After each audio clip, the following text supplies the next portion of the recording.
Right. How are you? I'm lovely, Mr. Aquarius. I did not stick to my plan where I was gonna wake up midday, so I slept. But I feel recharged,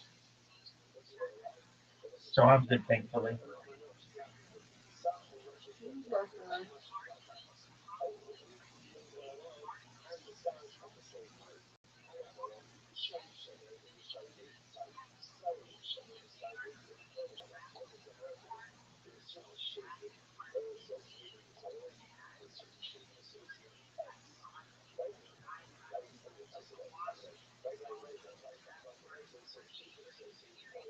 How is Papa? He's the same, but she's doing okay.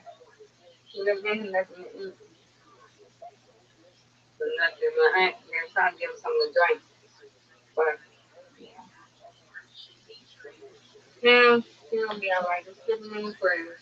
Hopefully. Absolutely. I've been thinking about it. I'm thinking about you. Hoping everything goes well. We're in this, the highs in him like that. But I'm here with him.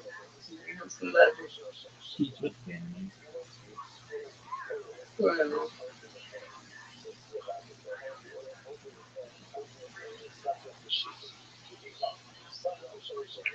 I mean, I just can't do this stuff. So we have to get some people to she get some help. Yeah, we have to do this like that so she get some help.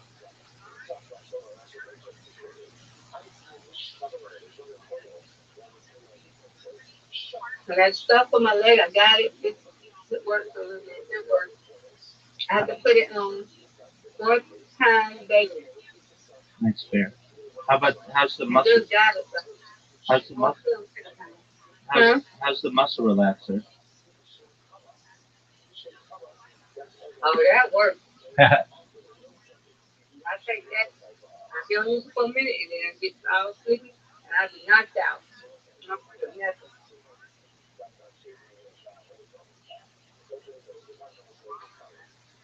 Nice try, Mmm. folks. Miss Aquarius Awesome. on fire, folks. Mm-hmm. She's going for win number 200, and she could get it. She could get it tonight, folks. Mm-hmm. Mm-hmm. There's a chance.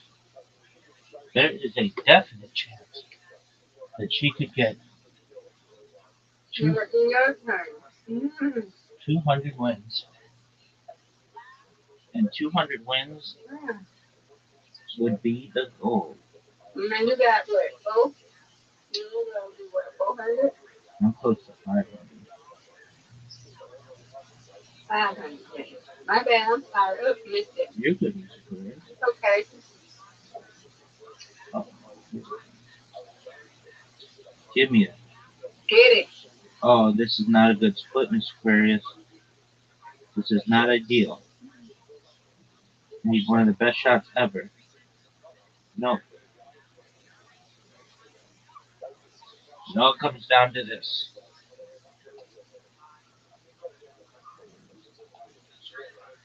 Mm. No, so good. A very difficult split. Nope. It's okay. You got it. Let's go. No doubt, Miss Aquarius. Yeah. No Yeah, doubt. you got it. No doubt. They shouldn't even No. make me do it. They should just know. Mm. Boo. Mm-hmm. Doing out there. I win, you win, Miss Aquarius.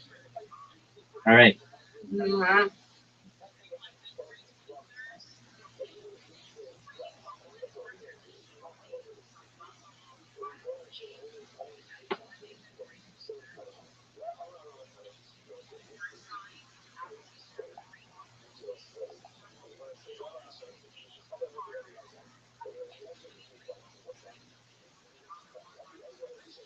here we go. Oh, get it, get it, get it, get it. That was close.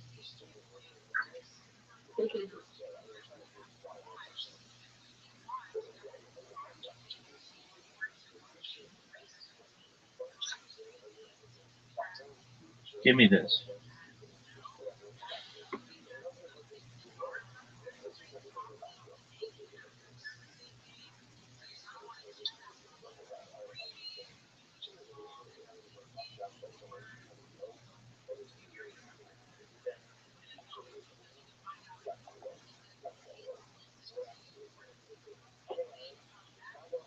Hey,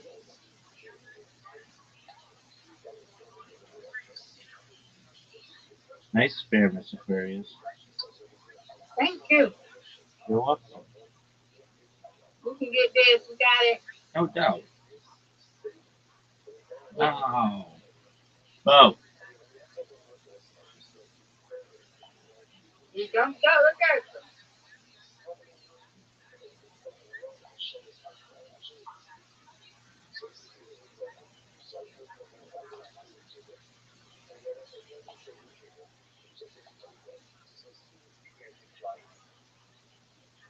that one. Okay.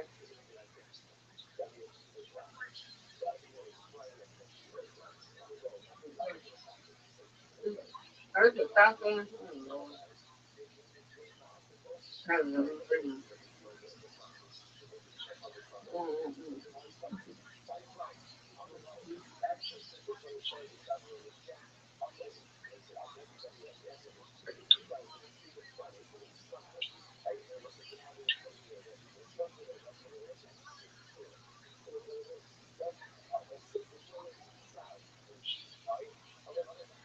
get it. Miss Aquarius, are you proud of that spare? Because you should be. I am. Excellent. Oh, this is not good, Mm. folks. This is not good. Get it. Oh, what a beautiful spare. That was beautiful, if Yeah, I you do say did so that. myself. That was beautiful. Absolutely proud of that one. But look at Miss Aquarius here. Look at Miss Aquarius here. All she needs to do is get this one. Oh, no. Oh, she Okay. kissed it. She kissed it and it moved over.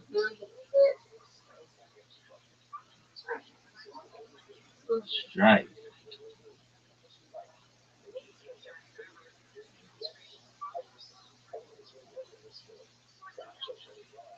Mm-hmm.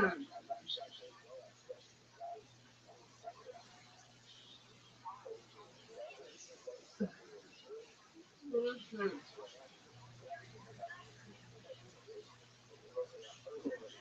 You win, I win. Good job, Rabbi. Now when you win, undefeated in bowling, undefeated in friendship. Good job, Miss Thank Aquarius. you. Good job to you. Thank you. Thank you. This is your week. You're getting your 200th win. Yeah. Yeah.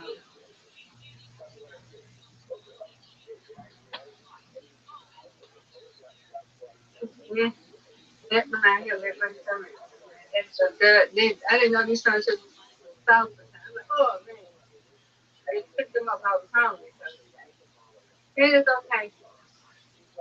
I want my stomach hurting.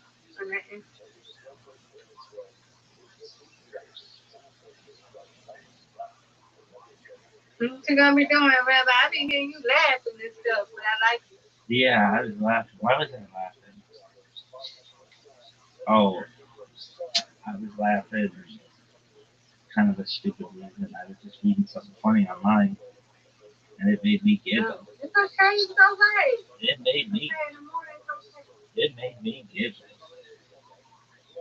I know. But oh, look at him having a good fail. That's good. Those are good. I love laughing. I love hearing somebody. I mean, as long as I hear your podcast or I hear you, I'm good. I'm, Absolutely. I can be sleeping, I can hear y'all. But I do not out sleep, but I can hear you in the morning. When I wake, Right. Did you take your muscle relaxer yet? can't take it right now. I gotta wait. I'm waiting until my probably about 10:50. I'm waiting until my just chips digest. I don't want to lay down right now because I just had them sun chips, called the garden salsa flavor. I don't want to mess up. So I heard my Ah, order right now. So hold on 1 minute. okay, doke. I got you. Now I understand. Yeah.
Good evening, my fellow Goyam. How's that? How's that? I've decided that when you guys actually move to elect me the dictator of the United States, the dictator of the world, that's how I will bring you guys every night and bring you the news. I don't know how you're weekend went, but I was marked safe from being in the Epstein files. Me, yay, the artist formerly known as Kanye West, we were marked safe. Boy, oh boy, were we right. We were so right. This podcast, I have to say that it's actually aged like fine wine. This was me on like Thursday of last week. Say, I do not go halfway with defending pedophiles. Goodbye. Are you out of your mind? I hate all of you. I think you guys are all a part of the same demonic entity. Your God is Satan. You guys are Baal worshippers. You will continue to kill and sacrifice children until you feel that demon rewards you. And I go against you. Yeah, this is how I feel about people. They are satanic right and left at the top. Apparently, when they actually didn't go hard enough. Anyway, today we are going Max like always. Welcome back to Candace.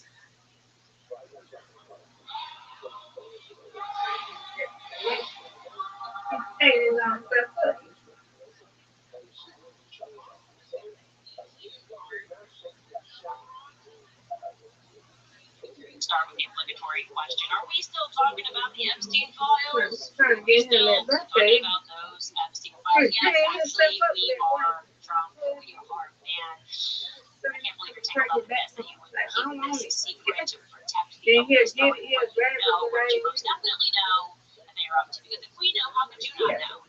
You know who was not surprised at all while reading through the Epstein files?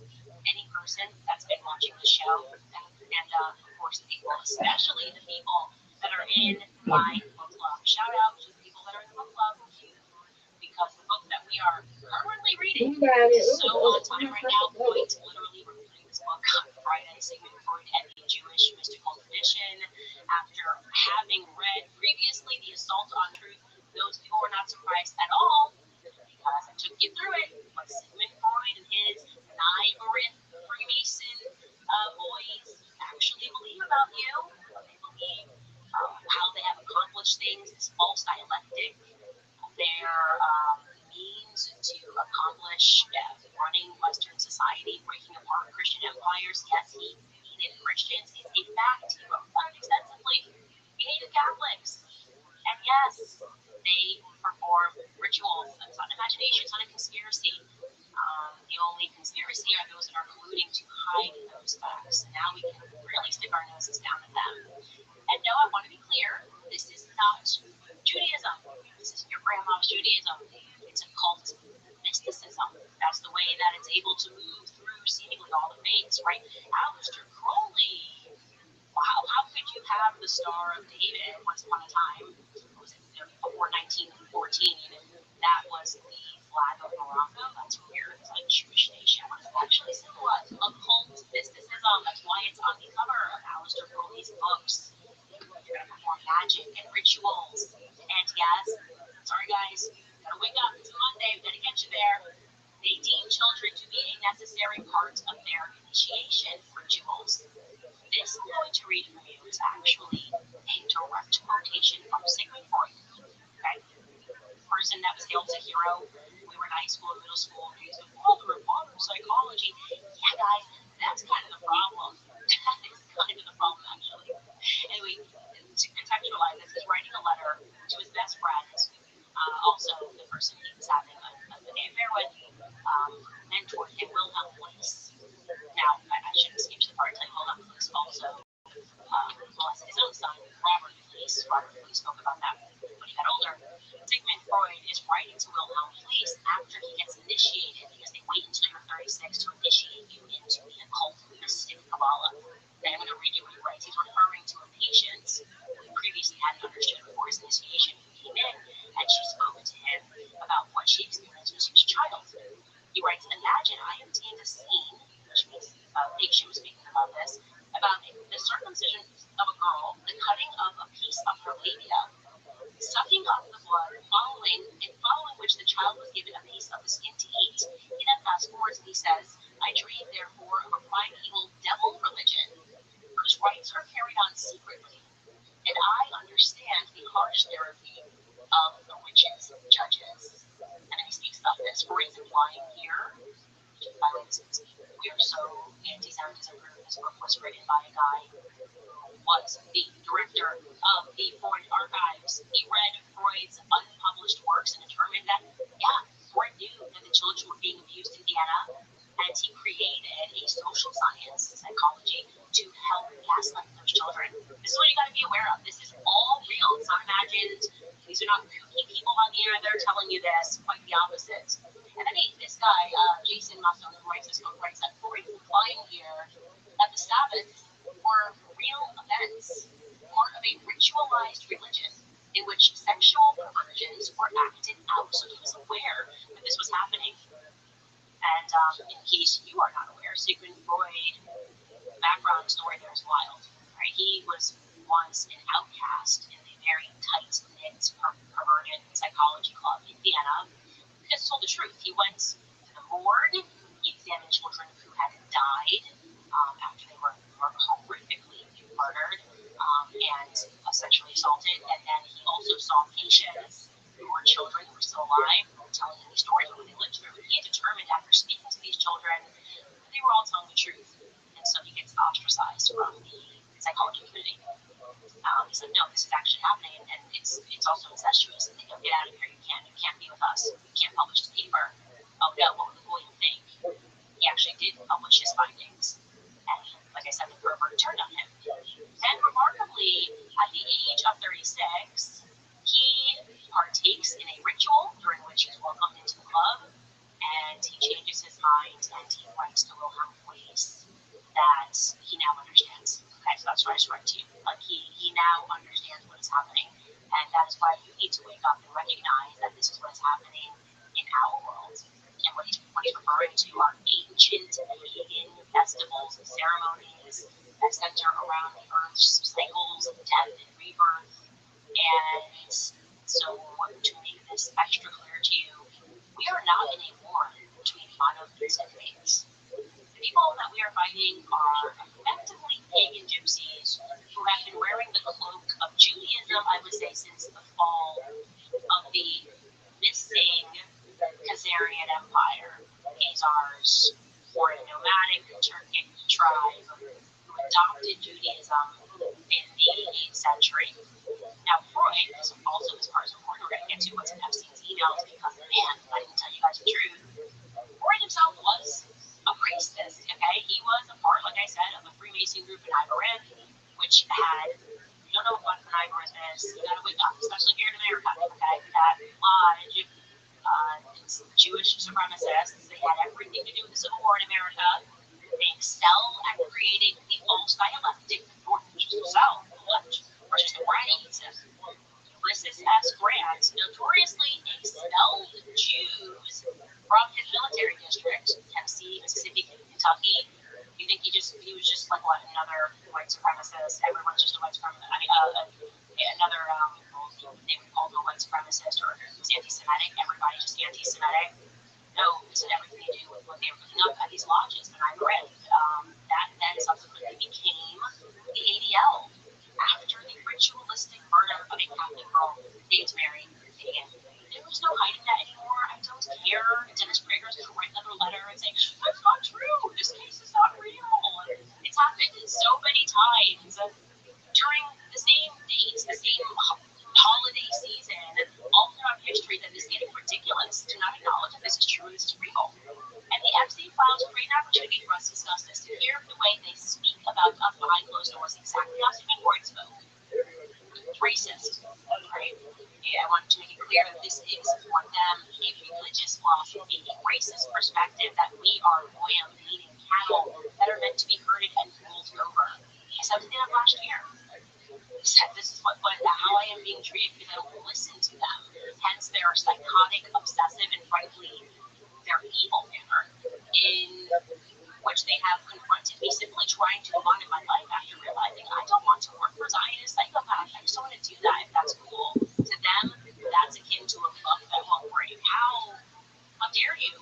They feel as maybe you or I would feel if an animal beat us at a game of chess. That's what it feels like when Candace is just like peace out and her life is not subsequently ruined and over. And they will keep publishing things, calling the names. Everything she's saying is an anti-Semitic conspiracy until the emails drop and Jeffrey Epstein, who worked on behalf of the Rothschilds, according to him, from the email, Rothschilds who credit themselves with having created which nation state? Great Israel. Israel, the same nation state that is having a bunch of women say that they were ritualistically abused and forced by rabbis. That's happening in a message right now.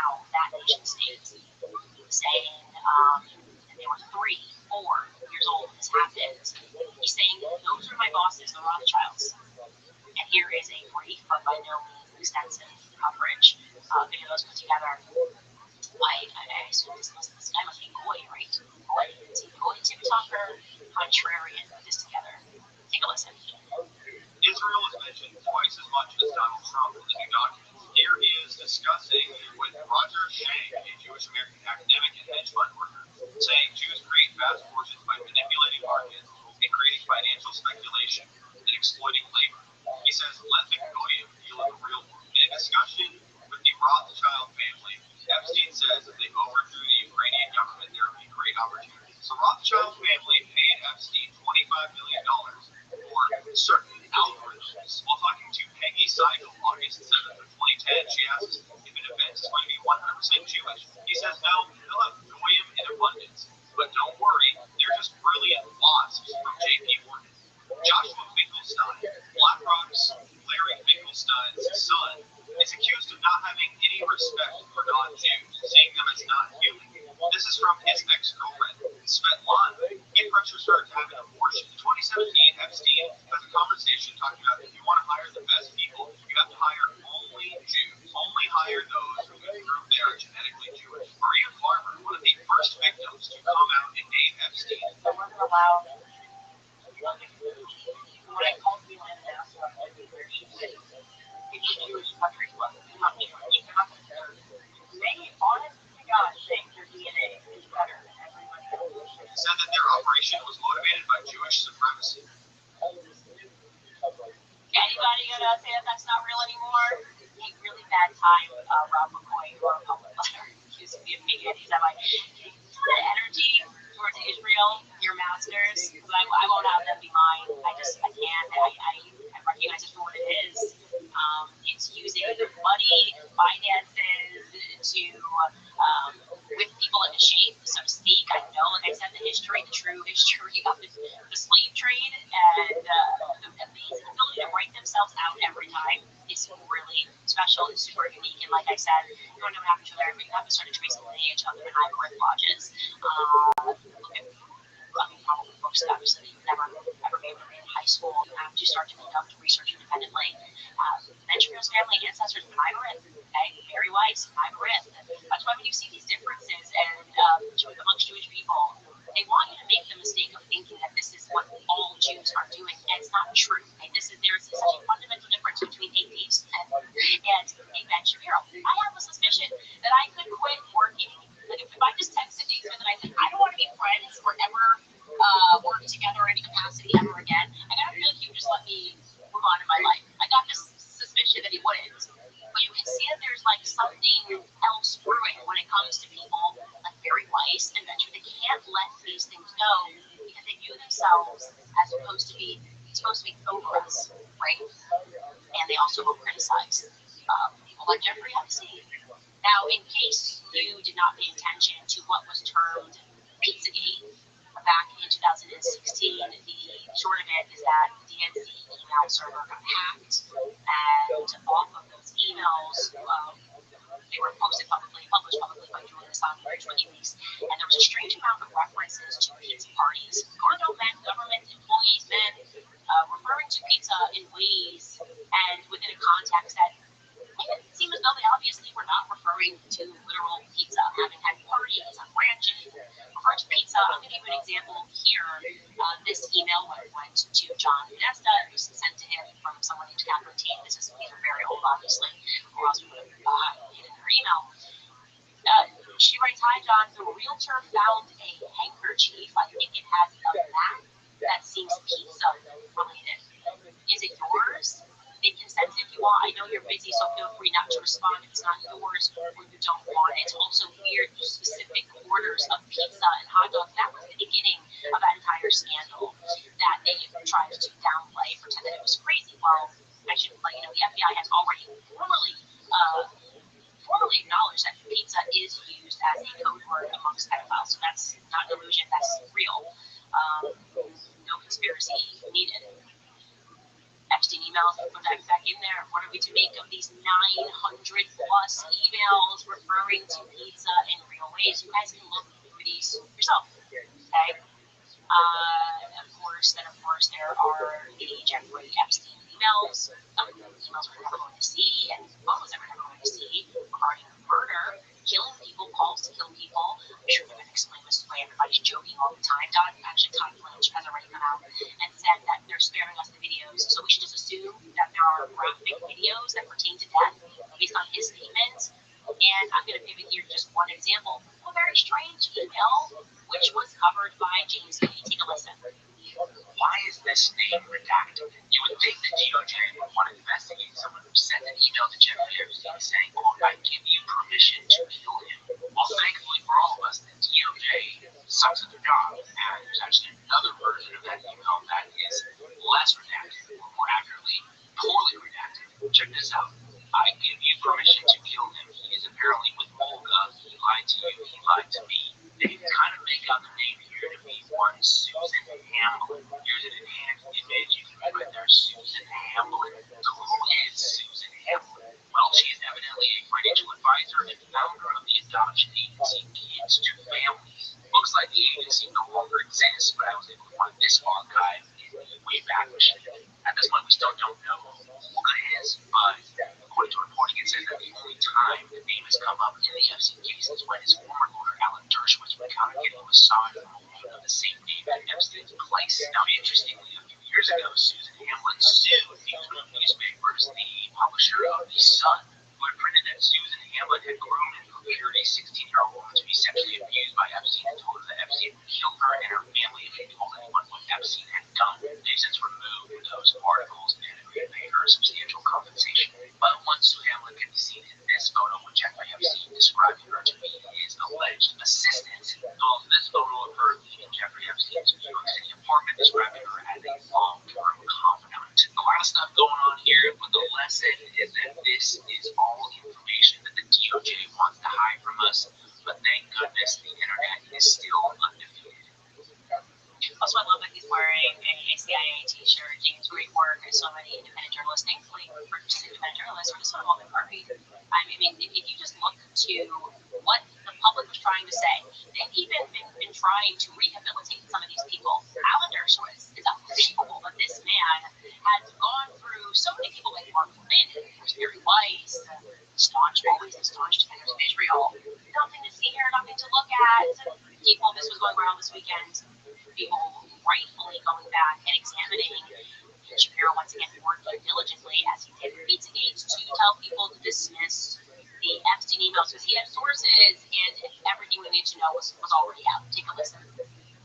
She went out there and claimed there were tens of thousands of hours of tape. There are, by the way, but they are child pornography. The reason the FBI is not releasing them is because those tapes do not include underage people with third parties on Epstein Island. That is not what the tapes are. And I also have sources in the federal government who are covering this stuff and have seen the documents. And those tapes are just child porn. That's all.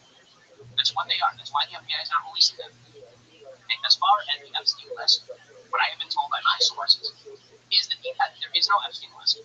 That basically there's a black book of Jeffrey Epstein contacts. And the vast majority of those contacts are already out there publicly. That's why you know names like Prince Andrew or Alan Dershowitz or some of the names that have been mentioned here. Those contacts, there's no evidence, according to the DOJ and the FBI, and that's public. There's no evidence that any of those third parties were having girls trafficked to them. And that is not evidence that was made clear, certainly, to the DOJ or the FBI. There is Tucker then asserting that it was actually Mossad. Again, without evidence, not a shot. Of course, this is where Tucker was going. This has become the hot speculation on the internet. Is without evidence. You say that Mossad was running Jeffrey Epstein. When I say without evidence, I mean without evidence. Naftali Bennett, the former Israeli Prime Minister, said, quote, as a former Israeli Prime Minister, with the Mossad having reported directly to me, I say to you with 100% certainty, the accusation that Jeffrey Epstein somehow worked for Israel or the Mossad running a blackmail ring is categorically and totally false. This accusation is a lie being peddled by prominent online personalities such as Tucker Carlson, pretending they know things they don't. In fact, I followed up with the former Prime Minister Naftali Bennett, and what he told me is that Mossad has not been active in the United States since the war against the United States, since the Jonathan Pollard scandal of 1987, when he was on the contract with the Navy, revealed classified information to the Israeli government, the by the United States government, and ended up in prison. I don't know watch this whole show. It's hilarious. So Israel's been saying it's not spying on the United States with Assad. Okay, guys. Well, there you have it. I don't know how we got to this big page. I'm just like, well, anyway, guys, there's millions of emails, but don't even it's like, Assad hasn't been doing nothing. I know it's clear because he's like always here or whatever, and we seem to be doing their video everywhere. But the Assad just like said in 19, they were like, I'm a chill, and they haven't done a single thing here at all. I know it might look that way. Mary Middleton, she doesn't even know their name, she doesn't know who they are, actually. She's doing her thing and just giving Trump $200 million, but they ain't got nothing to do with the Assad. So I just wanted to bring you that stunning report. Shapiro, thank you for clarifying, Benjamin. Nicki Minaj also went off in a series of tweets after it was revealed that Jay-Z was mentioned in one of the emails. Now, I'm going to wait for a little more information regarding this email because I don't want to be first to publish, because they are now saying that some of these emails came in later when people were allowed to then just flood the FBI with reports. That might not be right either, so just give me some more time to look into it. But the point is, Jay-Z was mentioned here, and it was in the context of being with Harvey Weinstein, watching somebody be assaulted. I'll definitely have more for you guys. And basically, a bunch of people rightfully unfollowed Jay-Z. I have not been a Jay-Z fan for a very long time. It's very obvious. He's almost out to the feds. He's clearly working for the feds. I have always believed that the individual that came forward and was honest about what was happening with Diddy and Kaz and talking about how the feds do deal with rappers, they give them tons of money, and then they move drugs in, that just felt like a correct thing, like my assumption when it came to Jay-Z, obviously what he was involved in. And so, yeah, Minaj had a lot to say because she feels vindicated in many ways about speaking about how the hip hop industry works, that you have to get involved with a lot of this stuff. If you don't, they will essentially blackball you. And you know what? Ye has spoken about how to get blackballed in the industry. He was obviously too sleepy and never got to those tweets that he was going to author because he was very tired of doing that. But he was about to let loose on a bunch of people who were doing the blackballing. And I do very much believe that Jay-Z is a part of that. That, like I said, feels to me like common sense. And I think the world will come out and people are unfollowing him. Anyways, here's what Nicki Minaj had to say. She wrote, your favorite artists have been practicing rituals in a satanic cult where they take babies from other countries and mutilate and kill them as a form of blood sacrifice to their god. You see, when your master is Satan, you must constantly shed blood. However, the jig is up. And yeah, she's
in Hollywood to say that. And every time we show you things, even when we showed you the CERN activity that was happening, where somebody caught on tape, they just came out and were like, oh, we were just making. That was just like fun. That's what scientists do. They dress up in the middle of the night and pretend to stab women before a statue of Shiva. That's kind of what they told us about CERN. I just don't know how much it can be in our face anymore before we wake up and realize people are rolling over us and they win when we're fighting with each other. That's just reality. I really don't see how you can have a ton of success in Hollywood and not be in the club if Hollywood respected upon this. Babylon, we spoke to you about this in our book club. They quite literally imported people from Vienna, where Sigmund Freud was, where his boys were. They imported them, and they made them directors, they made them actors, they made them actresses, and they were tasked with destroying Christianity, just as they were doing upon the European continent. I don't have time to tell you guys about World War II. Just assume that everything that they told you is incorrect and upside down.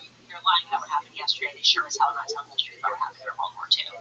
I just don't really care what you call me. It's time for everyone to wake up. And we're not getting all these files. Obviously, they are protecting a ton of people. The fact that you can't find like Pete Eagleson here is completely ridiculous. People that are still in power, they're active agents in America today, are all being protected, which is why it was super interesting to see them sort of throw Peter Thiel under the bus. That was interesting.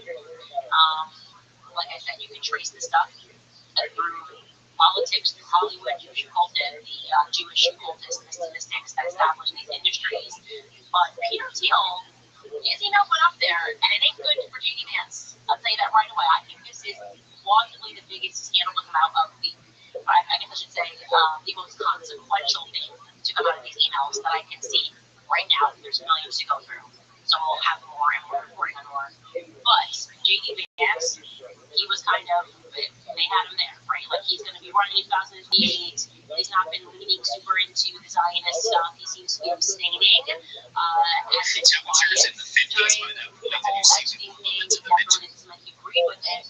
But everyone knows that Peter Thiel effectively funded J.D. Vance's career. He probably had something to do with J.D. Vance getting the deal with Netflix to do his book, Hillbilly Elegy, I think it was called. And Peter Thiel, who was mentioned early on as being someone who was friends with Epstein, went on to Rogan at the end of last year and sort of admitted that he really didn't know Epstein that well, but spoke to him mainly just about that because he knew about taxes and how to avoid them. Take a listen. I met Epstein a few times as well, and I think it was Reid Hoffman in Silicon Valley who introduced us in 2014. But it was basically,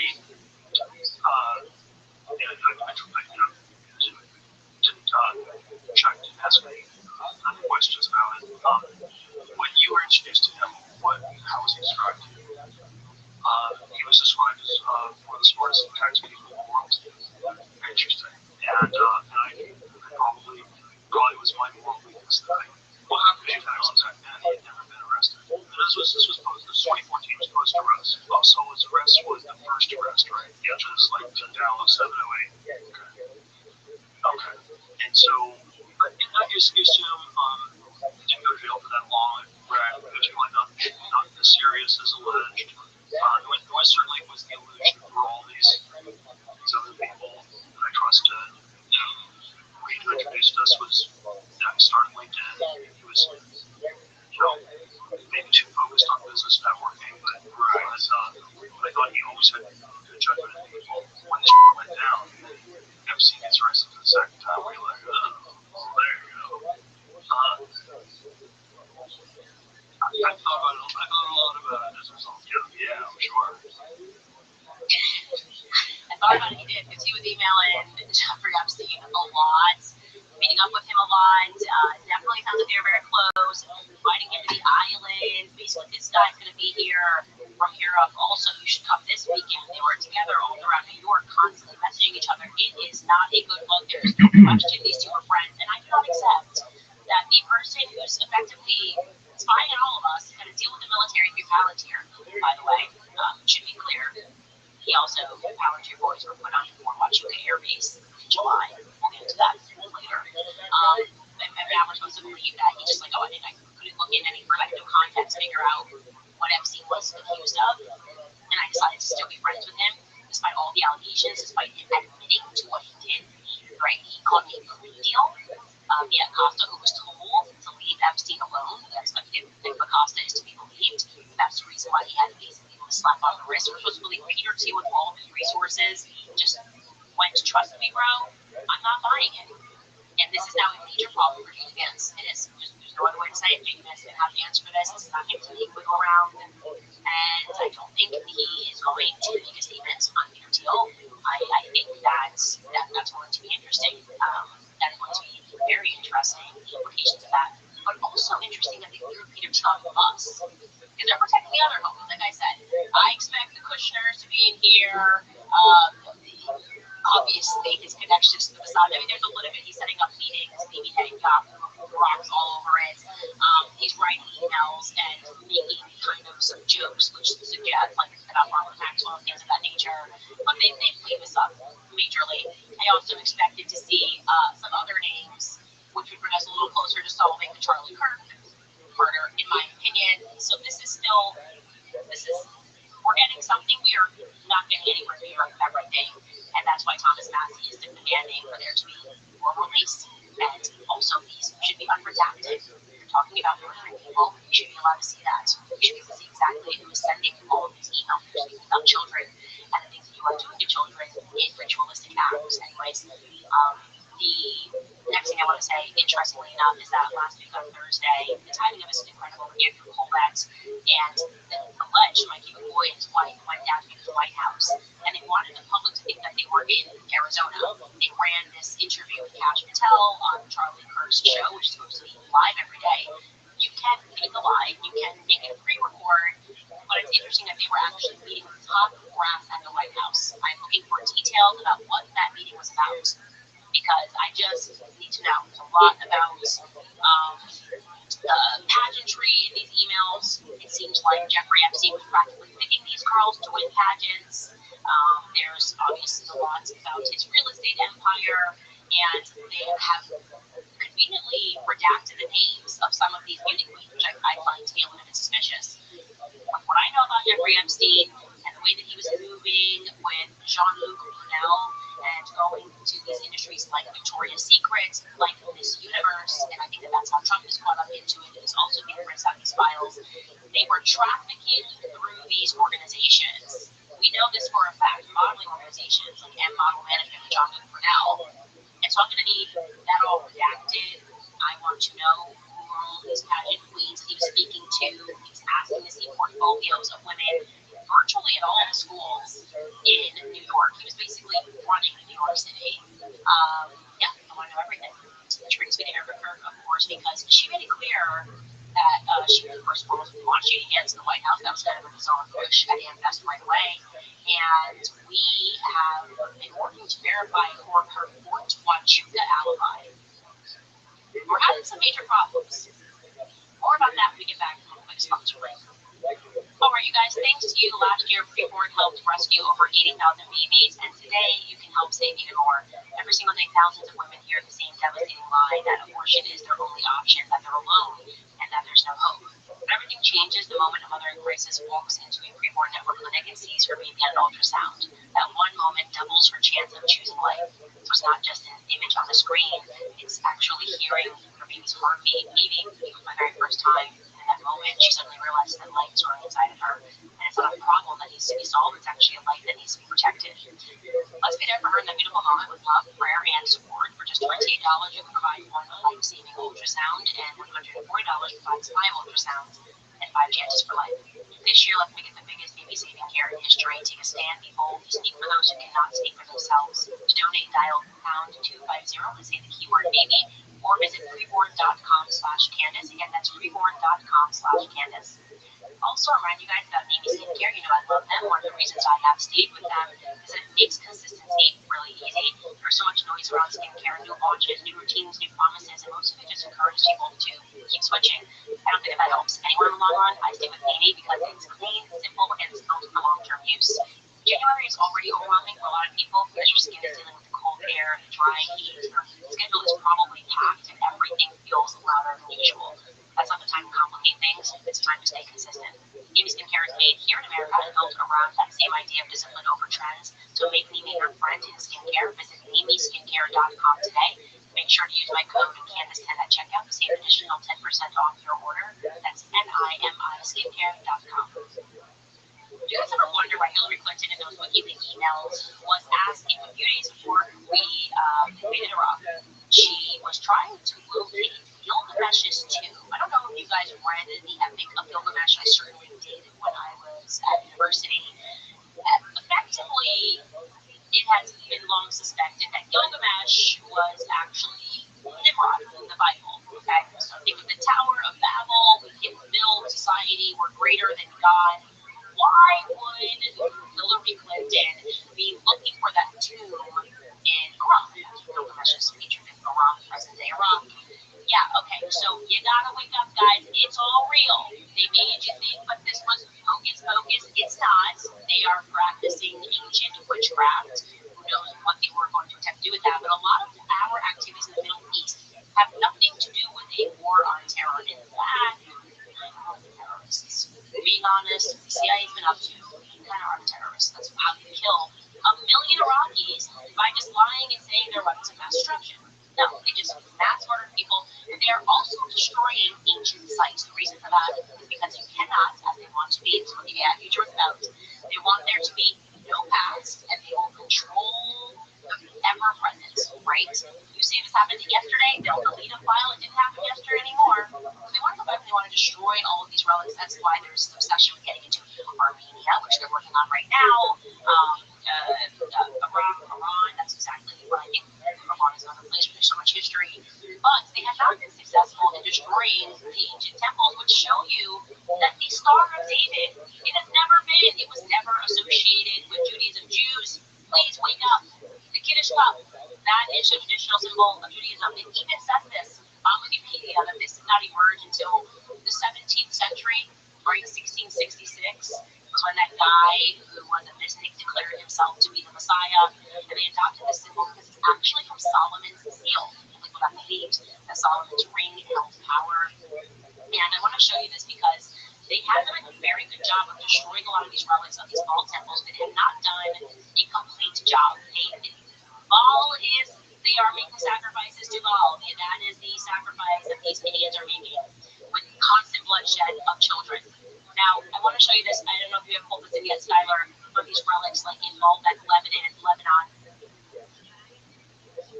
Yeah, here we go. That there, this is still present today, but they're obviously Israel is trying to take over Lebanon right now. That won't be here for a very long time. And then we have another Baal temple. You can see that Star of David, which is also all over Aleister Crowley, not a Jew, all over his books on ritualistic magic. Is the quote-unquote Star of David. You have to know this. The symbolism means everything to them. And I implore the Jewish community, you are so diligent at learning history. It's sitting right there. Start with Sigmund Freud, something recent, if you will, and then just start working backward. That's kind of what I did when I recognized these fringe movements, the Frankist cults. People long speculated that Jacob Frank was funded by the Rothschild family. Well, we certainly know Jeffrey Epstein was, according to him. He was funded by the Rothschild family. All these rumors about the Rothschilds, probably not rumors. They just have a lot of money and they pay people off. It's how you get these pastors to lie, these all across all religions that will lie and dissuade their people. And again, nobody can give you a reason as to why the Moroccan flag of Morocco, was a 6-pointed Star of David. Now it's 5 stars, but it was 6 stars. When the Alawite dynasty, I think I don't know if I'm saying that right, saying that right, the Alawite dynasty, probably not saying it right, began to take over. What have they been doing in Morocco, guys? They have been, Aleister Crowley, why do you think they all traveled to Morocco? Going back to Macron, he loved Andre Gide. They were molesting Muslim kids. That's the reason, and that still goes on today. If you're following the Brigitte story, right, it runs right through to Morocco. Anyways, just wanted to get that on because I feel that this is a very important episode because it's time for everybody to wake up around the world, okay? Turn next to you, the monotheistic faiths, they have all been infiltrated one way or another by these Satanists. That's what they are.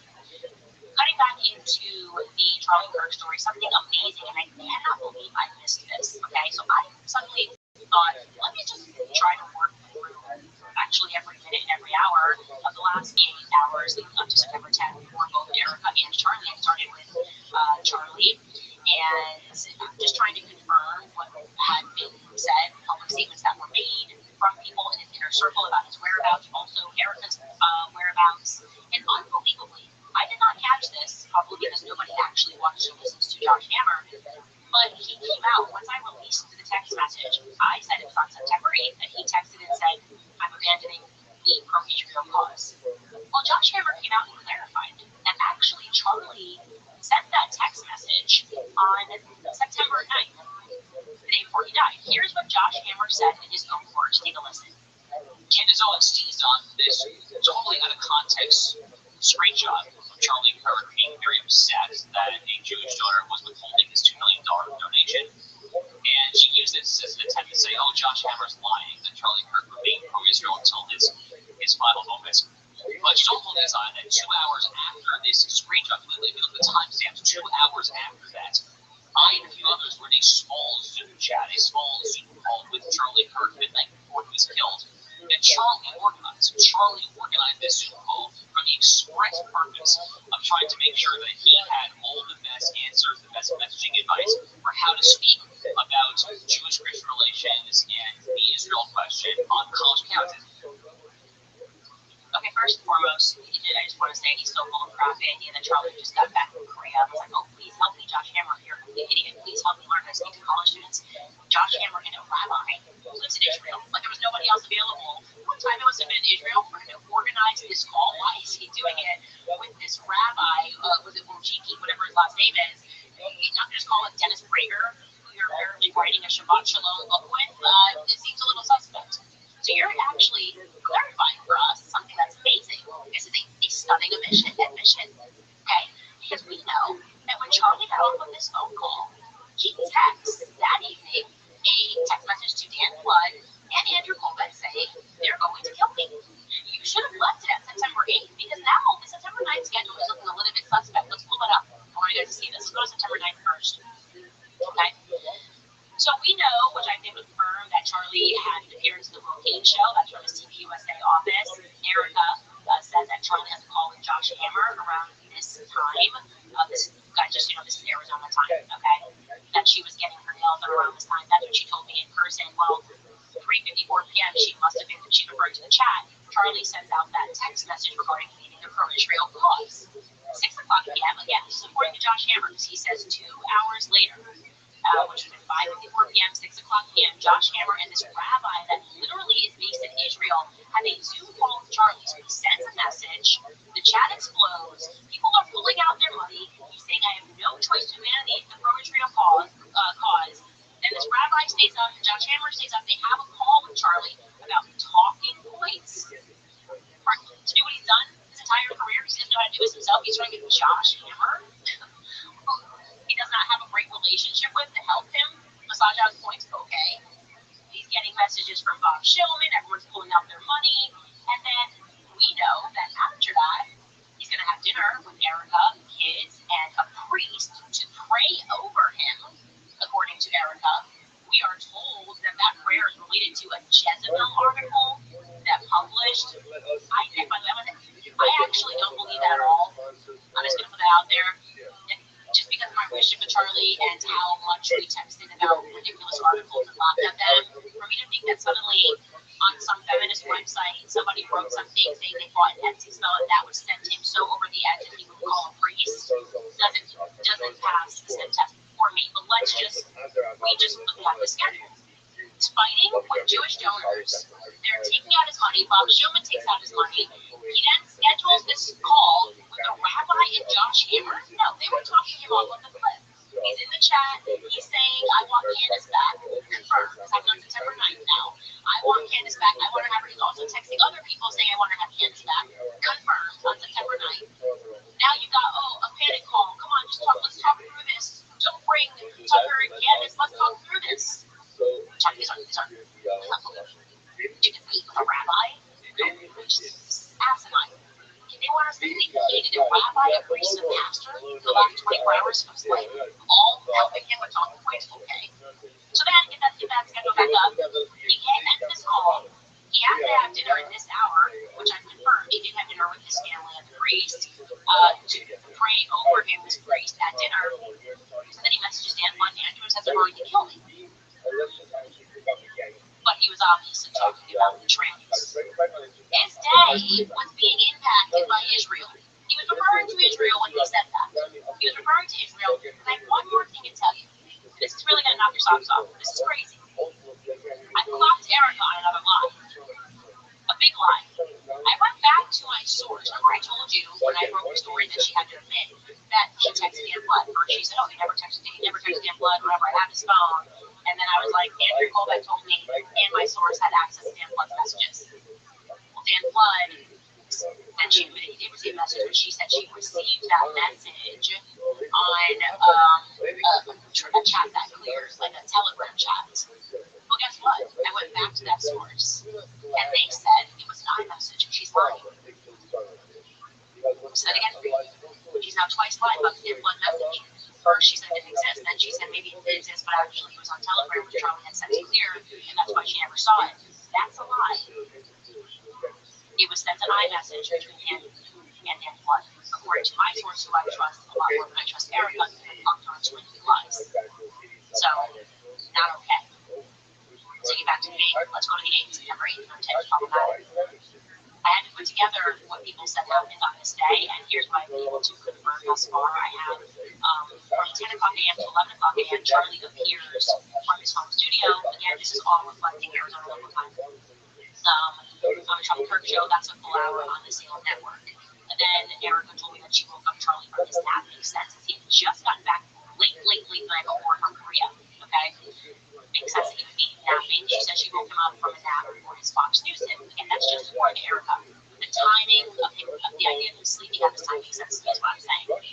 Then we know Charlie Kirk appears from his home studio on the Angle, and the show he shoots in front of his house. So he's not going to the office because he's exhausted and jet lagged.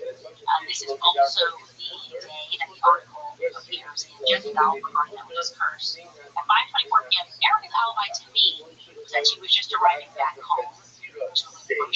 Just arriving back home. 6:06 p.m., she texts Charlie and says dinner is ready. And her Frank, and let's listen to what Frank Turkey says here. He says that he went on a walk with Charlie this day at 8 o'clock p.m.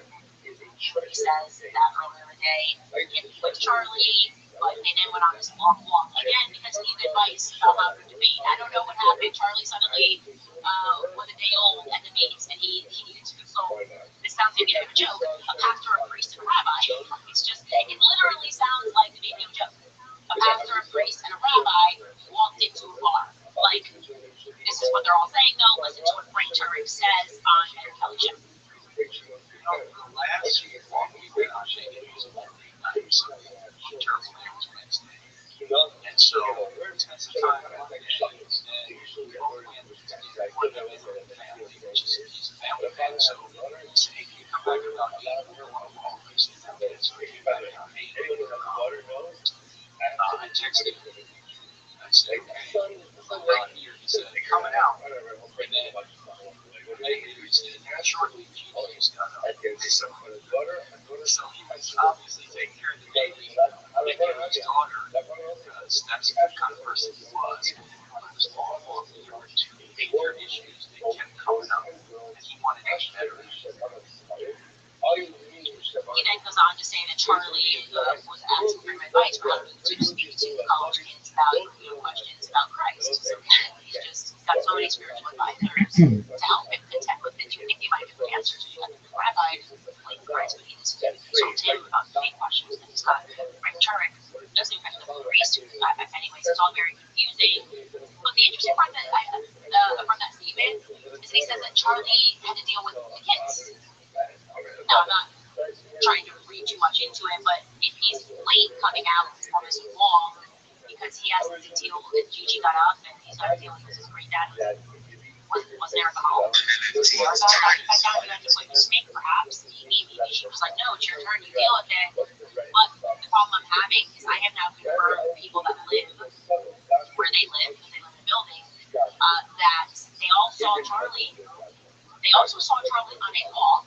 I have one person who lives there, she ran into Charlie, and he certainly was on a walk, not with Frank Turk, with a tall person who she does not recognize. Charlie stopped. They spoke about her dog, and they told her, like, dog was arguing towards farm. They had a brief chat. Got that on record statements. Now it's possible Charlie was at first walking with Frank, and Frank then left. So I'm not dismissing that as in Frank's lying, but I'm just noting that the person confirmed they saw Charlie, confirmed they saw Charlie, and where they saw Charlie there on the night. Seeing Charlie in an elevator, everything about Charlie is adding up. I cannot get a single person to confirm that they saw Erica, who's apparently out and about. And then thought, wouldn't it make sense? She screams in the middle of a parking lot, she screams in the middle of a doctor's office. Everybody kind of knows where they were when Charlie got shot. Okay, and this doctor's office had people in it. There's going to be someone who said, hey, I heard a giant scream at my doctor's office. You didn't see her. Amazing. And then I looked at my phone, and 15 minutes later, I learned that Charlie got shot. No. She also says that she collapsed in the parking lot.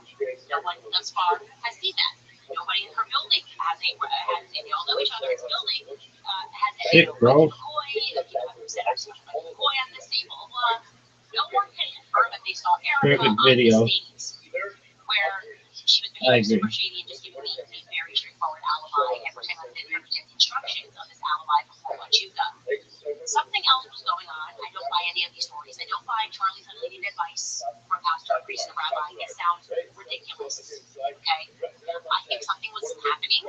I think Charlie was fearful of his life. I don't think it was about a Jezebel curse. I think everything that was going on in his day reveals that Charlie was stressed out about pressure that was being put on him regarding Israel, and he was instructing to his team that he was done with them and he was happy to lose money.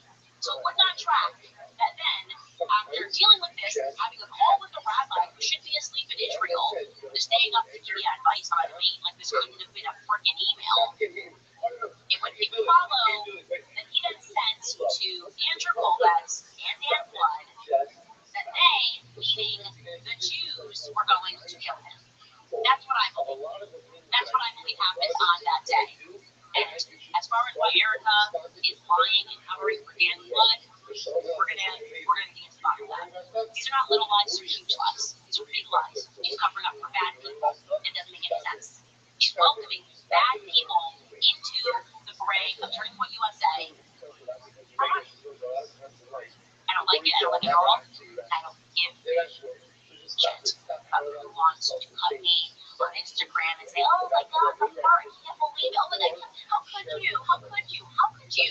How could any of you continue to stand by this sort of stuff in this society that we live in, where good men are being cut down, killed, children are being harmed, people are lying about who Charlie was, what he was going through in the final days, and look at the people who still have a soul and question their motives.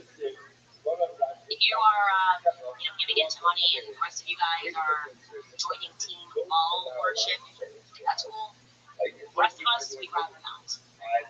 Great, sorry, comments. Alright, you guys, for just $25 a month, Pure Talk gives you unlimited talk, text, and plenty of data.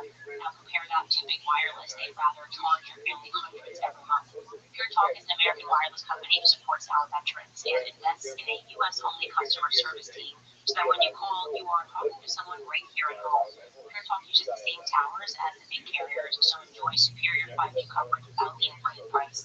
Just $25 a month for talk, text, and plenty of data. There's no contract, no cancellation fee.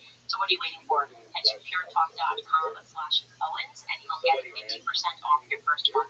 Again, that's puretalk.com/Owens to make the switch to Pure Talk. Also remind you guys about Mary financing, because between the grocery store and those skyrocketing insurance premiums, people with a steady job or families are being forced to rely on high-interest credit cards to cover expenses. If you're a homeowner caught in that cycle, carrying balances with interest rates in the 20s or even 30s, it's time to get some relief. Right now, mortgage rates are at a 3-year low, and my friends at American Financing are helping homeowners pay off that high-interest debt at rates in the low fives. Their salary-based mortgage consultants don't just push loans, they build exit strategies from debt. On average, charge their saving their customers $800 a month. Plus, if you start today, you may even delay the next 2 mortgage payments. There are no upfront fees or obligations to find out how much you could be saving.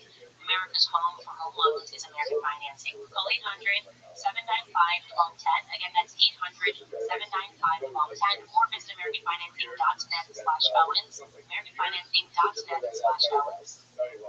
These are belly creatures, ladies and gentlemen. Snakes. Snakes. They just slide right up, right? They're talking your ear off for your money. That's all you gotta do. Right? I'll tell you. I'll eat your corner and Charlie. Because, honey, get a partner in Charlie. A lot of money online. And there was a lot of money on the line when I told you another confirmed fact with all of these recent firings. A big money check coming in. Pierre. Erica knows who Pierre is. I'll tell you that for free. Maybe she could tell us. Like, that's what they go into accept money. If so, why can't you tell us who it is? You guys just tell us who Pierre is. That's fine. If he has nothing to do with anything, why are we all being weird about that? Who's Pierre? It was $1 million check that was on the line. Is that how he was going to get money into Trying to Put USA, or are we still playing stupid? We're still playing like we don't. He just wanted to call Charlie because he ain't busy. He just was like, hey, what's up? Is he alive? How's the weather? It's nice this time of year. You're just more reward children. You're sacrificing. It's all fine. It's not clear. Love you, BB. I don't think that's how it went down. Those of you who would like to support our work can head to the website, canzones.com. If you weren't shop on the website, always. You can also buy the hard copy bundle of our books, my books, Martin, Making a Sandwich, and Blackout, both of them. And you'll really enjoy Making a Sandwich, by the way. If you've not received that gift yet from your boyfriend, tell me what you want for Valentine's Day, which is around the corner. You also merge our subscription tiers into one club Candace tier for $11.99 a month, or $120 per year, and of course, join the book club. Because you guys are late. We didn't even need the advocacy file. We already know what's going on, and we are looking at the icons and the symbols and knowing what they mean. And we have a lot more to do. We'll be wrapping that up on Friday, which we took our time on for a reason. I'm glad we did, so we're going to wrap that up. We're going to win, guys. I want you to know that as well. We are going to win. God wins in the end. They know that. We know that. And I feel bad for these people that are selling their souls for money. It just doesn't. It's your whole soul, man. It's like your whole soul. I wouldn't want to burn in hell for some cash, but that's me. I'm always saying. Anyway, this person, top comment from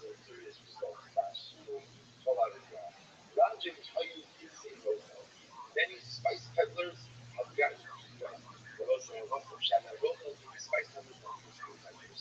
But anyway, these were guys who have some house and who they interacted with women. So what would happen? No matter what couple, you find this spice peddlers consumer in his house. Exactly.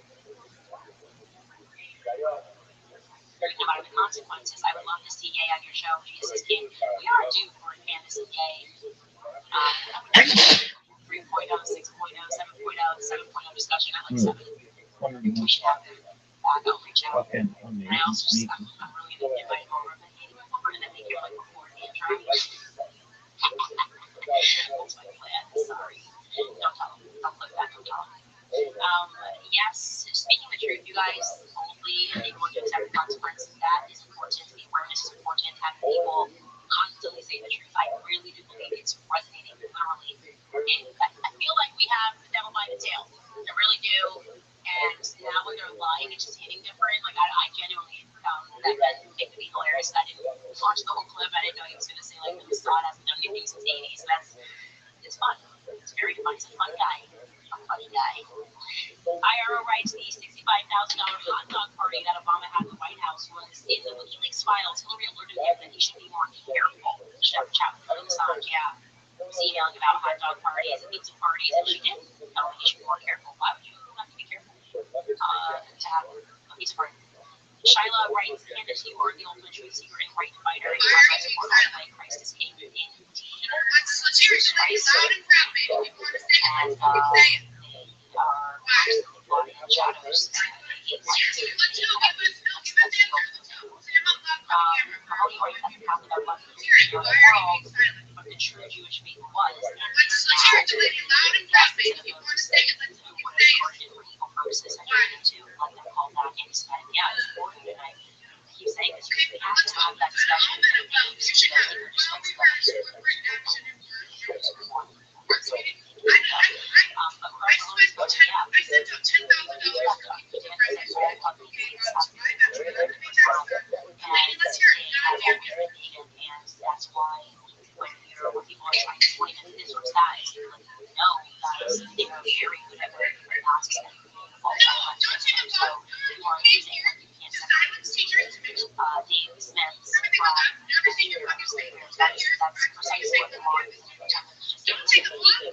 have to have sites for each other.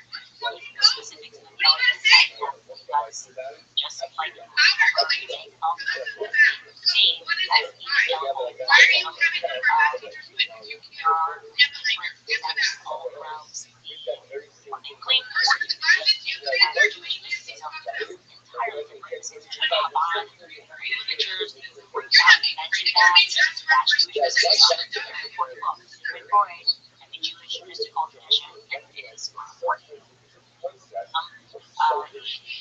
are different sects all throughout what they claim for to be the Judaic faith, and Jewish mysticism is entirely different. Chabad, Lubavitchers, freaked out and mentioned that that's Jewish mysticism. Very important book, Sigmund Freud, and the Jewish mystical tradition. It's crazy. Any person that is suggesting that these people do not outwardly hate Christians who gave you as oil is a liar. Leave your church if they're telling you that. Telling you that this is what they are actually brainwashing you to accept that you're less than. How can people just not come online and go, wait, this is weird. Why do I have to accept racism? That's weird. You should just be like, we're better than you. Because we're this color. Now we're like, oh, God says we're better than you. It's God. That's what happened. Ridiculous, guys. Wake up. Look alive. 2026. Now, what is research called the South Carolina, which is known as Little Jerusalem, is home of the very first Jewish lodge. The entire city is a literal chessboard. Check your name. Have to accept racism. That's weird. You should just be like, we're better than you. Because we're this color. Now we're like, oh, God says we're better. It's God. That's what happened. It's ridiculous, guys. Wake up. Look alive. 2026. Google now writes research Charleston, South Carolina, which was known as Little Jerusalem, was home of the very first Jewish lodge. The entire city is a literal chessboard. Check your name. It is the slave market. Yes, I actually recently went there for the first time and was very interested to learn about history and also ties to France. You can't talk about the kids without talking about France. Ain't that right, Brigitte? What's up, dude? What up, my dude? How you doing? Just gonna sue me for knowing this, and this is no new thing. We'll just see for knowing. We'll see for knowing that we're devil worshippers. Not much of them. That we're satanic. Wait, well, guess what? My God is not Satan. My God is not money. So good luck with that. See you guys tomorrow.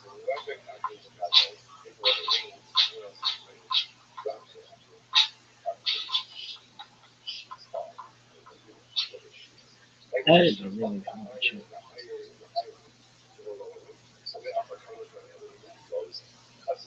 I don't agree with everything that she has. When she says, but you could be in line.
Oh, I talked to this guy before. You live in Big Dog. Yeah, he talked to me, but I don't really listen to him. That's your issue. Dude, this one guy. Let me see. So this is kind of exciting and amazing to say. GNB Real-Time World Simulator has released, and thanks to our friends at Google, I've had the chance to play around with it for the last 2 days, and to be honest, I'm kind of blown away. So today we're going to go over what it is, how it works, what it can do, and I've got a few use cases. Plus, I do have an exclusive interview with someone named by JDP with some information that you're not going to hear anywhere else. Alright, let's go build a world. So kicking off with just kind of a brief history of Genie. We first saw Genie 1 in February of 2024. This was a model that was capable of generating games, mainly like 2D platformers at a pretty small resolution. It actually was only able to do so for about 1 second. So yeah, we were pretty early in here. Surprisingly though, about 10 months later in December of 2024, we had a look at the blockbuster sequel, Genie 2. Big improvements had been made by this point as it been moved into the 3D, but there were still issues with moving runtimes around 20 to 30 seconds and a lot of problems with object permanency. What do you people do? What the hell? Why do you have so much Back, stuff? You have so much stuff. Dog, we're doing stuff. No, there's not a meme. You want memes? Go to a meme server, dog. That's not what I do.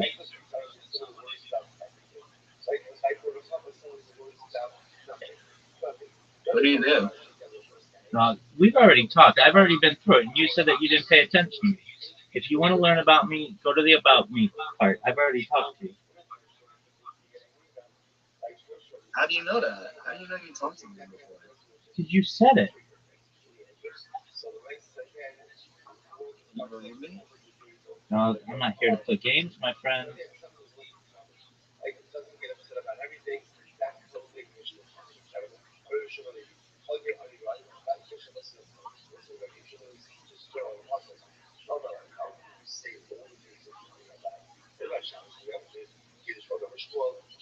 Oh, they hate me.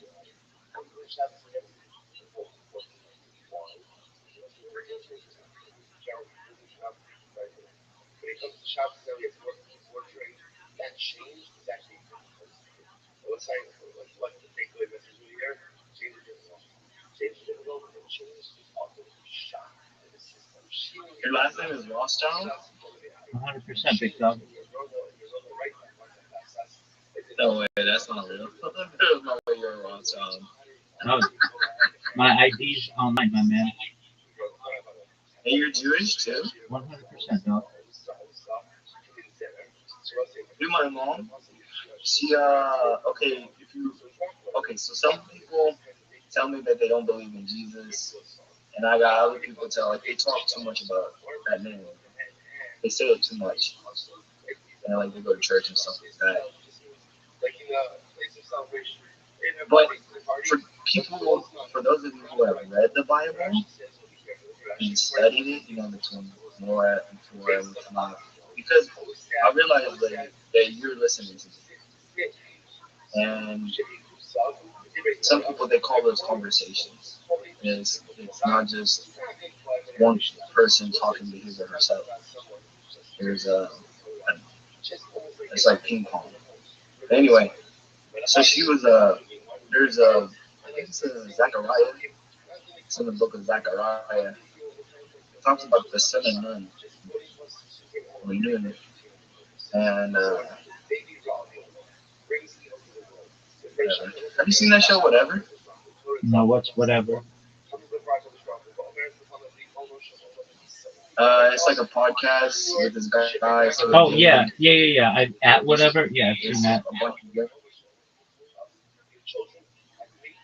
Yeah. You like it? Oh, yeah. It's all right. Sometimes it's I myself don't have any issues with any of the things that people do in the world. Unfortunately, take somebody like Charlie Kirk, where they just blow up, they shoot him in the neck, and it's like, some of us want to be careful with not just with what we say, but with what we do, because we don't want to be killed for our faith. Regardless, you got some people that they don't have the black faith in God, and so the other ones are talking about how, like, oh, God has given us His Holy Spirit, and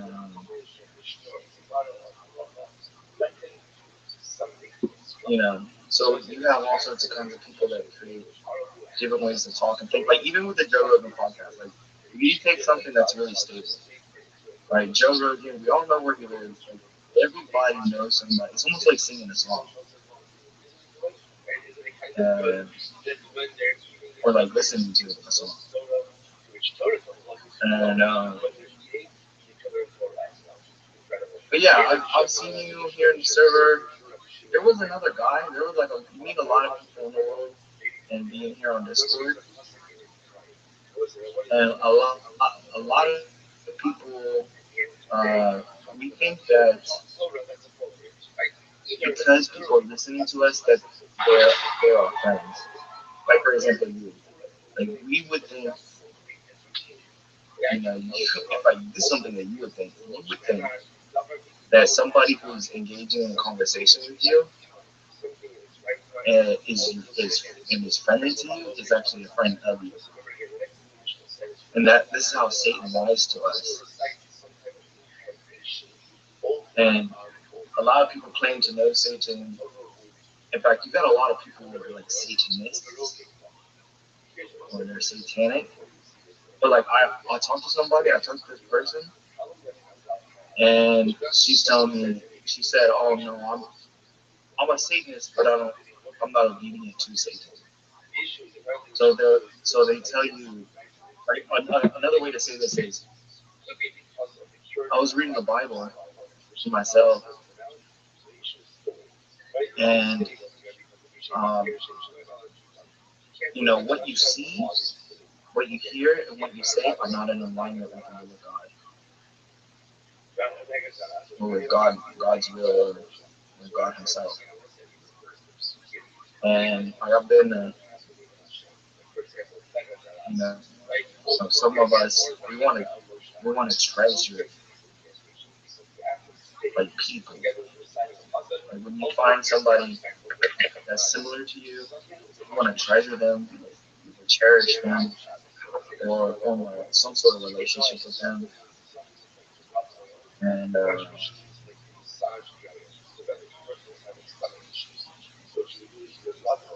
some things are sad. Things are really sad and depressing, but this is where we have some of these people that they say is wisdom. Is, there's no point in crying over spilled milk. Somebody spilled the milk, and crying is not going to fix it at all. It's not going to fix it. It doesn't help at all. And some say, well, you should just be a psychiatrist. Anyway, I'm almost done here. You're good, big dog. Because I had these people in my life, like people that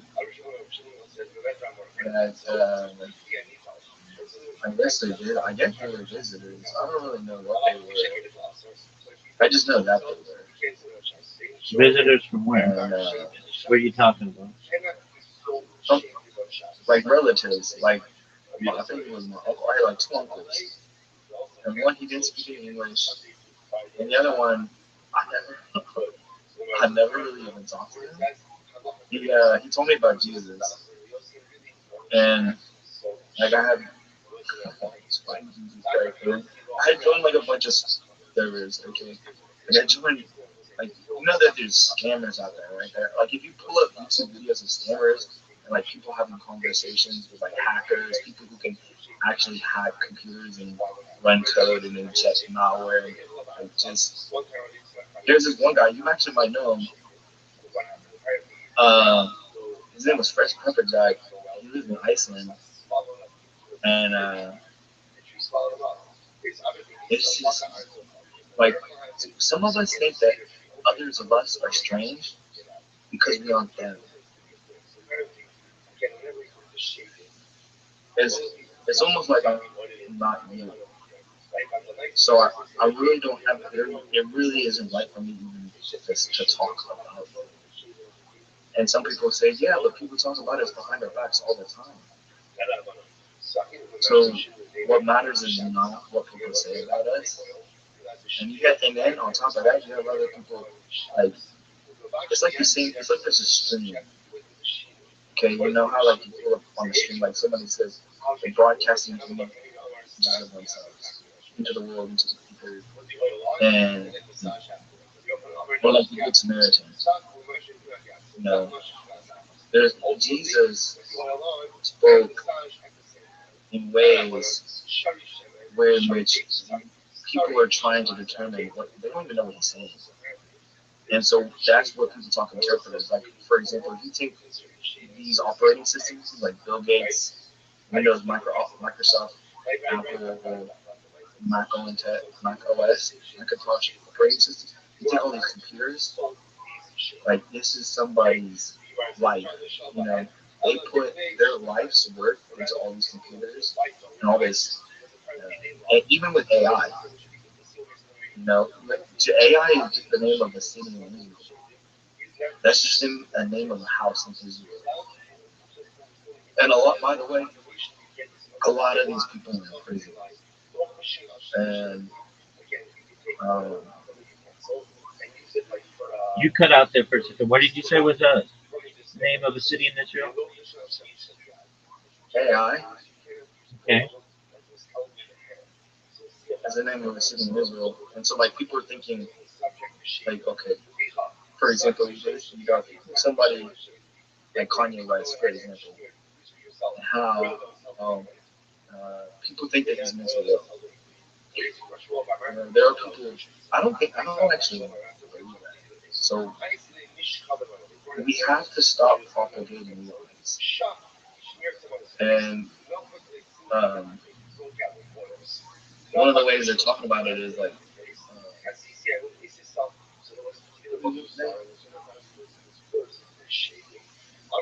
think it was Jesus, probably Jesus.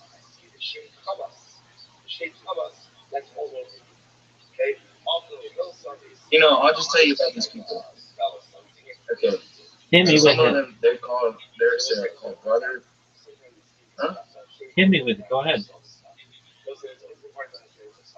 Yeah, like brothers and sisters. In fact, you might know one of these other guys.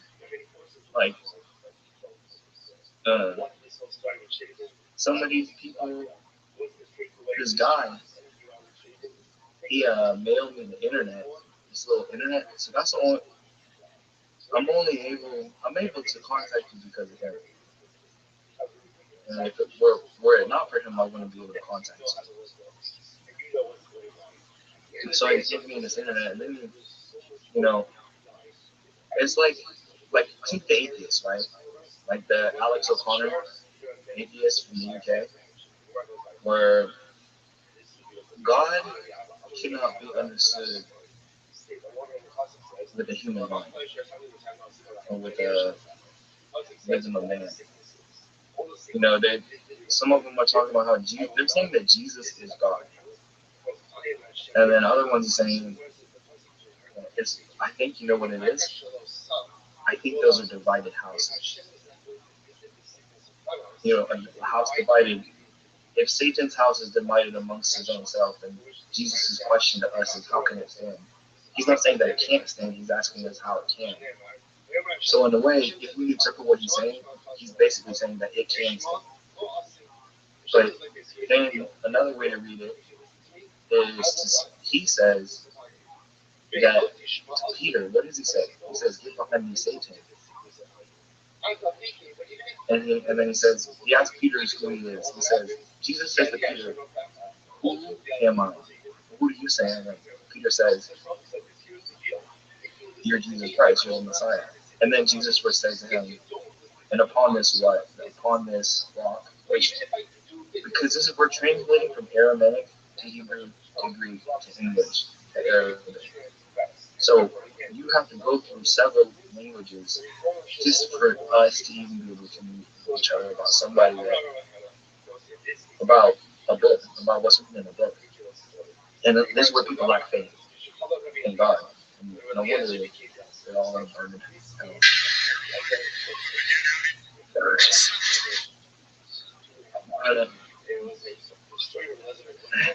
I think these are all idols. The way you look at it, if you look at St. Paul, a lot of this just seems like an idol. Because people talk about jobs. Anyway,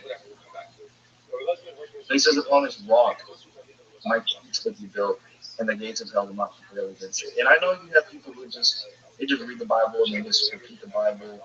They don't have any originality of their own. They don't even have their own brain cells. Like they can't cook a plate of spaghetti or meatballs. You know, they can't. They're just basically babies, spiritually speaking to you. Okay, which means you just feed them and you clothe them and you house them and shelter them and you love them. They grow old and they die. But then they talk about the soul. What happens to a soul? Like this is like the only thing that matters. Like people, I've been banned by the way. They banned me from every server. This is why I've had to create. You know, one of them. So John, right? You have John the Baptist, same John the Baptist, the one he had his head chopped off. They chopped his head, beheaded him, just like St. Paul.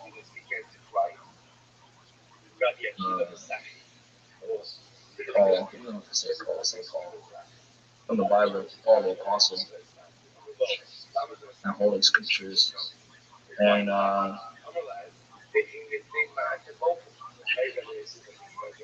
Why did they ban you from all these servers?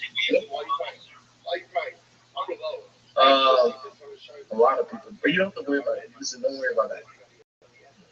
No. I want to know why. I'm curious, dog. There's a lot. In fact, there's a lot of people. There's more than one server, and there's more than one person. Okay, what did you do? What did you do? It's this. I'll be there. Like, okay. So when you accept, like, think about Charlie Kirk, right? By the way, they try to assassinate Donald Trump. Why? Like, you try to think about things that matter to you. Like, you're gonna live your life for you. I understand that there are people who live their life for God.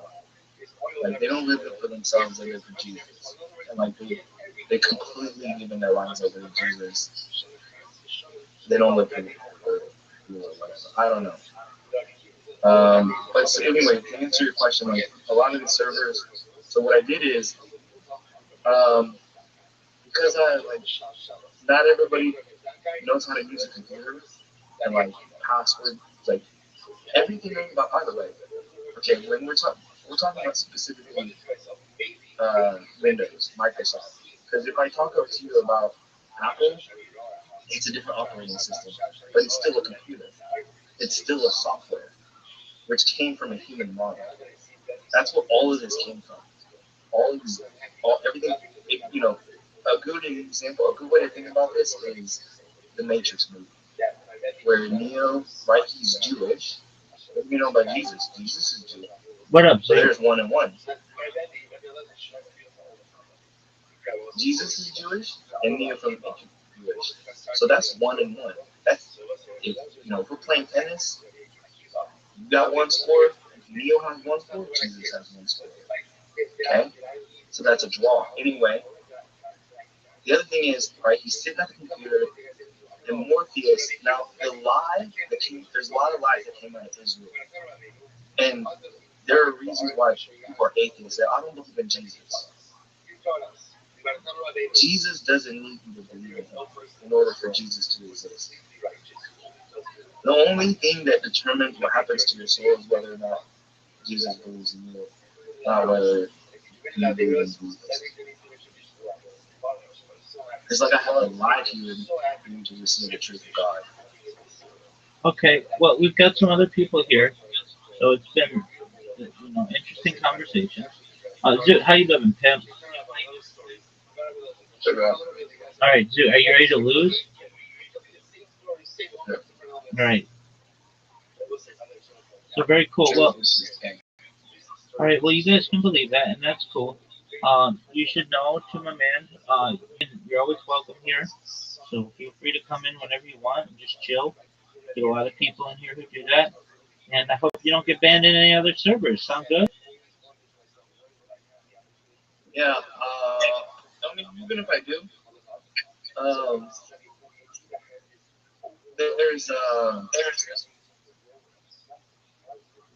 is that me? That's me. That's God.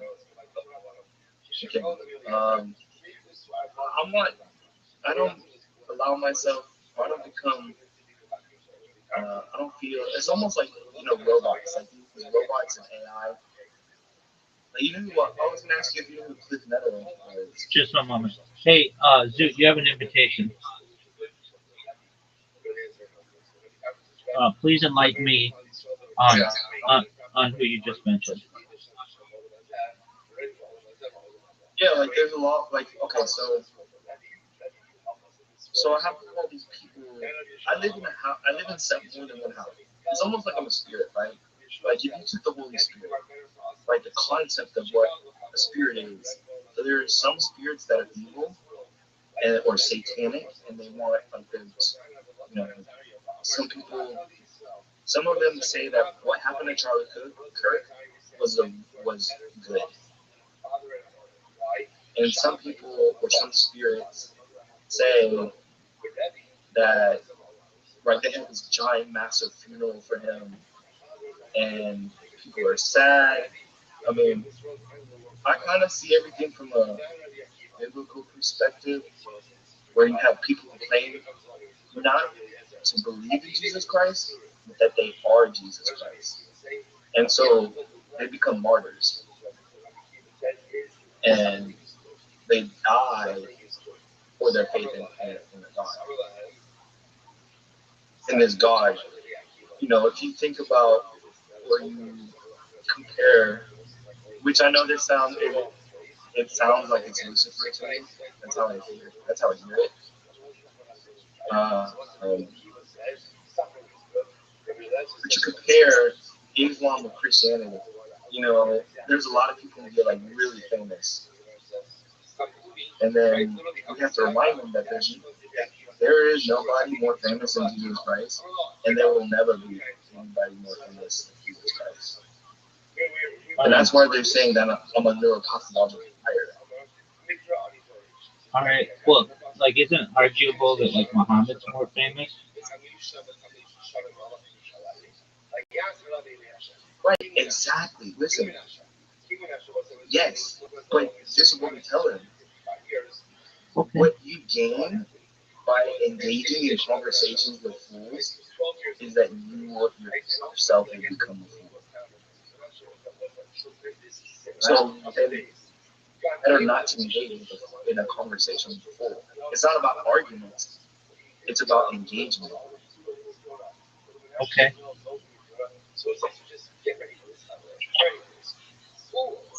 Like if I talk to myself a good friend, I think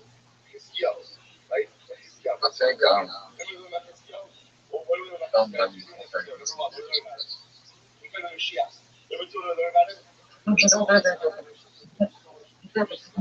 Listen, some people, right? So like people, like these people are brainwashed by media. Like they don't have an understanding of any type of realities outside of the realm of this thing. So these people, like Joe Rogan and Matt, all these other people that you can name all sorts of kinds. You know, anybody can name any sort of kind of name, but they don't understand that there is. They don't know that there is a reality outside of the internet because they don't know God. They don't know Jesus. And so they're saying, okay, it's my job as somebody who is a Christian it's your job to provide them with grace. You know,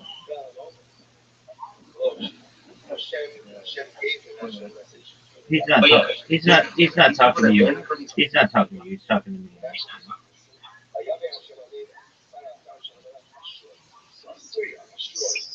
All right.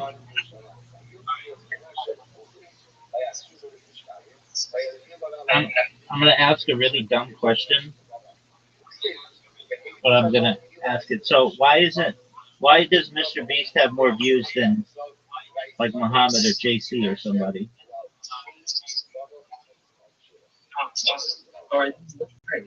I love when they ask me questions like this. They used to ask me like a bunch of them back in the day, like thousands of years ago. Okay, so Jesus Christ is still alive today. Muhammad is not. And Mr. Beast is possessed with Jesus Christ. Jesus Christ is inside of Mr. Beast. So Mr. Beast is able to promote not just himself, but Jesus Christ. And you have to keep in mind that in the Bible, Christ crucified. Muhammad, Islam itself does recognize Jesus, but it denies his godhood. And let me join on my other. I have a computer here. Sure. I just have a question for Zoo. What in the fuck are you doing? Why aren't you playing this game?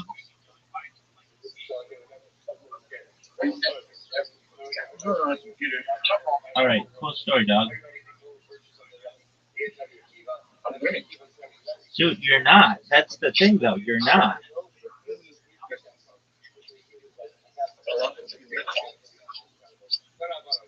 I just have the best show that we've ever seen. Incorrect, dog.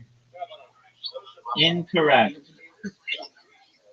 You've been in these servers for so long. All right, what do you want me to do about it, baby? When Discord sends out their annual wrap up, I'm not in the top 1%. I'm not in the top 1.1%. I'm in the top 0.1%. I'm the biggest Discord user on earth.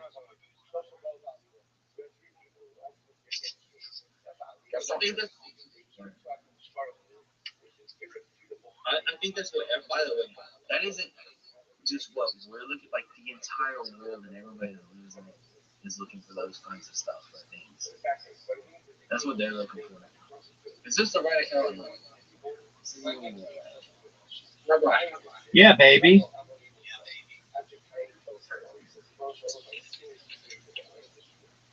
Dude, are you gonna go or are you gonna jerk yourself off? We're gonna go again. Pardon me. Robot, I'm better than you at your show. All right, is that what you want to do? Yeah, sure. I mean, I beat you the last time we played. I beat baby. No, you don't. And I beat you the last time we played.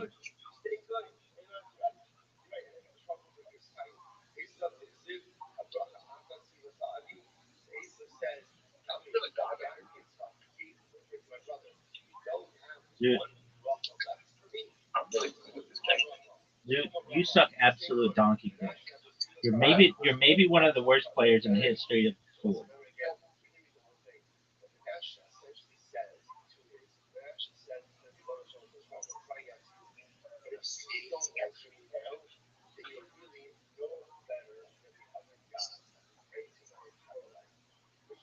Dude, that was a terrible, terrible shot. Of all the shots in the history of the human people, your shot will be remembered as one of the worst, if not the worst shots ever.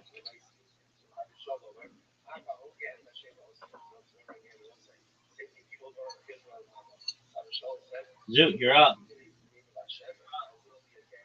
Zoot, you're up and everybody's waiting on you. Dog, are you gonna go?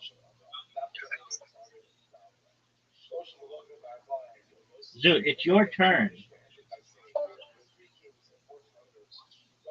Zoot, go. Zoot. Oh, what an amazing shot. You scratched, but you made it.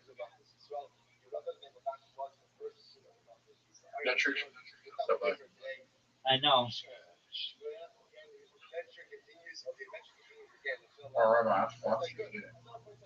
Maybe I'm still good. How about you gave me the easiest trick shot of all time? Incorrect, dog.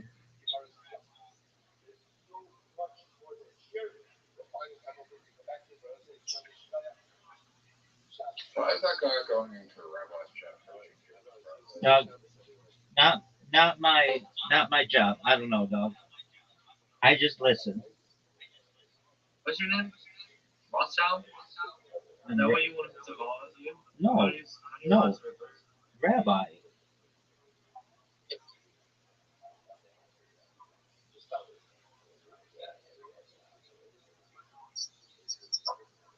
Oh, Zoot, what a shot!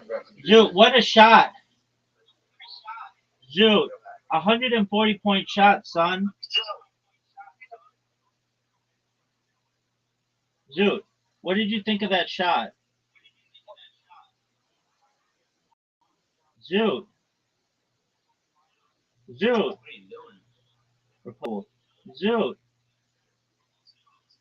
Zoot.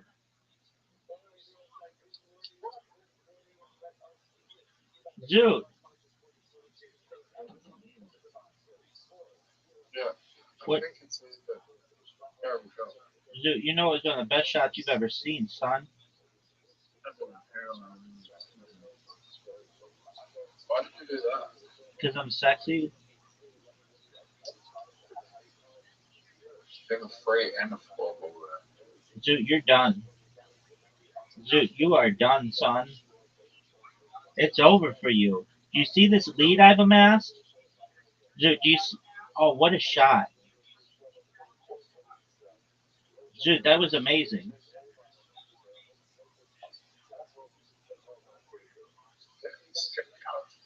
Zoot, you're done. You're done. He's trying to probably move his cows. I think that's what he's doing. Zoot. But you have the best shot. I'd probably be doing the same thing, honestly. Why did you do that? Because I'm gonna get rid of all the balls so you can't, like, there's a very low possibility of you beating me. It's a very good strategy. Let's see what he says.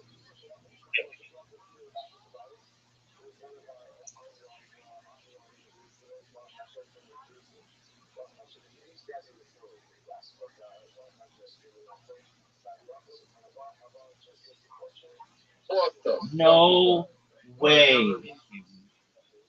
Zoot. How about that? I think we're running out. I can't even. Zoot, that was amazing. How about that? That was the greatest trick shot I ever done. Are you sure? But you agree that that was like a 10 out of 10? What the hell is that? No, dog. Really? Oh, yeah. Maybe we do. Dude, how many servers are there? 10 minutes. Rabbi, you need to school. Zoot. Zoot. I know what I have to do.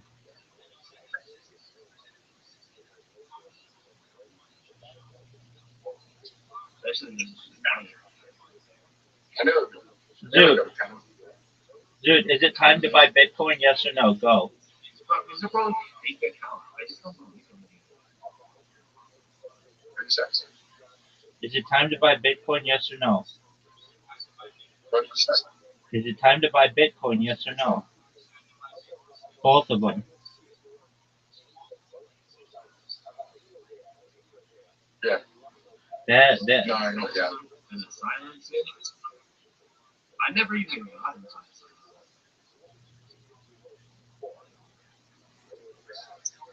Bitcoin's going to go down about 50 cents. No way. Maybe Harry Potter Obama Sonic Panini.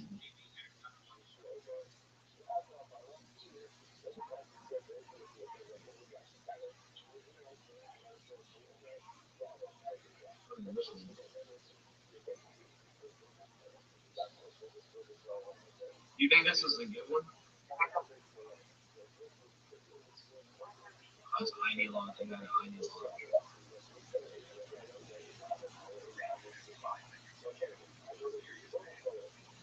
Zoot. Hit the Zoot, hit the shot. Zoot, hit the shot. That's a miss. Oh, it almost went in.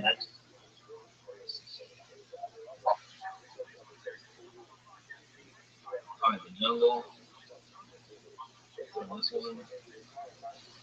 Zoot, did you like that shot? I think they have a bot. Yo, JC, if you're not talking to us, mute yourself, please.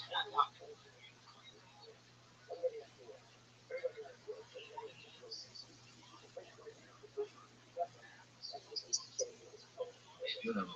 Yo, JC, can you not hear me? How come I could have messaged this guy? Dog, I'm gonna mute you if you don't. Why can't I message that guy? What up, Zoot?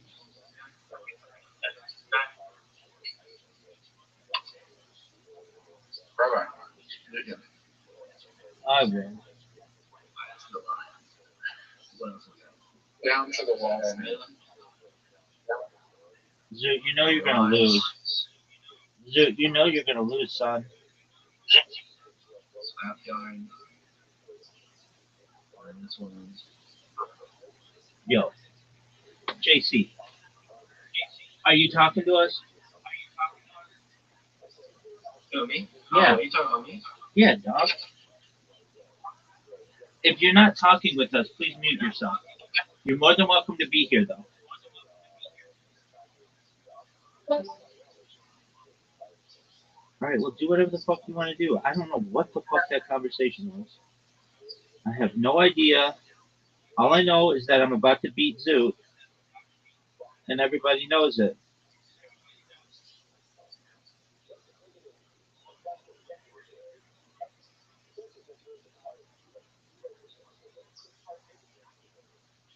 Zoot.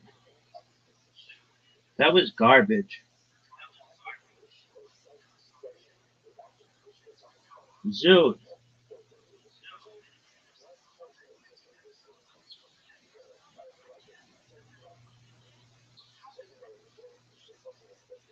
Dude, look at this shot. Oh! Gotcha, bitch!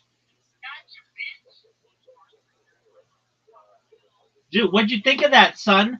What'd you think of that, son? What'd you think of that, son? Rabbi, your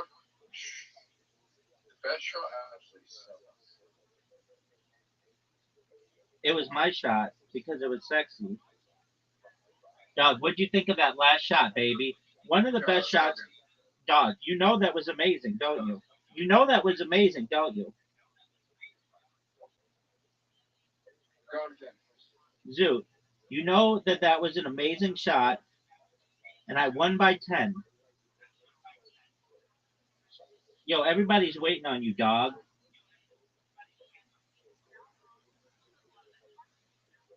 Zoot, are you gonna go? Are you gonna jerk yourself off raw?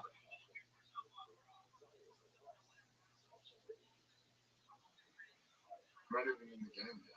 Oh, yes, you are, son.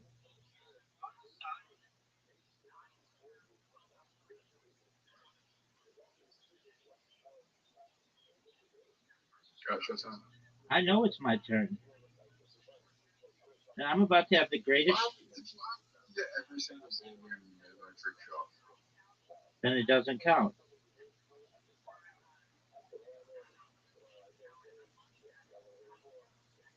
Would that be a trick shot if you got every single one? No.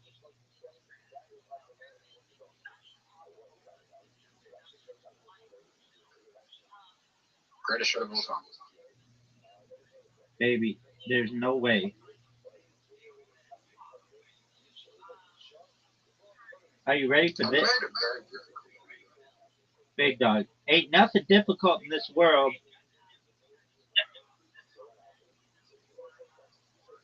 You just gave me the easiest trick shot of all time. Incorrect. Oh, right? You ready for the easiest trick shot of all time? That's not a trick shot. That sucks. That was one of the worst shots I've ever seen. It's one of the worst shots in the history of humankind. Dog. Look at this move. Just scratch. No one knows, and no one cares. I'm gonna do the greatest shot you've ever seen. I'm ready for it, and everybody's gonna laugh at you because your shot sucks. Oh, dude, that was a sick. That was a sick scratch, dog. One of the sickest scratches in the history of humankind. Big dog. That one. Yeah, baby. Do you think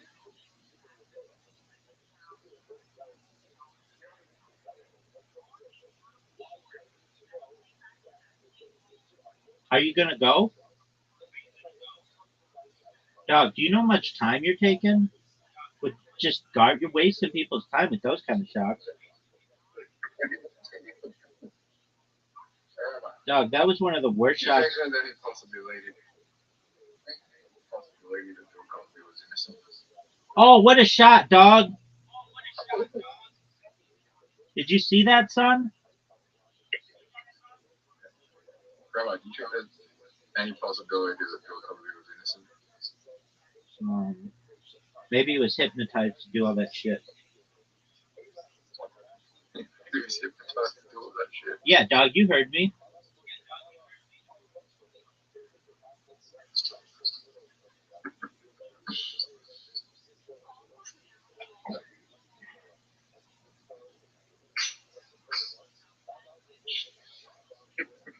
Yeah, why are you laughing, son?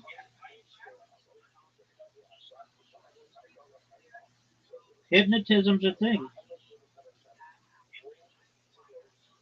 I've seen it with my own eyes. It's freaky. It's freaky shit. Do you think that happens? They hypnotize people to rape people? Maybe.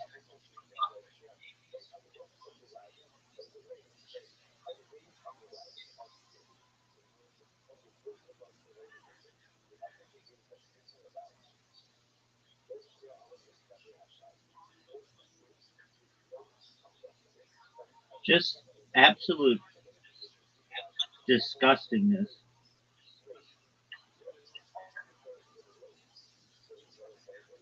What are you gonna do, Zoot? Zoot, everybody wants to know, what are you gonna do?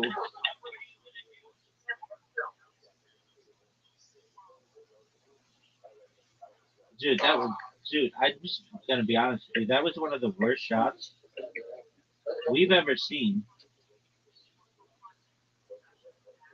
I gotta be honest with you.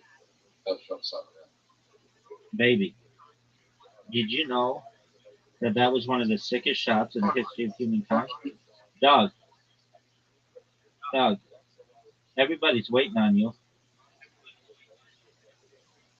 The greatest shot of all time. Incorrect. That was nearly when you. Yo, dog. Have you ever seen Pink? Zoot, have you ever seen Pinky in the Brain? Yeah. Try the really well. Yeah, dog. Well, you're fucking Pinky, and I'm the Brain.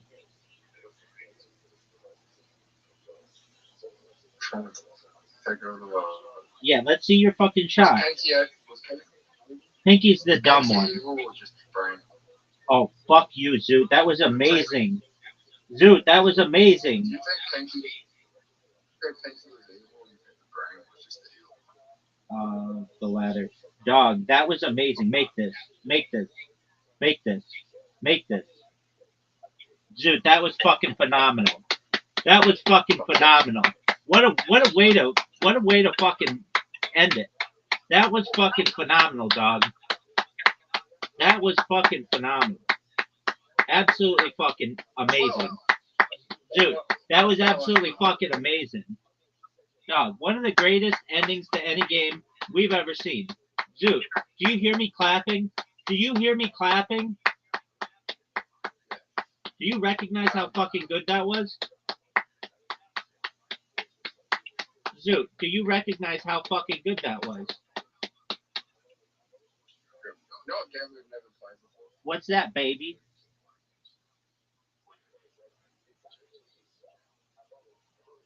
Sorry?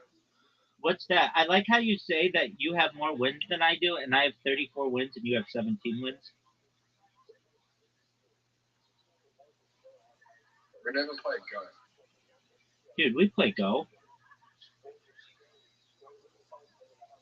We played Go once. And what happened? I won.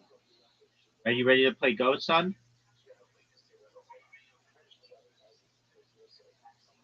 Sorry? Are you ready to play Go? Yeah. All right, big dog. As you wish. How do you play Go? Dog, no one knows.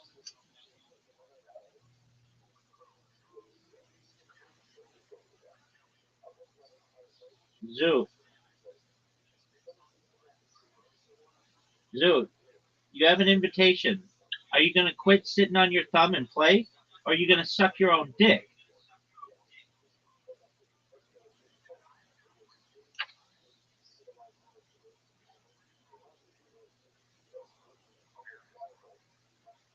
Dog, you're up.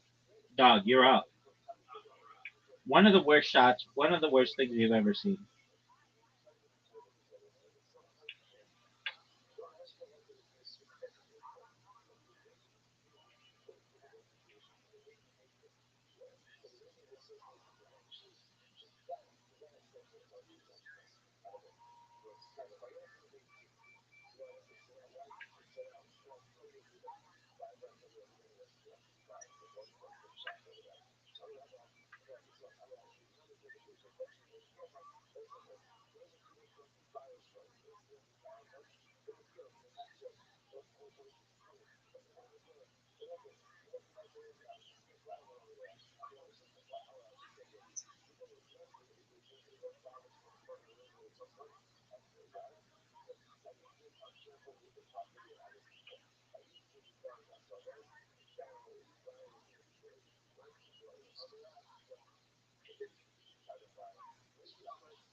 Fuck you, dude.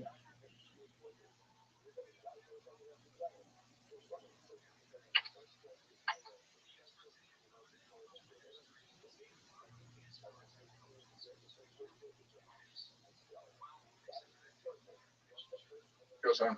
Oh, I know whose turn it is, baby. You're up, dude.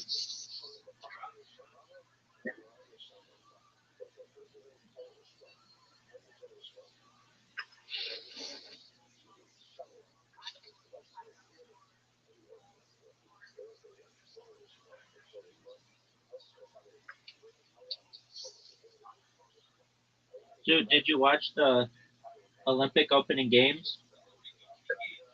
Opening ceremonies?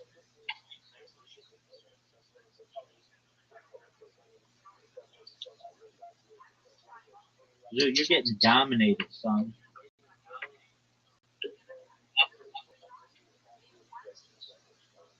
Dude, did you know you're getting I don't dominated? understand how to play. I mean, is that my fault? Was it my job on this earth to teach you how to play Go? Yes. No, that's incorrect.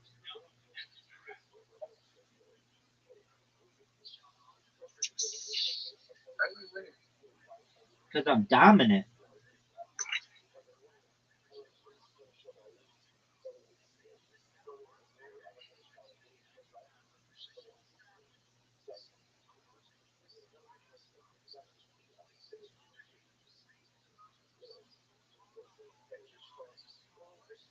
Probably eating on my own. Dude, you know I'm dominating you. This is a dominant performance, son. This is a dominant performance, son.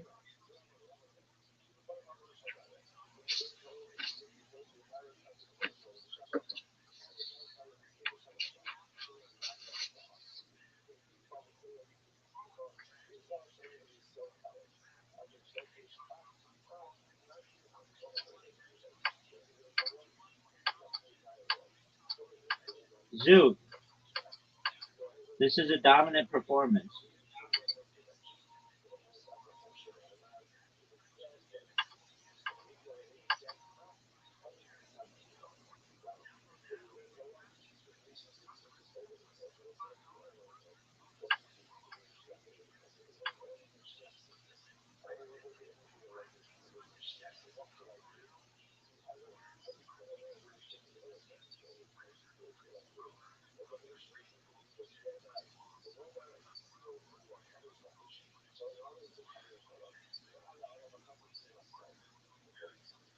Dude, are you gonna go?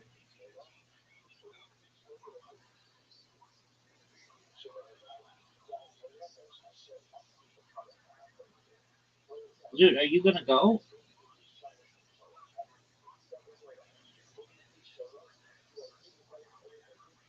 Dude, go.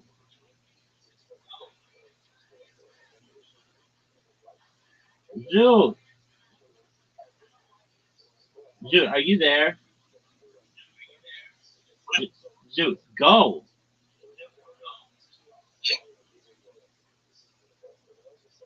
Dude, you're jerking yourself off live on a Discord call. All I want you to do is go.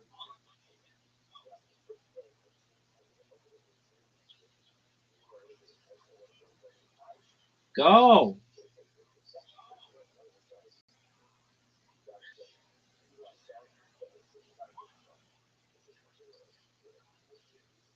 Go, dude.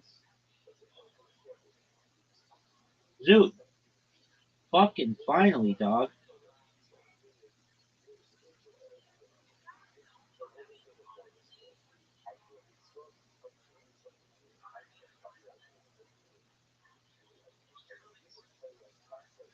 Dude, this is an absolute ass kicking.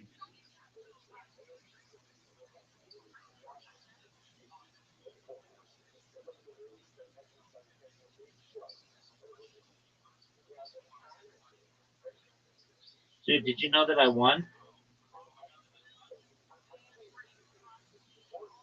Are you ready to get your ass kicked again?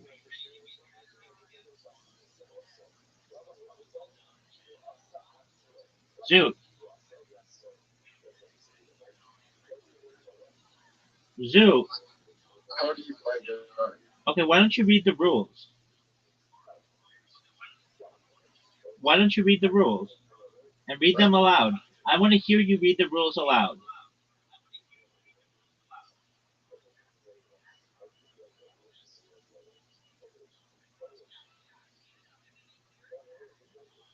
Zoot. Read the rules. It says board. Go is a two-player game, usually played. Okay, do you see that where it says that, dog? Dog, what are you doing?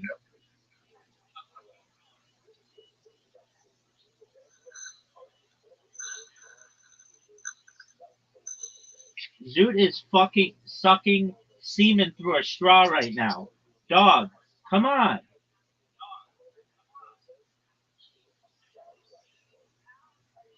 Go is a two-player game usually played on the board.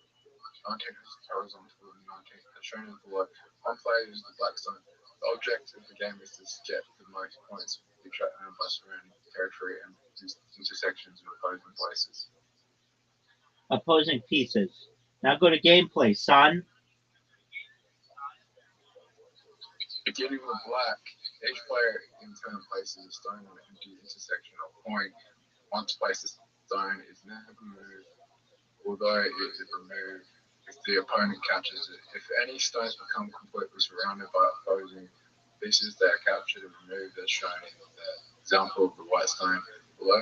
A stone or group is completely surrounded when it is not adjacent in any horizontal or vertical direction to any empty intersections. Any empty intersection adjacent to a stone or group is called the liberty of that group.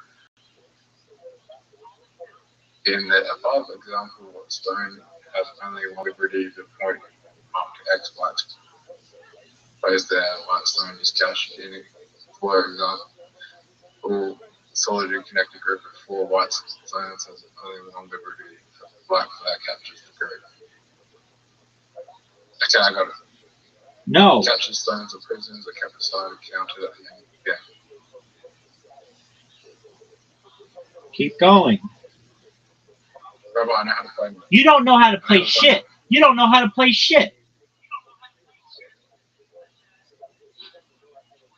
Finish reading.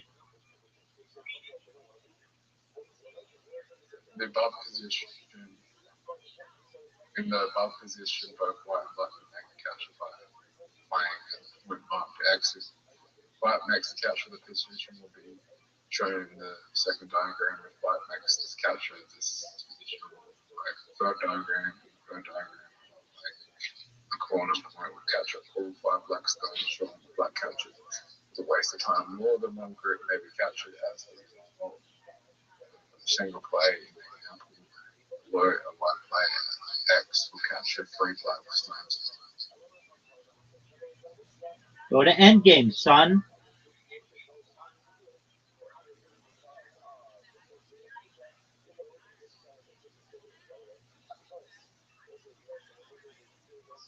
Zoot, it's Players are totally placed on any field points, intersections, adjacent to both players. Stones also known as dam, pronounced domain, next dead stones, that's this room. Have to be captured. Finally, all players add up their scores, players for each vacant intersection surrounded by is a host stones known as the player's territory. Each prisoner, he or she captured whoever has the most points. Wait, position of the board below 4 points marked X again was the previous side. After removing the white stone inside black upper right territory, black has 7 points in the upper right, 2 points in the left and 1 for the removed prisoners. For a total of 10, white has 5 points in the upper left, 2 in the bottom right. two for the country boys. So total black wins 1 point. I see shoot cry back. Black comes position, coming to offset margin. Going first to explain the word. If a player has run lately, he or she interception surrounding previous example. Black would need 2 stones inside black territory to then white stone changing the outcome of the so that players are simply remove dead stones off the place of the fast. Other rules, go! Ski occasionally adjacent to opposing groups will comes around or near group has 2 eyes and 1 group.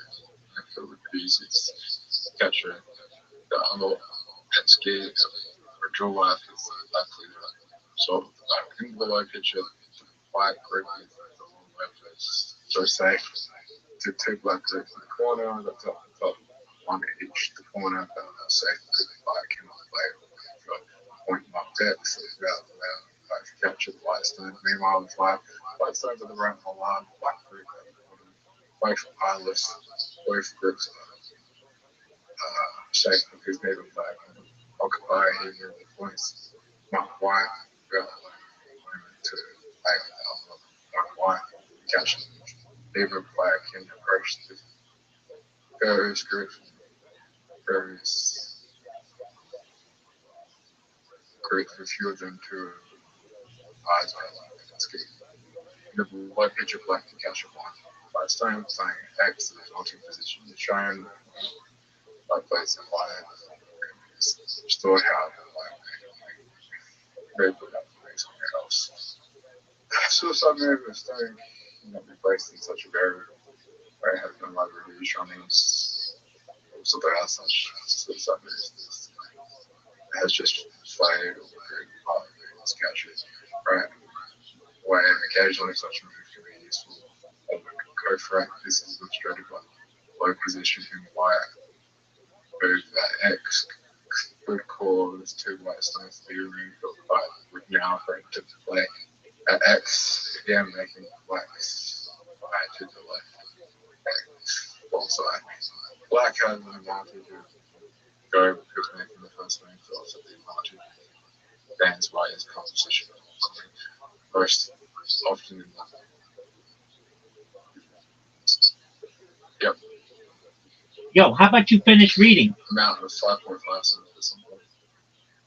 Sometimes as much as 7.5 this is the station has watched the end of the game since most score will not be a whole number of puzzle possible territory prisons are counted automatically, but it's players at position and determine the winner for even games. It is recommended that economy be fixed at 5.5 regardless whether the log is 19x 19, 13x, 13x, 999x.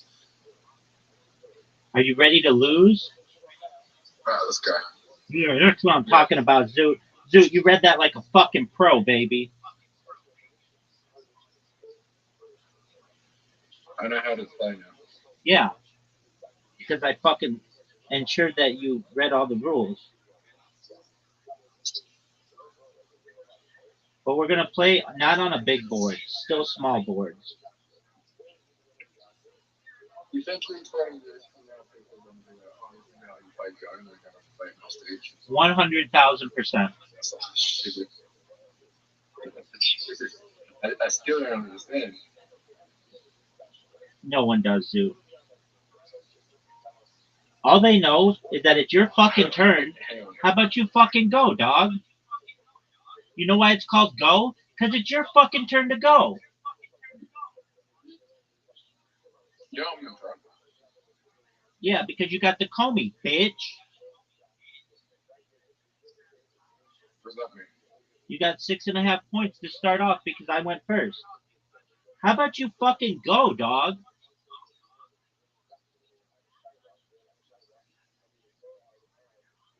Is that bad, man? Yeah, it was the worst move in the history of humankind. Next question.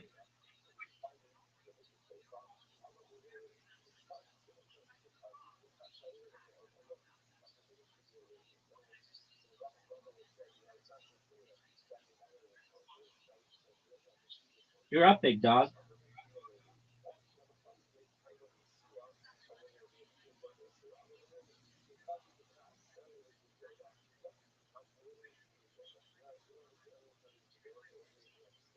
Big dog, it's your turn.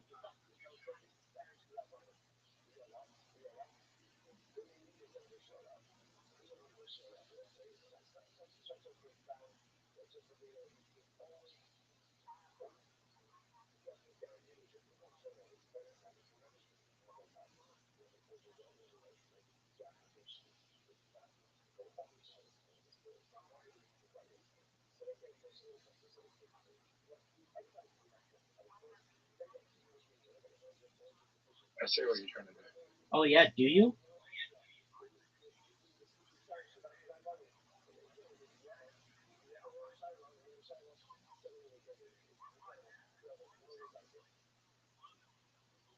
Maybe I'm doing it a little bit better. Zoot, you're doing terribly. Scoreboard.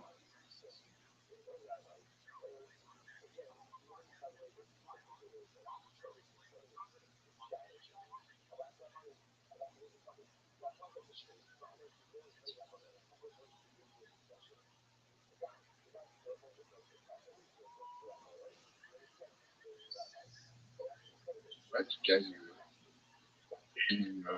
Baby, what do you want me to do about it?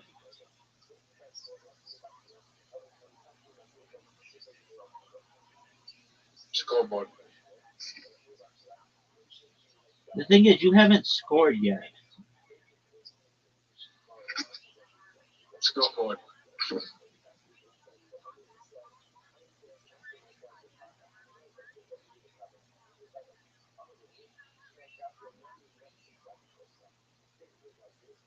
Brother, I'm very much wrong.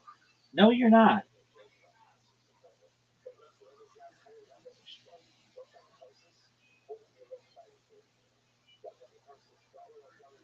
How did you score?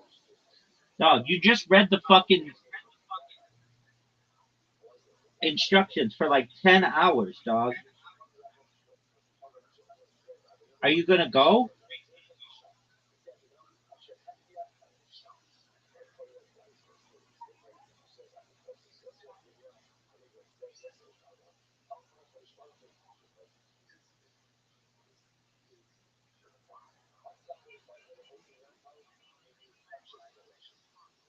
What Well, the fuck? you got a huge lead.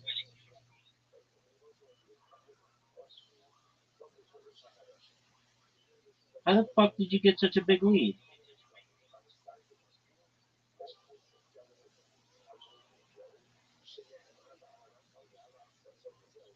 Dude, F Because this. I'm dominating the board. Dog, F this, man.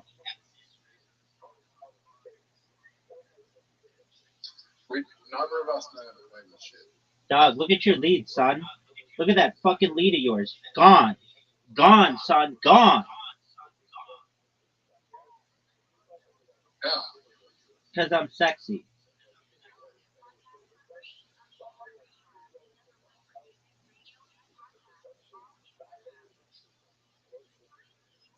I don't understand how you took the lead. Because I mean, do you need me to say it again? Because I'm sexy. Hey, You scoreboard, don't big even dog. know what you said. Scoreboard, big dog.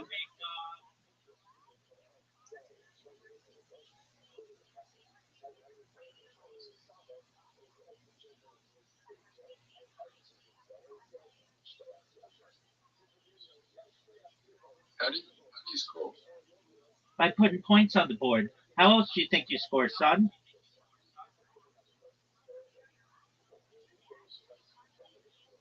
Thanks for the free points.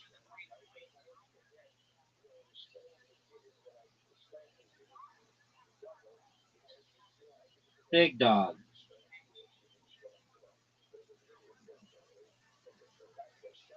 You're up, big man.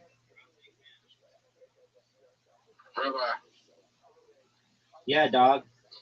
I'm performing tomorrow. I'm performing tomorrow and I'm going to a protest tomorrow.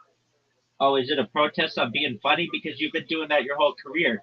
That is a fucking zinger, dog. It's a protest of how it's a protest of that not let the Prime Minister of Israel into Australia. Okay, well, that's kind of controversial, but I mean, do whatever makes you happy, baby.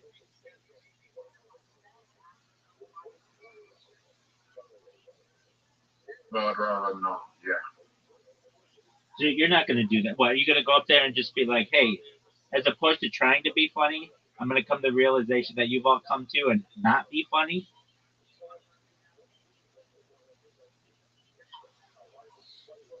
Zoo. I've got a good joke. Yeah, it's called I was eating out my grandmother and then I tasted horse cum.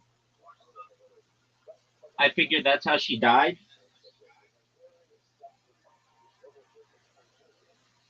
Nah, it's that.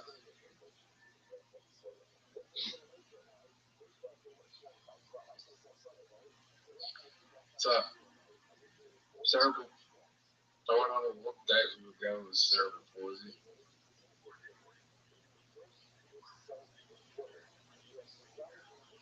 Zoo, you know you haven't scored yet?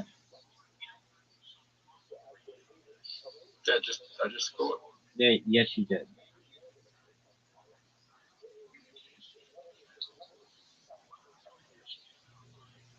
Zoo, you're losing.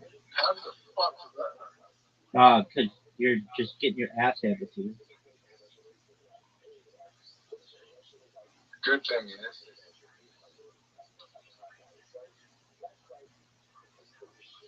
That I am still winning.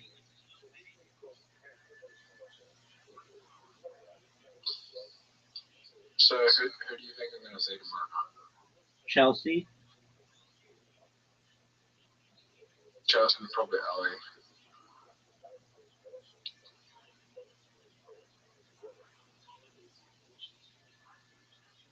Do you think you're going to munch Chelsea's box?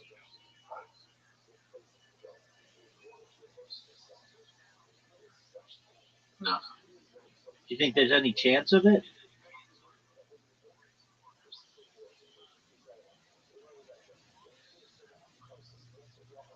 Maybe if I do a fringe show. There you go, big dog.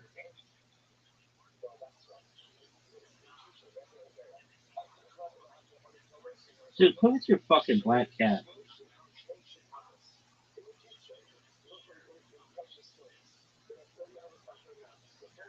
Zoot, are you gonna go?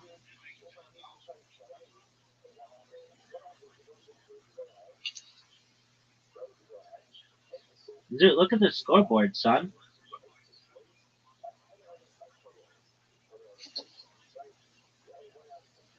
Zoot, look at the scoreboard, son. Let me ask you a question. Who's built their career? Who's like the number one person that get a career out of it?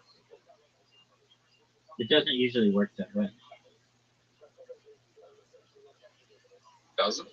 No, because opening doesn't like pay that well. Yeah, but I guess you exposure. Yeah, but people would rather make money. I mean, like a headliner might make, I don't know, $10,000 a night, and openers are going to make like $500 a night. It's just not worth it.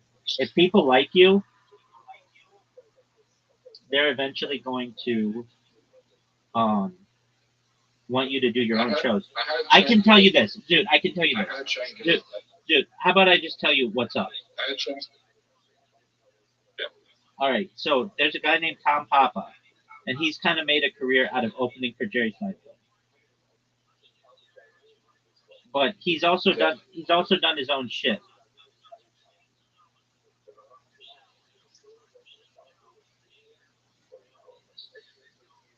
Okay. I had Jake do it. I think that's going to about 20 during the show. All right. Are you trying to get in on that? Yeah, but that's because he's selling out arenas. Word, dog. Dude, did you know that you lost again?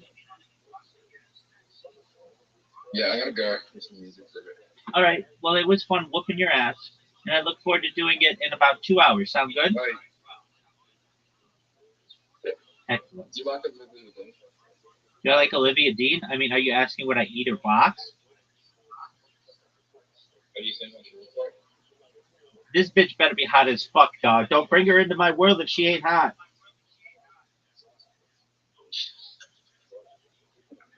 What you can say? Oh, that's a bad sign. You're asking me would I eat this British singer's box? Yeah, she could get it so long as she's 18. At 26. Yeah, then consider her box on the list of boxes that I'm gonna munch.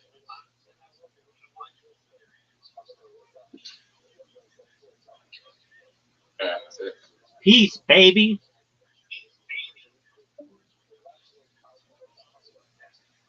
Champion.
What is this?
Oh, it's Bad Bunny time, son.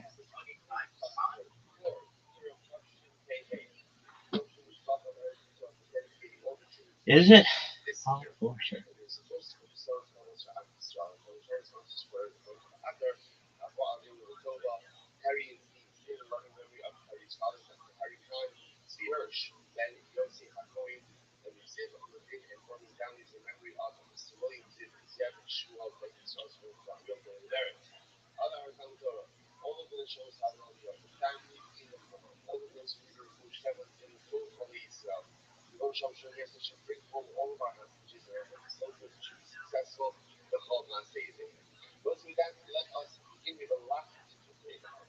This brought to you by Quo ZipRecruiter and Shopify. How you guys feeling tonight, guys?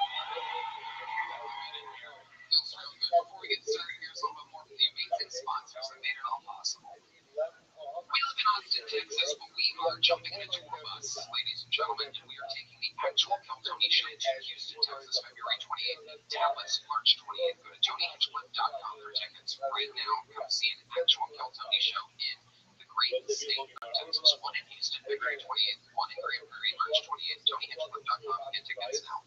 You guys are going to start tonight's fucking show. We are braving the freezing weather, and what a warm, hot show I have for you, ladies and gentlemen. Two of the biggest comedians in the world, two of the funniest human beings on planet Earth.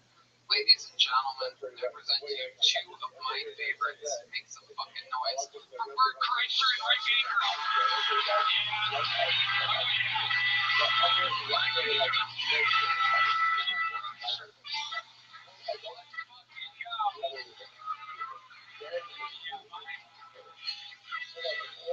Hi, buddy. Freebird is out now on Netflix. It is one of the top shows on planet Earth. Welcome back, Bert Kreischer. It's good to be here. I've been here all fucking week. Yeah. And I will be here all week because of this goddamn storm. Tony, how many mistranslations do you think happened in kitchens this Thursday? Before the storm came in, they were like, ice is coming. Oh, fuck. Thank you. No, that joke's dead after a week, so I might as well get it out. Use that double entendre while you can. Exactly. Rick Ingram's new special, Crowd Pleaser, is out on the Comedy Store YouTube now. Rick is one of the funniest fucking human beings on planet Earth. Rick was the guest. Fun fact, for those of you that consider yourself Keltoni fans, Rick was the guest on episode 1 of Keltoni. Wow. Before it even had its name, it was called Hinchcliffe's Notes with an apostrophe. A lot of people have said that my presence on Hinchcliffe's Notes is what made Keltoni necessary. It's true. You got the pilot picked up for episode 2. We renamed it, and the rest is history. What other names were in the running? That was another Brian Redman's second podcast.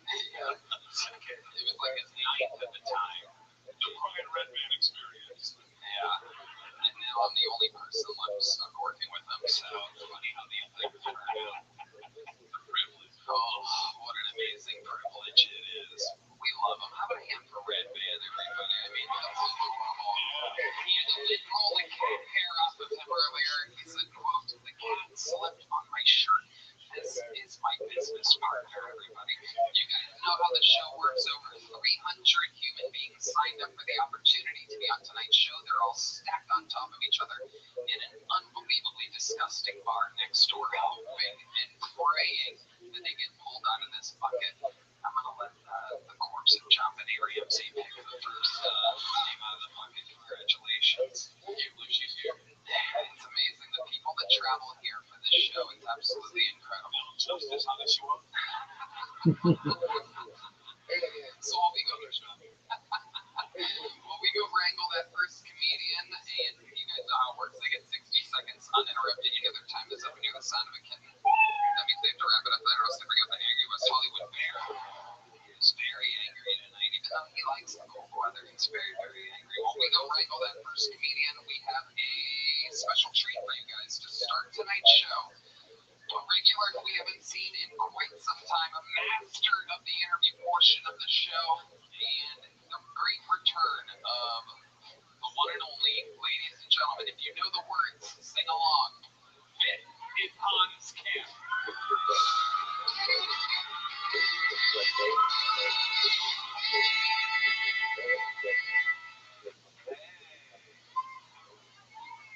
Hope you guys are staying warm, driving safe. There's a lot of ice on the road, not just the good kind. Just the brave men and women who are trying to make sure these sex Latinas don't suck their cocks.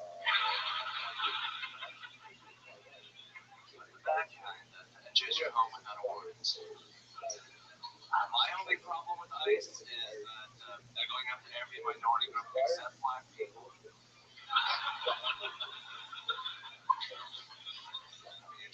serious crime. Just given the more room to breathe.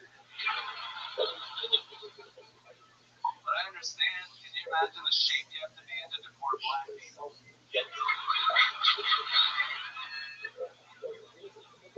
I'm actually training for the 3-gun competition right now. I'm trying to shoot a pistol, a rifle, and a shotgun in under 3 minutes.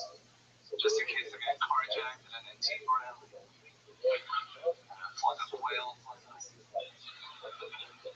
Alright, that's my time. Thank you so much. Alright, yeah. Go. Mark, you grab that mic quick. Oh, I didn't mean to. I just, I haven't been able to laugh at this whole situation, so it's nice to call that. Yeah, I'm laughing Hans, fun set. I agree with almost everything that you said. I didn't understand the 3-gun competition thing at the end. Is that a thing that happens? Yeah, that's a type of gun competition. It's just where you shoot around. It felt like a very specific type of racism that only he knows about. But he is Asian, so that's the highest level of racist. Not a lot of people know that Asians are the most racist people. I thought people knew that when I made fun of an Asian back in 2021. Turns out nobody fucking knew it somehow, or everybody forgot it all at once. And I got in big trouble, and I needed to find an Asian to come in and be my token Asian. This wasn't the Asian? No, that's the Asian that I got to replace the old Asian. Is it racist that we both thought he was the Asian that we were talking about? No, I was like, there's no way Tony ever went for 2. I mean, only one can replace the other. He was the Yao to my Ming, so it worked amazingly. Your life is good, right, Hans? Yeah, of course, it's amazing. Yeah, doing great. I went camping recently in Big Bend, just out there by myself, just enjoying the Texas countryside, just soaking it in. You went by yourself. It's like meditative, getting to know myself, just thinking a lot about my life. Were you on your phone on there? Yeah. Oh, okay. So meditative. What else did you do while camping, Hans? I smoked a joint, did some mushrooms. By yourself? Yeah. dangerous, those eyes closed all the way. Out in the woods by yourself, just like Helen Keller, like, or Howard Keller.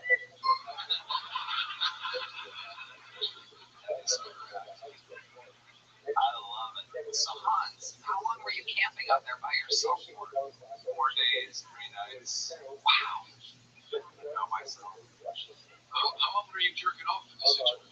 It's actually really cold, so it kind of. You couldn't find it. His eyes are closed. He's got chopsticks down there going, keep telling me more about this camping trip. You didn't jerk off at all 4 days? I did once. Can you explain to us how that would go exactly? Can you imagine you're hiking through the Texas woods and you come across what at first you assume is a Sasquatch, only to find out that it's an Asian guy masturbating on mushrooms? You expect that in Oklahoma, you don't expect that here. And the best part is he can't see you. So you and your family just circle around him and wait till he's done. He's hiding shit, his eyes are closed, he's like a bird dick. And your youngest is like, between your legs. I want to hear more about you. Yeah, I had a great time. Amazing Hans. Why was he away for a while? Why by yourself, Austin?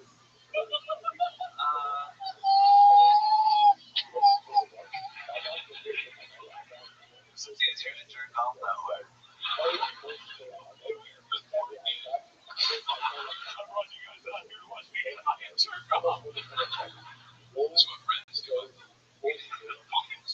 Did you see anybody else out there when you were camping? Were there other people? I saw a bunch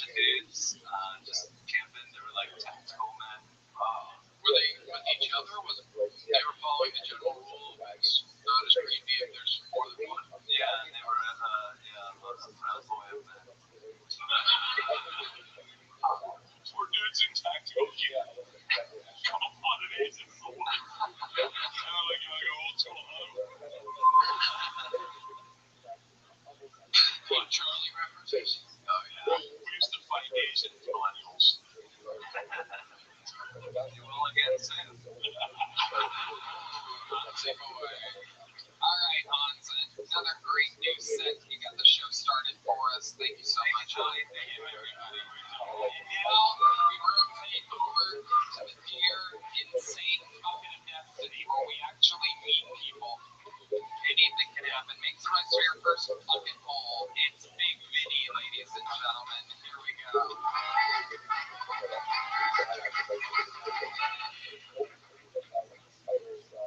I haven't had a chance to get medicated yet tonight. Does anybody have a spare Ozempic they can throw up on stage? I could really use that shit. Has anybody in here ever gone fat splashing before? I'm sorry, that's what I call skinny dipping.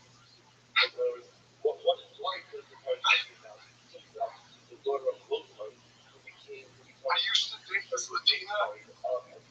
She would make me drive her really far to try new restaurants. The reason she broke up with me, she found out her name in my phone was Torta the Explorer. Yeah, that fucked me up that time. It was even rougher that I had her off in my phone as Tortilla.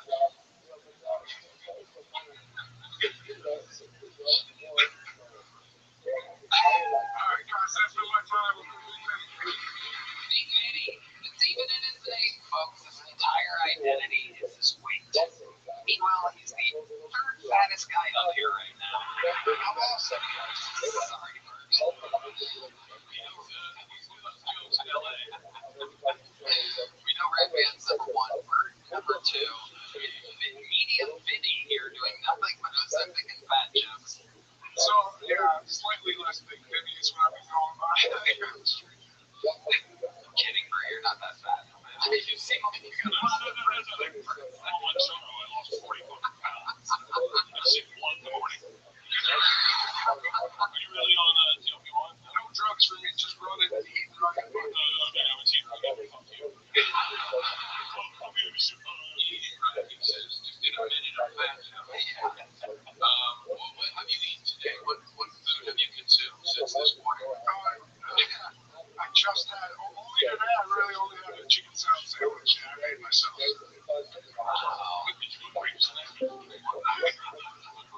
Yo, what up? Transway.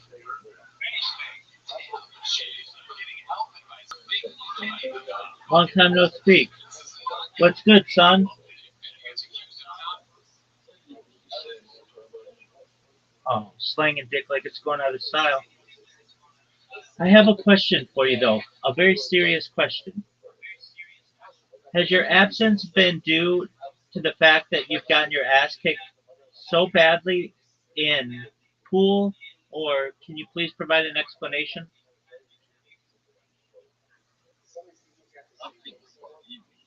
Dog, yeah. Okay, I'll take even. Are you ready to lose?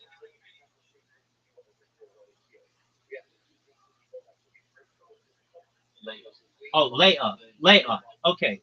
Like when? Baby, I'm up all night. I'm gonna pull an all nighter just to whoop your ass.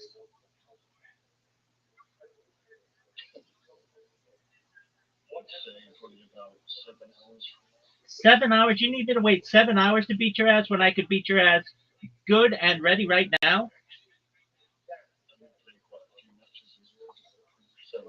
Doug, how about you just play right now? How about you don't plan your fucking life around playing pool and you just do the needful right now? 6:41 in the morning. Yes. Doug, 6:41. There's never been a better time in the entire world than 6:41 to be able to play pool. Barry, how have you been, girl? GM. Uh, how are your doggies? Good. Excellent. All right, back to my man. Excellent as always, absolutely.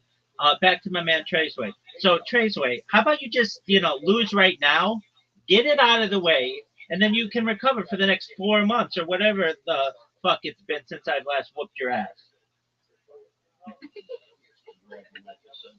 Baby. Look, I'm just gonna summarize this for you as best I can. All right, concisely, efficiently. Let's play right now, not in 7 hours. How about that? Baby, I'm just giving you an opportunity to get your ass kicked sooner rather than later. Dog, you need me to get out my calendar to play you. I'm ready to play right now, anytime, anywhere. You're over here like, hey, when the moon and the stars align. 7 hours. Yeah, exactly. Come on, man. Come on. Anytime, anywhere, just not 7 hours. 7 hours, I could be asleep. I could be in the middle of beating somebody else's ass. Right now, I have the opportunity to take you to the woodshed. And let's be honest, it's your time. It's 6:41. There's never been a better time in the entire world than right now to get your ass kicked. I mean, I'm positive of it. So, how about I send you an invitation right now? You accept it, and then you get thrashed.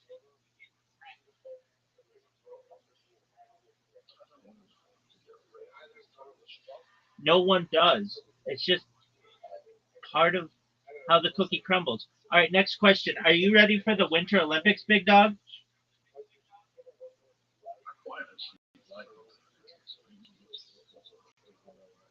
All right. What's your favorite sport and why?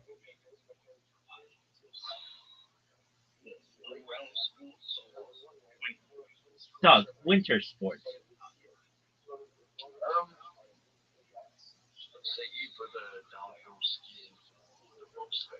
Okay, those work. Why isn't there a spring and or a winter spring and or a fall Olympics? Why isn't there a spring and or a fall Olympics? I'll wait. I think they should have one. I think we should start it.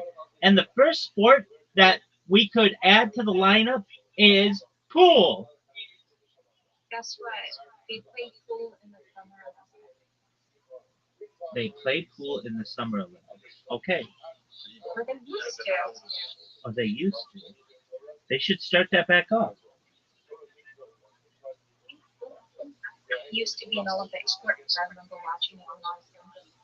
That's baller. Now we're gonna have to learn all of the history of pool in the Olympics. So thank you, Barry. Pool Olympics. Let's see. I bet it's gonna give us swimming. No, we want billiards. Yeah.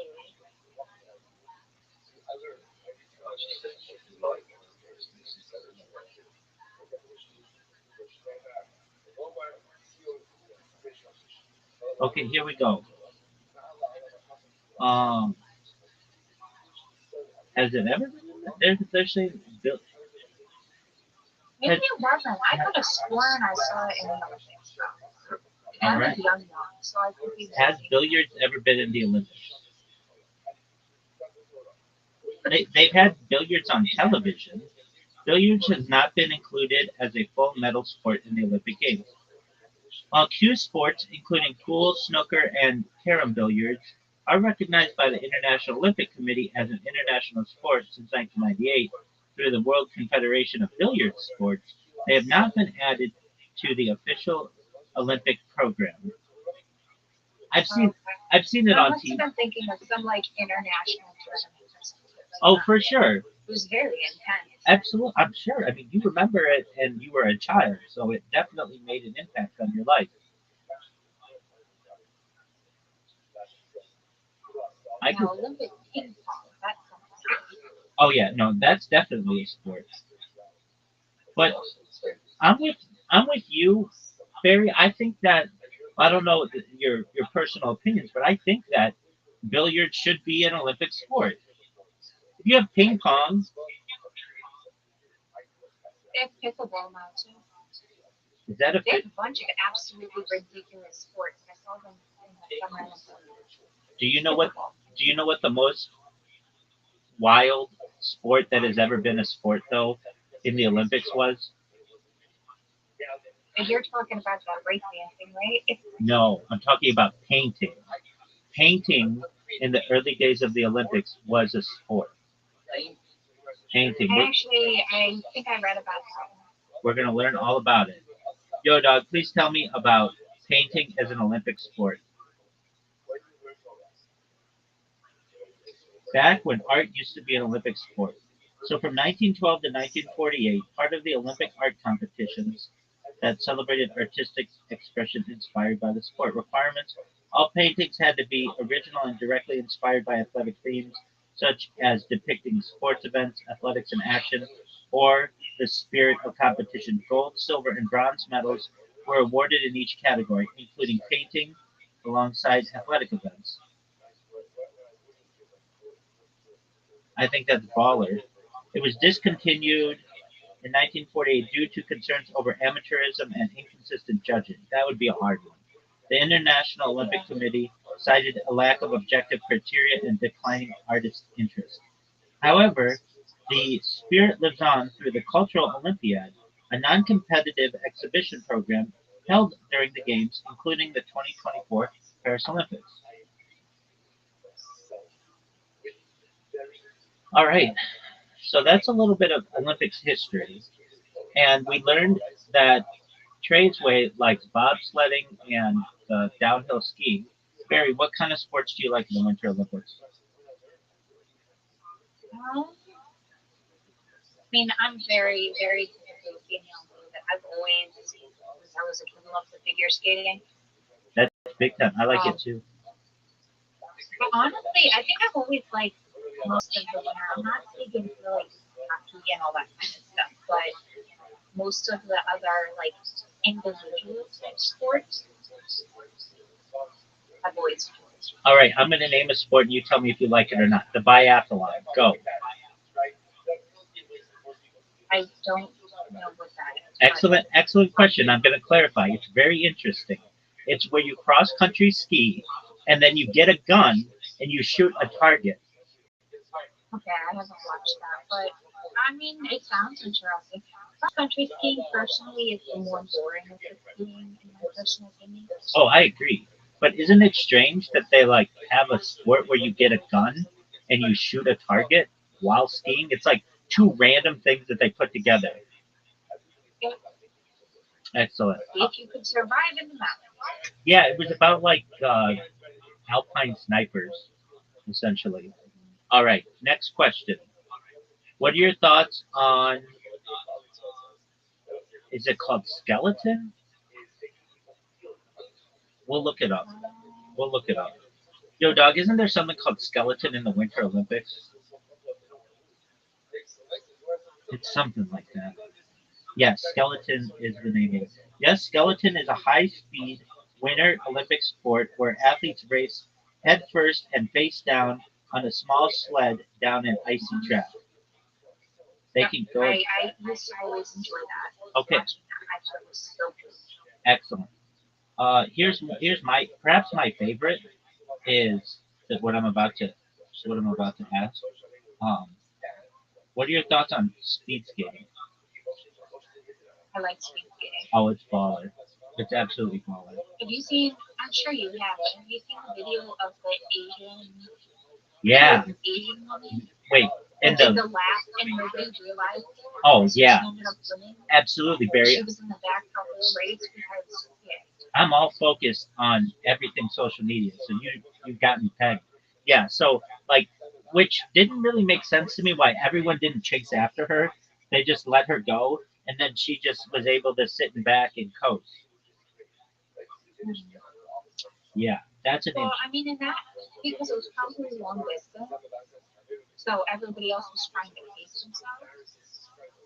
That's one of the big things that they pace themselves. And by the time they were on like the fifth or sixth lap, everyone had already forgotten that she moved by because they were also focused on pacing. Right. It really brings into like I did not think that air resistance would have that much of an impact, but it does. They have to like stay in the pack or whatever. Yeah, I did see that.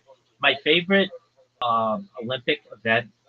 Okay, so there used to be this guy called Anton Apollo Anton Ono, who was like the big speed skater of like the early 2000s, and he was in a race versus like all these people from like cold places, and they all were in the biggest speed skating event, like the final gold medal match, and one of them slipped and took out everybody in front, and the winner ended up being from Australia, and it turned out to be Australia's first gold medal, maybe even any medal in any Olympics, and all the guy had to do was just not fall down, and he ended up becoming not just a gold medal, but he became like a reality television star in uh, Australia. He's been on like like Australian Survivor and all kinds of other things. And literally, all he had to do was just not fall, and all the people in front of him got taken out. I find that to be interesting.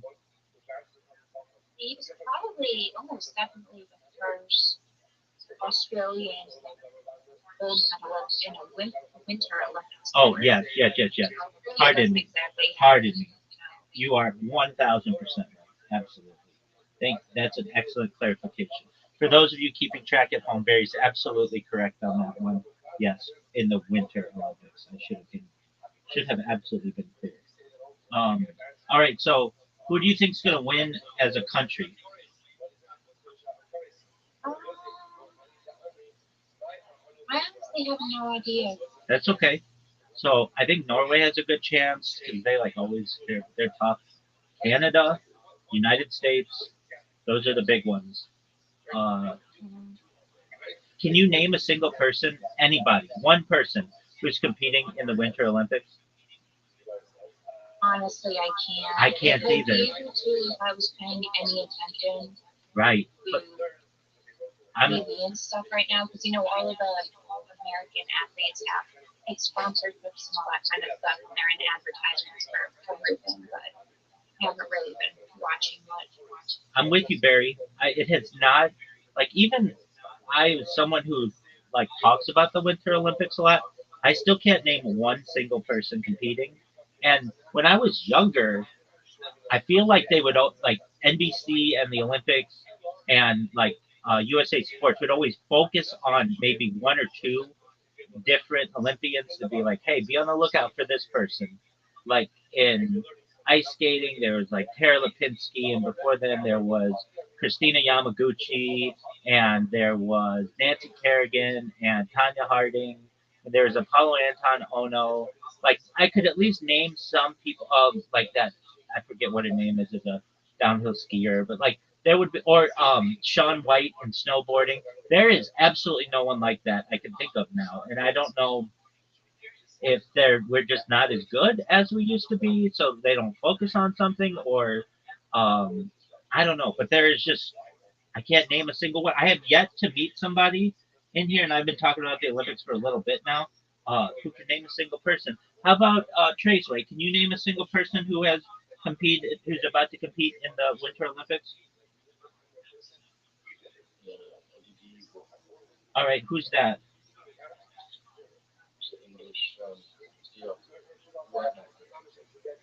Okay, there you go. So at least Well, you know what? I can't actually name one because I remember hearing about it. I just had to Google what her actual name was.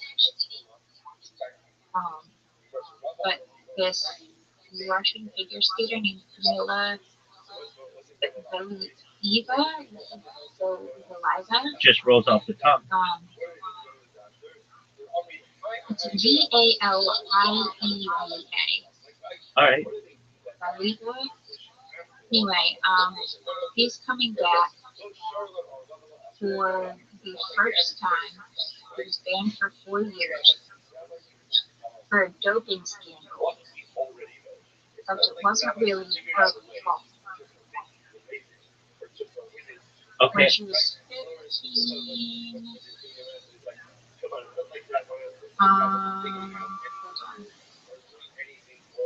yeah, something happened when she was 15 where she was given something that included a banned substance. And so she actually won a gold medal or something, and they stripped it from her. So this is the first year he's been able to skate. Very interesting. That seems difficult that she was 15 and had that pressure on her. And I'm sure she doesn't know what's going on with her coaches and such, but you never know. Um, I go ahead. No, and then I don't know if that one ski chick, because there's an American ski Yeah, yeah, yeah, super popular 4 yeah. years ago. Wait, I can't remember her name. hold on. The one who dated Tiger Woods. No, it's a blonde chick. I can't remember her name. Yeah, this is a blonde chick. It was 4 or 8 years ago. It was Um, what is that girl's name? That's who I was thinking too. Um, yo, dog. Who's that Olympic skier who dated Tiger Woods? Lindsey Vaughn. Yep, there you go. That's the name. Exactly. I don't know if she's competing this year though. We'll see. Is Lindsey Vaughn competing in the 2026 Olympics? I thought she was. I thought she was coming back. She is.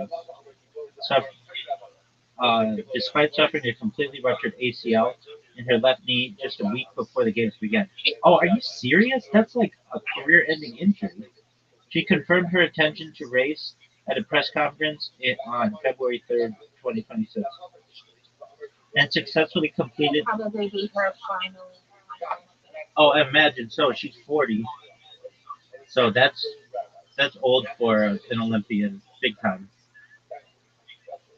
But she's like the most famous female skier ever. I mean, I can't name many of them. There's Peekaboo Street and Summer Sanders. Summer Sanders, and I just knew her really because she did NBA and such stuff. Um, aside from that, I can't really name any. You know, I didn't even think of American hockey players, but I can't even name that many people in the NHL that I could say like I know their names if I hear their names, but I don't really follow the NHL that much. So I even I don't know like the NHL used to have bigger name people. They'd have like Wayne Gretzky and Mario Lemieux, and I feel like they're just not. They don't have like a single really good guy who like oh yeah that guy's like playing. Um, so yeah, trying to think of any other sport. I can't name a figure skater, either male or female.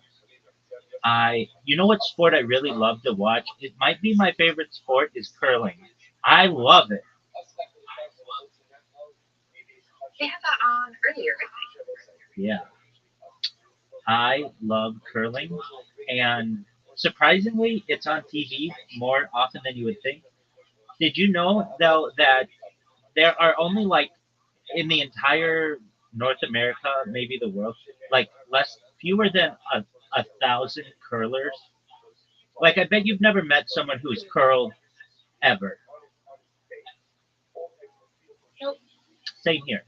It's just not like it's like you have to. It's almost like nepotistic. Like your parents are good at curling and they get married and then they have a child and that child's all into curling. But it's like I've never met a curler in the United States unless you grew up in like I don't know like Seattle or Salt Lake City or someplace that's like really into winter sports, maybe Denver or something. But like LA, I've never.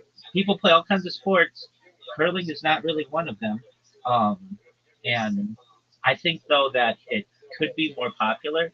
Um, if I mean, I guess it just has to do with like if there's money involved, and maybe being a professional curler doesn't pay that well. But I don't know. I find that sport to be absolutely amazing. It's just like how precise everybody gets, and I feel like I could do it. That's another thing too. I feel like I could be an okay curler. Uh, it's almost like bowling on ice. Like of any of the sports, curling I feel like I could do. I could even be someone with the broom. You know the broom people. I feel like I could do that. Um, I personally think that I could be a very good curler. So maybe someday, maybe I've got a professional chance at being a curler. Of any of the sports in the winter, which one do you think you could compete in, Barry? Oh, probably none of them. I'm highly unathletic. Oh, but you could do curling. All you have to do is just like slide and let go of a rock. No, I'm also highly uncoordinated. All right, but I mean, you know, even a broken clock's correct twice a day, right? You could maybe do something. I mean, have you ever bowled? I'm a terrible bowler. Okay, Absolutely horrific. all right. All right. So you don't think you could do anything? Can you ice skate at all? I used to be able to a little bit. I never got particularly good though. Same. I ended up on the ground a lot, on the ice, and when I was a kid, they didn't like they have these like walkers now for people to learn how to ice skate. I've seen it like ice rinks, but and I've used them at ice rinks. But when I was a kid, they did not have that, and so you just ended up on your tuchus, on your butt, if you know, and you'd be all bruised and stuff. It's very easy to break a wrist. Can be pretty dangerous. Um, all right, I'm trying to think of another winter sport that I could do. You know the one that I think I would probably die at. I guess it's the one. Is it the loop? Not the loop. The one where let me look it up. Where the people are flying through the air. This is pretty cool too, though. It is absolutely. Yo, what's the one sport where it's like skiing, but then you fly in the air like really fast and really high, and it Oh, can like the distance skiing? yeah, it's something The like that. ski jumps. Ski flying.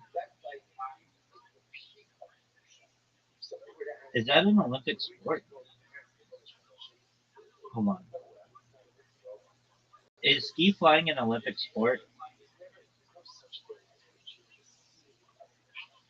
Ski flying is the sport you're describing. It's an extreme form of ski jumping. Uh, it is not an Olympic sport. Okay. Yo, what's the sport that's like ski flying, but it's in the Olympics?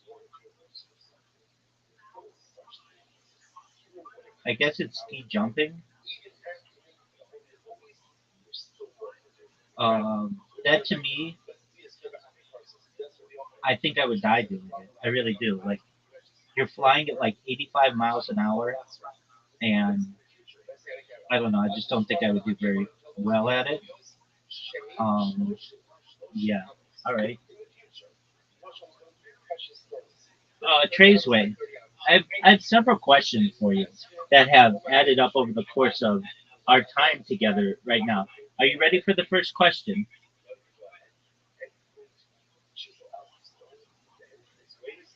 Trey's way, are you there, or are you just studying Olympic rosters? Who wouldn't be? All right. First question. Are you ready to lose? Are you ready to lose? It's now 7:01 in the morning for you. That's plenty of time for you to be able to recover, to be able to work your thumb on the pool, and frankly, to just get dominated. I'm ready to dominate. Trey's way, in my soul, I'm I'm just ready, willing, and able to dominate you. Are you ready?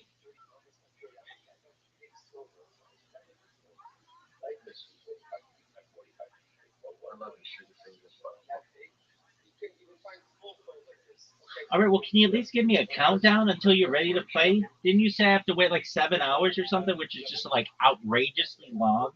Nobody plans that far ahead.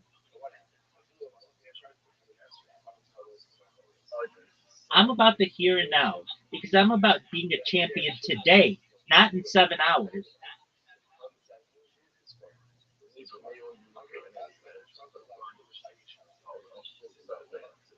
Oh, you're gonna sort me out? Is that what it's called?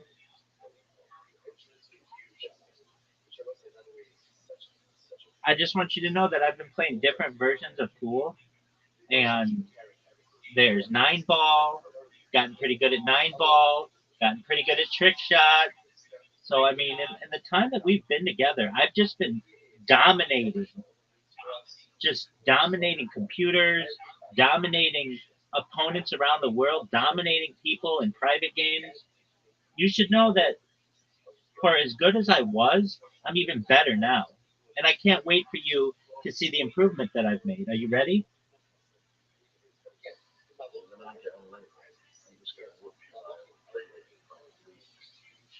Oh, okay. All right. I mean, I'm ready. You don't see me shaking, though. I'm very calm, cool.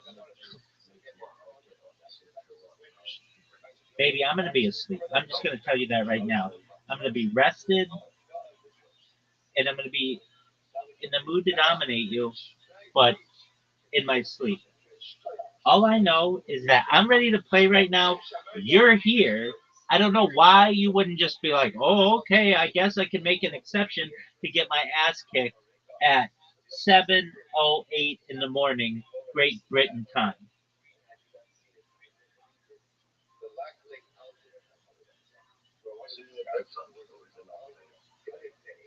Okay, do I have to sing it or can I just say it?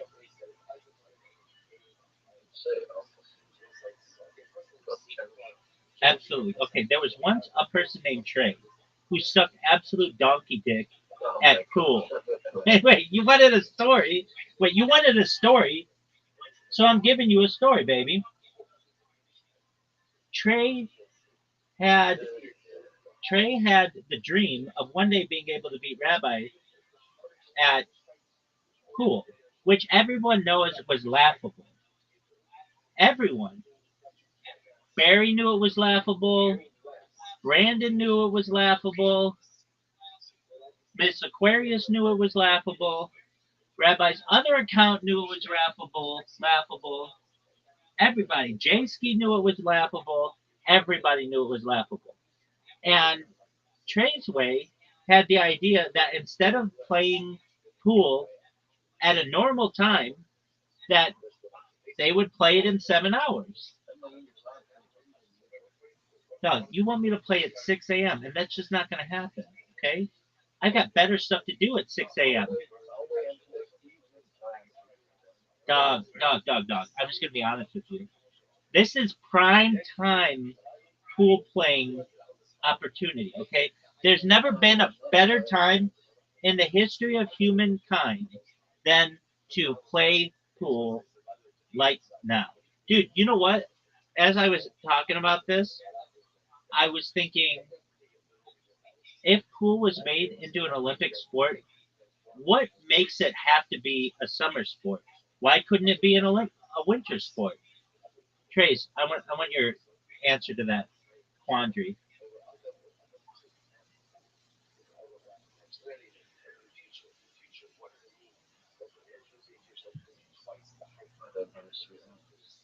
I don't know either. And why couldn't it be a fall sport or a spring sport?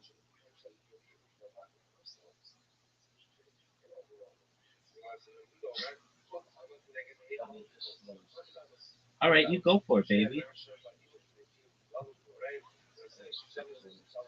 I like to sneeze. I find it somewhat orgasmic. It's an amazing feeling.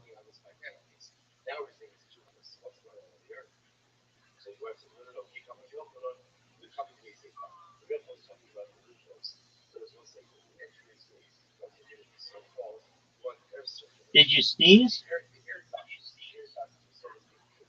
Oh, you're never gonna be able to sneeze now. We sabotaged your sneeze. All right, so back to our story. So as we were saying, Tradesway had to sneeze but was unable to for whatever unknown reason. And Rabbi was doing their best to motivate Tradesway to play pool at 7:11 a.m. Greenwich Mean Time or whenever the fuck he follows. So, with that being said, everybody on Earth was like, "Hey, Rabbi, when are you gonna play Tradesway?" And Rabbi was like, "Anytime, anywhere, just not in 7 hours, like right now." And so then all of the people of the world asked Tradesway, are you ready to play billiards? And Tradesway said, We don't call it billiards here, we call it snooker. And everybody laughed at that, not knowing that Trazeway was serious because no one would call it snooker because that name sucks. They'd call it pool because it's short and sweet and easy to spell. They might even call it billiards if they're being fancy. But no one, absolutely no one on this globe would call it snooker. So they asked Tradesway, what is snooker? And Tradesway responded, that's the sport that Rabbi always kicks my ass at. And everybody was like, oh, we know what you're talking about. That's pool. And Tradesway was like, yeah, it's pool. The end.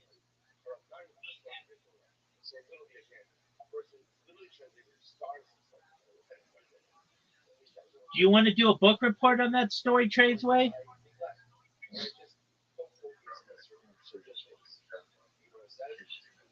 I love you. You're a wonderful person. Now, I just want to know. Okay, later, like 7 hours from now, this motherfucker wants me to get out a calendar and make a Google event so that I can pencil him in. Excuse me, is this going to be one time deal and then you're going to come back in 4 months and get your ass kicked some more? Or is this going to be a regular thing? Traceway, look, I'm just going to put this out there. Do you know that there's an invitation to play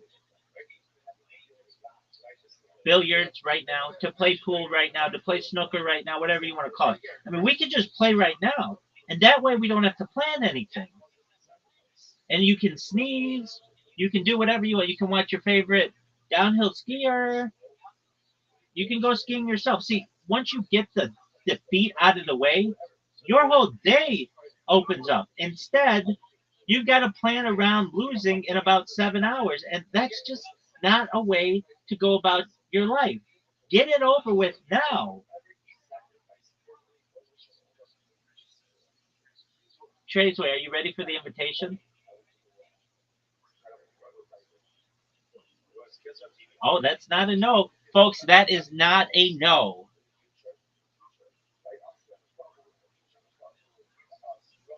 Traceway, are you ready?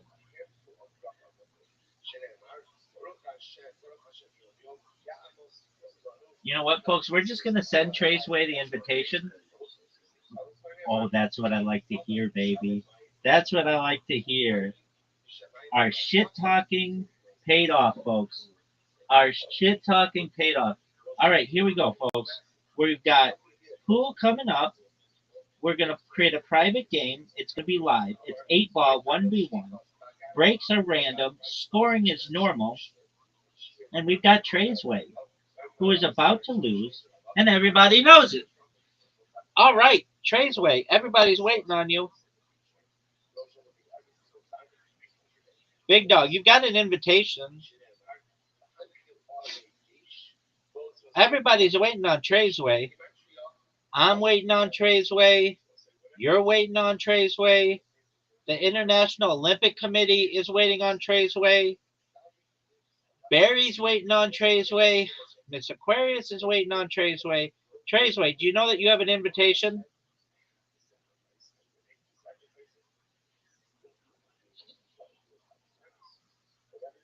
Big Dog. Big Dog.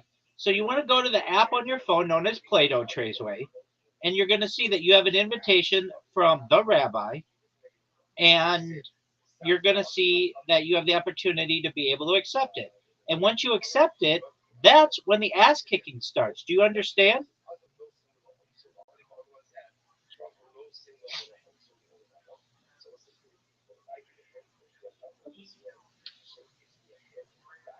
Traceway.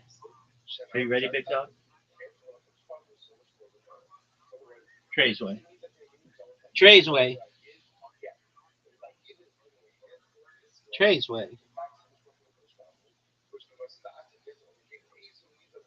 Dog, Traceway is taking too long.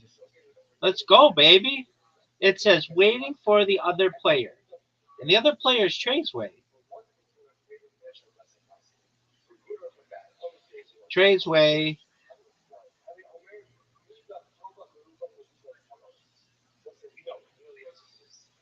Oh, Trazeway. You're breaking hearts here, son. You're a cock tease. You are a grade A cock tease. I know you're a cock tease. Mary knows you're a cock tease.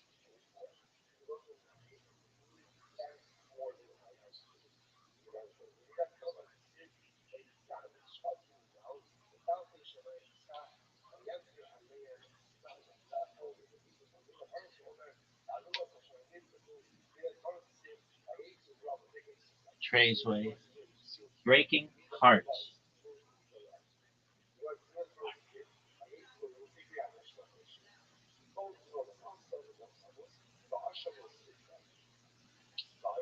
All right, Trazeway. I'm going to give you 1 minute.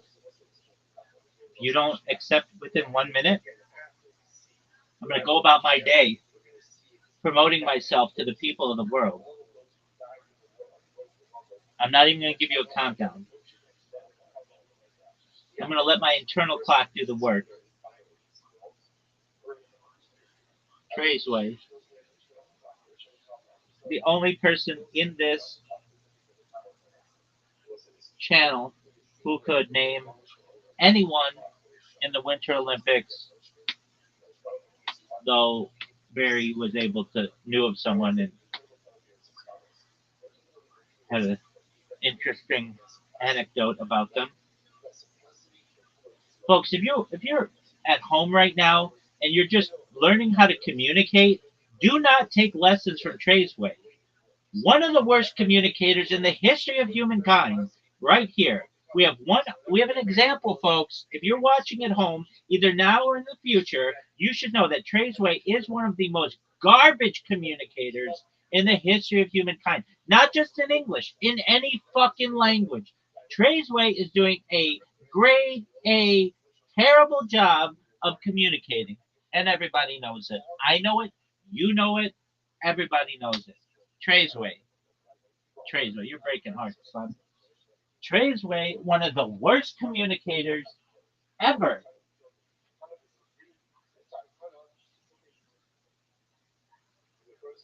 Trazeway, just an absolute garbage communicator. In the future, when people are like, hey, how should we communicate?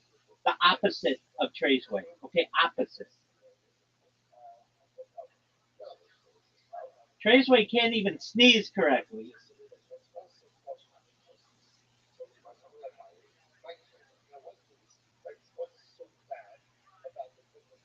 Trazeway, one of the worst, if not the worst, communicators ever. I know that Trazeway is a bad communicator, and now everybody else knows that Trazeway is a bad communicator. I'm going to summarize this for anybody who may could be confused. There's this thing called communication. I do it marvelously. Tradesway sucks. You know, if we were being honest, we would say that Tradesway is actually the worst way to communicate.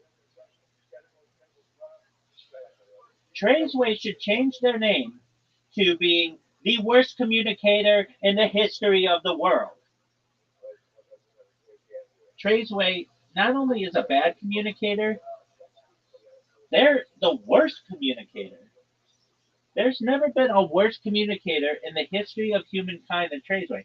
There's never been a worse sneezer in the history of the world than Trazeway, and there's never been a worse communicator. Look, I'm just going to summarize this for you as best I can. Okay? So, for any of you watching at home and you're like, hey, am I the person who is communicating badly?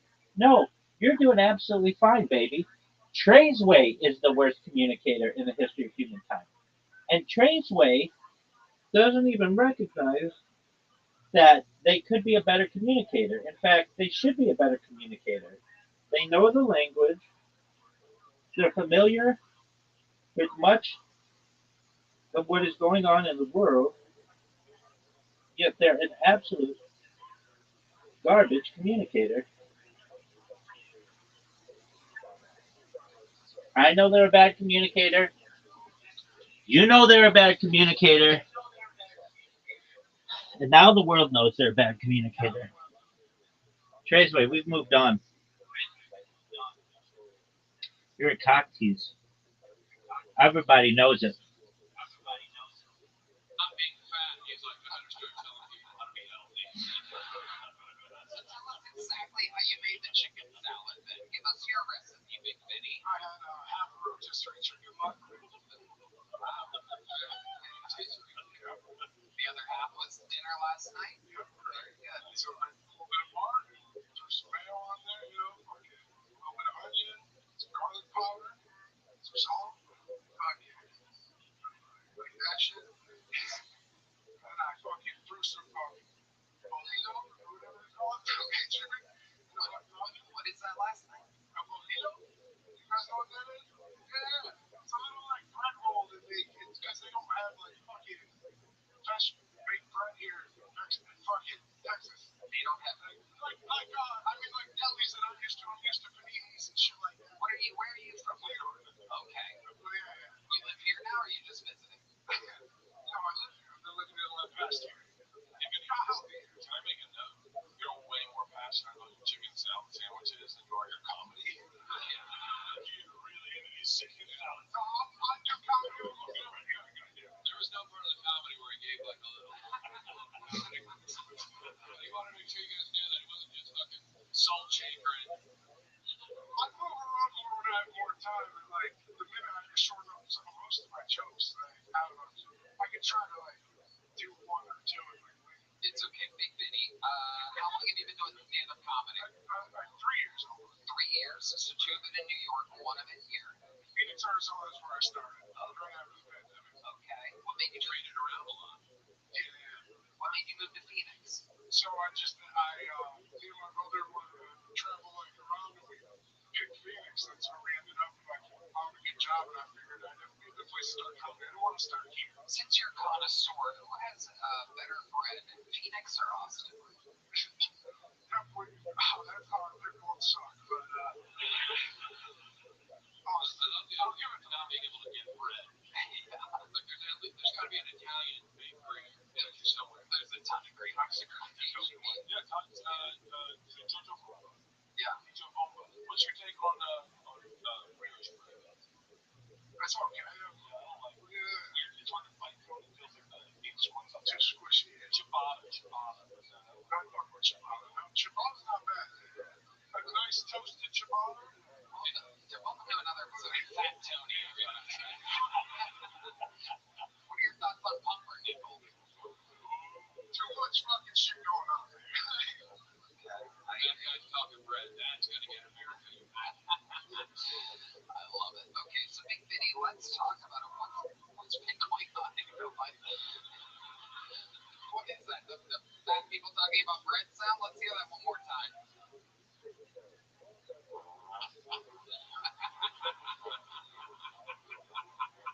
I love the horn section. Roasting with a trombone. This is out of control. I think we just got baked. Yeah. Big Vinny, give us a fun fact about your life that would surprise us about you, something special that makes you you. I collect sports cards, and that's like what I've been living off of, selling that. Sports cards and Pokemon cards. I don't set up at fucking the store with a 10 fucking scalp like those scumbags. That's your job? Yeah.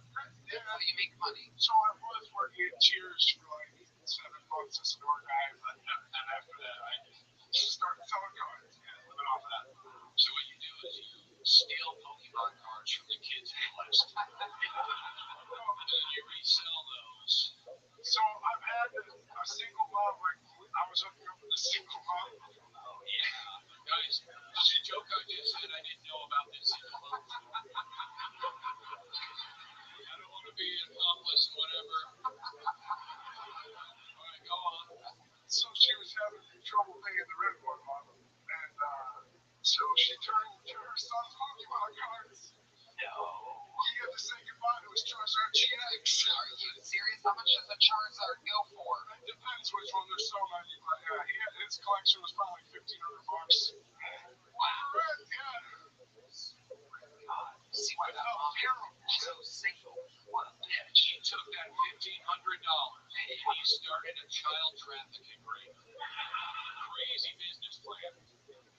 My God, 1,500 for a Charizard. No, it was like probably like 30 cards. Oh my God. So did the kid have any Pokemon cards left by the time you were done pounding out this single mom? Yeah, I'm not doing some Christmas gifts. Sorry. What kind of Christmas gifts exactly? Let me guess, half a rotisserie chicken. The little brother that he won't pay for. Unless those Don Mattingly rated rookies picked up value. Meanwhile, the mom's saying, like, he's so good with my son, they just go through his Pokemon cards. Oh, yeah. Oh, you got that one? All right. I've done that funny movie before. Oh, yeah, you don't want this one. This is worth nothing. So how much money do you think you made slinging cards? If I can guess, ballpark. Well, just not enough to like pay my rent. So it's probably like $20,000 the last 6 months. So you're out there selling the cards, but how are you getting them? How do you know when you find a deal? So like I buy collections, like people are trying to get out of it. Like obviously you gotta pay like half of what the cards are worth and stuff. Like it's even less worth. You're like a coin start machine for cards. Can I ask you a really serious question? If someone gave you, say, like $500,000, said invest this in cards, what could you turn that into? Oh, I could make that into like how long are you talking about? A long time? Probably a foot and a half Italian sub. Full rotisserie chicken. This time with the grapes, because when you got that kind of cash, you don't care about the sugar. Have you seen Jim Paul talk about this card that he wears around his neck? He talks about the investment versus annuities and real estate, and it's fucking crazy. It's a scam. It's a scam. Yeah, say that once again. Logan Paul, he's no good.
Wow.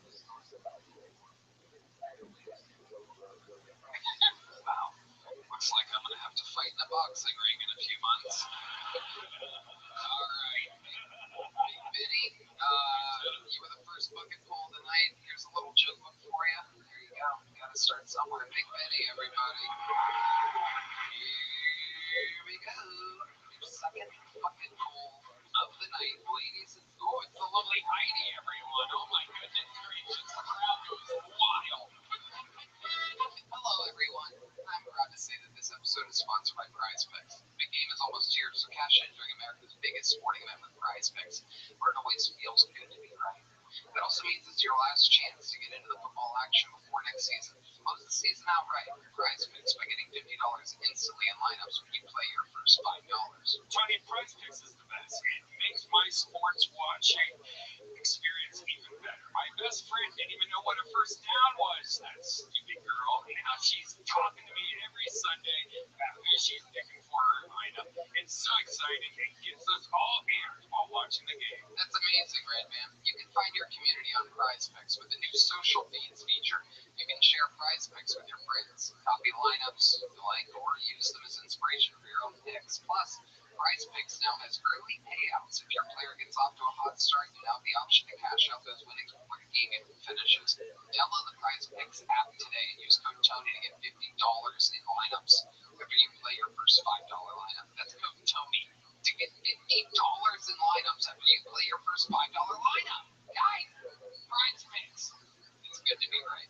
This podcast is sponsored by Shopify. Starting something new isn't just hard, it's terrifying. Trust me, I know. When I started this podcast, I wasn't even sure what I was doing. What if no one listens? What if I make a fool out of myself? What if no one buys my products? Now I know that I was right in believing in myself and launching my podcast despite all the fears and hesitation. It also helps when you have a partner like Shopify. And Redman on your shiny help. Tony, I love Shopify. It's the best business tool out there. Shopify is the commerce platform behind millions of businesses around the world, from household names like Mattel and Gymshark to brands that are just getting started. That's right. It's the best thing that you could possibly be part of. Get started with your own design studio with hundreds of ready-to-use templates. Shopify helps you build beautiful online stores that match your brand style. Plus, get the word out like you have a marketing team behind you. Easily create email and social media campaigns wherever your customers are scrolling. It's time to turn those what-ifs into with Shopify today. Sign up for your $1 per month trial at shopify.com/GoTony. Go to shopify.com/GoTony. That's shopify.com/GoTony. Shopify.com/GoTony. Shopify.com/. That's right. She can talk. So sweet. Go to shopify.com/GoTony. All right.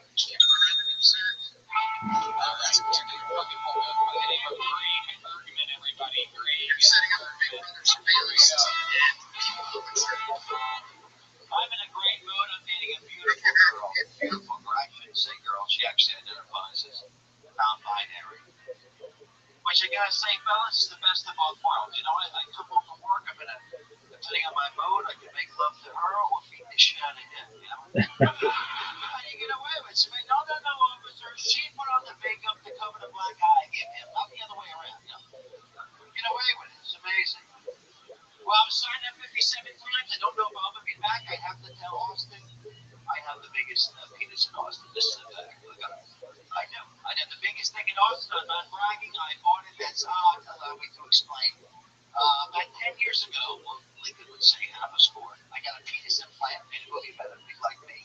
And there's only one caveat. They can only make it bigger, not longer. You know, and I'm a little disproportionate. I gotta be honest. You're supposed to go twice. I went 3 times. Third time not a charm. I'm hung like a hockey puck. Couple cans of tuna stacked on top of one another. But not that cheap bumblebee shit. I'm talking about that albacore, that solid white meat. That's what I got. True. All right, great for it. Great. I missed the big dick thing. Can you explain it? I was doing 3 things. Literally missed it. I have one. Big dick. Yeah, that was it. Oh, you really don't have a big dick? I was like, I must have missed it. Well, then what Tuesday?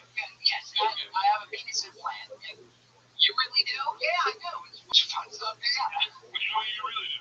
No, I do. Well, okay, so let's talk about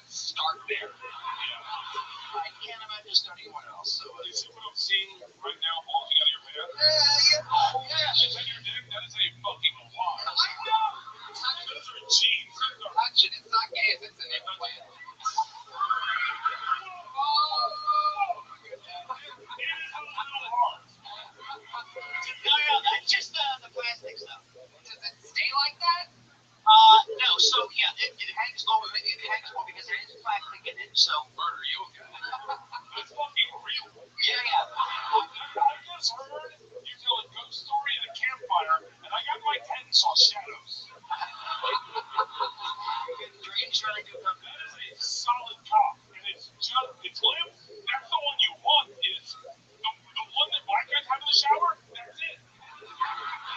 It's incredible. We've been doing this show for 13 years, and I have 784 questions remaining. My first question is, why is Bert kind of hard? It's not good. You have to touch Bert, and then it goes all the way down until Redman comes in his pants.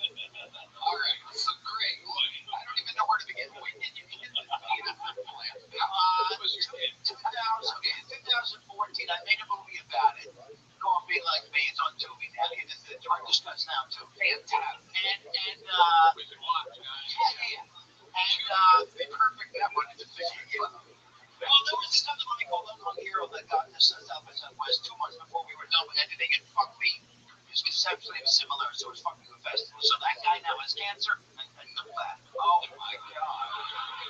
That little thing, he didn't go all the way. I went all the way. I got it. And One just suggested from a professional comedian to you. You gotta close with the neck, okay? You can't move with the because I can't stop moving at your neck. It is so broad. It is like. I thought Bert was going to say, when you come out on stage to start your set, you just pull it out, and I knew your whole set with your dick hanging out. so I could be like, turn on, pants, you open it, I have an idea.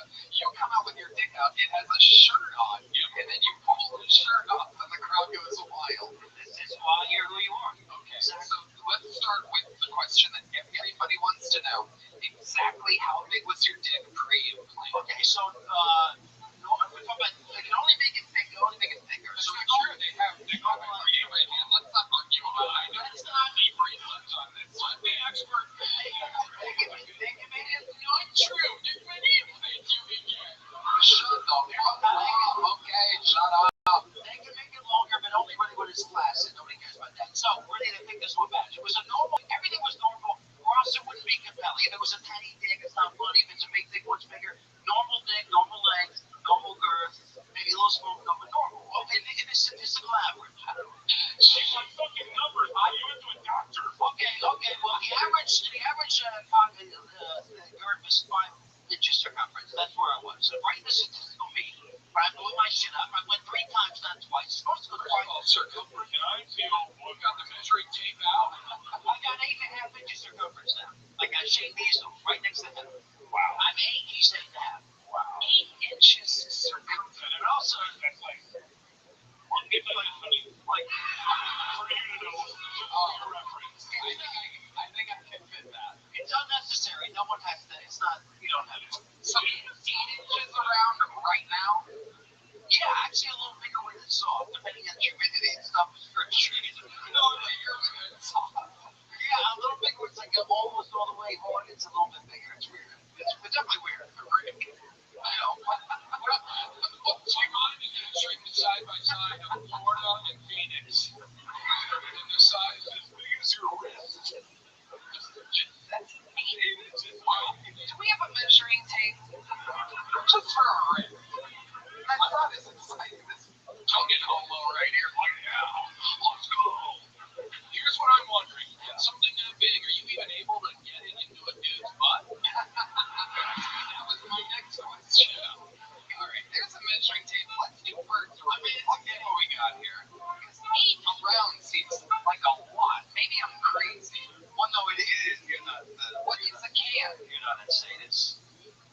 Are you serious? Oh, Bert got it. There we go. Wow. All team, but I got it in. This guy isn't the king of goddammit. I'll do whatever you want. That's the Bert. Anytime people go, how did Bert get his career? We're just going to send that picture. Unbelievable impressive. You need to lose that joke. Just talk about your dick. So like everyone has dick jokes, right? We all have dick TikToks. It's such a staple of comedy, and you have the best TikToks ever. You should have infected. But I actually loved the opening joke. Yeah, it was. How long have you been doing stand-up comedy? Off and on 15 years, but consistently a year and a half. I was a little bitch. I at the comedy store a long time ago. I've seen it like 20 years ago. I started. I stopped. I was a little bit of a bitch. I can tell you have like showbiz. You have like weird like ShamWow guy energy. Like you're very comfortable up here. Not so much. I'm wildly nervous actually, but I'm gonna get to it. I can tell your dick's big as fuck. If you were really having one, I get nervous. You would make me nervous. Oh my goodness, great.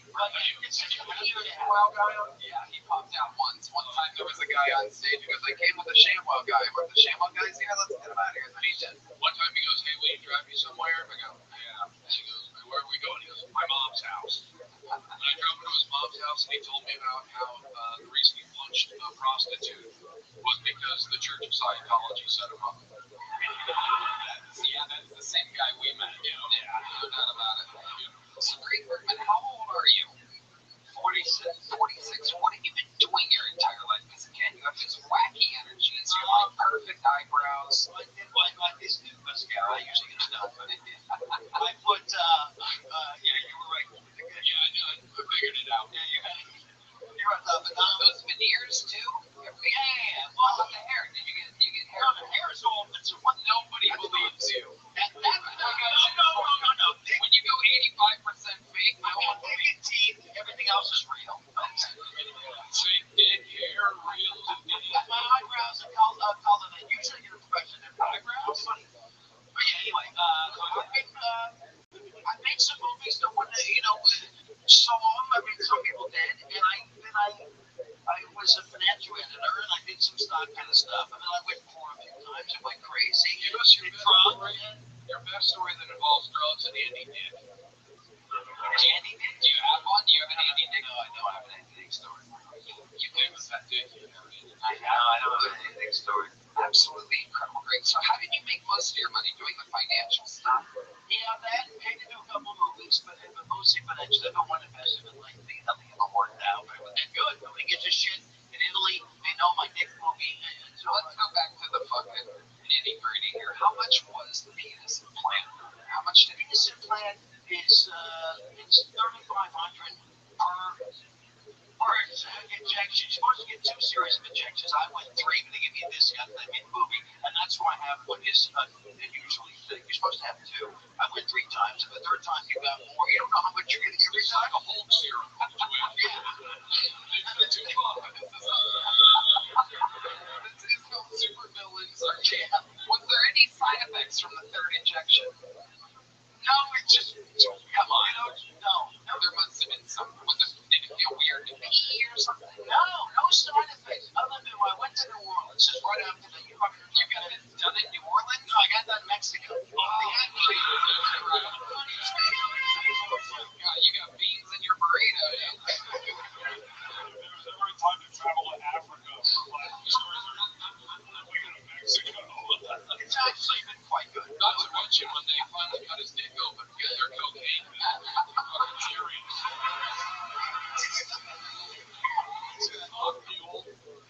Oh my god.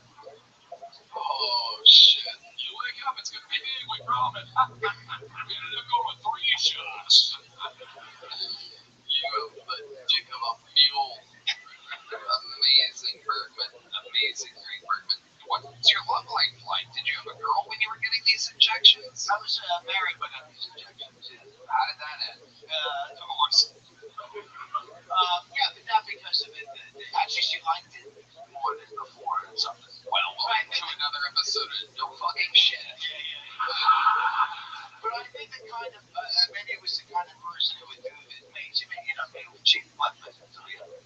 Why? Why do you think she left you? Did she leave you for another man? No. She left me. The movie was got a little bit too much. Taking a lot. I also had my dad. That's not funny. My dad's schizophrenic. Used to die in LA. Live on the street. And I do drugs. Not anymore. But I used to do What kind of drugs? just go. Give us 33 more reasons why she left you.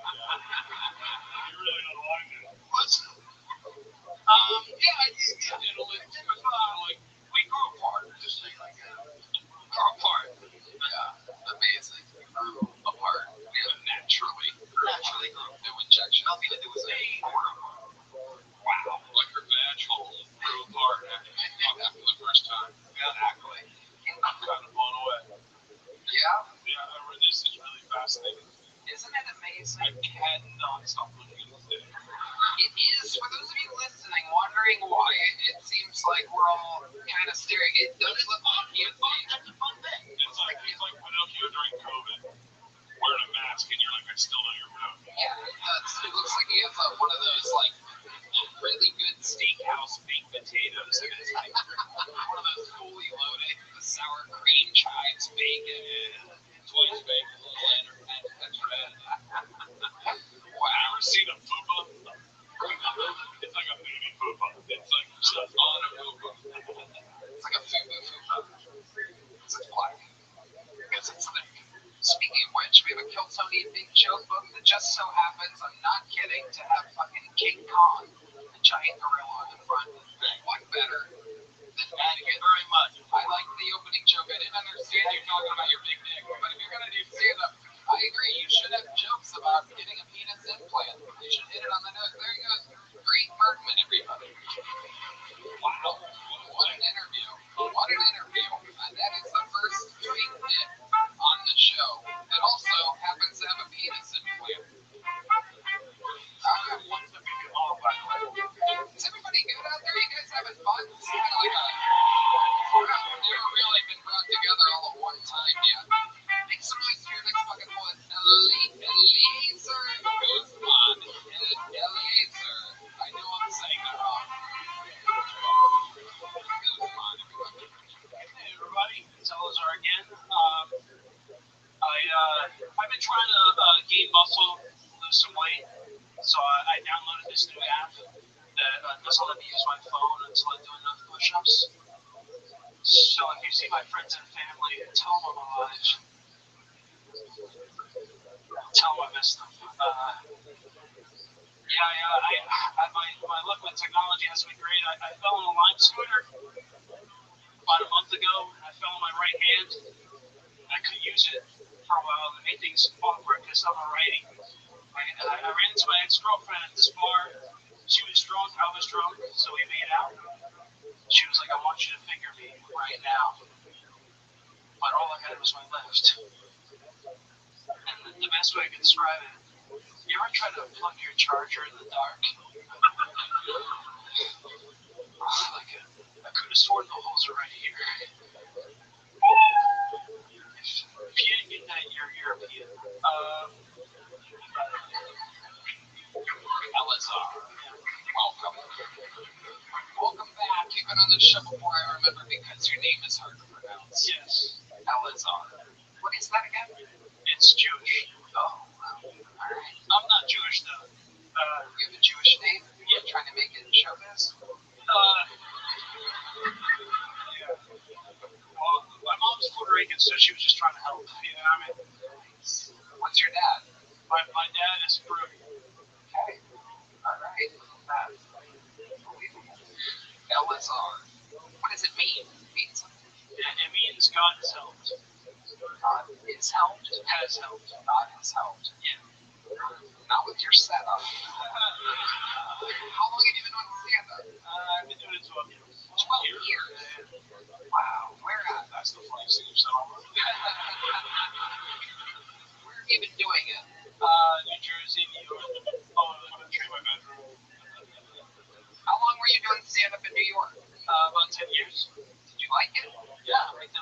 You love it. How long ago did you move to Austin? I moved here about a year and 9 months ago. Okay. What do you do for work? I work as a chef and I work as a dispensary, so I work in a dispensary. Okay. Alright, what kind of chef are you? I make burgers. Yeah. You really helped his title there with chef. Yeah. I make burgers.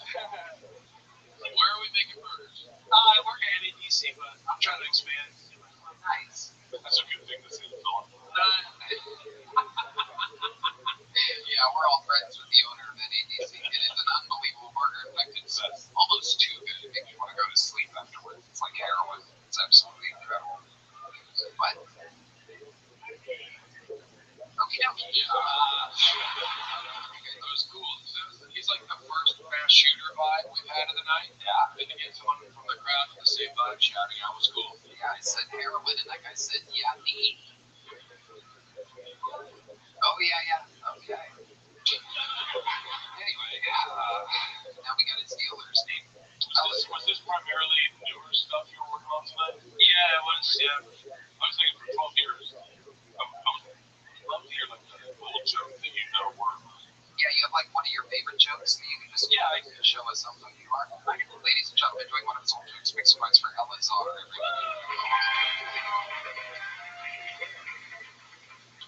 I've been going to therapy lately. Had a weird situation. My real father was a criminal, and my stepdad was a little person. So I had no one to look up to.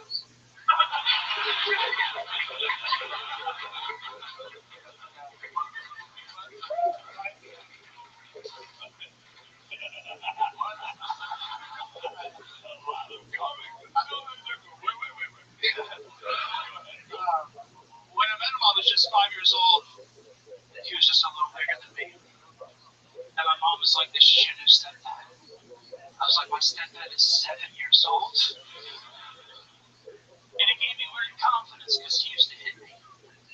Yeah, and even when I was little, I was like, this bigger kid hits like a bitch. But what really messed me up is I met him when I was 5. So I just started school that year and I was getting bullied at recess. So I was like, wow, those kids really meant it when they said they were going to fuck my mom. Wow, look at that. Do that next time. You would think he would have done that in front of the millions of viewers, but he's out here balling out of control, trying brand new stuff. Yeah, he probably A-gamed it on this podcast. Yeah. You're like the guy in the orgy just jerk off in the corner going, no, I'm doing myself. I don't want to come too quick the first time. I do this. I'm another one, and now I'm coming in. Yeah. Is your stepfather really a little guy? No. Oh, just lie to me next time. Yeah. He's just 5'6". An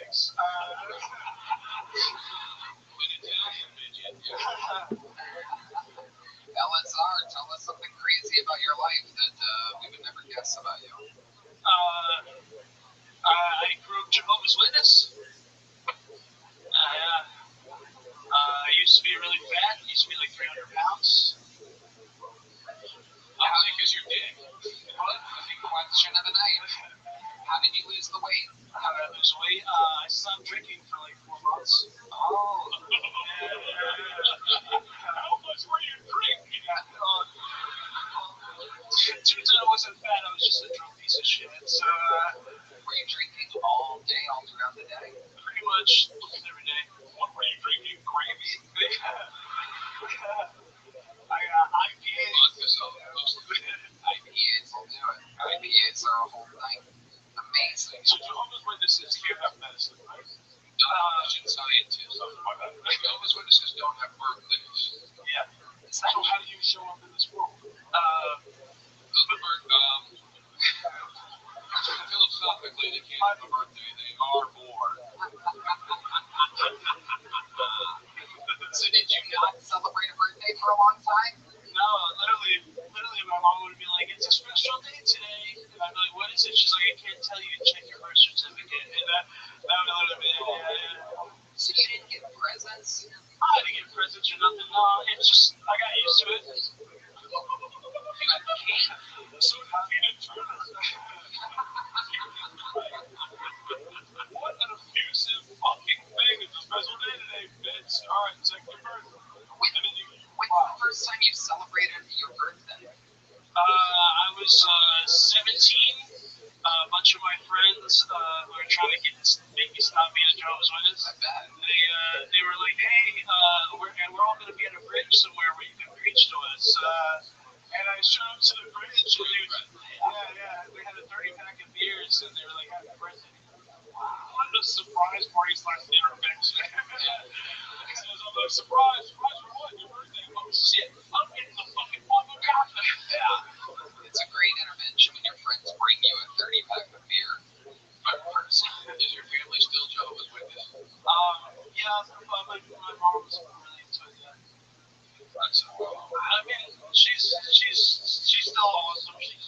mom. Remember the part where she didn't give you fucking birthday credit? Great love. My uncle was really cool, man. He had the softest fingers in the world. Old silky Uncle Dave. So she gave you a Jewish name and no presents. That's fucked up. Wow. That's incredible. Yeah. My birthday was pretty weird when I was born. When is your birthday now? I'm curious. August 21st, 1990. August 21st. Yeah, I was born premature, so my lungs didn't work. So the doctors told my mom that I was probably going to die, and she prayed to God, and she said, if my son lives, I will give him to you. And because I lived, she named me Elazar. So that's why my name is. Wow. That's incredible. For her to come all this way and see him die on stage before the big comeback. Elazar. Rose again. Elazar, you did it. It was a rough minute, but then you did a good minute. So it's a medium jump on top. Keep signing up. Oh, Elazar. Almost went Right right on the chest. Right on the chest. God did not help him catch that joke boat. There goes Elazar, everybody. All right. We're having fun here. We're cooking. And here we go. 3 word name. Your 4th bucket full of the night is Sharon Ruth Hensley, everybody. Sharon Ruth. Good evening, Kill Tony people. Take 2. I am Sharon Ruth Hensley, and I have 2 helpful hints for the male of our species to better interact with me. 1. If you insist on mentioning your penis, Tony, more than once within a short period of time, I will have questions and or comments. I am not responsible for what form those take, and inquiring minds still want to know your circumcision status. 2. If you insist on sending me pictures of said penis, Tony's audience, be aware in Texas and a handful of other states it is against the law. I find them amusing, so I will allow it. If and only if you follow these guidelines. Well lit, head to toe, nude, fully erect, holding a 16-ounce bottle adjacent for size comparison. Thank you. Jesus fucking Christ. Sharon, what the fuck was that, dude? Well, here's the deal, Tony. After the last time, I figured out that I, being a naturally born female, cannot ever possibly say something at all funny. So I should say something that would make my life easier when the onslaught of like your 10,000, male followers. 10,000 male followers. Wow. Big 10,000. Yeah. Let's check in with Wrecking Room here. The first thing is, we gotta send her a pic of that dick gig from her. Yeah. We gotta get that. Correct.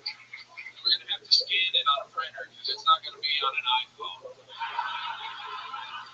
There was so much insanity throughout that set. Was the implication that I've mentioned to you my penis? When I was on last time, you did mention your penis twice, so I changed the What was the context of me It mentioning was it? just how hard you were or not. One time was not so much, one time was really hard. What were we talking about at the time? Which the first time was probably my set, the second time was that I shot somebody. Anthony, you think you're a little bit out of context here, but No, I mentioned my penis very rarely. But no, you did mention it. was it a hee hee ha ha? Do people go ha ha afterwards, Sharon? Do they make that wacky noise that you don't understand how it is? So on that thing right there, you hear that? That wacky noise? You hear that? I went ahead and changed the subject and asked if you were circumcised. And some people were like, they got it and they thought it was hilarious. And then some people were like, that came out of nowhere. And I was like, no, he mentioned his penis. So I'm allowed to ask if he's circumcised. Okay, Jesus Christ. Oh my God. Did you guys date at any point? Oh God. Sharon Ruth. You have 3 words to your name and not that many punchlines at all. This is incredible. When you were in high school, did you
a second time, but it's really hard to think of. I felt like you were nervous running through that. Yeah. It felt like a hologram. Well, no, I wanted to get it in a minute. Like, I respect the minute timeline. No, I think you're looking at comedy the wrong way.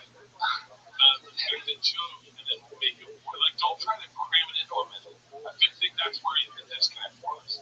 Is slow it down and find your pacings and then feel rushed. I don't want to be shitty because I've been nervous on stage and toured through material before. But I'll be shitty. You could have done that. You could have pumped the brakes on that and done it so slow. It took 20 minutes to get through that, and it's still there's not a funny, unidentifiable moment. No, I did it very intentionally. It is funny to certain select people. Who are these people? Where are they? can I suggest trying to perform to maybe the Kill Tony audience?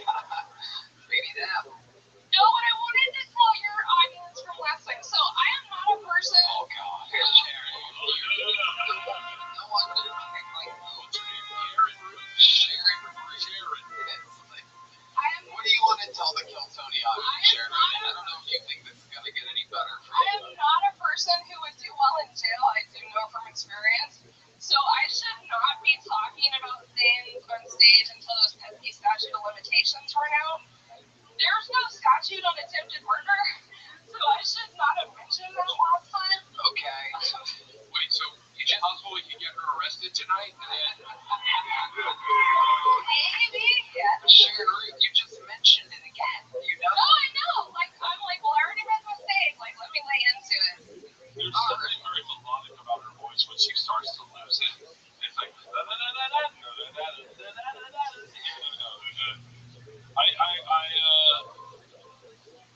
I feel like one of those Spanish people right now going like, I got it. You know, and I got your movie. I actually like it. All right, Sharon, did you get a little joke one last time? You got a little joke one before, I'm guessing? No, I got a good one. Because of the interview.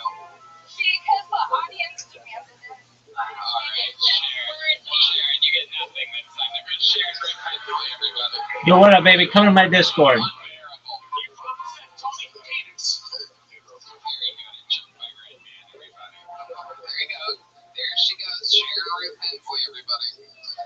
With the patented one last crazy glare in the eyes. An eye contact for everybody. Oh my God. That's exciting. Yeah. Sharon, it might be time for Sharon to take a break from signing up. All right. We have a regular that's going to siege the room right now. He is the newest force of nature regular here on Kill Tony. Make some noise for the great Kendrick Flynn, everybody.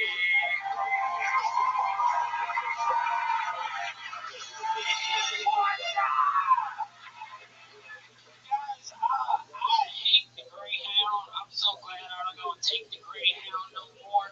One time a nigga with no arms stole my wallet. I'll say it again, that nigga with no arms stole my wallet.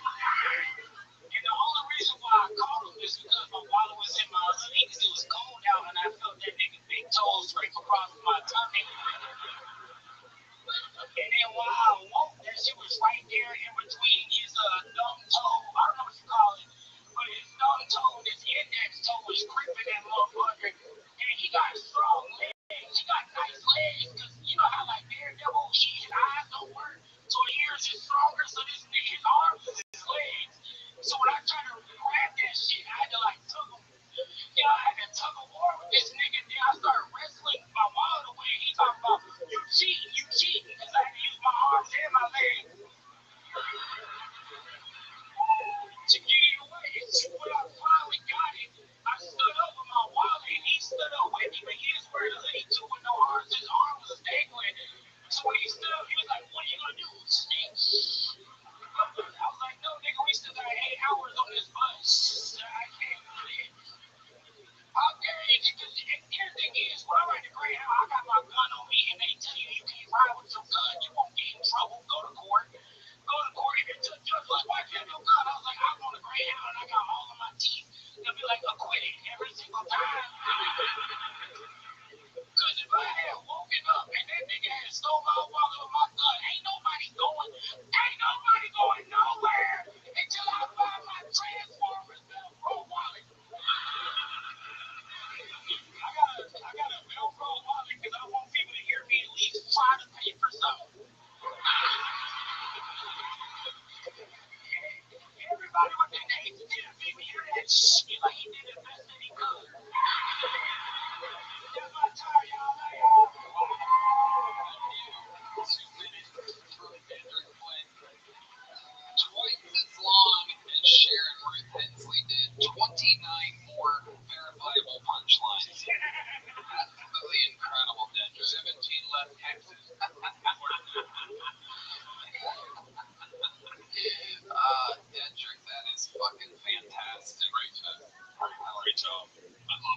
Not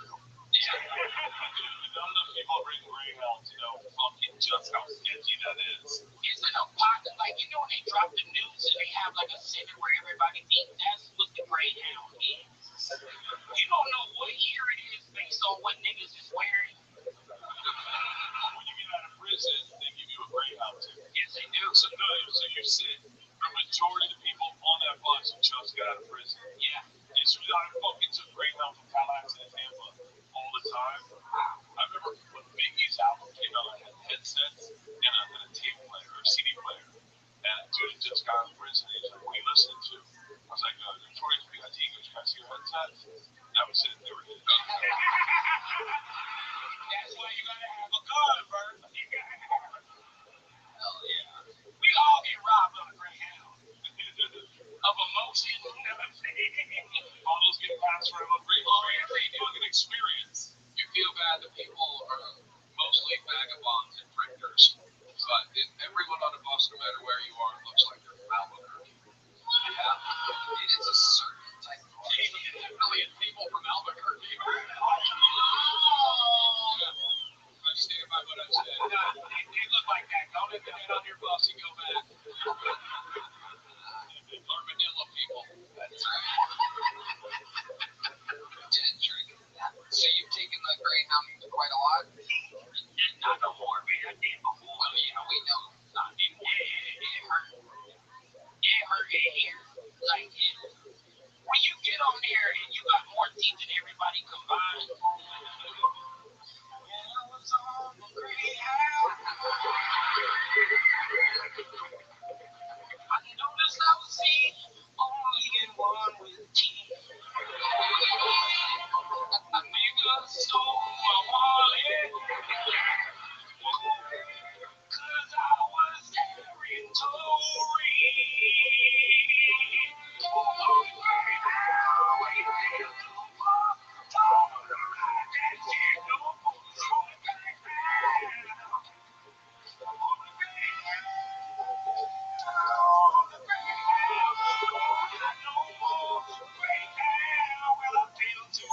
On the Greyhound.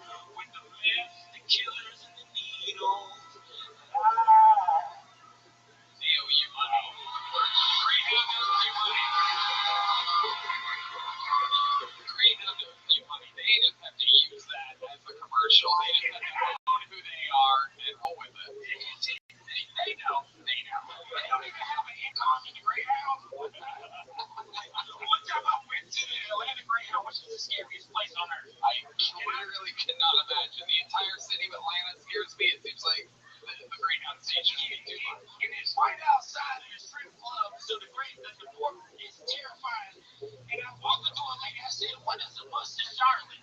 Right? I looked at her, and she was looking at me, and she went, "The bus to Charlotte! There's a 32 minutes!" What did you say? I was like, "Don't yell at me. I'd rather be on Frontier, nigga. I hate Frontier." Atlanta Greyhound station is dangerous when Dendrick is the safest person there. Everyone else looks exactly like John Dees does right now. You wear your ski mask up when you're laughing. You have it all figured out, John, at a comedy show. Why you're cracking up with his mask on. There you go. There it is. You know why he got it right? It doesn't work. The joke doesn't work. Because we told him that if the power went out, we was gonna start looting. So you gotta make our kill Tony money somewhere. Like I don't steal, but I loot. You know what I'm saying? No doubt about it. The group synergy too. Yeah. Is Greyhound in Atlanta right by Magic City? Yes, it is. I've been to that Greyhound. Wow. You know exactly where the Greyhound is. Yeah, I was just there. At the Greyhound or At the fucking Greyhound. you know you got money. You don't have to be there. My father-in-law doesn't.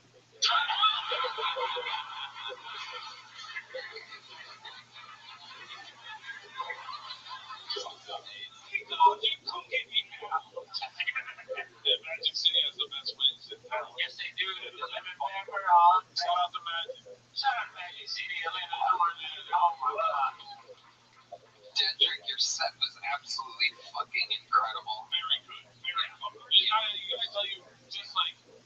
such an energy. It's almost like watching good ice skaters. Like when you came up, you kind of owned it. It was like, you know, when you watch ice skating, It's not enjoyable at all. Every what's an ice skater? You're the opposite of ice skaters, and then we've all enjoyed it. Well, you watching ice skating? How do you enjoy that? No, but it's like when you see someone come out confident, you're like, oh, this is gonna be okay, I'm not worried. And when you came out, I was like, oh, I'm not worried. And then when they kicked in the music and you own the stage, that is the energy of great comedy. Yeah, you have it, man. Yeah. Rising star, ladies and gentlemen. Also, a guy in a cowboy hat was very excited to see you, which is another sign of a black guy that you're doing it right. Come on. Come on, Mike. Thanks so much. That guy rode the Greyhound here, the actual dog. I mean, he rode the actual dog. Cowboy hat. One more time for the great Kendrick Floyd. Wow. Seems like a comedy show again. Completely cleansed the room of sheer fruit and noise. The attitude. Last time I was on, you talked about your penis in a comedic way. Alright. Your next bucket hole goes by the name of Zach Townsend, everybody. Here we go.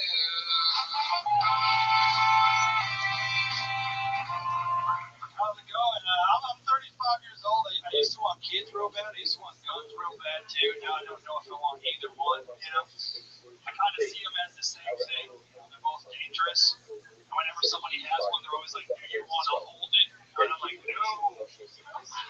No, I know way too many people in jail for touching those things. So they go, yeah, get my fingerprints off it, Tim. I feel like guns are a lot like kids too, because all the worst people I know hold theirs sideways. You know, it's either like, give me your fucking money, or like baby hanging off the hip at Walmart. You know, some white woman in Cookie Monster pajama bottoms, even though the sun is still up. Come on, you guys have been to Houston before. You know what I'm talking about. Cheers, come on this side. I feel like guns are a lot like kids too, because whenever I see one out in the street, I'm like, shouldn't you be in school right now? You know, and I don't know about you guys, but whenever on Facebook I see a new article of like a female teacher banging their younger male students, we gotta pay these teachers more money, right? So they can afford to go on dates with people their own age. It's super easy to find a 9 to 15-year-old and just fucking say 6 steps while you juggle their balls a little bit. You know, I'm saying, thank you guys. Wow.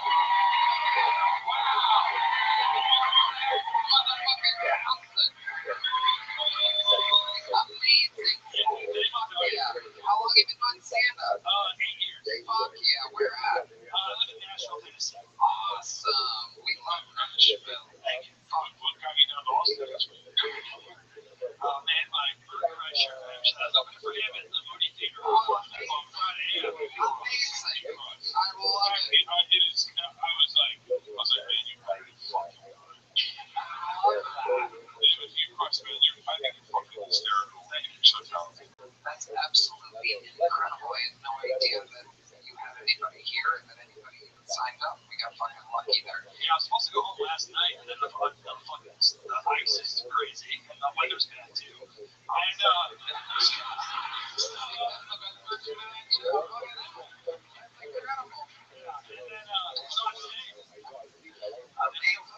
Zach, so have you lived in Nashville your whole life? no, I'm from Connecticut originally. Okay. I started comedy in Tampa. Tampa. Hell yeah. He's sober right now. He's not drinking. He's getting married. Yeah. Well, yeah, I'm also sober like for my career too. But How long have you been sober for? since December 29th. December 29th. Yeah. Let me ask you this. Not that I'm counting or anything, you know. Let me ask you this, because game recognized game. What exactly did you do on December 29th? Going away, last hurrah. Tell two lies and the truth. But we gotta guess which one. Okay. What happened on December 29th? Okay. 2 lies and the truth. I went out to a bar with my friends. Or I got blacked out online and had my coke dealer come over there and accidentally did ketamine. I'm guessing. I'm guessing all three are the truth here. Take us through it. So you got drunk on wine? Yeah, it was supposed to be just a chill night. Like my friend just had a baby and they came over, and then The baby came over too? the baby was over too. There's like a picture of me like drunk hanging, and I was like, oh, they're never. You're holding the baby inside. I was like, give it to me, you know. But Disgusting. let me make this a joke. You gotta blow the stomach. That's a little low, Zach. Someone bring me a gun. I saw it sideways and shit. It was awful. I always want to try this. Amazing. So then you had a little Pulp Fiction moment. You thought you were doing cocaine, but it turned out to be Ketamine, yeah. Well, I think one of my buddies told me it was ketamine, and I just was doing it. Who cares at this point, you know? How did that make you feel? I don't know much about ketamine, but from what I do know, it seems like being extremely drunk off of holy wine would mix very oddly with that. Yeah, I don't remember much, if I'm being completely honest. Like, there is like video. I went outside to get cigarettes from my car and busted my ass trying to get back in, and there's like video on the ring camera of my fiance being like, "Hey, you want to see this?" I'm like, "No, I'm good, actually. I don't want to really look up. My hand is all fucked up." Can you please grab that video and post it? Yeah, I felt drunk. I felt drunk into a potted plant and hit my head and knocked myself unconscious, and it got 5 million views. Amazing. So Zach, you make all your money doing stand-up comedy? Yeah, I do stand-up and sketch comedy. I love it. What does the future wife do? She's a private. I don't know. She like works for like the government. Okay. Yeah. We're doing a lot of good things. She makes all the decisions in my household. Yeah. Is she in charge of wrangling or anything like that? Yeah, you should see our crawl space. It's actually quite packed right now. Zach, you are so funny. Where can people find your stuff? On Instagram at Zach Townsend _ and Paid Vacation Comedy on YouTube. Yeah. I did a sketch. We did a sketch about me on Tony. I don't know if you saw it. What's it The video. Oh my God! That was so awesome! Yeah. I got you guys are awesome. Really, yeah. We loved that so much. Literally, like our favorite thing. We sent it to each other and everything, and all around. Absolutely hilarious. Yeah. I think you guys should make the video game too. I mean, I think you guys are leaving some money on the table. Everybody's hit me up about it. It should be real. I absolutely agree. We've talked about it before. It could totally be down the line. How long are you in town for now? I leave tomorrow. Yeah, I got shows this week, so I got to try to get back. If I can get back home tomorrow, I'm going to try to get back home. Amazing. Well, how about you come back when next time we do the Bridgestone Arena in Nashville and do a spot on there? I would absolutely love to do that. I would love to do that, yeah. All of it planned. That counts. And repost the video game sketch and tag us in it. We'll repost it. It's so funny. Thank you guys so much. Appreciate it. One more time.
For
Zach Townsend, everybody.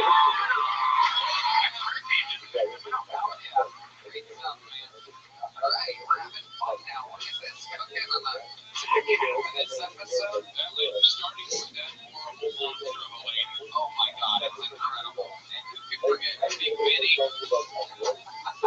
Green Bergman's fake cock. Elazar deciding to do a brand new untested minute in front of 5 million people.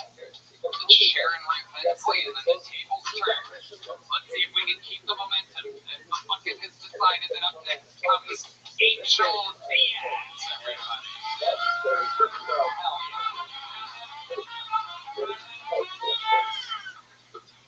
Yo, fuck yeah. Yo, give it up for myself one time. Hell yeah.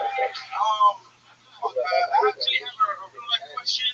Is anyone in here subletting a room? Fuck me, bro.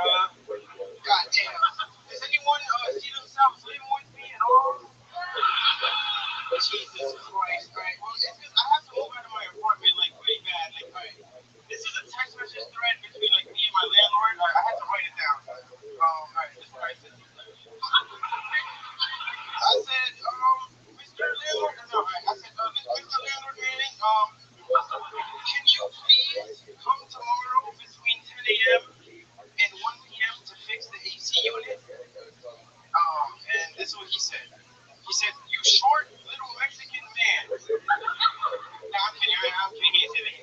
He said, I am doing a live stream set on the radio. Please tune in online, and I will come around for. You won't believe who the fuck is a DJ. Oh, damn. You know what? Yeah, give it for me.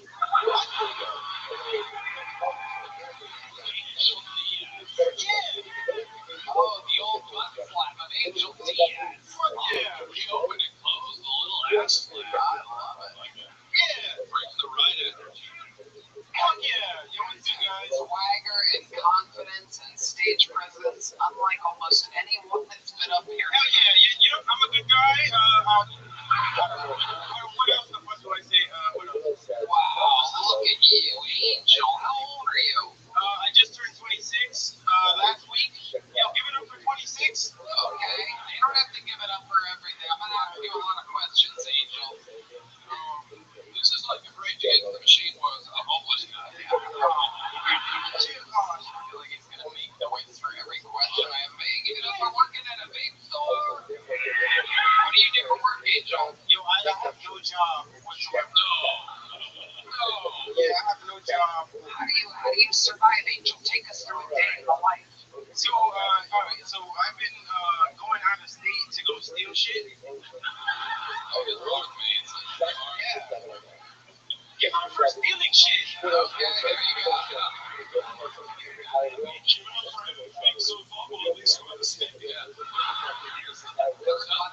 Shell it while you're still in the other state. You don't want to cross state lines. Just a little advice. What did you just say? Angel. So do you really make money stealing shit? Well, not really, but kinda. Well, if I steal anything, like it's for myself. But like, if you need bounty, I mean, I don't know. That's like the type of shit I'm stealing. You know, like paper towels? Yeah,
good news for you, Angel. I got good news for you. Everybody that's ever stolen anything looks exactly like you. So no way you can get in trouble for this.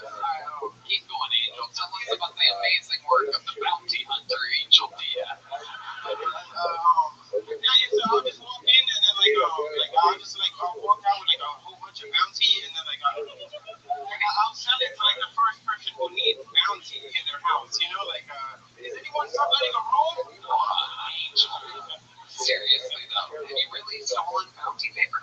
Well, it's between bounty and spray paint. And so like I can't honestly I really can't talk about it too much because like right now I have like an open case. Angel, absolutely stop talking about it. You were talking about allegedly. Let's just By the way, I was just arguing that if you talk to the judge, I think she's going to let you go. Can I just walk off now? No. Like a fucking gold mine. Yeah, we might keep you here all night. We're like board directors and this 18-year-old girl just son of a goes, I don't know my dad. I'm like, all right. This is incredible. Angel Diaz. So, what exactly, you can talk about this, what exactly is the open case for right now? Well, honestly, it's for graffiti because I got caught and like, so pretty much it's like this. It's like, well, allegedly they saw me.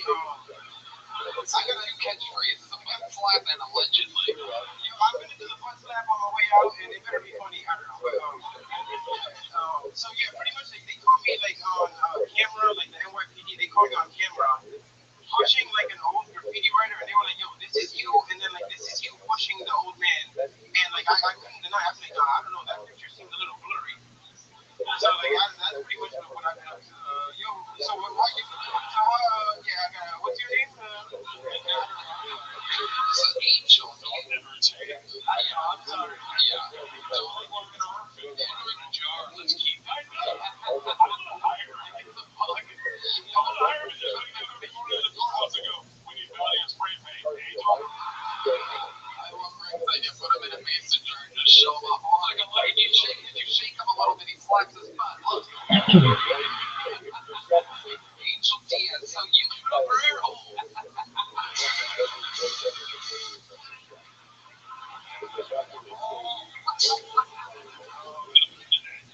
Yo, can I have that water? Yo, is there any chance you guys can grab that water? Oh, yes, please. Have a delicious water. Angel Diaz, what is your limit? Oh, my goodness. You wouldn't have gotten away if we had a mason jar.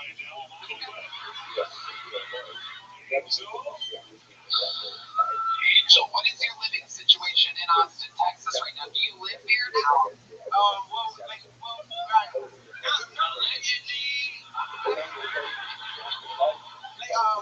I tried to stay with my sister when she just had a baby, so I can't really stay there. Is anyone stop letting her run? I'm gonna stop staying there. Seriously, you just live with your sister? Yeah. Where she lives in Austin? Yeah, North Austin. How long have you been in Austin? Wednesday since last Wednesday. Where did you come from? New York City. New York. How did you get here? I took a plane, bro. Like, what the hell? Well, no, there's been a lot of talk of Greyhound buses tonight, and if anybody that I know from this episode belongs on a Greyhound bus, buddy, it's you. So, by the way, the judgment he showed towards the other Kill Tony guy for being on the Greyhound bus just now. Yeah, so fucked up. Tony, who the fuck do you think I am, man? I took a fucking Spirit flight, huh? Yo, I literally took a Spirit flight. Do you remember your boarding position by any chance? Yo, I was on E26. Oh my god, that's pretty much last, right? I can't imagine what the guy behind you looks like. Anybody see my face?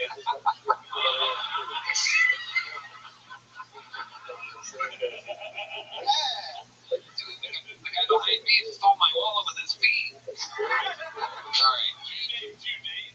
Yeah. Yo, wait, can I shout my girlfriend out? Yeah, sure. Can I? Yo, shout out your Hunter Vaughn. Yeah, I'm sorry. I should have never said that. There you go. She is now under arrest. D-Man, this is actually going to bang her right now. Okay, so Angel, where'd you meet your girlfriend at? Alright, so I met her at a park, and yo, it was crazy the way I did meet her though. So I saw her smoking a whole bunch of cigarettes, and then I was like, so I went to the store. Are you okay?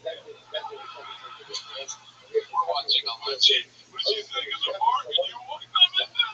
You know, I'm the quicker picker upper.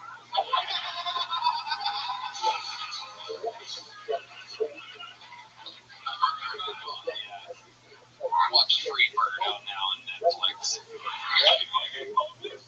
know. Me too. How much do you cost? I'm telling him today. I'm fucking paying for this kid just to be around me. Oh my God. Everybody loves I'm gonna stop doing that. I'm serious. I'm gonna stop.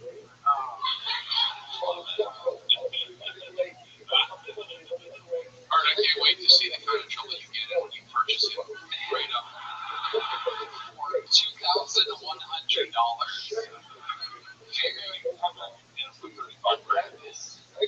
Yeah, I'm more like 4,000. You ain't got it.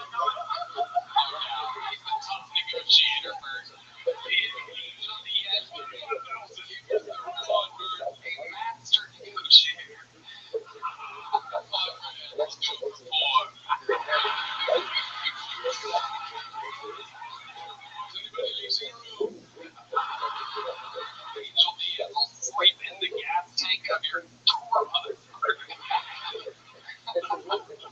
Hey, just give me a second. I don't even need those money. Just give me a can of spray paint and paper towels. I'll fucking do art. I'll fucking stick on your boss, Bert. Okay, Angel.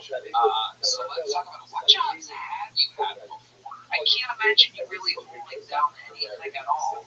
So I used to work at a halal shop, and then I worked at a does anyone gonna pick that glass up? Like, what is going on?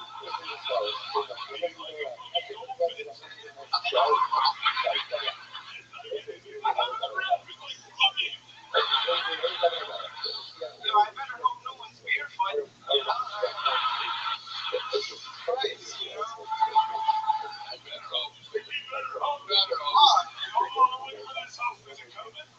They better not know, but he better know. That was Obama's initial pitch. Better hope. Angel, you are so naturally funny. How long have you been doing stand-up comedy? I've been doing it for like 2 years now. And if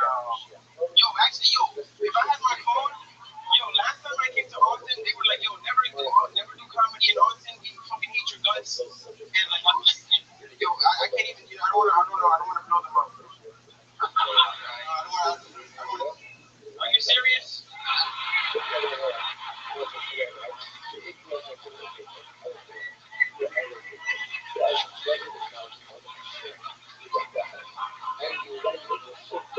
There's something so magical about laughing at someone and not with them.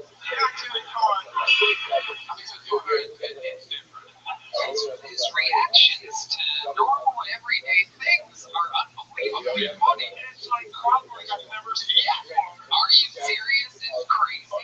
You better hope nobody's barefoot is insane. Like, these are things. I mean, Rick is a crowd work god, but I'm not quite sure I've seen anything. Oh, he's DXing the audience, Rick. I mean, as a crowd work Sit forward, you must admit. I'll say this. I don't think most people should be allowed to do crowd work. But I also think we all have to hope that no one is barefoot out there. And to hear it said, I went, yeah, that makes sense. This guy's a master. Crushing water, I mean, this dude is doing it. Yeah, even the way he hydrates is next level. Hydrates like he's very thirsty. I am very thirsty right now. I actually do want to walk off, but why do you want to walk off, Paige? I don't know. I just want to go home. Well, why? What are you going to do when you get home? What are you looking forward to? So, actually, I gotta watch the second half of Oppenheimer. So, like, I'm excited about that.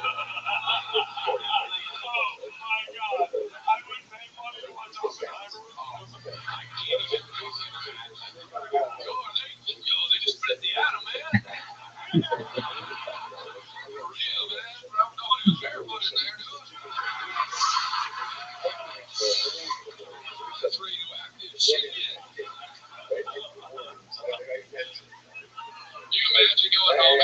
sister and the baby sitting there while he watches Oppenheimer. Can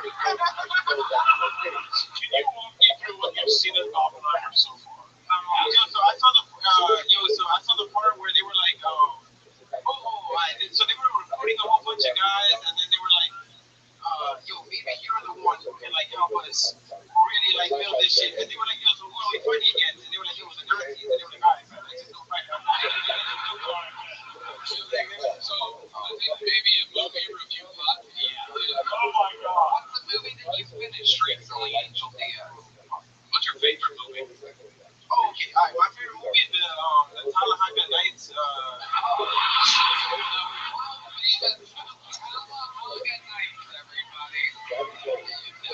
You love it, everybody's seen it. With old Larry Bobby.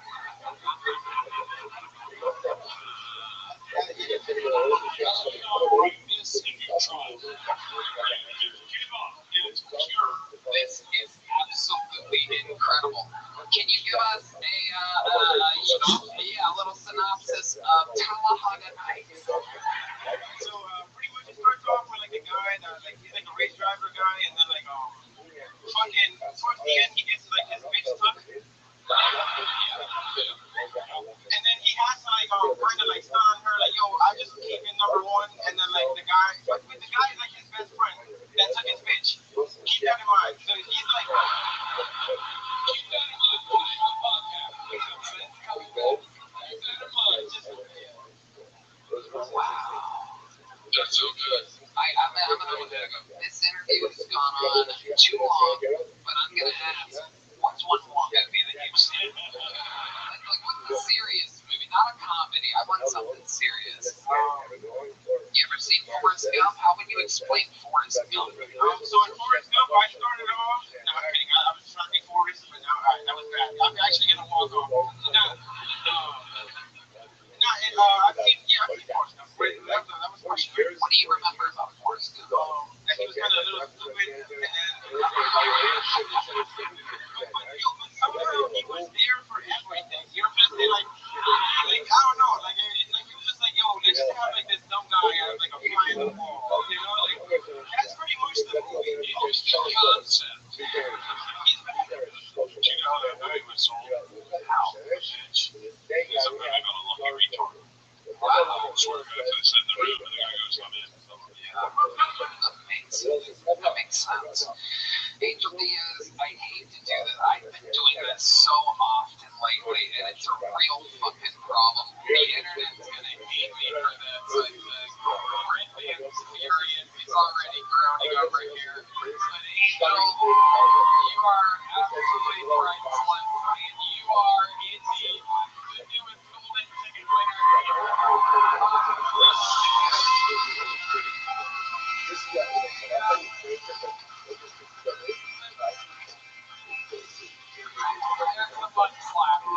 Come back again. The whole world needs to see you again. You're about as welcome as it gets in Austin, Texas, by the way, Angel Diaz. Holy shit. Oh my God. He was real deal. Real deal.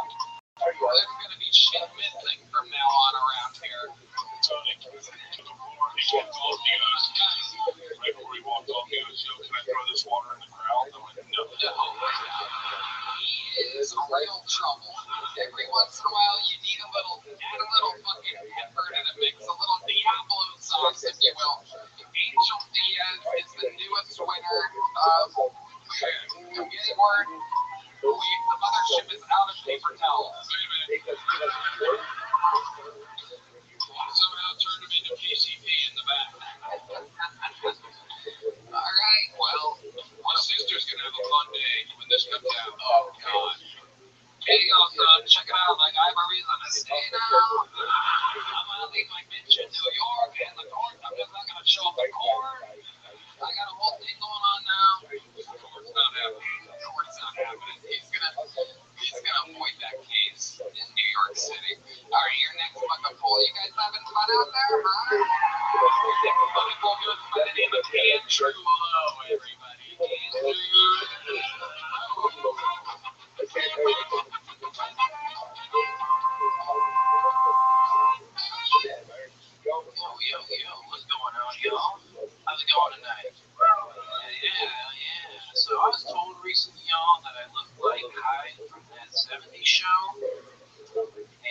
Yeah, I don't know if you keep up with the news or nothing like that, but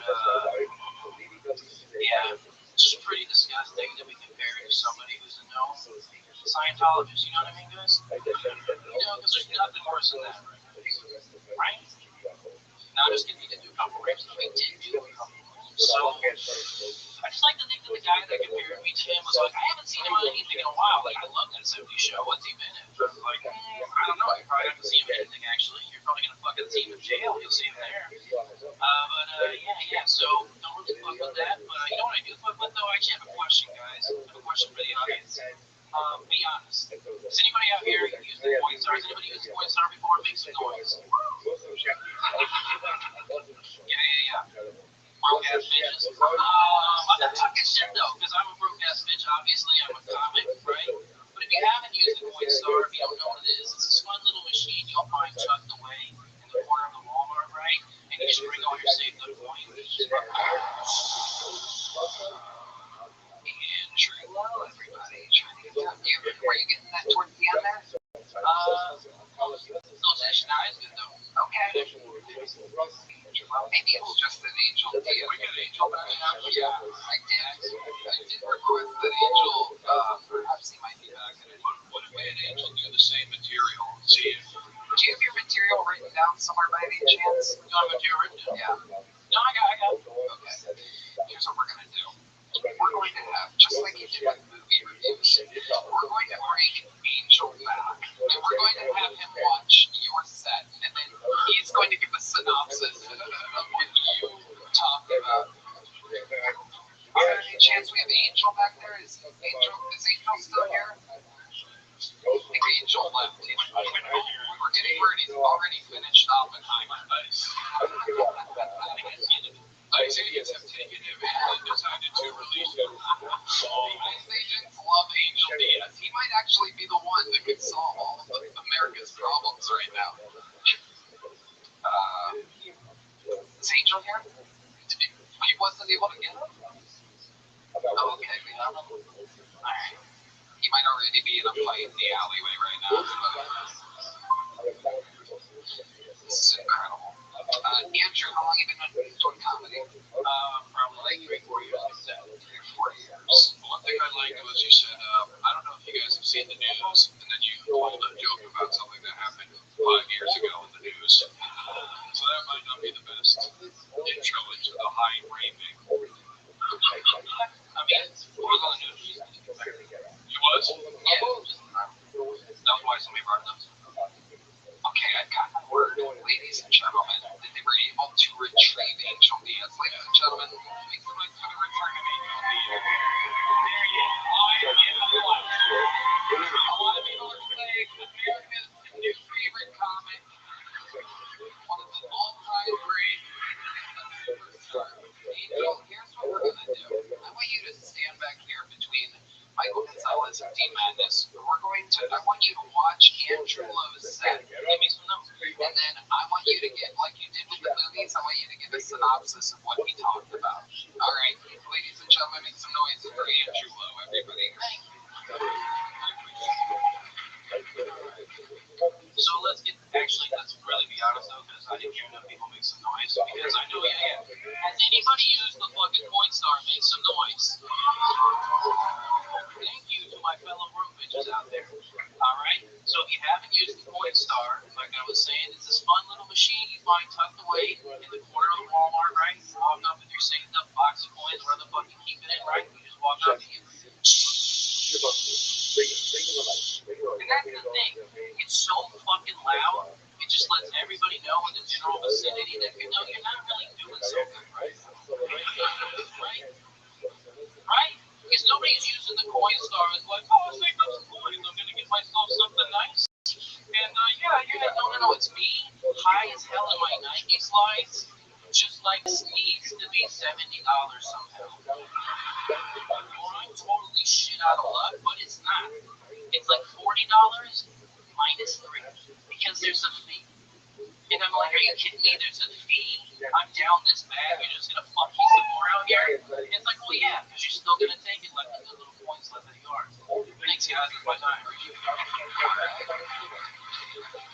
That's from Andrew Lowe.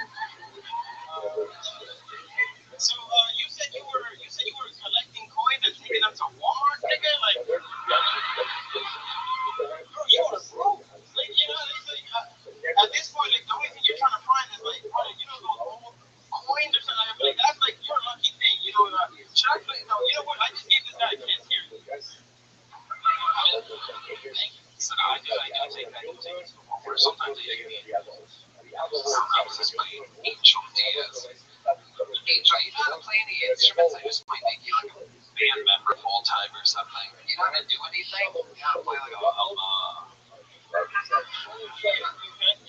Actually, I do. I know how to play the.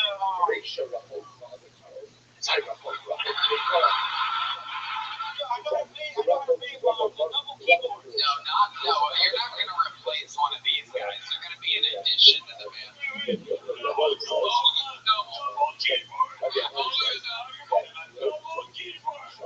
your goddamn single keyboard the fuck out of here. I know how to play that.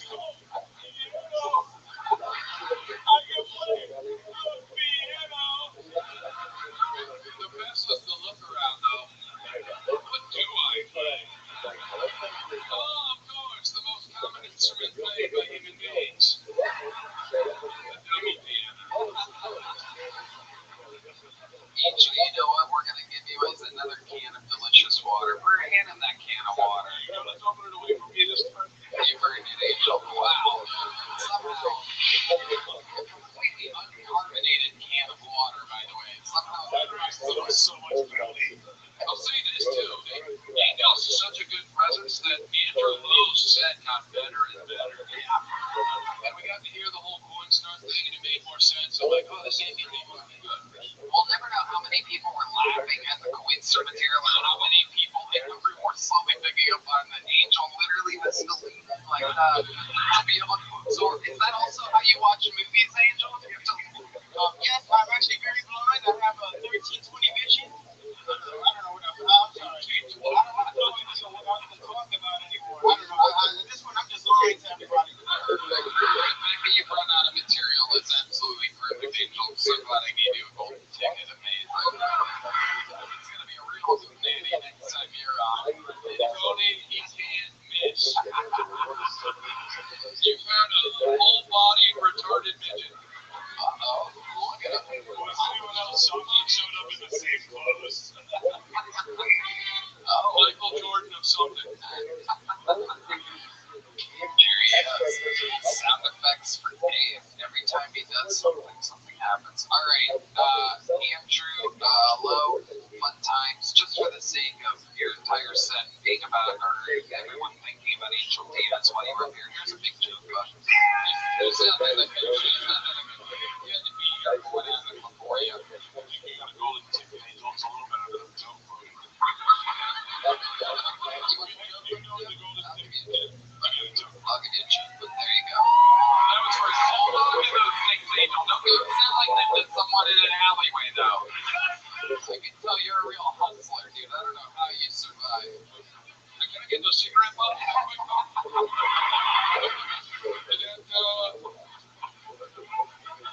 Big noise one more time for Angel Diaz and Andrew Lowe, everybody. There you go. Where's one more button left? There goes Angel.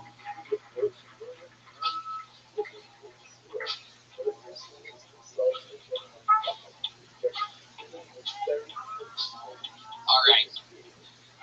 This has been a long episode, so this will be your final bucket full of the night, and he goes by the name of Spencer Foon, everybody. Here comes Spencer. Spencer.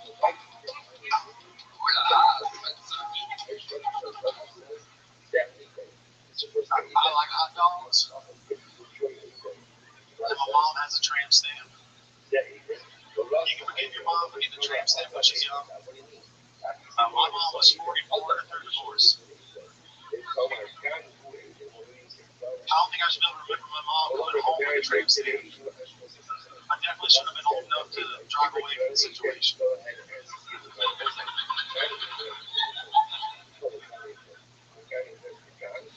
lot of people jerking off to cartoons these days. I don't like it. It's weird. It's weird and it's gross. Why are you doing that? Stop. Like, I went to art school to draw cat ears, and I don't like it. I'm bad at drawing hands and nail and tentacles. I'm a different though. I grew up loving the Goofy movie. It's a great movie. I like hot dogs. I like hot dogs. Alright, Spencer.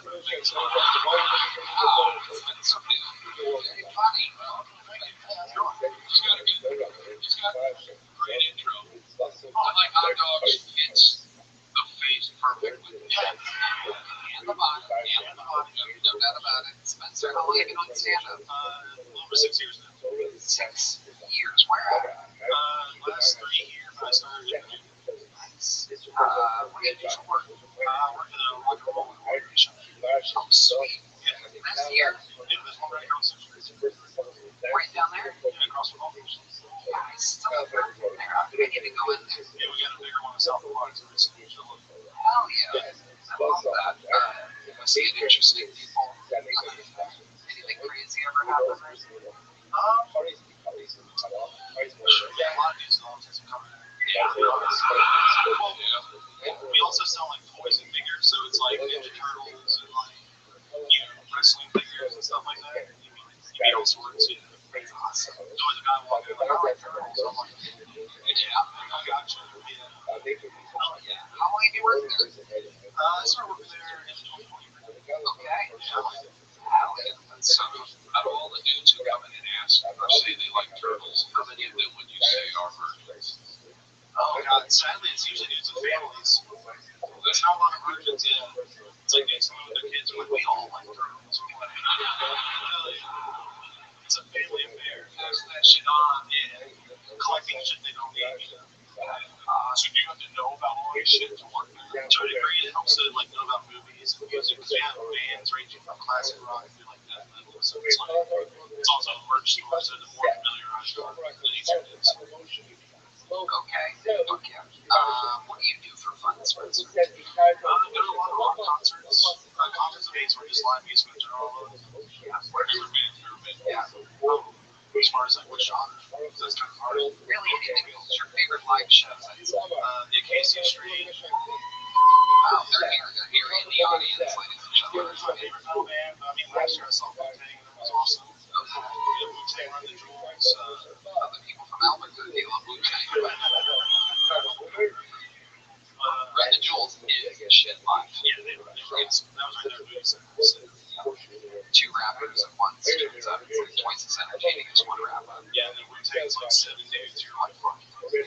Absolutely. I know when I'm surrounded by 7 dudes, I get fucking shared repentantly would call hard as a rock. Okay, so Spencer, you in love? No. Reconnected everyone over the holidays and then ended with. How did that end?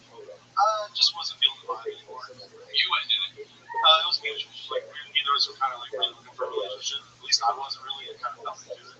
Right. You say you fell into it. What exactly does that mean? I worked in a Fort Living metal shop. Yes. You meet a lot of goth girls. Okay. Hell yeah. Redman, what do you... He's moaning, he's doing his growl. For those of you that don't know, if you're wondering what we're talking about, Redman does a thing. But he wants to talk, but doesn't have anything to say. He just goes... We all hear it up here, but the mic's not near him, so you don't know that he's doing it. Like he hasn't thought about something. Goth girls are more hygiene, usually, right? Not in my experience. I don't know what goth girls you do with, but Yeah, their fault. so run through some goth girl stereotypes. Condoms? Not to. They want to die for why would they use condoms? But that's, I don't get with just goth girls. There's been a lot of Latinas since I've been in Texas. Ooh, Latinas. What do you notice is the difference between Latinas and goth girls? They're worse when living together. There's a big Latina goth movement. Yeah, they take it too seriously. They want to fuck Morrissey fans. Yeah. That is the most fascinating thing in culture. The Mexican community attaching itself to Morrissey. It's like, what? I'm hoping that'll happen to me somehow. That like I'll show up and I'll just be paralyzed people. I'll be like, what did I do? Just get tough people. Incredible.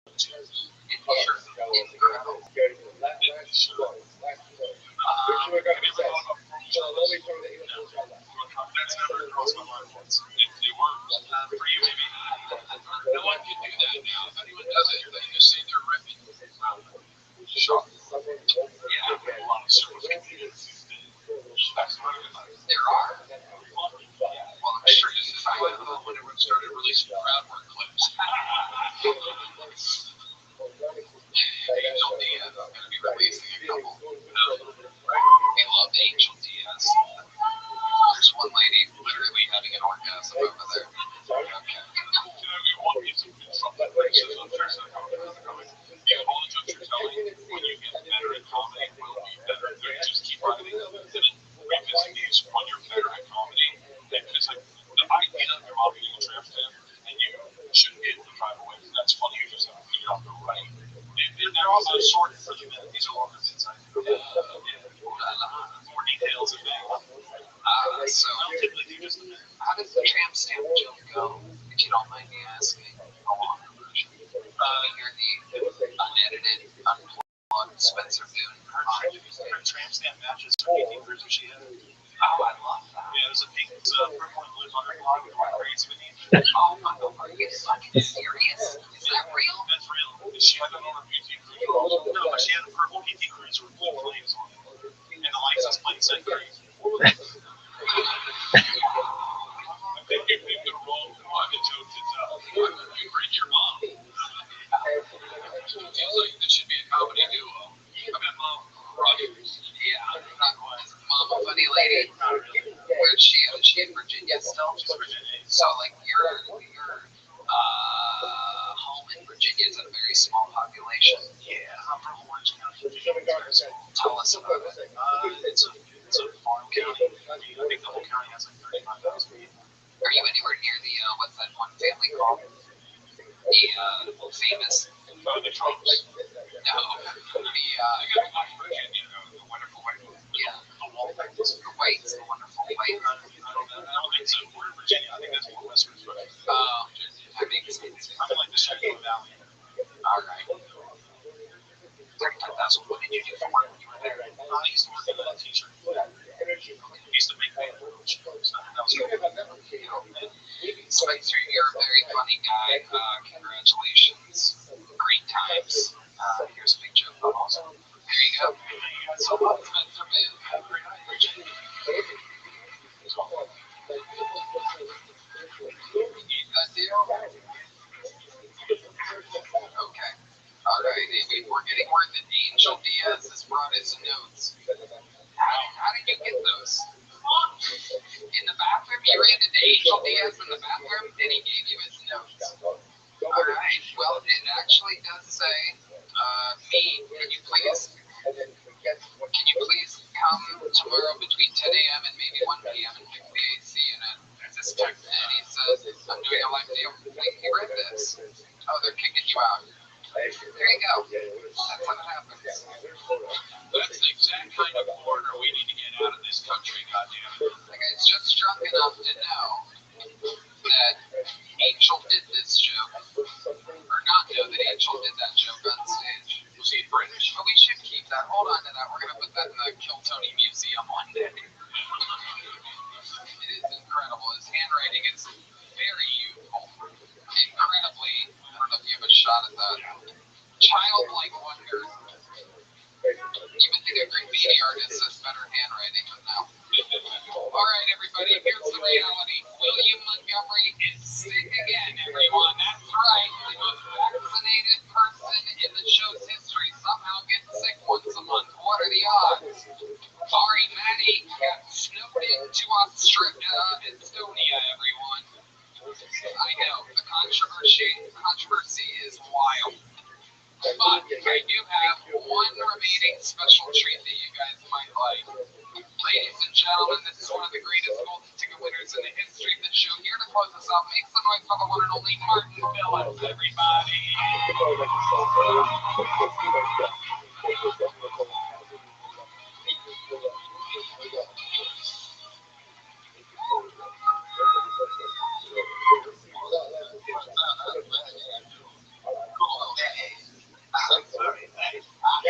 I started to do this. I'm dating a house. I use my baby pictures.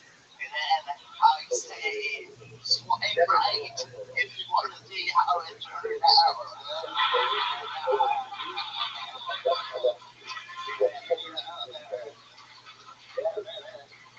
Like, oh my God, oh, it happened.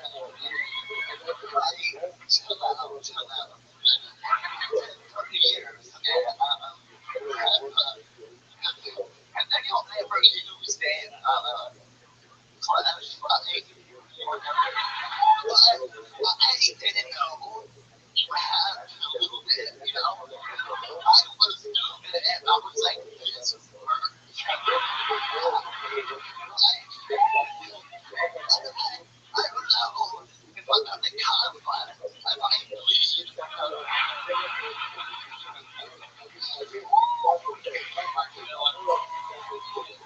The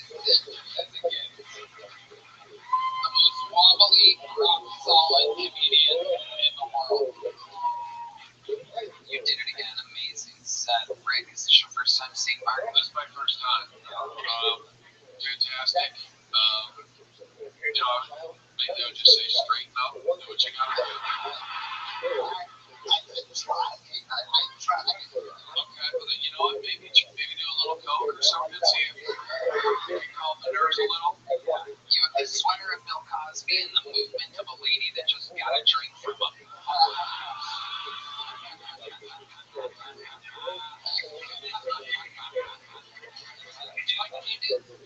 It's like he's standing on ice right now. How is this weather treating you? How are you surviving? I hear you. I think you are. I am. I was in Florida.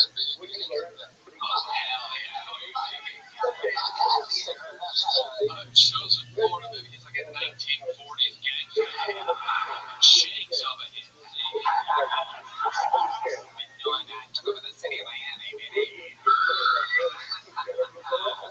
I love it, Mark. Did you get that sweater over Christmas? It looks great. Well, thanks. I don't get to wear a sweater throughout it's really hot. Starts to fuck out and try to put him on. That's what you do with every sweater.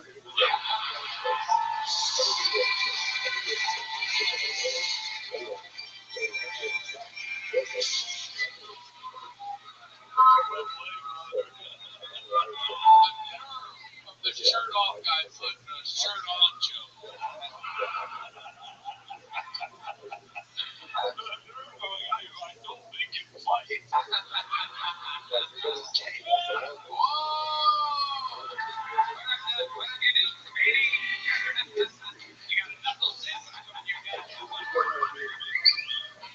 You want to cause shenanigans? The worst Dick Tracy villain of all time. Martin, tell us about Florida. How did it treat you? It was really nice. You didn't sit on it. You know you didn't feel like I did. I retired there too. But then they have like gated communities. Like, what do you protect yourself from? They're very nice people. Where were you at in Florida? Oh, I went down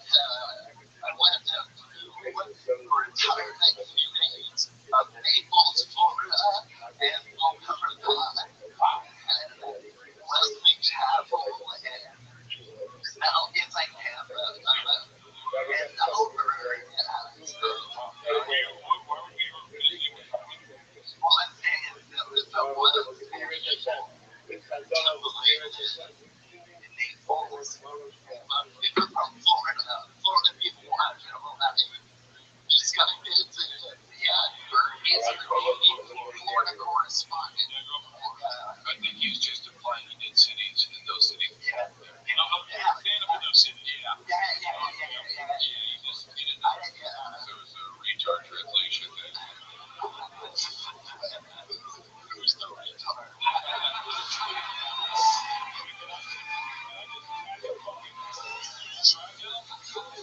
You're getting a little bit lit up right now, Bert. Jesus Christ.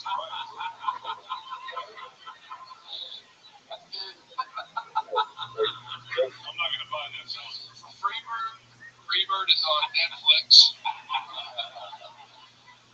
Angel Diaz is watching it right now. Hey, we're going to hear a synopsis. That's going to be next week. We're going to get the Freebird synopsis. So basically, there's like this fucking fat guy with a family. You're never going to believe it. He looks just like you. I want to hear Angel describe cerebral palsy to the rest of the like basically God didn't like this fucking guy. Did you get to see Angel Diaz tonight? I saw the end of it. I got a new trip. You kind of have to see the whole thing. He pops his butt sometimes. Well, I don't know.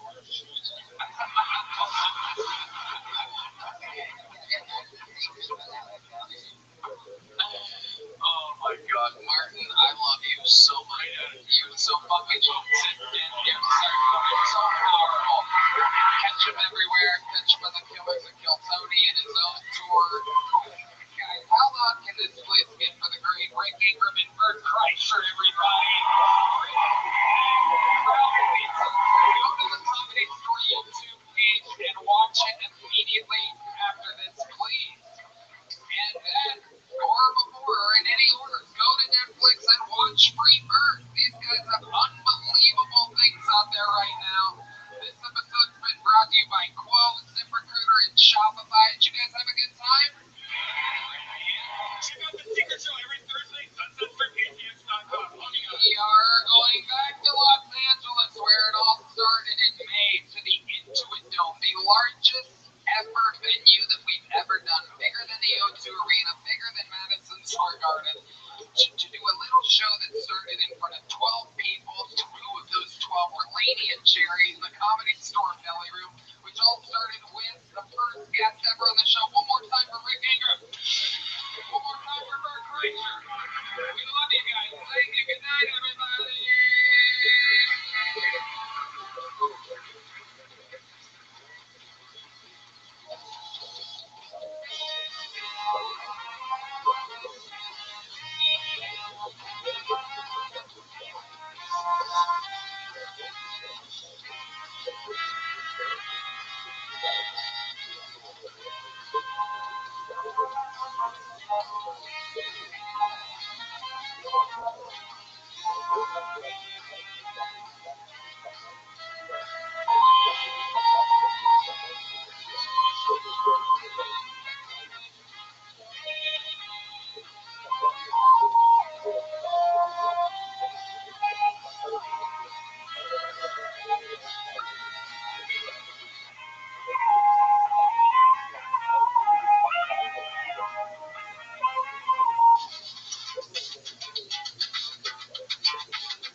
We are here, Comedy Mothership, yet again for another episode of the #1 live podcast in the world, brought to you by Blue Juice, Shopify, Talkspace, and Tacovas.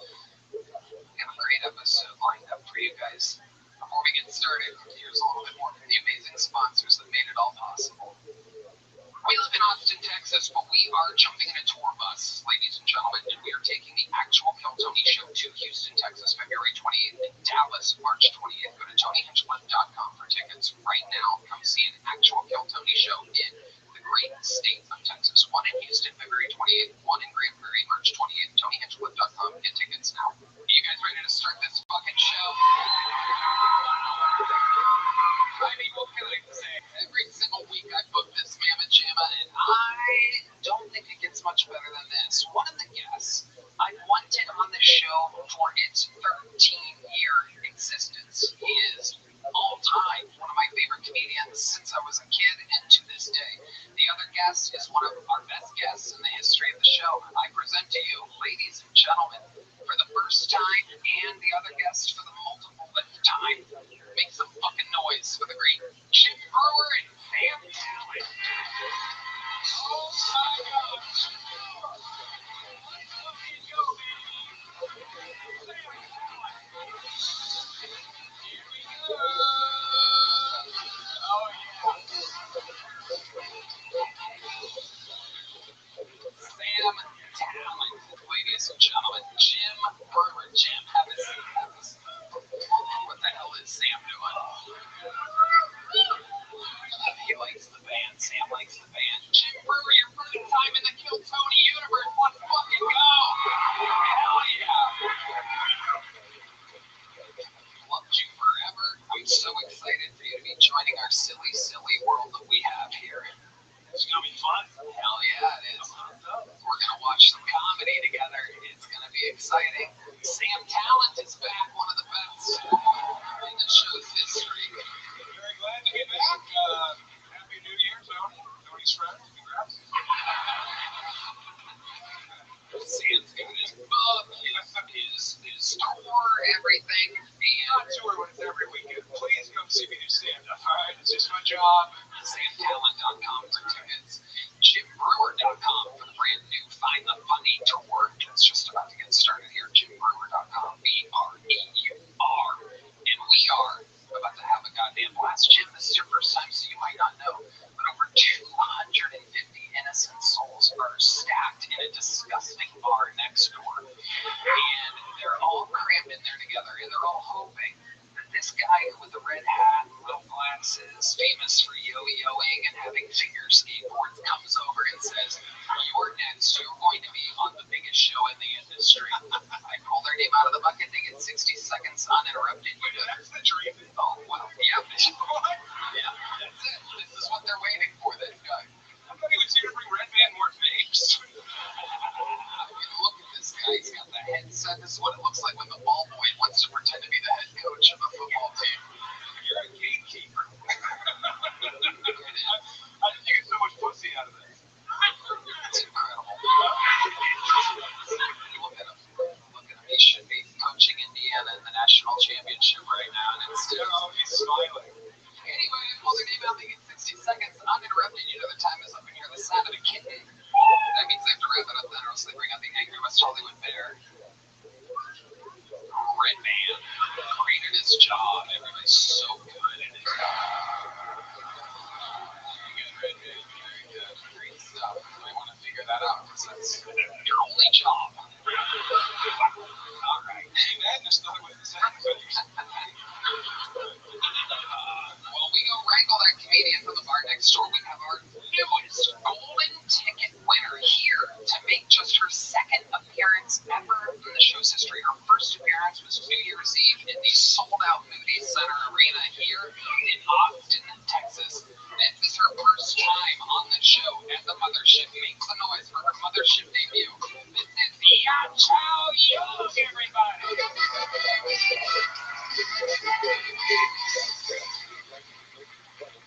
Thank you. How are you doing? Young. Fun fact about me, I was adopted by a few white guys.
she was your wife the whole time. Yeah. I'm so sorry I didn't say hello. I'm Sam Tam. You did an excellent job. Thank you. Fun times. Welcome, welcome. Incredible first set at the mothership. We learned a lot about you. Did you really, how did you end up here? Did you really come at age 20? Oh yeah, I came here for school. What did you study? I studied music. Yeah, I love it. What did you study? That is surprising. Yeah. What do you have, a violin or something? What did you study music with? Yeah, I like to sing and play some instruments. Really? What instruments do you know how to play? Guitar. But I'm not too good at it. I'm more like a singer. Really? Yeah. Wow. I'm like the dragon dancer. I think you were stalking me on Facebook. What? You were stalking me on Facebook. No, that wasn't me. It was Joe Coy.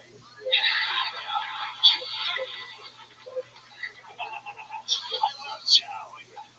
Did you get a degree in music? No, I don't like school. You dropped out, the rare Asian dropout. I love it. So, how long did you go to school for? I was a year in Maryland and a year in Florida. Seeing both the jewels in the crown of America right there. Maryland, Florida. You spend a lot of time in Florida. Right? I'm in Florida now. Watching punk. What surprised you about American culture when you came over here? What surprised you? It's people eat a lot. Do eat a lot, right, man? There you go. They need people in the Walmart. They need wheelchair just because they're overweight. Looking at me. I mean, you just need 50 more pounds and you're on a wheelchair. Wait, which way, huh? You look like you could be in a wheelchair now.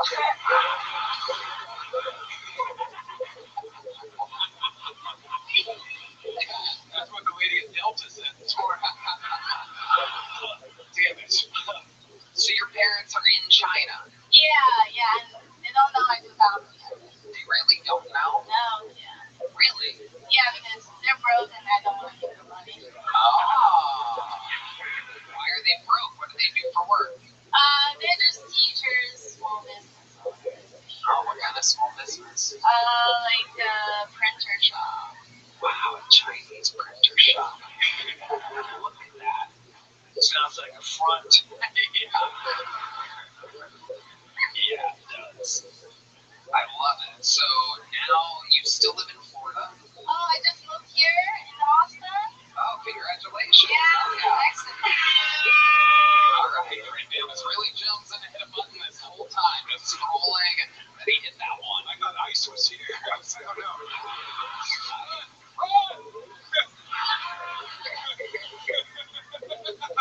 Nice, more like rice. Whoa, Right?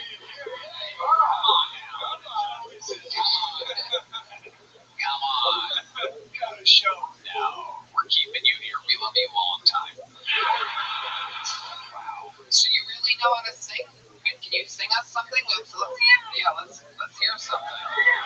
Something not YouTube copyrighted. Do you have any like originals or something like that? No, it's not. Would you a traditional Chinese folk song? Oh, Chinese song. Yeah, can you sing a Chinese song?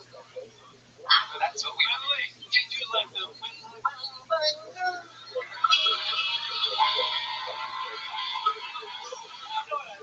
He's got the Chinese kid right here. Turtle shells? Slower. That's what it sounds like when you eat a bat.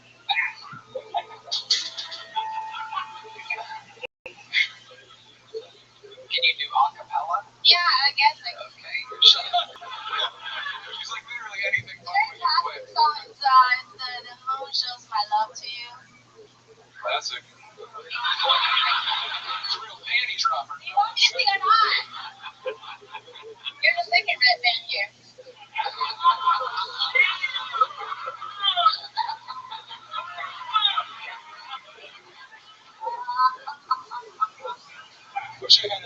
I mean, it's smoking. No, that's Japanese.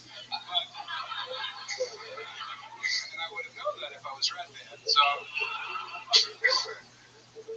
ladies and gentlemen, making her singing debut, Kino, the solo spotlight. This is Ya Chow Young, everybody.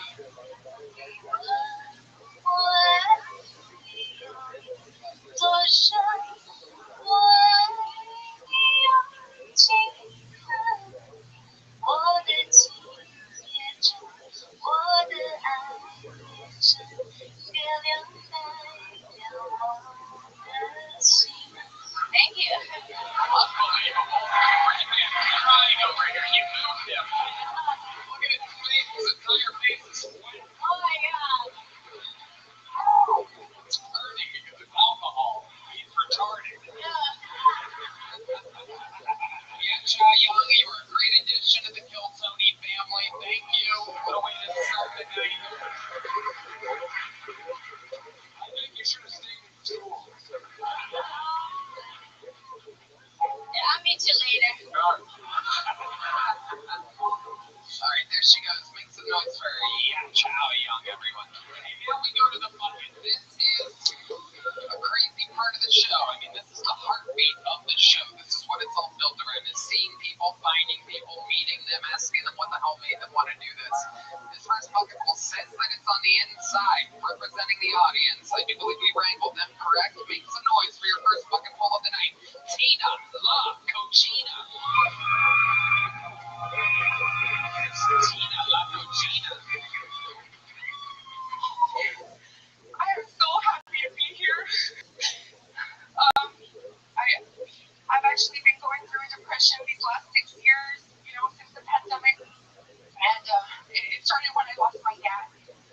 Did anybody else lose someone during that time when you couldn't be with your loved ones in their last moments?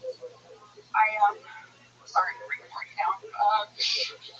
When I got the phone call and the lady was like, is this Tina? And I said, yes. And she said, I'm so sorry to tell you this, but your dad has been pronounced dead. And I was in shock. And I was confused because my mom pronounced the deadbeat dad. You guys don't have to feel bad for me. He didn't leave a will, but I did inherit his blue handicap fucking time. So, where did y'all part? I do have all his leftover prescription drugs. So if anybody has diabetes or high blood pressure, I'm selling those outside just for fun. You guys know that my dad is passed away. Alright, Tina La Cochina pushing it to the limit there. Going over her time. Unlike her father.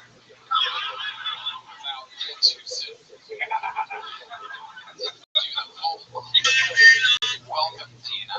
How long have you been trying to stand up? Trying, yes. Okay, so you've really been doing it. I'm trying, yeah, and That's the set that you went with? Oh, your hand's shaking. You're very nervous right now. You're okay, Tina. Your dad's looking up at us right now. you're not wrong. My mom was here. He's very proud of you. Okay, Tina, where do you live? I'm from Robstown, Texas. Okay, alright. Okay, alright. Really do want to like you, I feel bad, man, because she had this her family and our cousins are like, you're gonna crush it, man, you're gonna crush it. And they're all like, just be cool, you did her best. You did her, she's freaking out. Yeah. This is Don't freak out. It's okay. You crushed it. Yeah.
Opportunistic choice. I like that. Thank you. That's all I have going for me.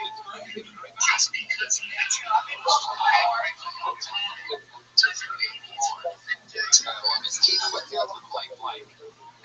don't have a love life, but I have friends with me. They're out there and they love to three-way.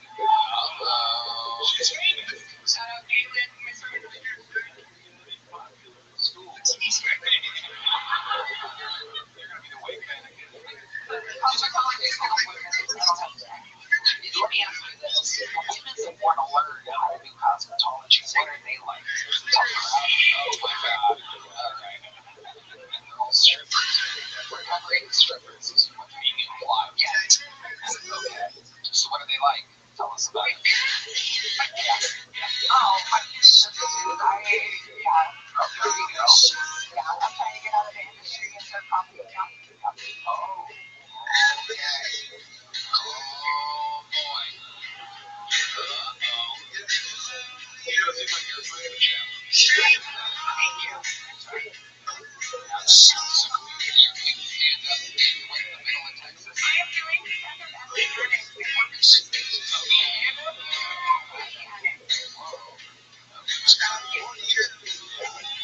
It's a pizza place, right?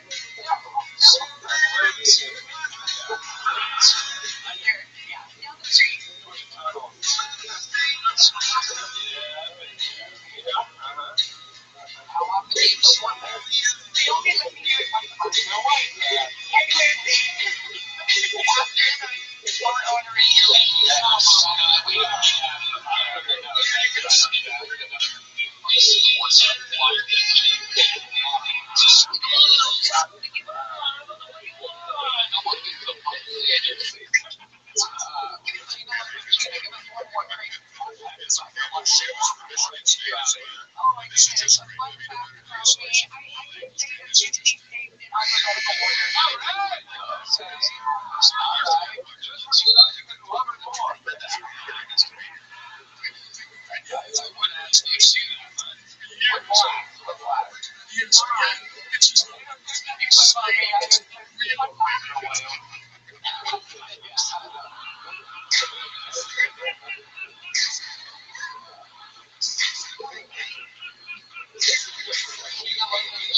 It's so exciting. It gets us all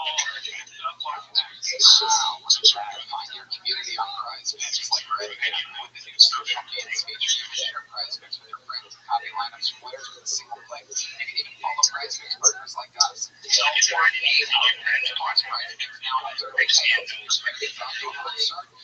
the option to cash out those winnings before the game. You can just download the Prize Picks app today and use code Tony to get $50 in lineups after you play your first $5 lineup. That's code Tony to get $50 in lineups after you play your first $5 lineup. Prize Picks. It's sponsored by Shopify 2026. Launch your business one hour Shopify. don't need to sell a store. You've already designed it. Shopify 2026 big opportunity to have. Shopify gives you everything you need to sell online. First, you can launch your own brand at the same time. It's all the first time starters just getting started. I love Shopify. Well, Shopify gives you all the tools you need to build your dream store. Shopify is the API tool. Product description and bottom. You'll use it in product culture. Marketing is built is getting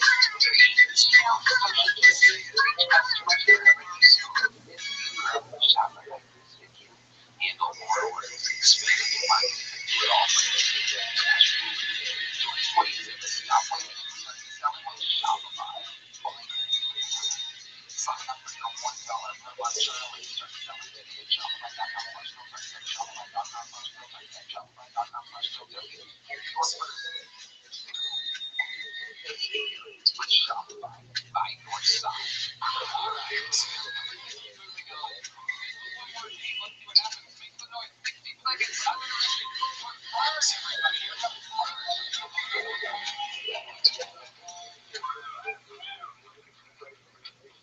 Was it your email files? Straight.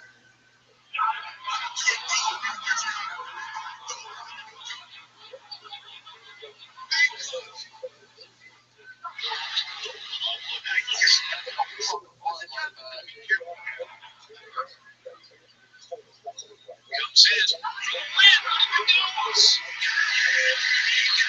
My girlfriend has the best job of adult cheese. If you don't know what that is, it's where she pretends she's all knowledgeable about it, but I'd say it was fine, and I don't know why it's a big deal. Seems like a great American artist, so not an American artist, but So I'm just doing my day. he's Puerto Rican. That's Get part of drunk and American beat the heritage. shit out of her. You think Bad Bunny's a good choice for the Super Bowl?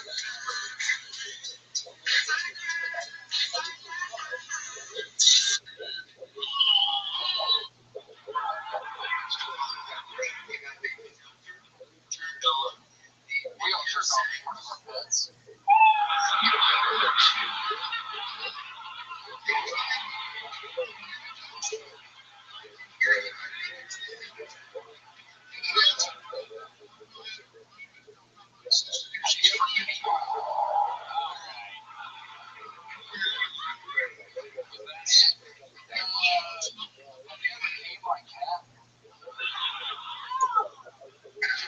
It's just a self-cleaning cover. I'm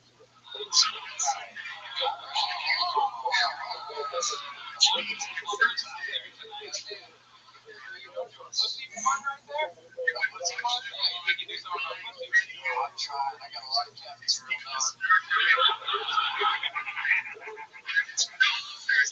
I got the jokes for solid. I like the quiet confidence, letting it linger. It was nice to see some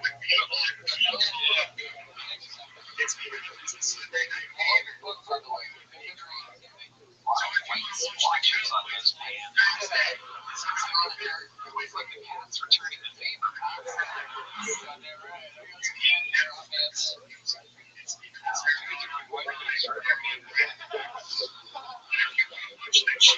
looks like all my neighbors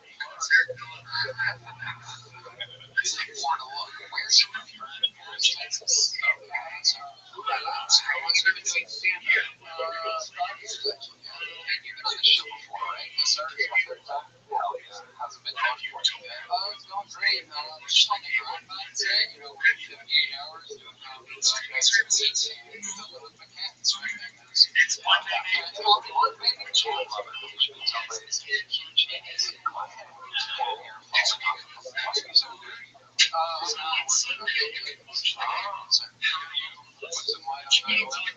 Yes.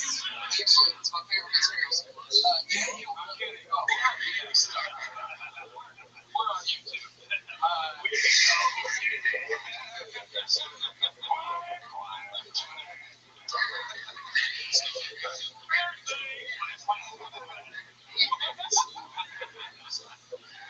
Tell us something crazy we don't know about you.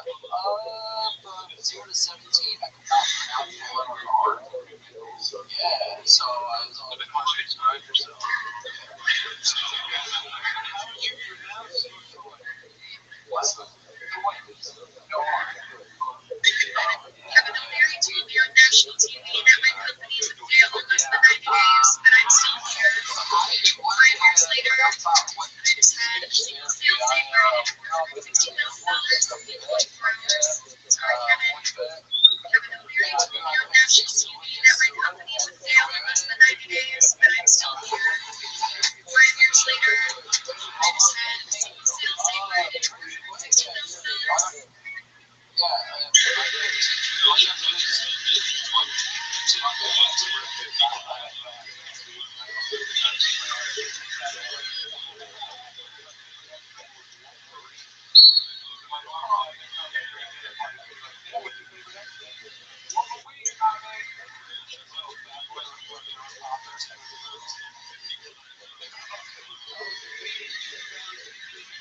Santa Clara. I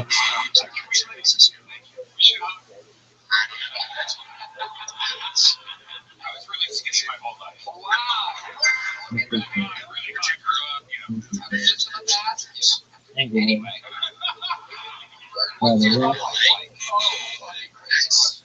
So I had a chick kind of fuck me up pretty bad.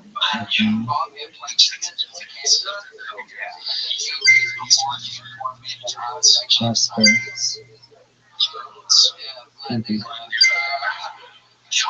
Yeah, what's wrong with that? What's the problem? You just telling me I was not inside the whole time. All this, that, and the third. Inside me, stimulate me. It's a whole fucked up thing.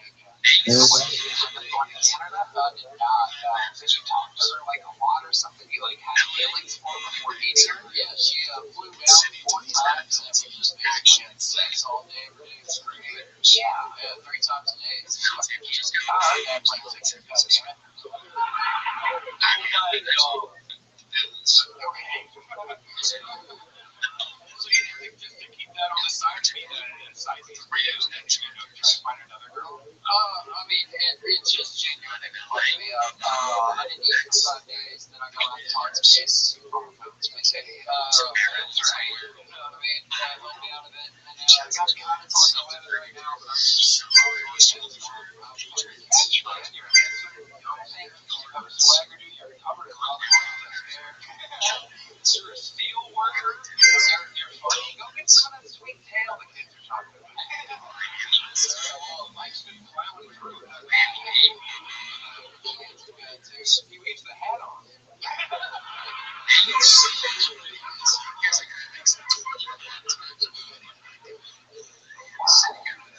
She really damaged how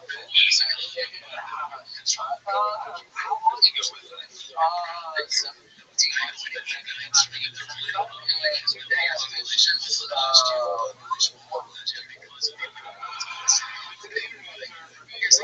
17 I'm pretty sure there's a picture from Restream over there. One wild table of torches over there. You can write them down. They're still shining in. This is a big city to them. It's Corpus Christi people. I went to UCLA. Having a real big meeting tonight. I'm hungry.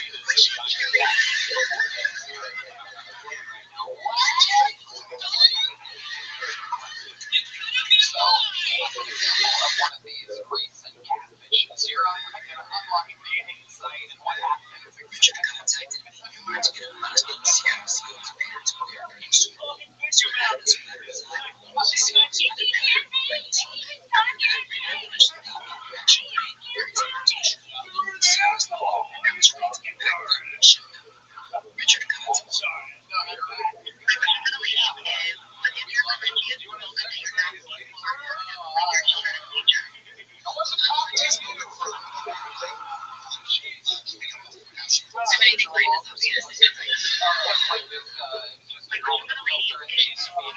Always 80 pounds plus. Are you going to their house, which means it's coffee, where are you realizing that you got catfish? Yeah, or I'm actually starting to think now where I'm waiting in my car and be like, it's like a fucking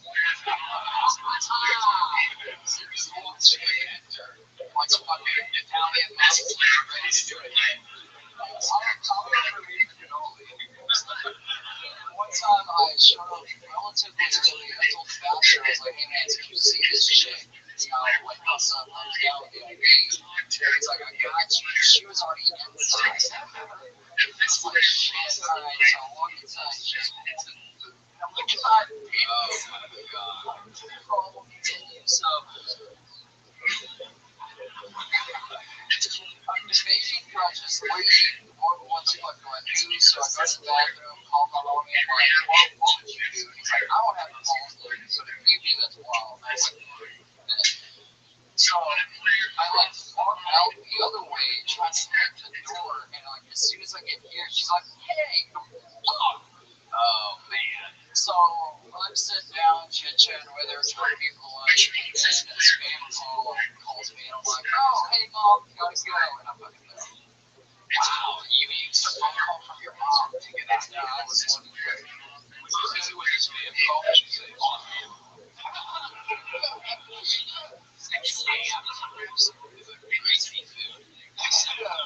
Sam found out.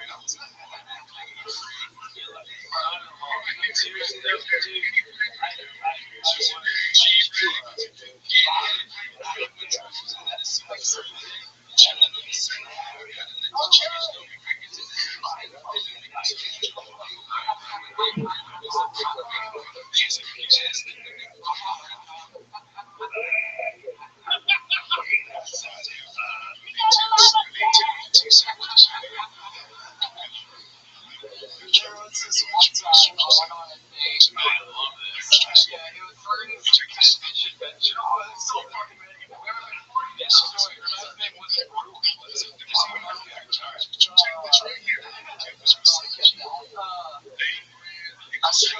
to cheese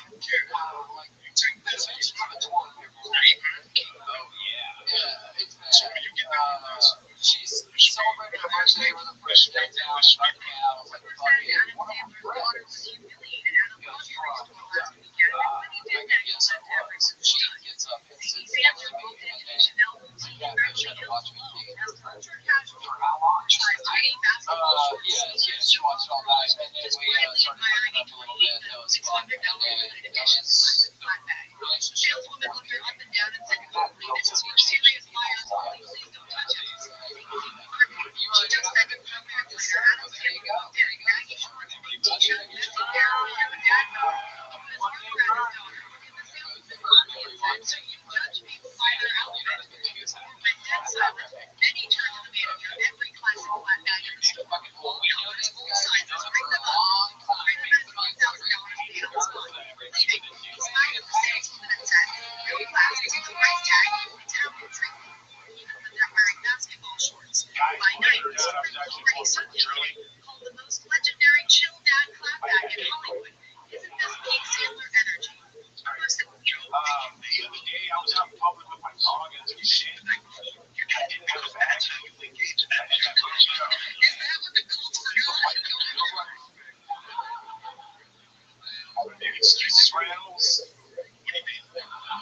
Which is a steep down from its previous valuation in 2008 and nearly $1 billion.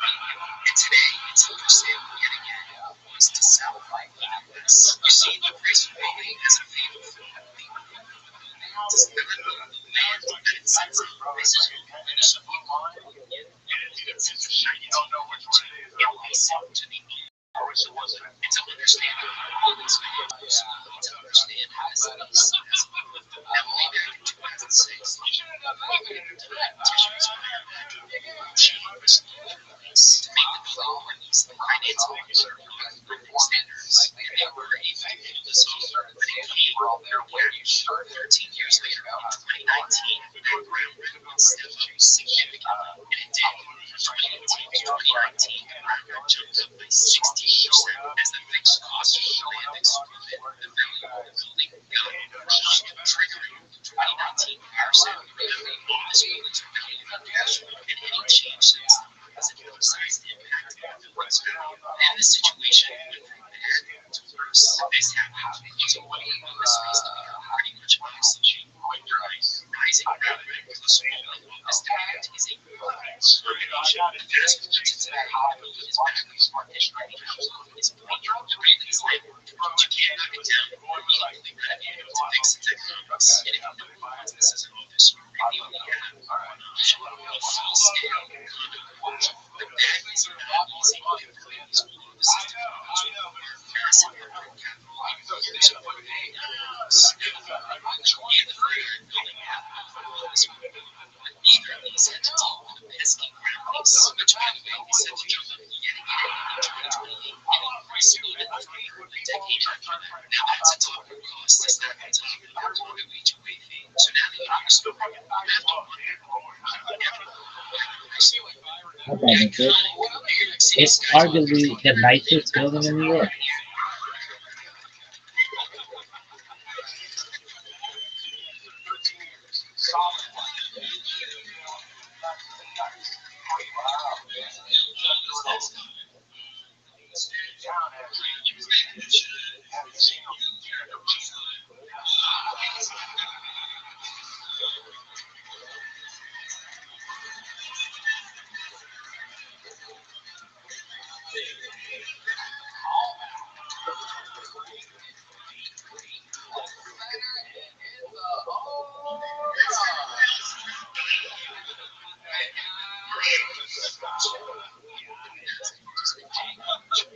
What else is going on in life?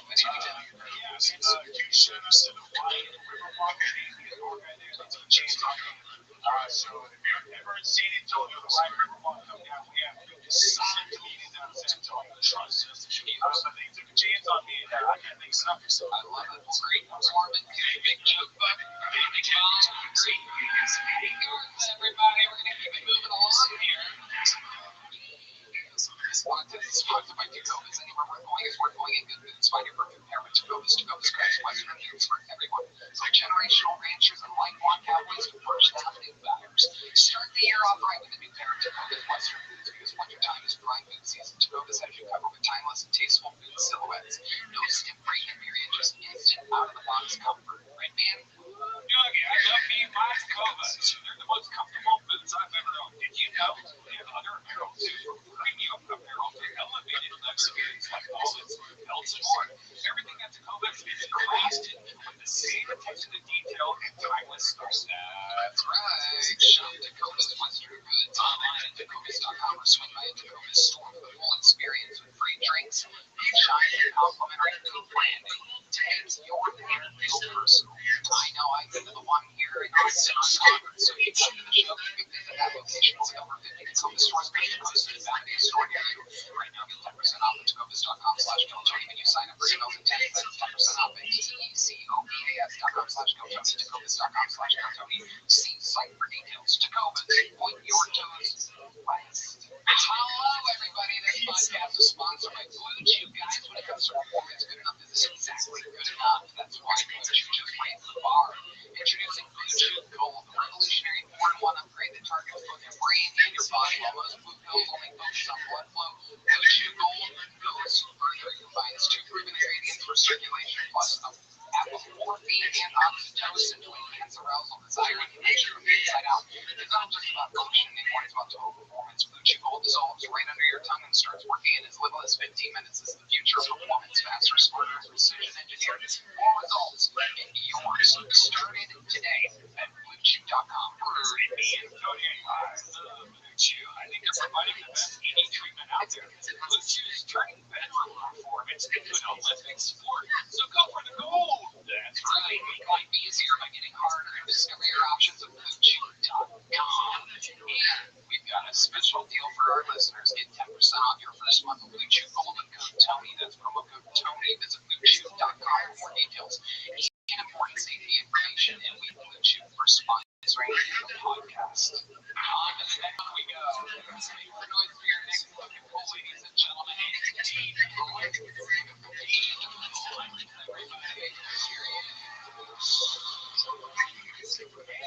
My mother-in-law survived stage 4 pancreatic cancer by having her pancreas cut out. That's right. Yeah, my mother-in-law was born in Sendai, Japan. And They don't have the same diseases. They don't have the same health problems. They don't have pancreatic cancer. So they gave us two choices. They were like, either live and we cut up your pancreas, or you keep your pancreas in. So she was like, so they cut out her pancreas. So she now has permanent type 3 diabetes, which I like to call triabetes. Right. So in one woman, my mother-in-law, just because of Japanese pancreatic cancer, and within the sideboard, and they can try. You know why the Japanese can't keep a secret? Because they're always spilling their stuff. Did you see that? Welcome to Dying Parent Night. 17.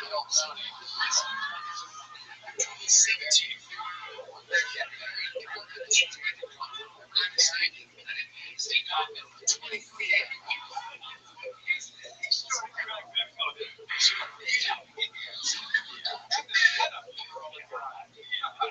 D-Madness can tell when someone's bombing. He doesn't need to see it.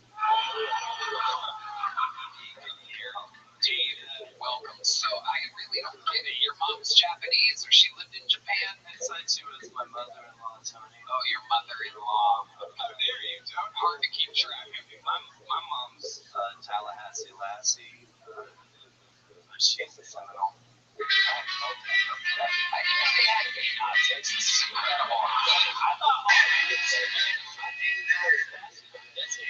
all together. Hell yeah. Is that it? Do you have a gem attached to your cheek? Dermal anchor, yeah. A friend of mine invented it. It's called a dermal anchor. Dermal anchor? It's an anchor in your sinking. Every time. Yeah, my dad was in the Navy, so I'm used to it. Hell yeah. What do you do for work, Dave Litz? I just got a job at P. Terry's. I literally have one of the greatest jobs on the planet. So P. Terry's is 100% here in Austin, and it's 100% beef. It's one of the greatest jobs I've ever had. Make sure you get that in when you get out there. Forget if the joke's going on. I'm here talking to my manager. I would like to do a Monday where we actually feed all the comics. There's like 300 comics. Most of them are homeless people. They would love to have some hamburgers. Like, I think it'd be a real good night. Like, but so you just work a normal P. Terry's? You're not the manager or anything? No, man. My wife's the #1 recording artist from the Gold Coast of Australia. Okay. My wife's name's Mia Muse. What's she play? Did you write down? Every day. Yeah, with her hoo-ha. Is that funny? Mia Muse. M-I-A-M-U-Z-E. Go to the foreign shape folder, right? Yeah, they say said in Australia. Right. I actually got to be locked down in Australia during COVID. And then when they finally let me leave, they kicked me out for 3 years. It was great. What do you mean they kicked you out for 3 years? Because I overstayed my visa. Because I was there on a vacation visa. Because they shut down the airport when I was leaving the country legally to come home. They said I could not return for 3 years because I overstayed my visa during COVID. Wow. You made people fight each other.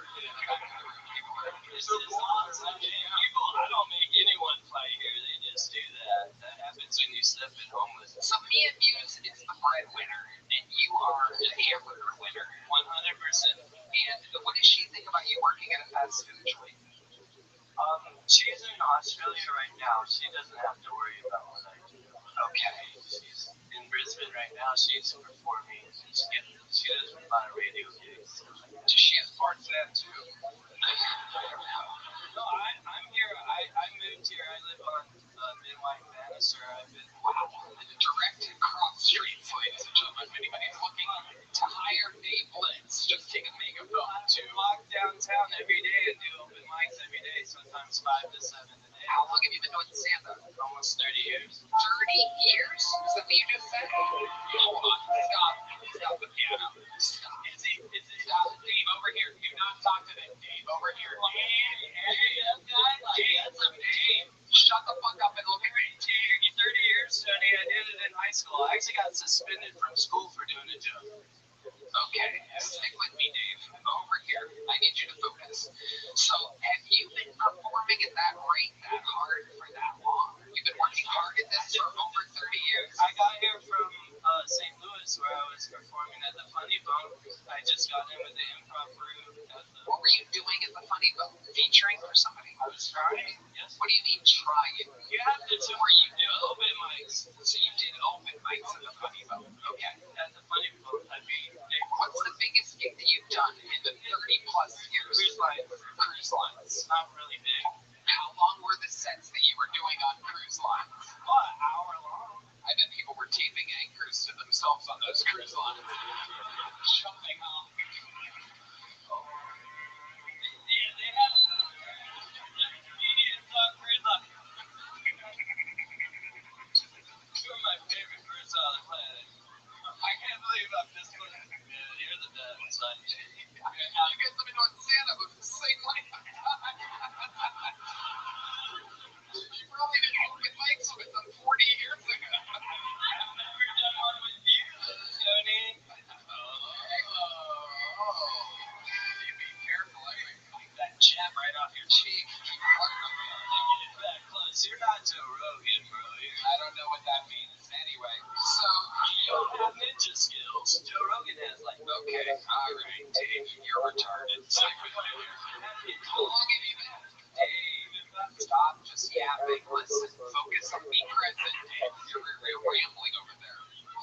How long have you been married to this lady? 12 years. And you got married in Australia. Where'd you meet her? Were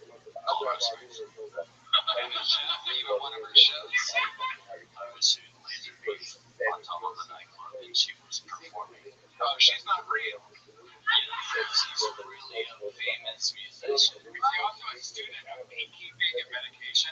She does. She actually has, she studied beekeeping at a Buddhist temple. And she has her own beehive. She actually, what more like a gender? Well, I'm not going to be keeping you here any longer.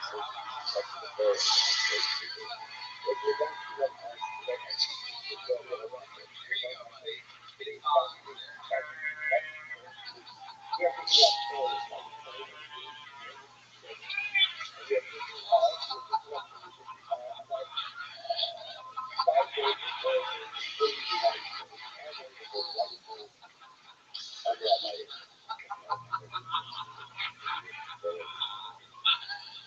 Oh my god. What a freak, man. Unbelievable. What the hell? Where did we go? I don't know what that was. I'm like, what's the biggest gig you've done in your 30 plus long year career? He's like, I did the Funny Bone. So I'm like, what'd you do? He's like, an open mic. Yeah. And you could do that that night. You could start that day and do an open mic at the Funny Bone that night. 3 decades plus. Stand-up comedy, the biggest thing he's done is something that fucking Tina Kachina could do. It's unbelievable. Alright, let's let another name out of the bucket. Let's see what happens here. Who knows? This guy could be doing it for the last 90 years. Make some noise for Trevor Lewis, everybody. Here we go.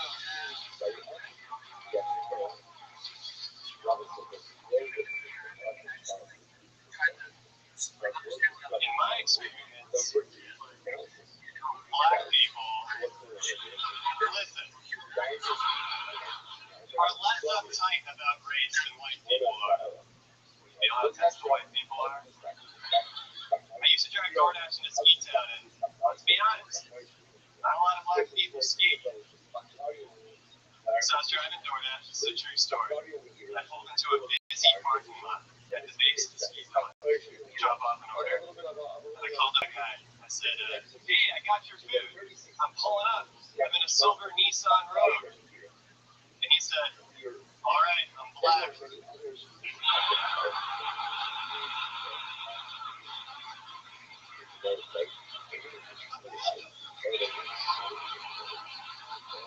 I was surprised he said that. He was being helpful.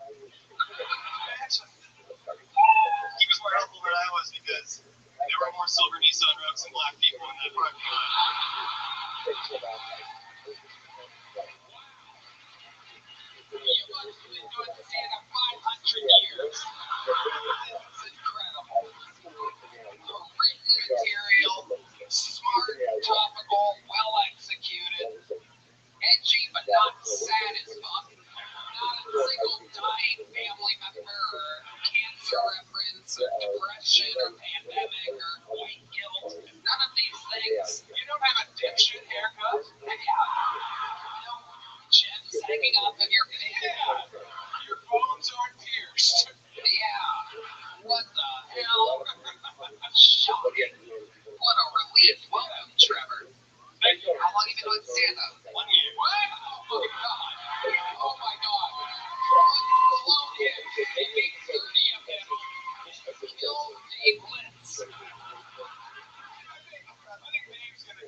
honestly, I moved here after college. I wanted to be an independent filmmaker, and I was grinding away writing screenplays, faced writer's block, and I was going to shows around here, shows up and other shit, and I was like, I can do that. I can do that. Hell yeah.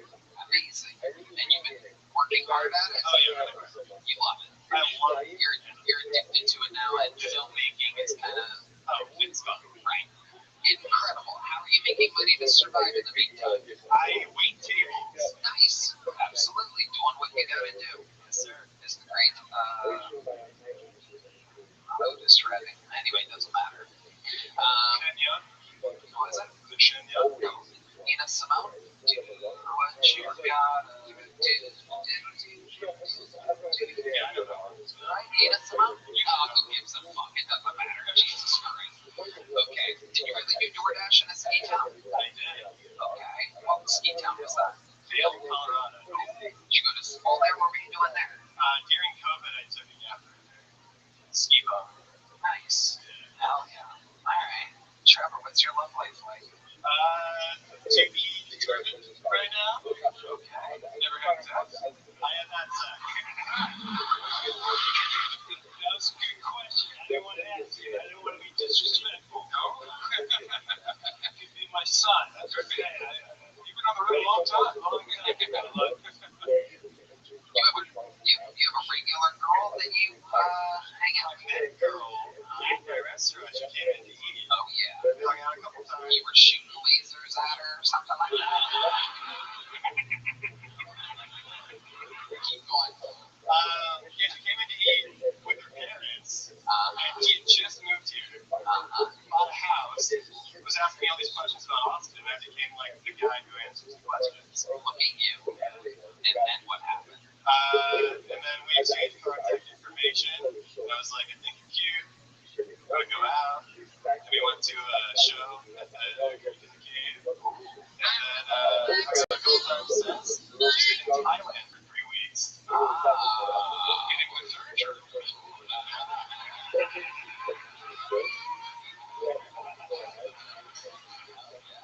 Special girl. That's good. She really likes it. Yeah, and you met her parents already. Yeah. That's cool. You're never going to see her again. It's possible. You don't meet her now. You were 20 years. Do you have any hobbies, anything that you're into? I went to Ravens. Wow. Reading about the seal of the NFL team. Listen, right now I'm postmodernist. This dude makes me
Oh, he could be stacked a bunch. Unlimited.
Yeah. It's good. The next person is good.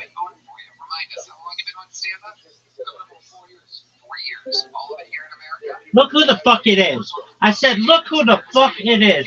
This motherfucker thinks that they can take me down in fucking trick shot pool. 9-ball trick shot pool. Is that true? Dude, how's your day going, baby? I realized something. What did you realize?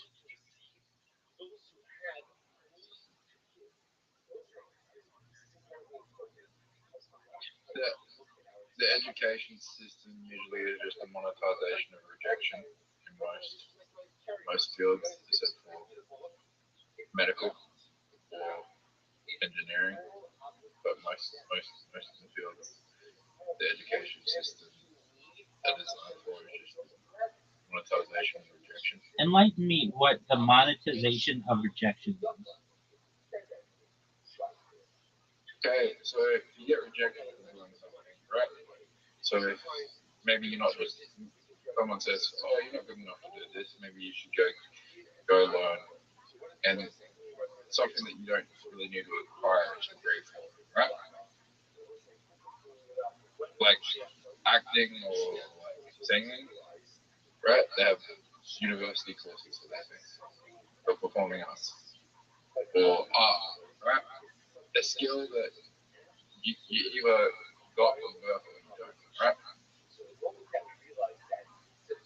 Okay. Right. So then you go to then you go get an education, go into debt, and the whole thing is just a fucking fraud because you're just being monetized because you got rejected from rejected from an oversaturated market. Now they're telling you to get an education for paying going into debt. You know, Zoo, most of the shit that you say doesn't make any fucking sense, but this one does. It does. Yeah, dude. Yeah. I think so. Now, Zoo, I have a serious question for you. Do you know what that question is? Yeah. Are you ready to lose? Yep. That's what I like to hear. All right, dog. Do you want to lose at 9-ball first? Yep. Fuck yeah, you do. All right, baby. Here's your fucking invite. I'm gonna tell you this right now. I'm gonna tell you. I want to make sure that you understand what I'm saying. Okay? I'm gonna dominate you in a way that no one's ever dominated you in your entire life. Or do you want to play cutthroat? Dog, let's play cutthroat.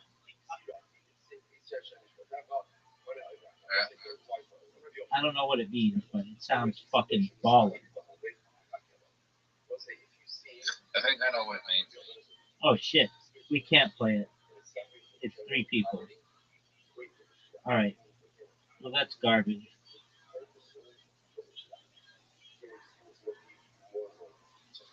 Yo, yo, baby. Just for a moment, my man. I get why. I get why it's called cutthroat because it's brave people.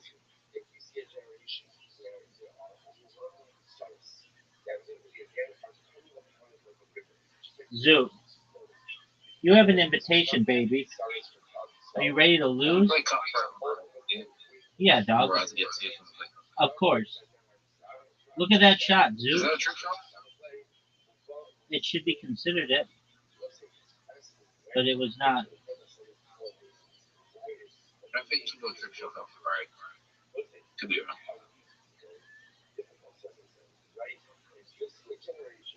But I think it's over one. Zoo, you're done. You should just give up. Big dog, you should just give up. Oh yeah, for sure, big time penalty. I don't know why you would do that. I warned you. You get a penalty, son. And now I'm gonna make it incredibly difficult for you to win. Maybe more difficult than anybody in the history of the world.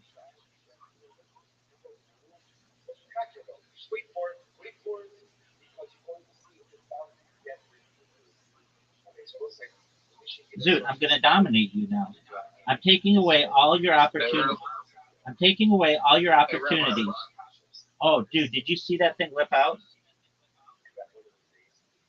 Why is there no university course for comedy? There have been people who have comedy school and comedy stand-up courses. Why is there a university? There's not that big of a it's more a natural thing. It's like saying why isn't there a school for pool? I mean, I'm sure there is, but oh, Zoot, how'd you like that, son? Zoot, how'd you like that, son? You want to hear me bark at you? Arr, arr. How'd you like that, son? Zoot, look at this shot. Oh no, penalty. Bank shot, combo shot. I don't know how I got credit for that. Dog, Zoot. So why is there university for acting? Probably less people do. Do you think there are fewer actors in the world than comedians? Yep. All right, I mean there is basically. Have you ever heard of Upright Citizens Brigade? It's in L.A.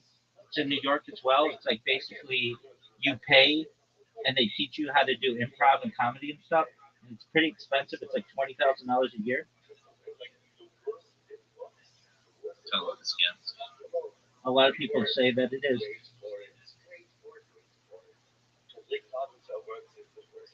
It's called UCB, baby.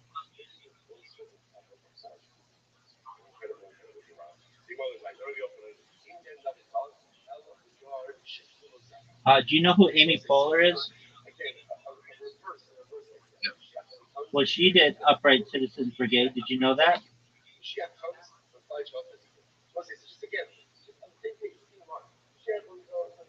Dog. Do you know what Second City is? All right. Well, that's like the same shit.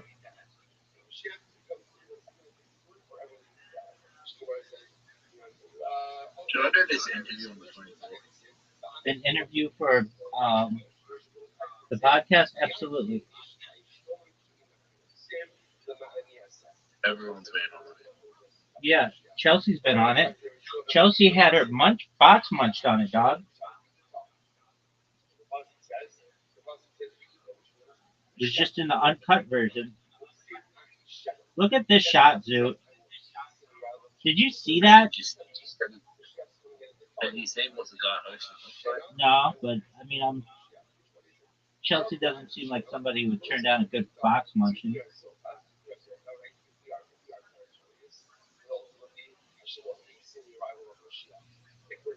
From a girl, probably. No. It's more the girls than girls. All right. Do you think she's into losing at pool, or do you think she is not into losing at pool? Dude, are you ready for one of the greatest shots in the history of the game? Right here, baby. Zoot. Zoot. Everybody's waiting on you. Let's see your shot. Let's see how good this is. Is it possible for you to win? The answer to this question is no. You're done. Zoot. That was an amazing scratch. In the history of the world, of all of the scratches, that might have been one of the best ones ever. But look at this shot, Zoot. Get it. That would have been a cool look. I agree. That would have been sick as fuck. Dude, let's see you win, man.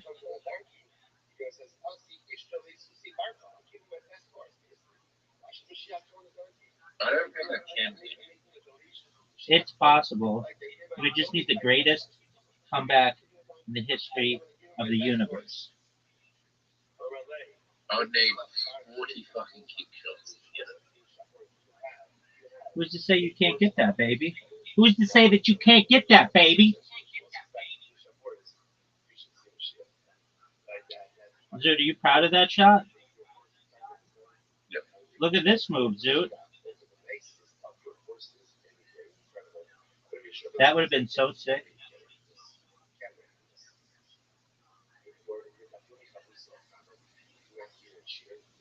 Dude, are there gangs in Australia?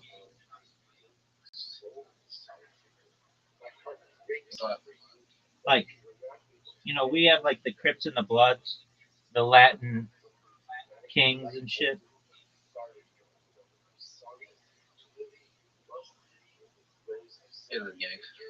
Like, are you just talking about like the Yakuza and the Triads and shit? Or are you talking about like the West Side? No, it's more bikie gang. What did you call them? Bikie gang. What's that? Like, you got them over there, like the Hells Angels. Oh, biker gangs. Yeah. You have biker gangs? Yeah. Oh, how'd you like that shot, son? Dude, how'd you like that shot, son? Yeah, so we have biker gangs. We have, like, the Gypsy Jokers, the Hells Angels. Dude, watch the best shot. Look how good that was.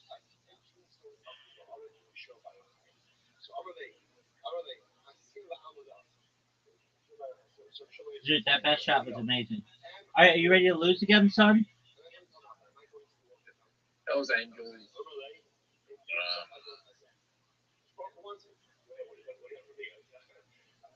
What's another big one? The Mongols.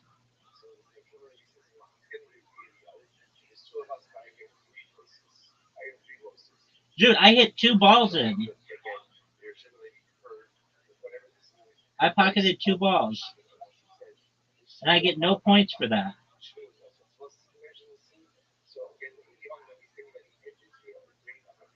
Dude, what are your thoughts on the fact that I pocketed 2 balls? No, Ma? no, right. Dude, you would have sucked that dude off. And everybody knows it. Do you know who opened for Matt Rife? You know that? Everywhere.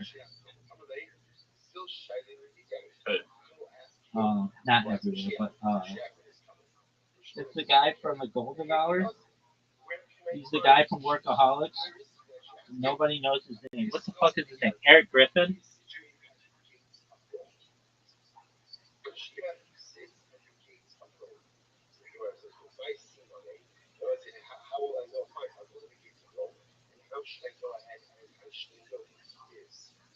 You know who opened for me?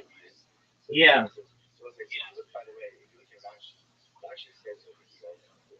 They're the same people who closed for you. They're known as the Crickets.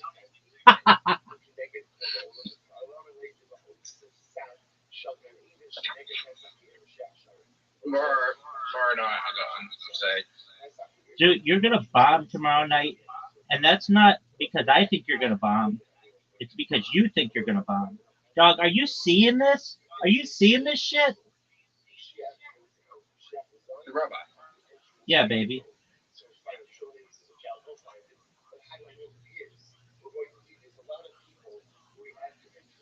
Have you ever seen a video of me doing terrible? Basically everything that I've ever seen. Which one?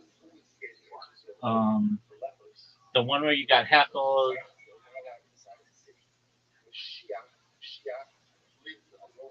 I don't know. You've only shown me like 3 videos, so none of them would I ever say that you absolutely killed.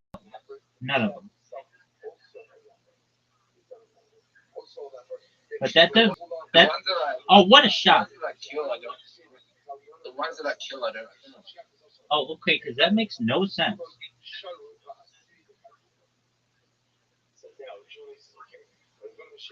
Oh, make it Zoot. How come you're not a real comedy state finalist in South Australia? Because I know what comedy is, and obviously the judges of that thing don't. Zoot. I'll tell you something. The judges in real comedy are not. There you go. There you go. That's and that is now that is funny.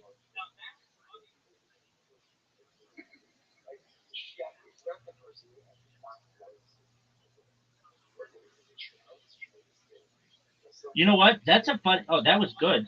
Oh, that should have counted. That's a funny fucking joke, Zoot. Wait, Zoot, you've got something here. The joke would be, hey everybody, if you No, did, you can't say them. Zoot, hold on. You're not eligible anymore, so you can say whatever the fuck you want. I'm not going to stay on stage. Zoot, so just listen to my joke. So you say like this, hey everyone, you might see that I'm sad. And if you want to know the reasoning, it's because I was a state finalist for South Australia in raw comedy. And you may say to yourself, well, that's nothing to be sad about. But if you know anything about the judges, they're all dog shit. I can't say that. Why can't you say that? Because the judges won't be there. Okay, but they're like,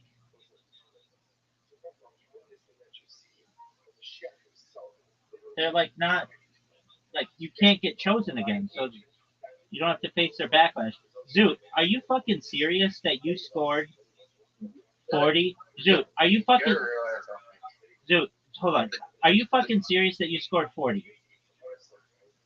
Yep. Alright, Zoot, are you ready for this shot? The guy who runs the event is a pro comedy state fighter in 2019 as well. Alright. So then he would know that the judges are dog shit too because they didn't pick him.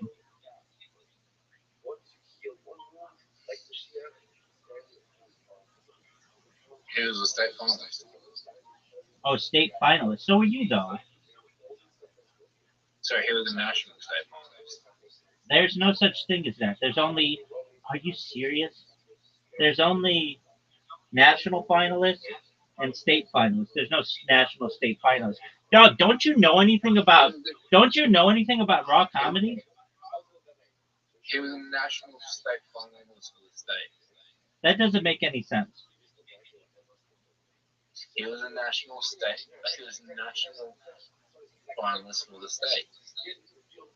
Alright, that's just a national finalist, dog. He was a national finalist representing South Australia. Yeah, but that you don't call that person a national state finalist. You just call them a national finalist. Even I know that. Zoo, do I have to teach you everything? Do I have to teach you everything about raw comedy? He was a national finalist in the state of South Australia. Yeah, you don't call it that though. You just say he was a national finalist. It's not like he was a national finalist for the province or the national finalist for the anything but the nation, dog. So if you're a national finalist, it means you won in your state list. So you gotta specify what state did you win in. Zoo. I know you think that you're outsmarting me on this one, but you're not. You are either one of two things. If you're a finalist for raw comedy, you're either a state finalist or a national finalist. There is no national state finalist. That's redundant. There is no. I'm gonna watch raw comedy. Am I gonna watch raw comedy? Dog, I'm the king of raw comedy. Yeah. I'm the king of raw comedy. Don't you understand? J. Michael longs to be me. Dude, are you... Dude. Who won in 2025? Everybody. Next question. Who won the national 2025? Someone who's not funny, I can tell you that. Because Australian comedy sucks. But it's better than British comedy. Maybe. British comedy's awful. Zoot. Look at this shot, Zoot. Zoot, are you ready for the best shot ever?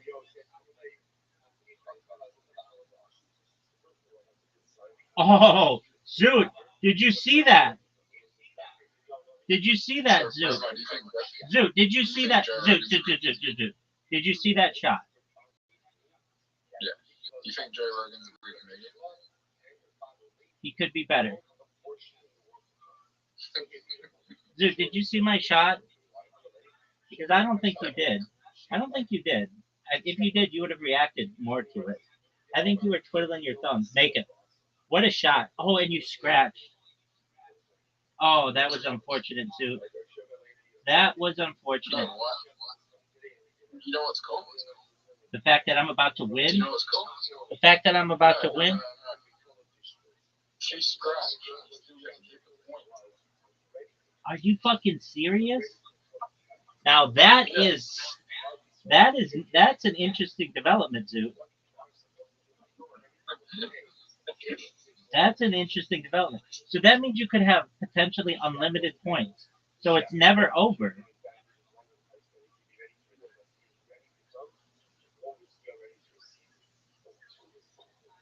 That's really fucking interesting, Zoot. Now, Zoot, of anything that you've taught me in terms of raw comedy and or pool, that's an interesting thing. I went from dominating you to you having a legitimate chance at a comeback because of that stupid ass rule.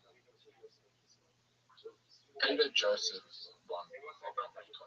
And Peter Joseph sucks.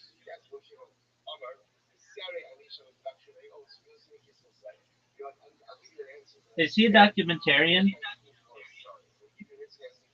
Humanitarian. He's a humanitarian?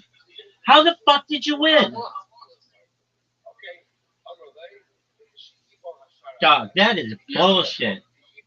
That is bullshit. Show me the best shot.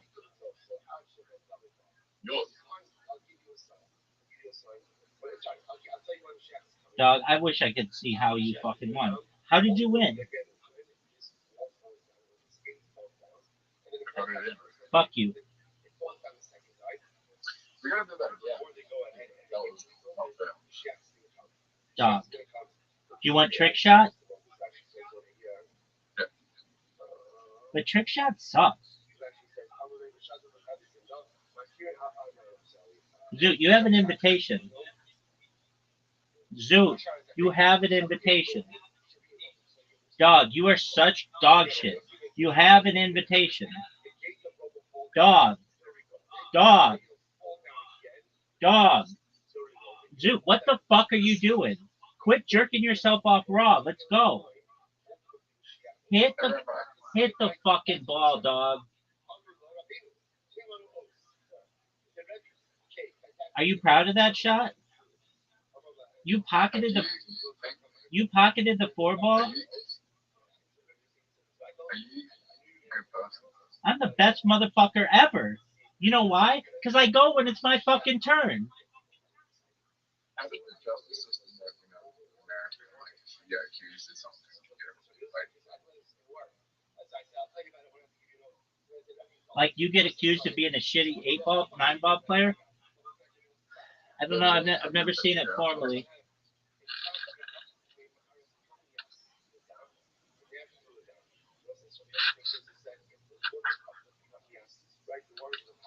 No way you make this shot. Way to fucking go, dog.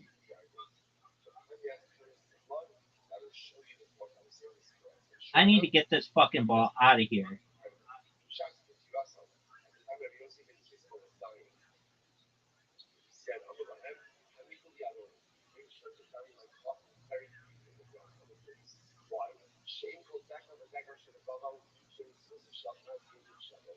Do they have a domestic violence register?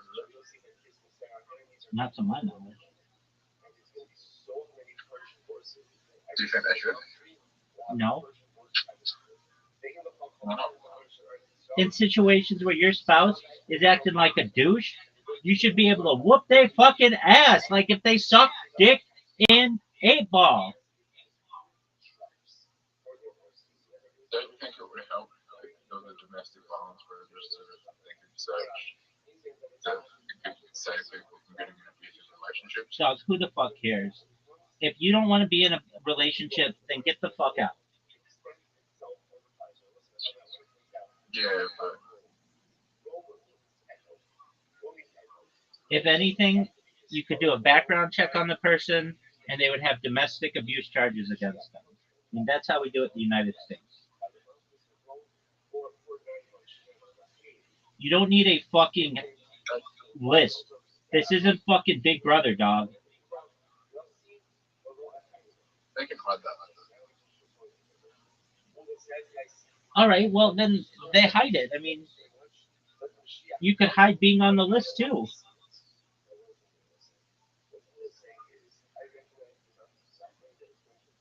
Zoot, are you fucking serious that that counted? Oh, it counts. How the fuck did you win?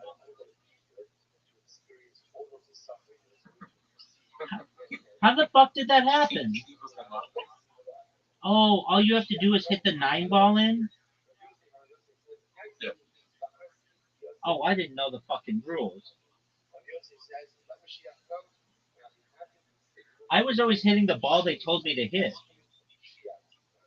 Dog, fuck that. That's what you meant to do. Dog, fuck that. We're playing straight up 8-ball.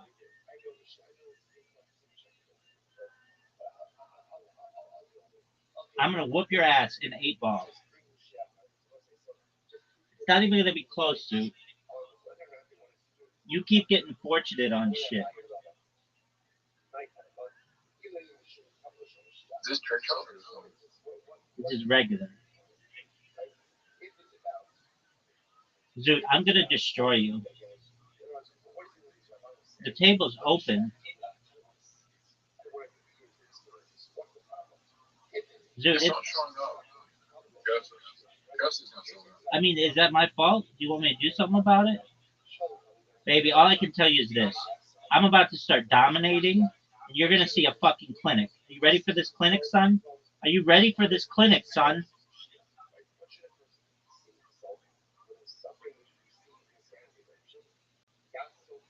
Dude, are you ready for this clinic? Look at this move, baby. Did you see that? Did you see that?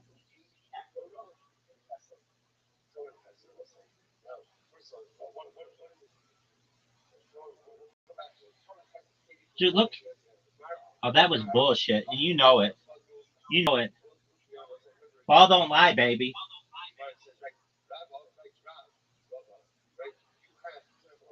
Dude, don't fuck this up.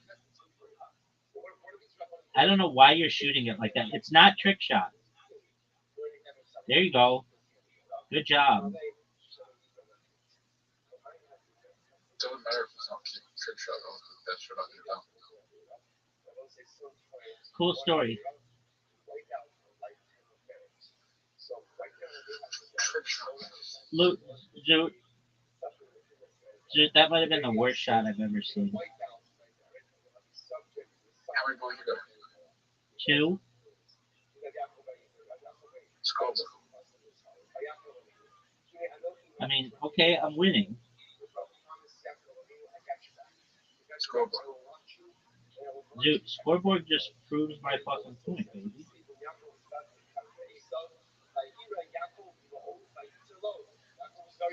Where my scoreboard? Baby. I wish you would tell me.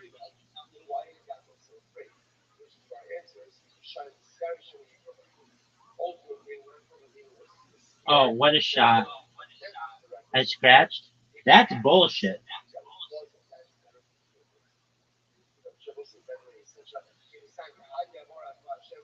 What the fuck was that?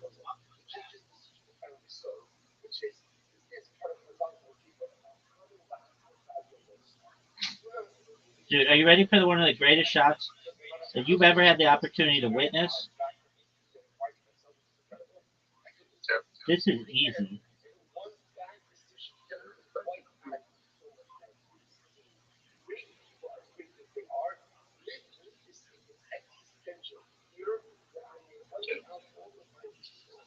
Dude, you ready for this shot? Dude, do you know who Savannah Guthrie is? Dog, her mom was fucking kidnapped, which like never happens in the United States. It's very suspicious. Dude, are you watching this absolute massacre? Dude, they may have to put me on the domestic violence registry because of the ass kicking that I'm delivering to you. Do you recognize that, Dude?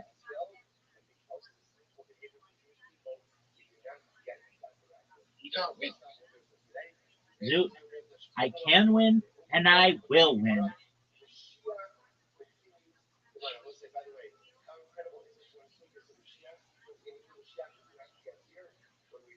Are you fucking serious?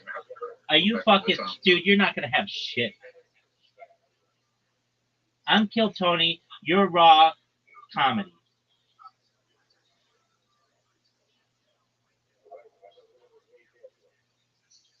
Make this shit, Zoot.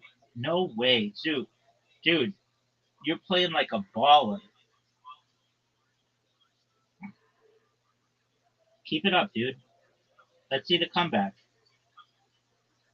No way. Oh, you scratched. Dog, it's over. Dude, do you have any parting words for the audience?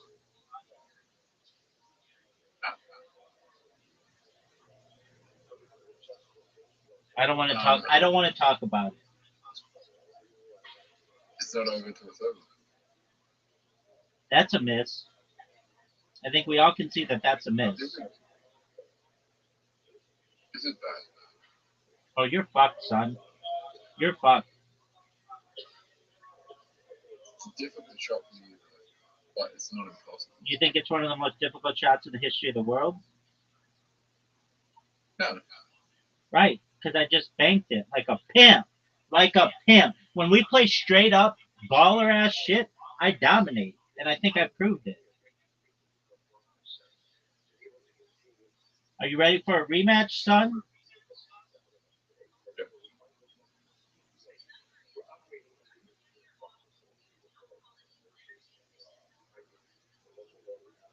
Dude, you got dominated.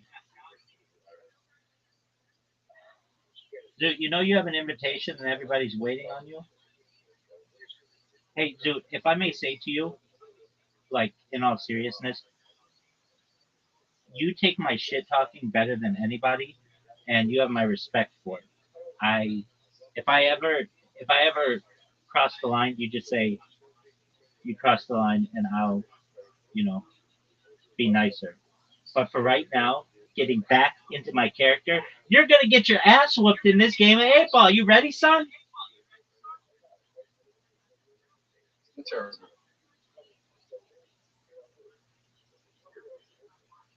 Rabbi, who's winning? Oh, you wanna tell me I'm terrible, and then you wanna shit talk me? It's cool, boy. Hey, F yourself, dog. How about that? How about F yourself? I gave you 3 easy shots to get it in. Baby, Maybe 4. baby, are you witnessing this? Big dog. You have 4 easy shots to get it. I gave you like the easiest shots in human history to get it. I don't think so. I don't know why you did that. Zoot. Zoot tells me I'm terrible. Well, you're garbage. Oh, what a shot. That was beautiful, big dog. I guess another one.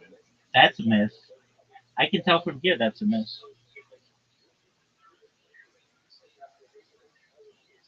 Are you gonna hit the fucking ball? It's so close to going in. That's a miss. Look at that time tick down, son. What the fuck was that? One of the worst shots we've ever had the opportunity to see. You just straight up gave me a shot. Hey, Zoot. You know that scoreboard bullshit?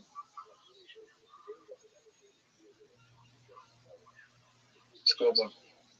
Big dog. Scoreboard. Oh, did you see the fucking cue ball?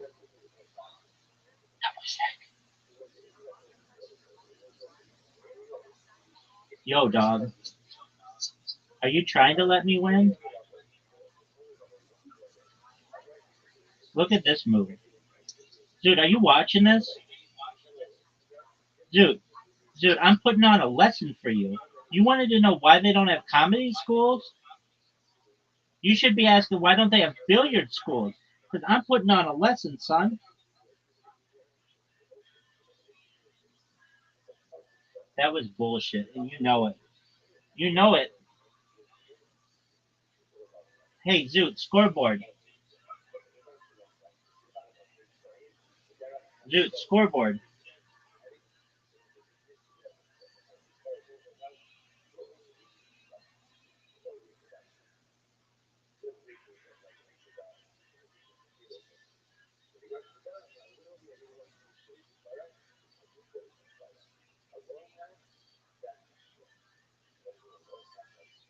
I'm winning. Zoot, you're using cheat codes. Zoot's using cheat codes, everybody. Don't talk to strangers. Zoot, you're using cheat codes, and everybody knows it. Cheat codes. Zoot. Zoot. Zoot.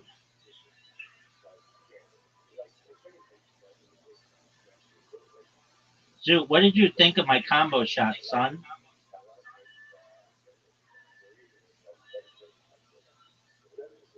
Look. Oh fuck! You have a difficult shot though. One of the most difficult shots in the history of the world.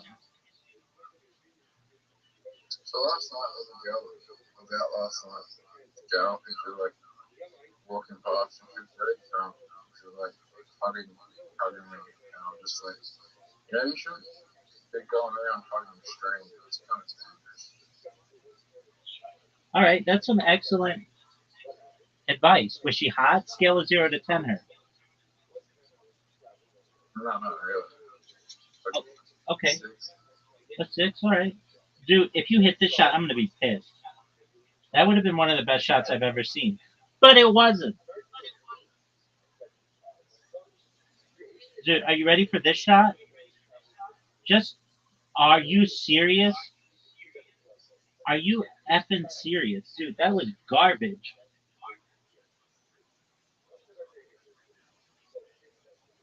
Dude, what are you doing?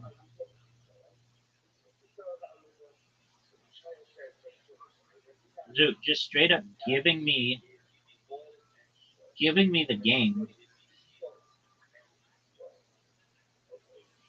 Dude, are you seeing this?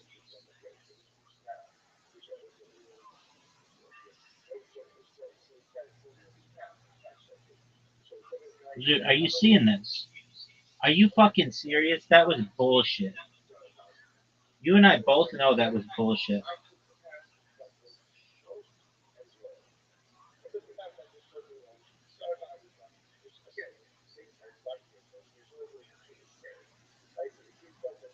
Oh my god, I won. Dude, don't fuck this up. I Dude, won. dude, don't fuck this up.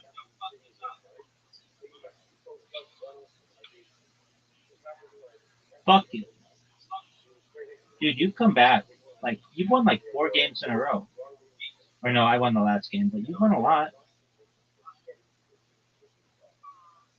Are you proud of yourself? Yeah. All right, well, if you're so fucking proud of yourself, why don't you accept my invitation to this game, baby? Dude, are you gonna go? Dude, everybody's waiting on your ass. People in the future are gonna be like, accept the fucking invite, Zoot. Zoot, come on, dog.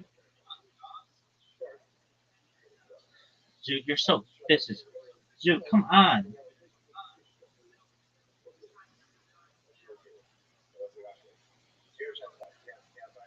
Dude, do you see how sick that shot was? Illegal break, baby.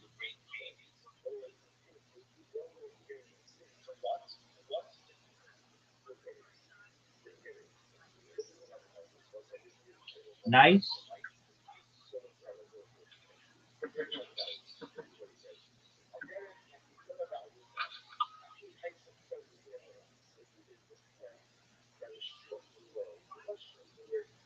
Yo, Zoot, are you ready? The best friend. How are we so serious? We're getting just a legal break up. I don't understand why mine was an illegal break. But you can go. You can go, Zoot. There we go. Are you proud of that shot? Yeah, fuck you too. Okay. But are you proud of that shot? Don't miss. As long as I get this in, I'm free. That's a miss, dog. Obvious. Fuck. Dude, you only have to get one more ball. Oh no. Are you gonna go? Zoot taking all this fucking time just to miss. Just to miss. Yeah, but you're not going to get in the next show anyway. Baby, I'm getting all these in. Zoot. Zoot, I'm gonna punish you. Do you see this shot? Do you see that? Zoot, do you see this shot?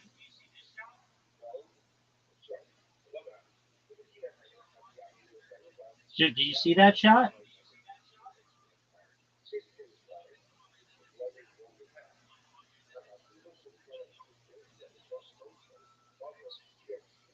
Dude, do you see this shot? Oh, that was bullshit.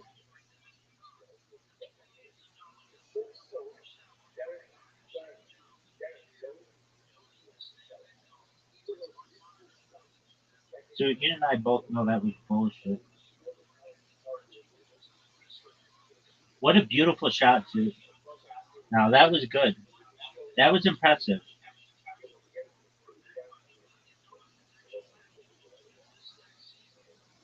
Are you proud of that?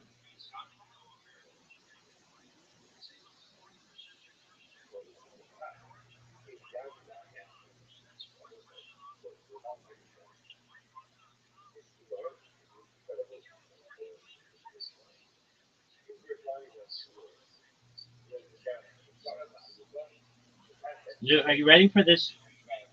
Are you ready for perfection?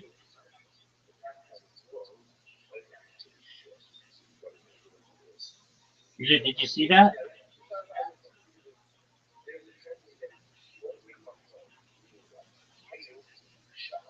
Dude, watch this shot. Did you see that?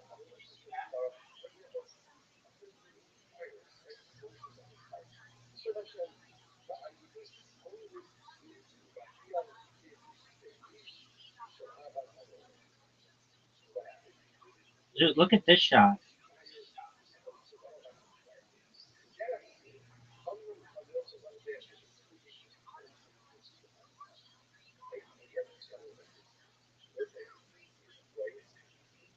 Dude, are you watching this?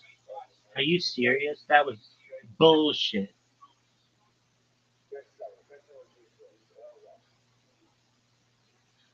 No way you make this shot. Not in a million.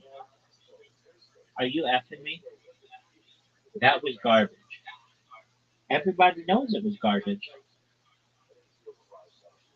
Dude, how about you make this shot?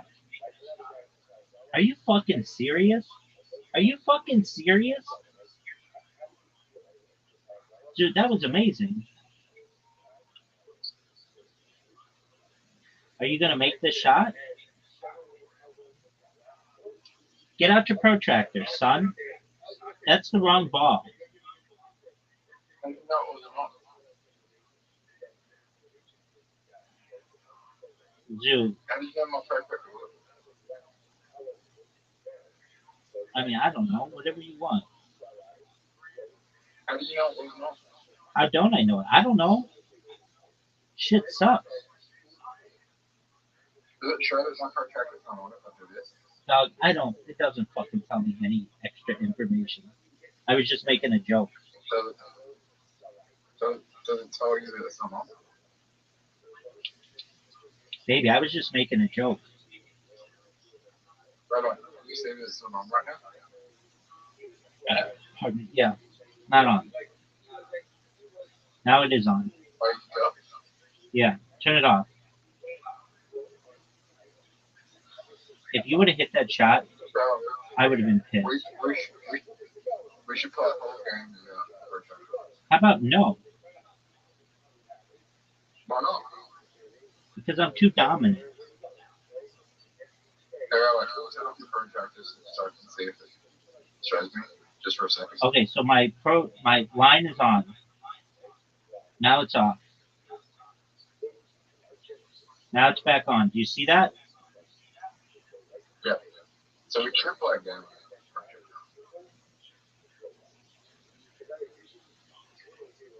Are you serious?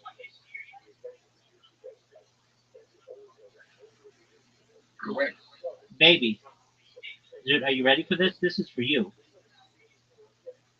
That was for Yeah, you, baby.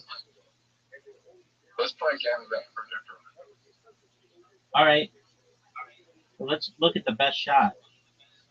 Obviously, should have been mine. That was garbage, and everybody knows it was garbage. All right. Random, all the same shit. Dude, if I see you with your fucking protractor on, I'm gonna be pissed. Your protractor's on, Zoo.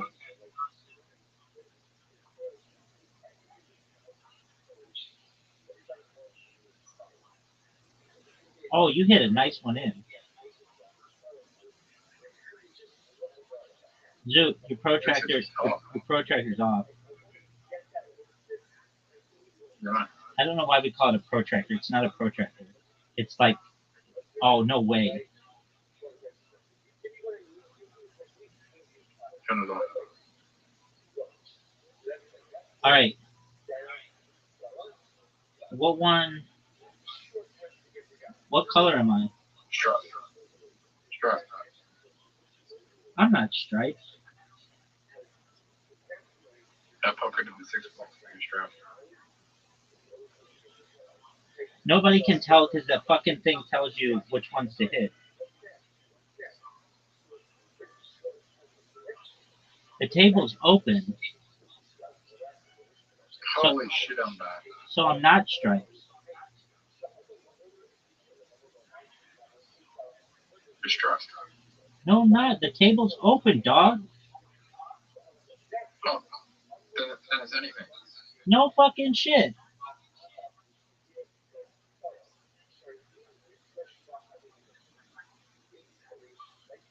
Dude, are you gonna watch the fucking Super Bowl today? That's all I want to know.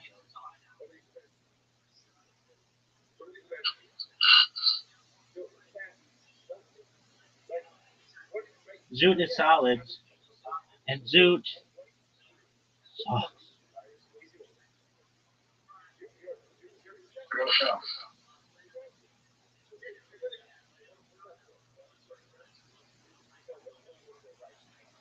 Bro, this is so hard. I agree.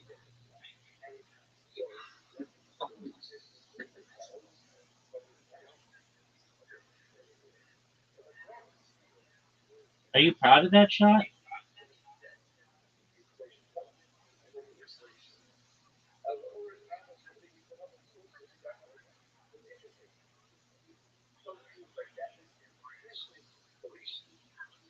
That was dominance.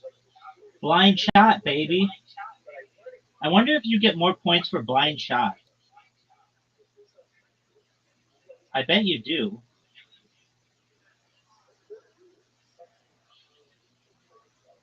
You failed to hit a strike first. Oh, fuck. That wasn't my ball? That was garbage, Zoot. I just helped you. Blind shot. Are you proud? Did you know blind shot is considered a trick shot? Is it? Yeah, dog.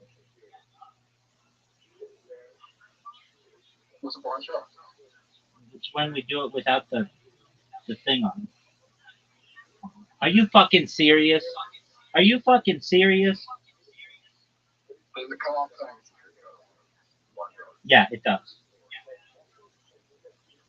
So why didn't we just do that during the trick shot? Because we didn't know, dog. We didn't know.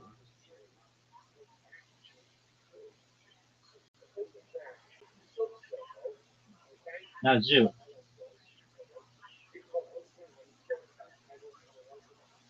Are you fucking serious? This is so hard. Fuck you. What about an easy shot? Fuck me then. Yeah, I did. And I'll do it again, baby.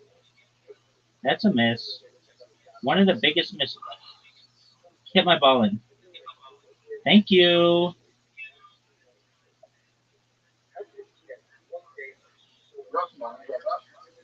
Oh, I didn't mean to do that. I turned it on, but I turned it on. My It's a trick shot. There's no doubt it's a trick shot, and everybody knows it's a trick shot. All right, well, what do you want me to do about it? That's a miss. One of the biggest. Are you fucking serious? You got so fortunate.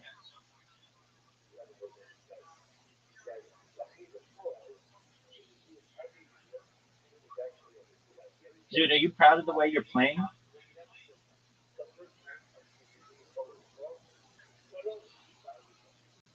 That trick shot's gonna be so much easier. I agree.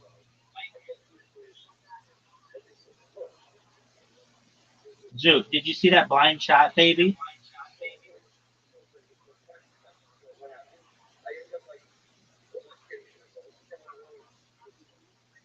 Did I just put your ball in? Fuck. That's some bullshit. Bullshit. Bullshit. Actually, You're gonna hit the you're gonna hit the 8 ball and then I'm gonna win.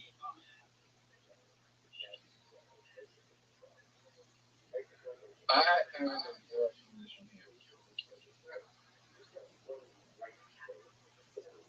Bro, like, you are in a worse position than me. Incorrect. Are you fucking serious? You just saved me from fucking bag. Alright, now it's very hard. We're spiked fucking bag. Just gonna help me. Blind shot, baby.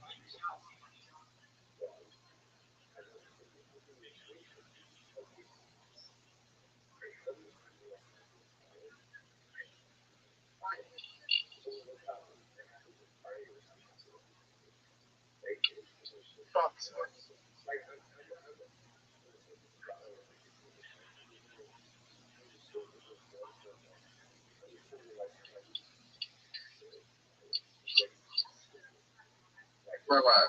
Rank my shot out of 10. 0. I think it's a minus 5.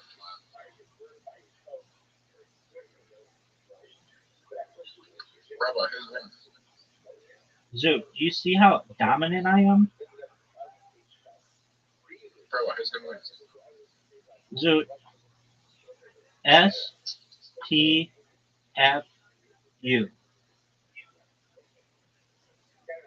That STFU. is difficult. Don't miss it.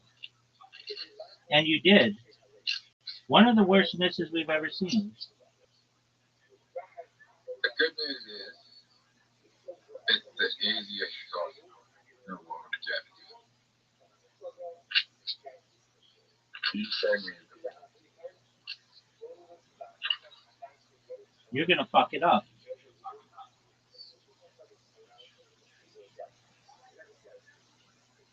Wow. One of the most massive fuck ups we've ever seen in the history of the game. I didn't realize how difficult it is to go blind shot.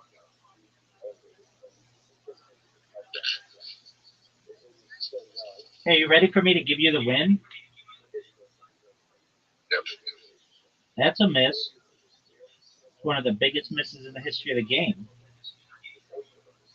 Rabbi, do you think this game is harder than on blind shots? Of course, dog. And your ball's in a really tough spot. Do you recognize that? I could lose Yeah, you could lose. right now. And you just did. Champions. Champion of the game, baby. I had the best shot there. Hey, guess what? Nobody gives a fuck. Alright, we got to do a trick shot now. We know that we can do blind shot.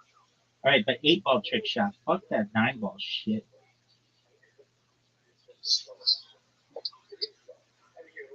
9 ball's good. No, it's not because you could. I want it so that you have to get all the balls in.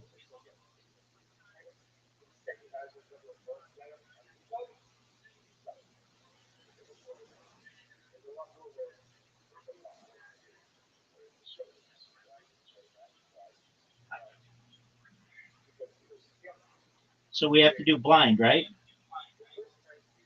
No. I thought we had to do blind. No.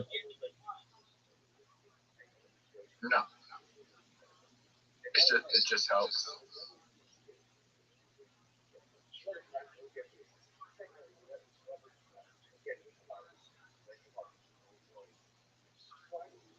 Fuck Why do that. you do that? Fuck that shit. Because I thought we had to do blind. Jennifer, Dude, fuck that. Blind shot plus 10. Oh, it's not that good. yeah, but it's, Are you gonna go? I'm looking for strikes.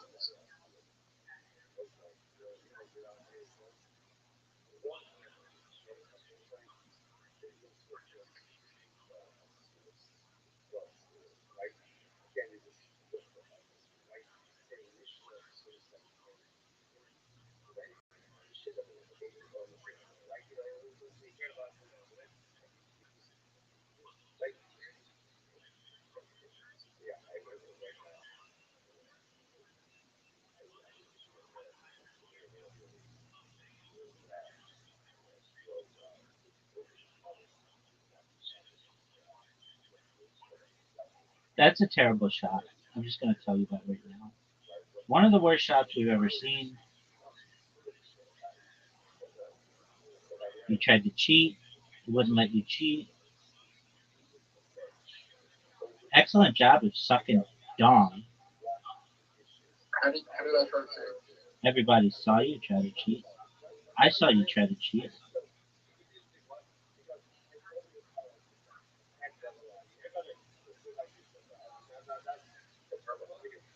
Yeah, baby.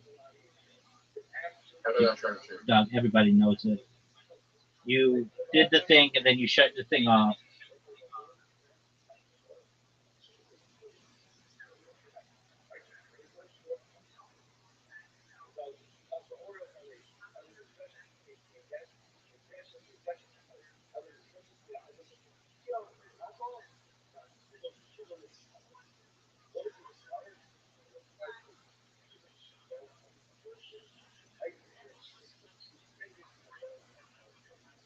Dude, are you excited for Bad Bunny?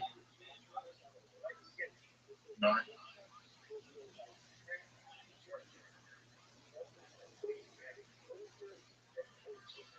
Bad I Bunny, want Shane Gillis. I want Shane Gillis to do a whole song. I did too. That would be funny. You think that'll ever happen? Not unless the beans become like way more, like make more way more money. You know, Bad Bunny doesn't get paid to do the halftime show Why is he doing it? because none of the people do.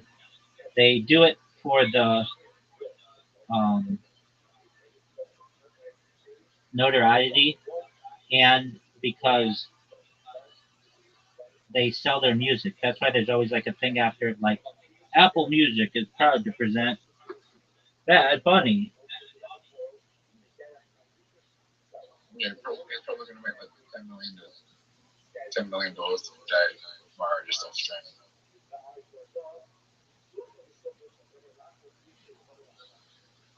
Tomorrow will probably be the most streamed day for Bad Bunny across the world.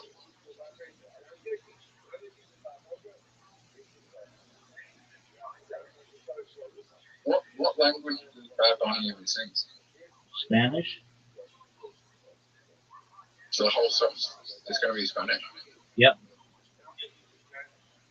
It's going to be one of the worst halftime shows ever. What do you want me to do about it? Tell the halftime people that no one cares about Bad Bunny. I told them that. I told them that that was Zoot's specific request, and they said, "Who the fuck is Zoot?"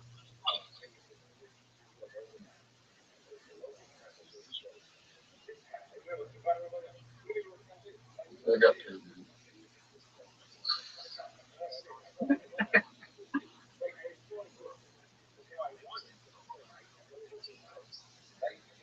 Bro, Yeah, baby. they should have got P. Diddy. He's in jail, dog. Yeah, but he's already had a halftime show. I know, but they should get him. Okay, Best. I'll put him on your list. P. Diddy, R. Kelly, Kanye West. Bill Cosby as an opener.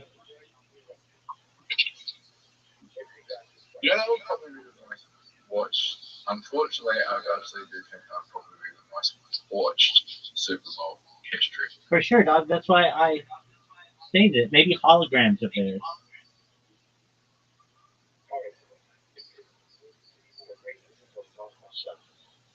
That's a miss. We are so bad at this game, dude. You think Ignition, if R. Kelly released a song from Real Life Ignition, that they might release him. Maybe. Kiss shot, make it. Because Ignition and Ignition Remix are two of the best songs of all time, son. Yeah, like he was in court for the worst charge you can imagine, and then he drops Ignition, and then people love him.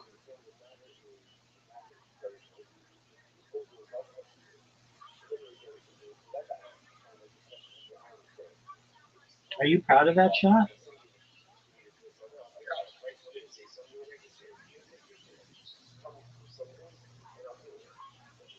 Do you think Jay-Z's involved in bad shit?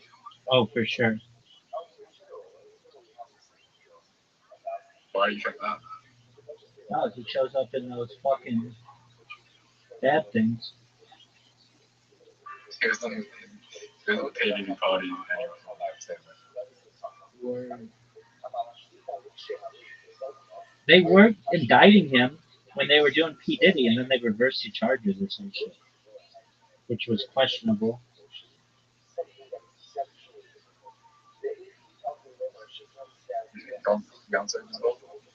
Perhaps. Do you like that kiss shot plus that bank shot, baby? Do you like that kiss shot plus that bank shot, baby?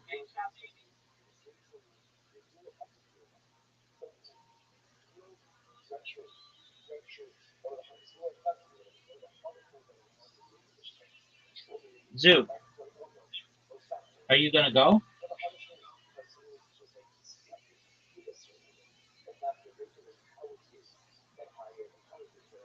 Dude, are you gonna go? Are you gonna go? That's a terrible shot. Maybe one of the worst shots you've ever seen. You better go. Dude, are you ready to see the best shot in the history of this game?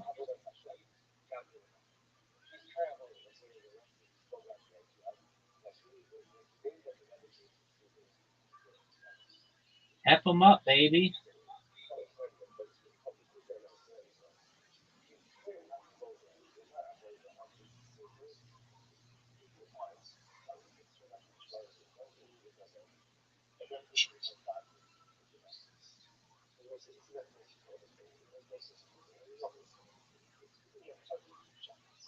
Yeah, Drake. Oh, penalty? Fuck that. You think Drake will ever get a spot on Drake? Oh, didn't he already have one? No, it's Kendrick.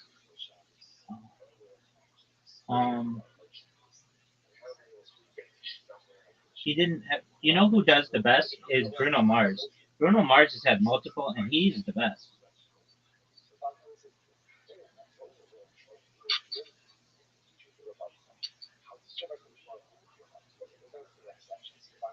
I think they should get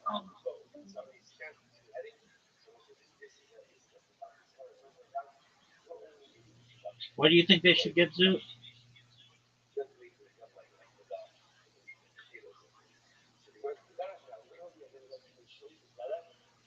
I think they should. get Bruno Mars, he's amazing. Sabrina Carpenter. All right, while simultaneously eating out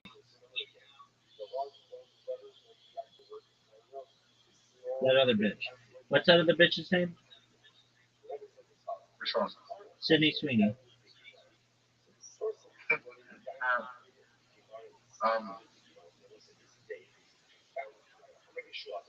Sabrina Carpenter was on Sydney Sweeney. Yeah, Sabrina Carpenter, Sydney Sweeney. Yeah, why not? They both look like dogs without makeup. Give me a real woman like Lily Collins, baby.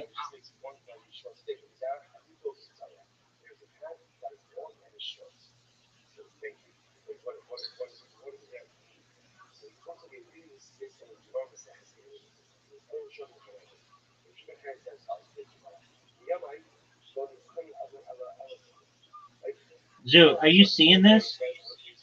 Dude, I'm unstoppable.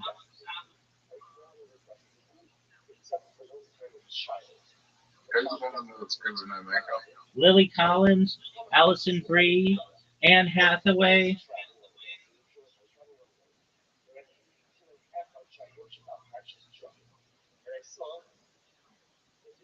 That D'Adrasio bitch. Oh my god. What happened, Zoot? You pocketed the 9-ball. I just had the best shot of all time. Incorrect.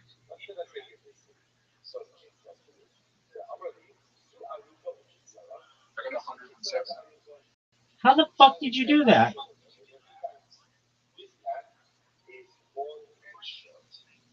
One shot.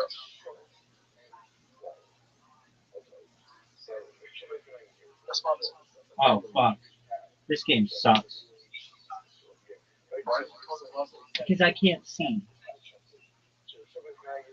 She can. Not well.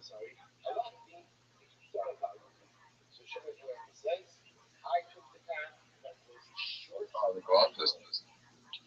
Yeah, and just the fucking things are really small, dog.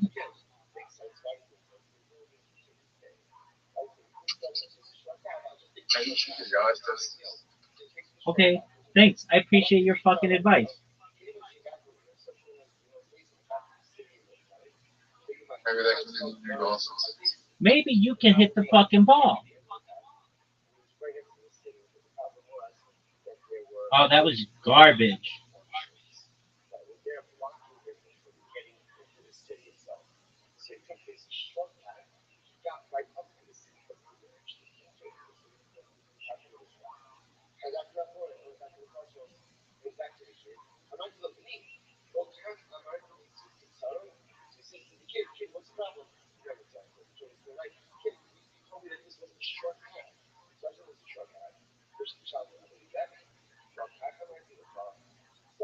Dude, are you proud of that shot? No. I wouldn't be. Do I think you're gay? I mean, you talk about being gay a lot, and you've admitted to being gay, and you suck a lot of dick in this game. So I have my suspicions.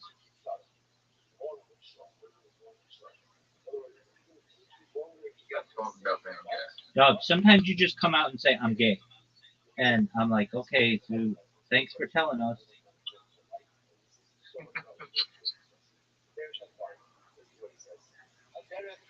You know what the gayest thing you can do is? Tell other people you're gay. Aside from sucking dick.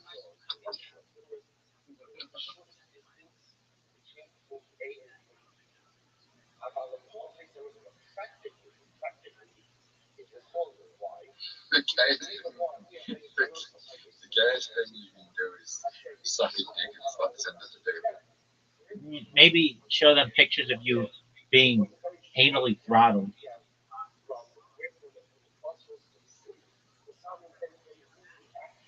If you would have, While ejaculating at the same time, so you said you then know that you enjoyed it. I mean, whatever you want, baby. There wasn't a gun to your head, you just enjoy it. Could be hypnotized.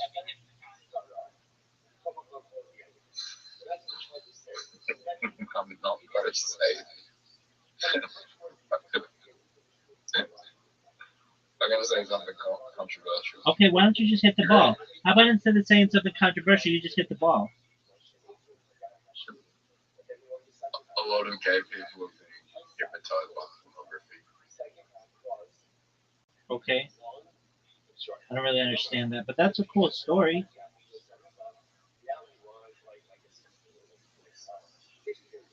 What does it mean?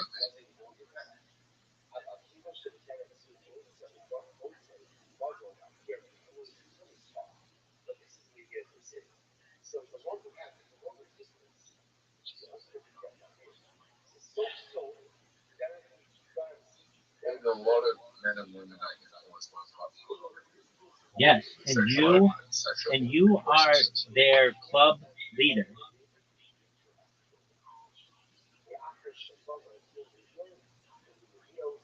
Dude, what number is Bonnie Blue, right now.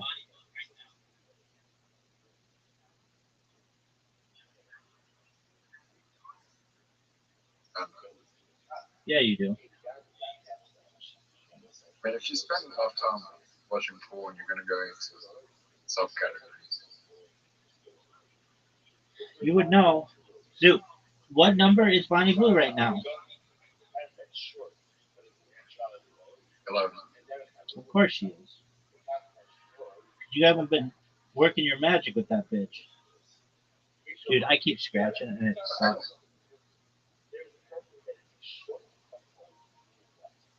Fuck's sake. Dude, just hit the Very fucking, much. just hit the fucking ball in.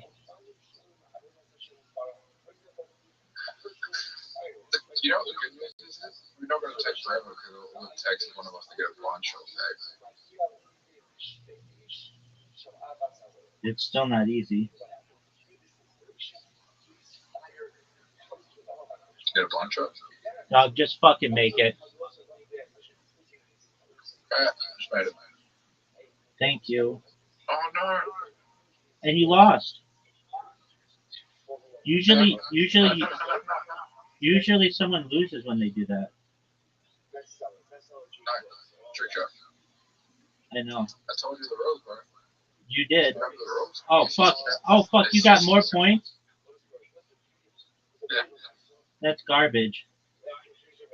That's fucking garbage. More time. Dude, that's some This bullshit. damn one. Dude, that's some bullshit. What do you discuss? That's some bullshit.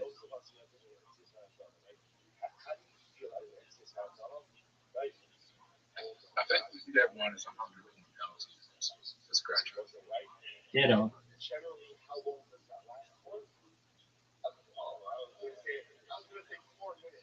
Alright. Yeah, baby. What's the white thing in the rating? Ask yourself in the mirror, baby.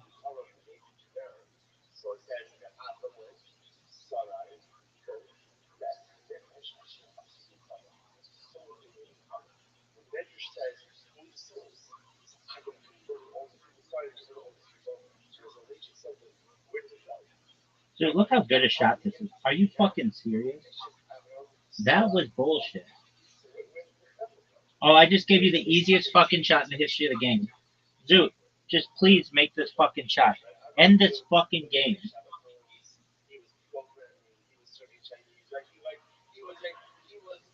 Thank you. Great job, Zoot. Alright, I need a break.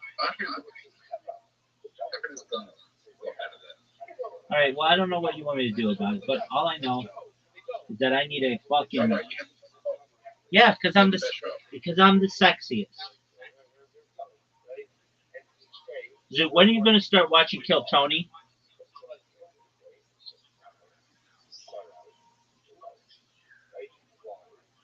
Zoot. Zoot, when are you going to start watching Kill Tony? You suck. That's it. Peace, baby. Good job on your play and your comedy, being a Raw Comedy State finalist. That's a big deal. Is it? Yep. For real? It's better than being a loser. I gotta take a shit, allegedly. Really? Dog.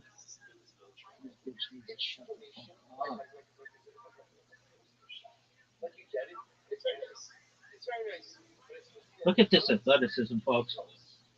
Look at this move. Look at this. Look at this move. Look at this move.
inspirational moment for them. What do they demand of you? What do they demand of you? No, in fact, nothing. Like, what, like, again, I mean, what happens when what are you doing when something inspires? What are you doing? You're ingesting, you're passive. You're passive. So, hey, if I want to go back, you know, if I really want to live my life, I just need that pick me up. I need that pick me up. And feel like you're still trying to go down, but in fact, because I'm passive, and I'm not really doing anything, it's becoming still. Inspiration comes, and then the inspiration comes. Otherwise, maybe come up with so down. It's interesting. Just something like that. Passionate inspiration. That means like the shortest translate to Hashem. But ironically enough, it's actually the lowest translate to Hashem. Because since I'm passive, I'm not really doing anything. So I'm just seeing. I'm not really affecting change within myself. So the inspiration dies down.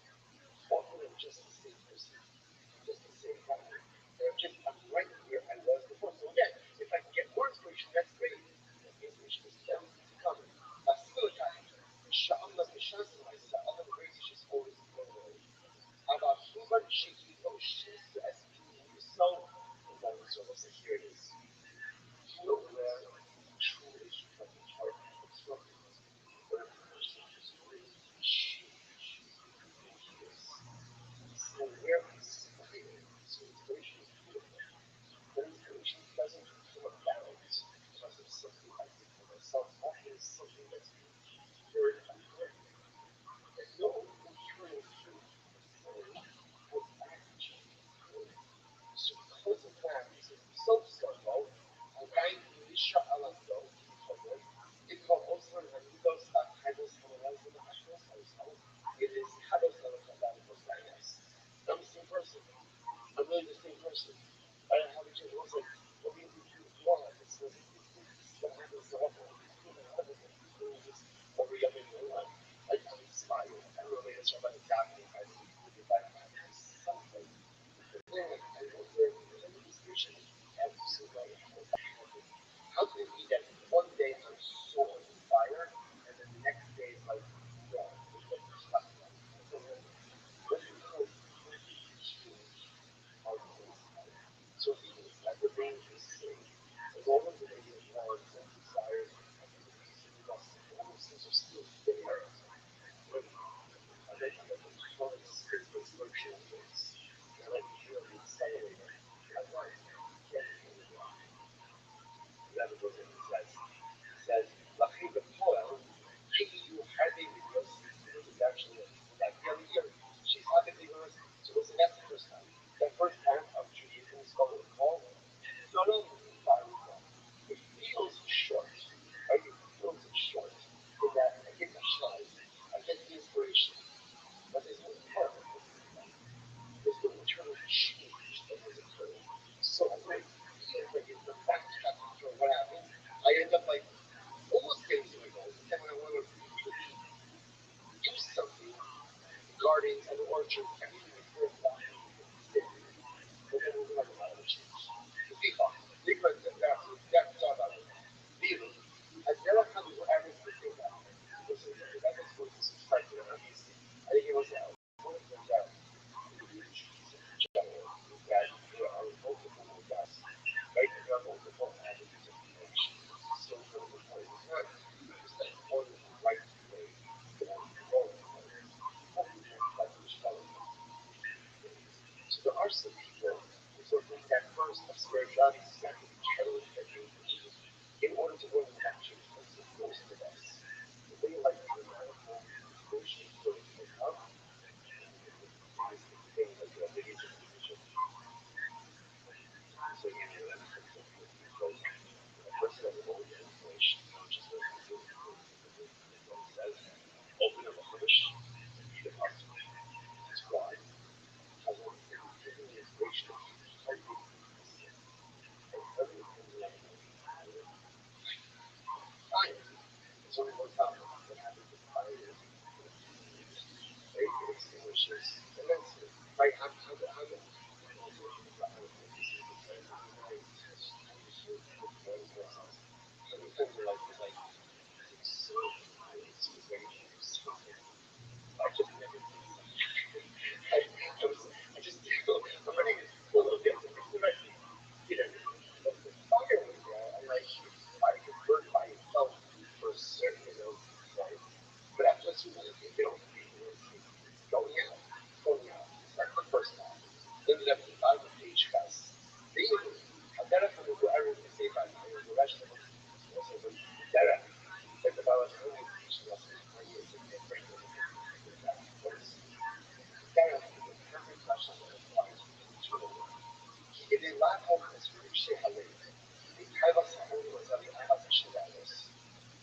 can travel, man. Not to mention that he gets to go to the greatest country on planet Earth.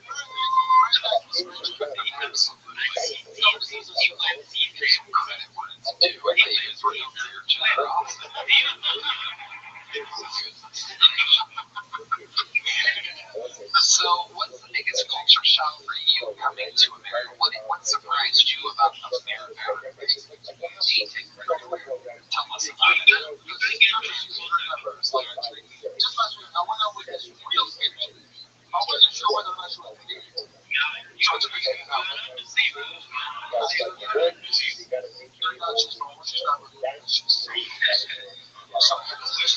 Tell us how you know she's stupid. Yeah, how you know? She's stupid. Oh my god. She asked me, so I told her this on her name.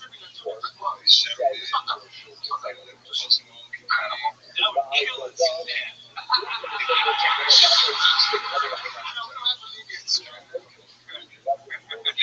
don't call it Bolivia, they just call it Diego.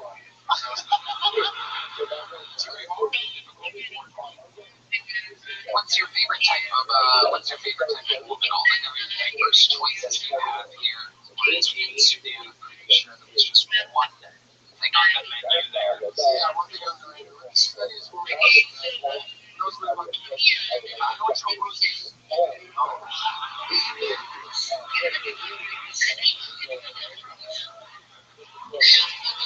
So now that you're in America,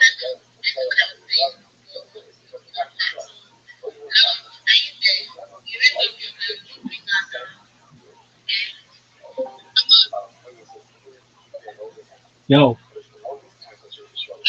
Sorry, what's wrong? yo, just for a moment. Just for a moment. I'm in the middle of a space. What's up?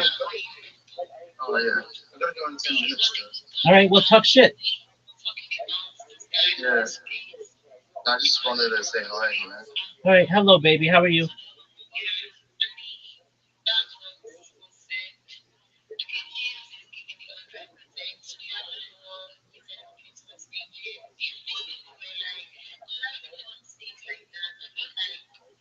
Oh, are you in the middle or something? Yeah, like I just said, I'm in the middle of a Twitter space, dog. Oh, okay. Alright, have a good one, Babs. You too, baby.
went to the pregnancy was about like true.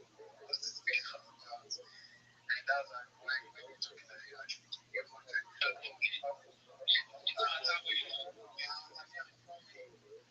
No, I didn't know that now I see it's what you talk now. When the guy said he was doing, I was like, everything the man do no good. So now we be like, yeah, the man, so yeah, you come see everything go 50-50 like this. Yeah, it makes sense. It's just wonder, yeah, like the conversation like that should be like a big close to the show. It's like, it's like, yeah, to the trouble trying to troubles, your community community, right? You guys just make your television stories. You guys just play for fun. When you make content, when you stream on Twitch, please.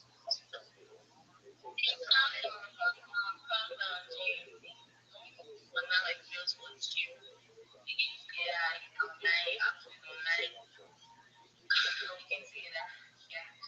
So it sounds going down. Yeah, you guys know what you are talking like just yeah, and say like my creativity. It was actually talking about the witchcraft stuff. Then I was like, what do you to me about the witchcraft? But like I knew about things like the detective house. Then I used to see Nigerian there and me and Nigeria mutuals. So that when it was like Nigeria even on that stuff. You understand? And I'm not saying that it's okay. So if you want me to like tell the woman that okay, please this is not allowed. Now what should I have done with that money? Nobody is wrong. The man, see, one thing is, if you want to do a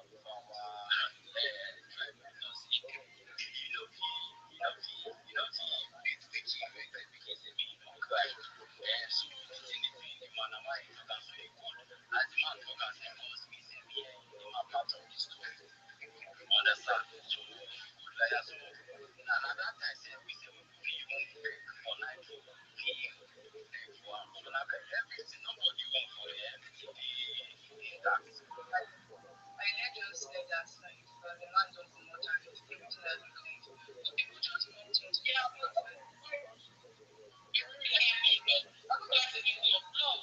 it's carrying my gun, not really carrying. Okay, when I don't know said what was that like that. I feel like even before the thing actually came to this space, it actually happened in another space. You get so it's not like maybe the man is just trying to play the game for his own company.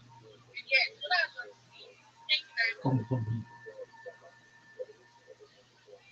Alright. I'm sorry, my first name. Yeah, it is. I'm going to spend that day. I was going to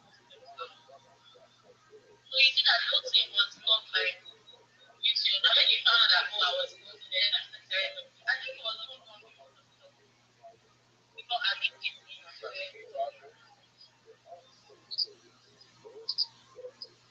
what did you say you said?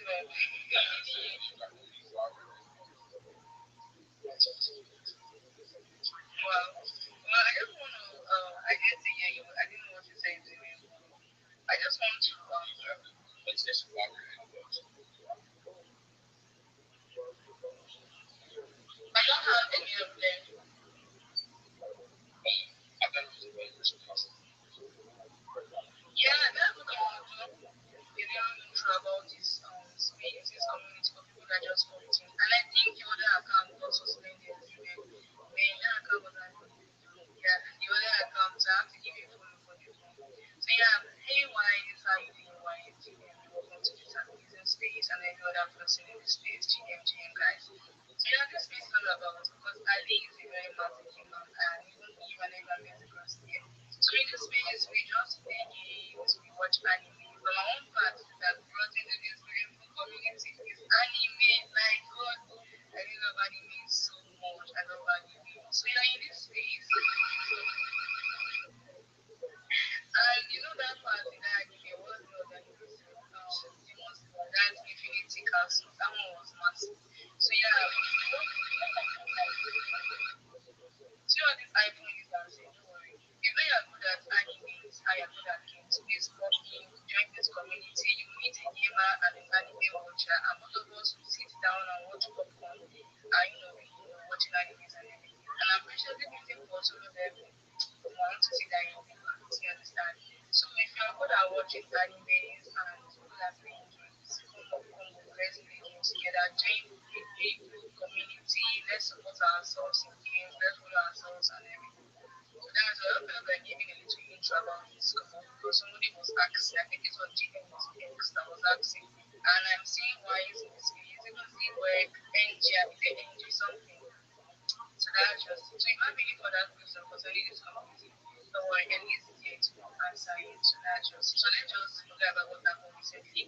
Talk about something amazing, animes and games. I need new game to play. I'm tired of playing what game am I even playing? There's even one I'm playing with my phone, Mortal Kombat. That one is not playing. I need new games to play. I need new games to play. And I want those animes. I need new animes to watch. I need new things to watch and to play. So if you have new interesting games, just let me know. Please, you can check out the game for that big bang street. Nothing was like this one. You were here now. You were here, right? I was here and I was about to ask a question concerning the game I was talking about. But I think Ali and you were discussing about something else. So that's why I brought that into my mind. And I was even saying something about Ali. Ali, I was telling you about how girls are running in game. See, let me tell you something. I was playing game on my Call of Duty. So when they were saying something about something is coming, that it should touch you, you die, something like that. Sha. And there was one guy that was shooting, that guy was like, so as soon as I just submitted my mind, and I told the guy that please don't shoot me. Like as soon as the guy heard my voice, the guy said like when I see that full sorry, please let's pass the mic. This guy has been back and forth. So still rocking. Yeah, I'm not about it. Remember you need to go back to you definitely. But even I've said this thing like how many times it gets out, it's enough. Get a big man girl, it's enough. So I am. Thank you so much for the opportunity. I've done my best to follow every single person in this space. I'd appreciate a follow back. I know many of the people in here already have. I am really pretty close to my limit of the amount of people who I can follow. So if you aren't following me back, please do, or else I don't want to have to unfollow you. You'd be on the naughty list. I love the game. I have a server where we game. It's discord.me/rabbi. It's in my name. It's in my profile. It's in my pinned post. We play mini games, things like Go, chess, checkers, those kinds of games, but also we play things like Fortnite and certainly Rainbow Six and Madden, any kind of game that you can think of in there. Additionally, you should know I'm very proud that I've been hosting 24/7 X Spaces for now more than 350 days straight, 24/7 on video.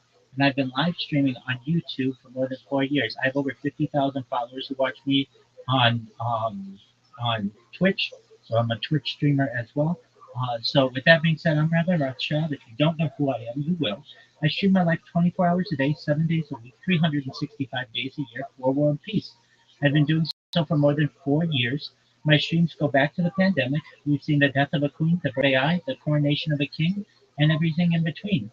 This is a real life Truman Show, a real life Big Brother. This is a timeline and a time capsule of human achievement. In the 1990s, the phrase content is king was coined, and I'm making it true today. In my own way, I'm king of the internet. This is the biggest event in global history, and here's why. In 2018, The Economist magazine stated that data had overtaken petroleum as Earth's number one resource, and I have more data archived on the internet than any person ever. So it's a very cool project that I have been doing for more than 4 years. If you want to check it out, feel free to send me a follow and connect with me if you want. Thank you so much for the opportunity. wow, that's massive. Like that's massive. So you're doing something very great. I have to now definitely check out their Discord. I'm also looking into like integrating on with Switch and the rest. Definitely after exams. I'm supposed to already be streaming on X, but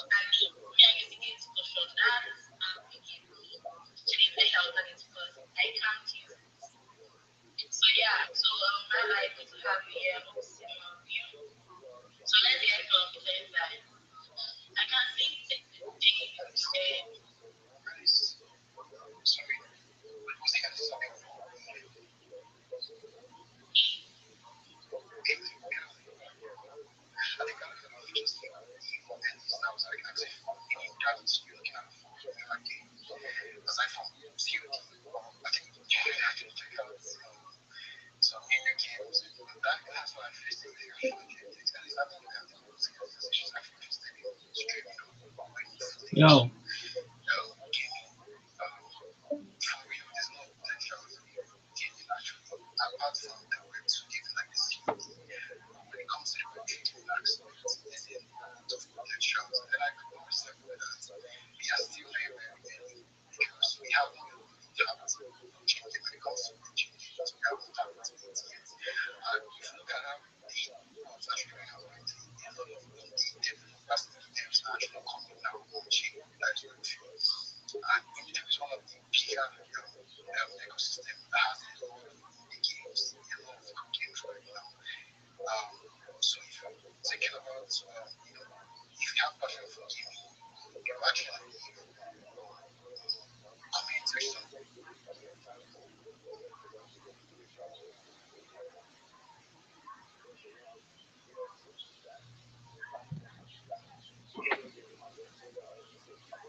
Chi boy, how you living, pimp?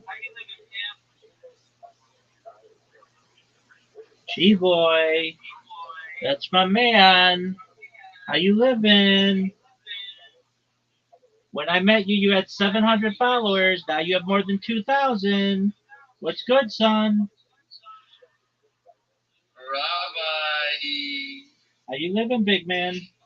What's good? I'm good. I'm good. Good. Good morning. GM, what's new in your world? I'm good. Just observing the market. Bitcoin going to zero and stuff. Yeah, I'm in school, by the way. Yeah, I'm in school. All right, is that why you haven't been hosting spaces? Yeah, I've been pretty occupied with school stuff lately. Yeah, Okay. yeah. Though I do hop on space like once or twice just weekend. You know, just show my presence. You know, and yeah.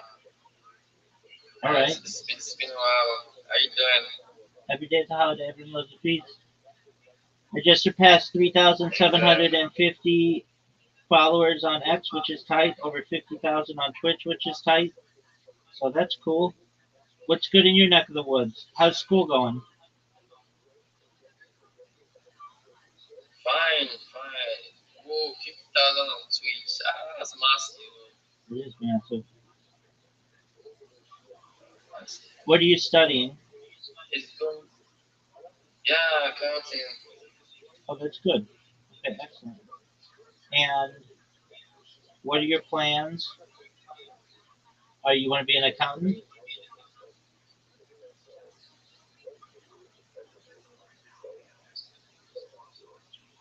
You want to be an accountant?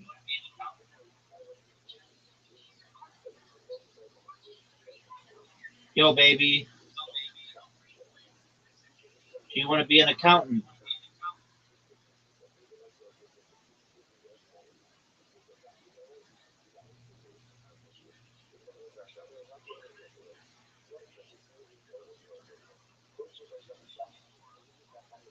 Yo, baby, do you want to be an accountant?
Oh, there he is. Yo, baby. Yo, how you living? I'm back now. All right. So when do you graduate? I think next year. Okay. And, and do you want to be a an accountant? Yes, sir.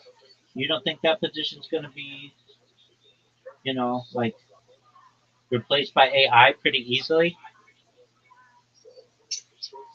Yeah, I get that now. Yeah, dog. That's like one of the easiest positions that's going to go by the wayside.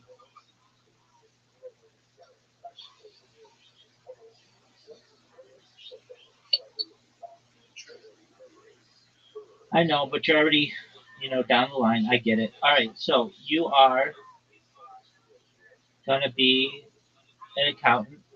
All right. How's the Web3 game been treating you? Yeah, it's been okay. So getting meeting people, growing, and yeah, Do you really getting feel, to. do you really feel like you've been grinding in Web3, or are you just saying that? Yeah, I've been grinding for more actually been like working like projects, stuff like that. All right. Um, when's the last time you hosted a space? Yeah, I did one yesterday, but it's not like an official like space because those are like few minutes. I think 45 minutes to 1 hour space. Yeah, All right. How many people did you have? I got like 10 people for the first 20 minutes. Then I think my space rolled. So I just said, okay, since it's not something I want to do officially, yeah, no biggie. All right, baby. I understand that. Are you going to do Twitter Spaces today? I don't know. All right, big dog. Did you know that I've been doing 24/7 X Spaces for more than 350 days? On the 14th, I'll have done them for an entire year, 24/7 on video. What are your thoughts about that? Wait, what did you say? Okay, I've been doing 24/7 spaces, hosting them for 355 days. On the 14th, it'll be 365 days, 1 year, and they've been on video. What are your thoughts? Oh, shit. Yeah, Doug, nobody does what I do. Damn.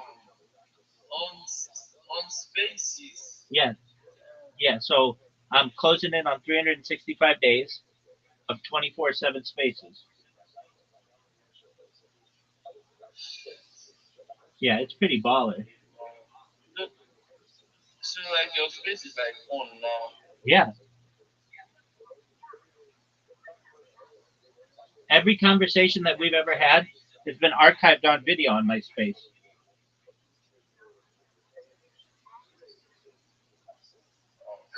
So our entire friendship has been archived online. What are your thoughts?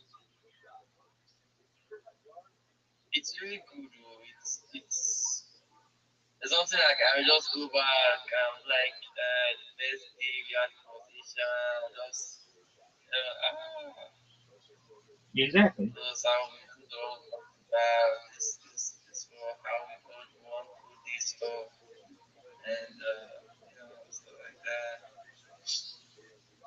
Exactly. Isn't that baller? Yeah, it's baller as shit, dog. Even now that like quite busy with school, I'm like thinking if like it's like any age groups that is like you see or like think like how potential you Chi boy, chi boy, chi I boy, don't know chi like boy, to get chi on boy, board. chi boy, chi boy. Why think hard when I have to go and reach out to you? Why aren't you just in the free airdrop community on X? I don't know about that. Doug, just go to X communities, type in free airdrop, and there are like 10 of them, and join them. And then every time there's a free airdrop, they make everybody aware of it, and it's free money to you.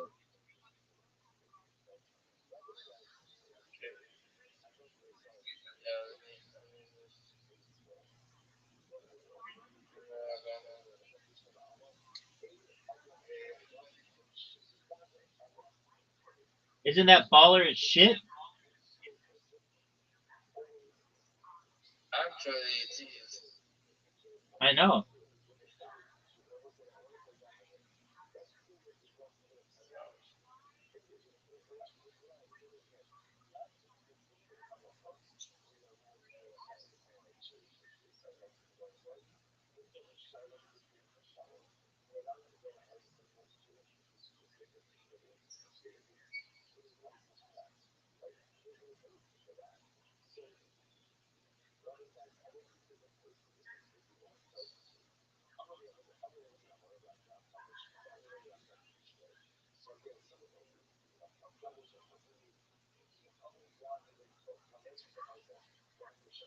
Did you join them? Not yet, not yet, not yet. Okay, well, what are you waiting on, baby?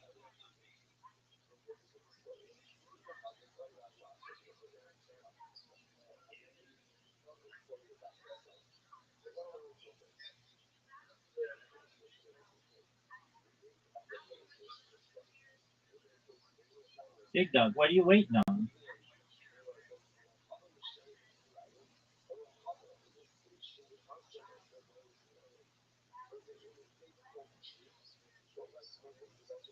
Big Dog, what are you waiting on?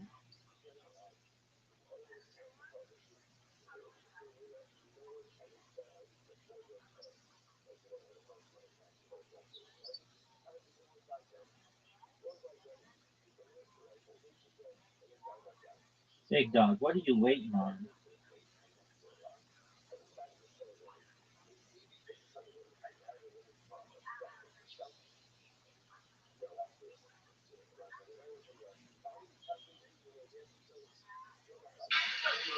Yeah, can you hear me? Can you hear me? Yes, sir. Okay, okay, okay. I did search it on search bar, but I'm just seeing people saying free, free, free, free, free. Like I'm not seeing community Dog, what are you talking about? with Search communities, dog.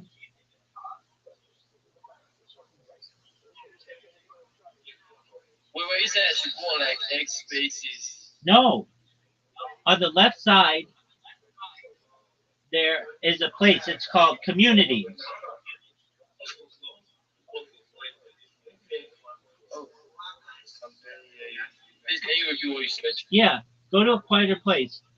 On the left side, under your profile, it says Profile Premium Build Communities. Go to Communities and search the communities that offer free airdrops.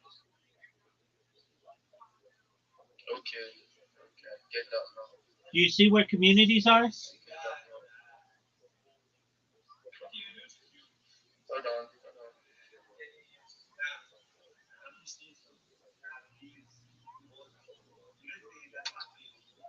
It's massive, baby. It's tremendous. Hey, hold on, man.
Do you see communities?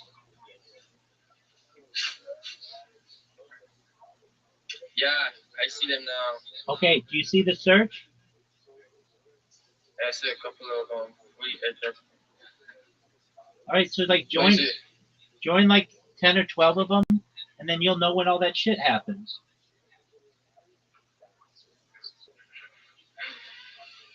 Like I think I will join almost just just to get a massive.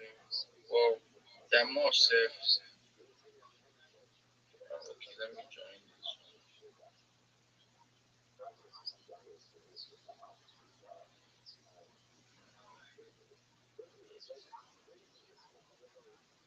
Israel community.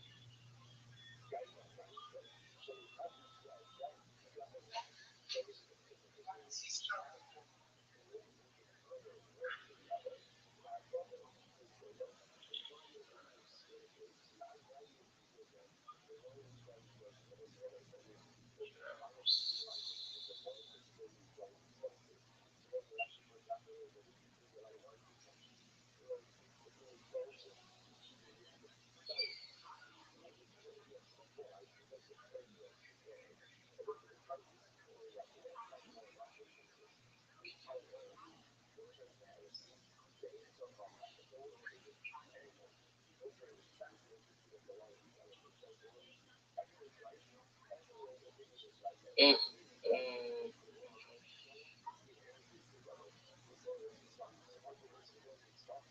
uh, now they're saying do a trip community.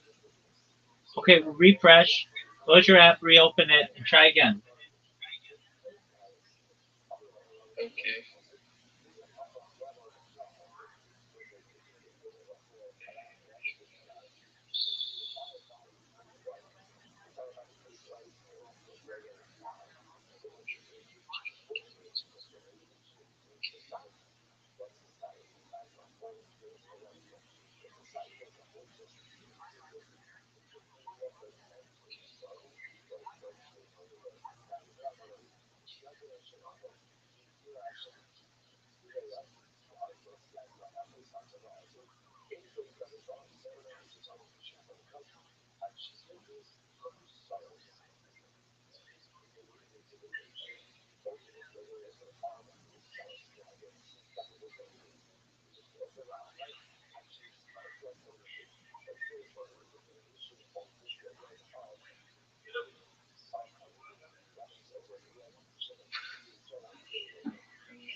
Getting this thing. Okay, what's it saying? It's saying could not retrieve community. Please try again. All right, well then just try again later. But There might be some kind of limit on how many yeah, you can join all at once. I think since they want to like restrict me or something.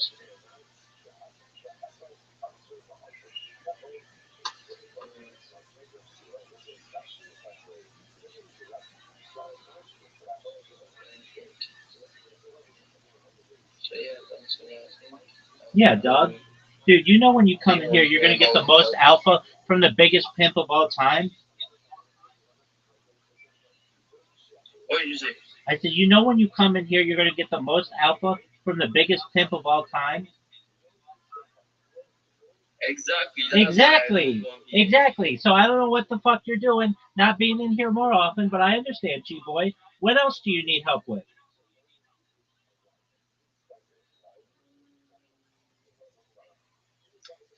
No, just because why I even said airdrops because you know airdrops don't usually like take much time just to the normal working project.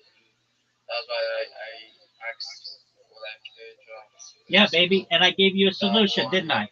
Yeah, baby, and I gave you a solution, didn't I? yeah exactly. All right. All right, so go think of other shit that you need, and then when you got it, come back and we'll come up with a solution. Yes sir. All right, big man. That's where I'm behind. Word, dog. Anytime, big man. I'm here to help you. All day, every day. Yeah. Appreciate it, man. I appreciate it. You're welcome, big man. All right, come back when you have another problem, okay? No problem, big dog. Thanks very much. You're welcome, my friend. Best wishes in school. Yeah. Thanks, Maria. Absolutely, big man.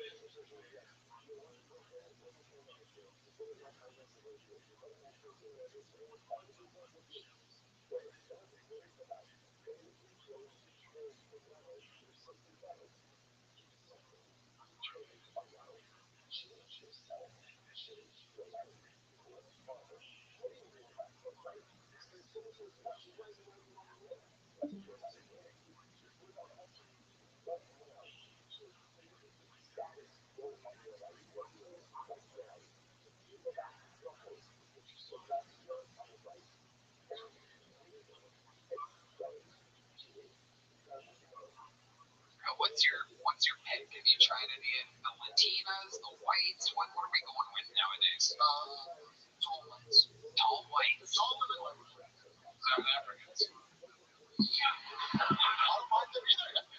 Tall whites. There's other types of tall whites here in America, Sam. I'm just saying worldwide, you know.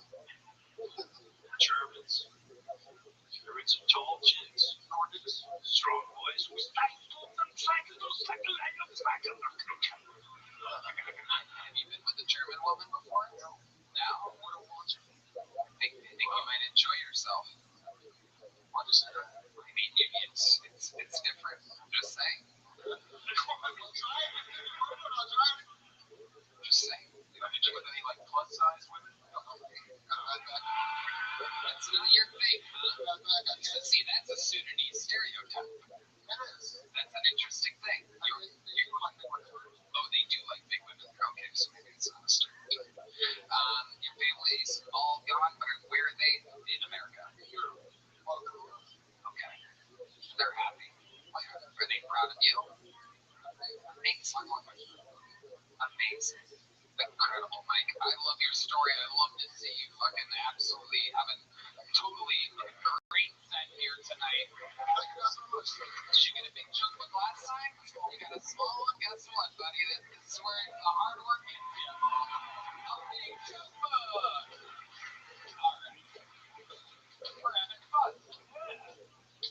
Your next bucket goal goes by the name of Chain Moody. Maybe that was another thing. Who knows?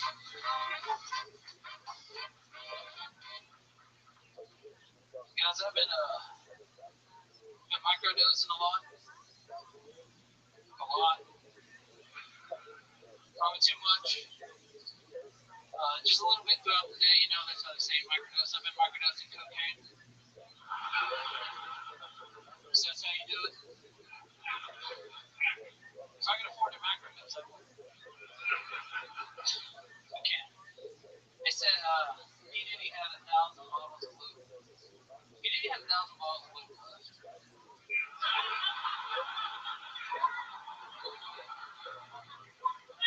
You gotta understand,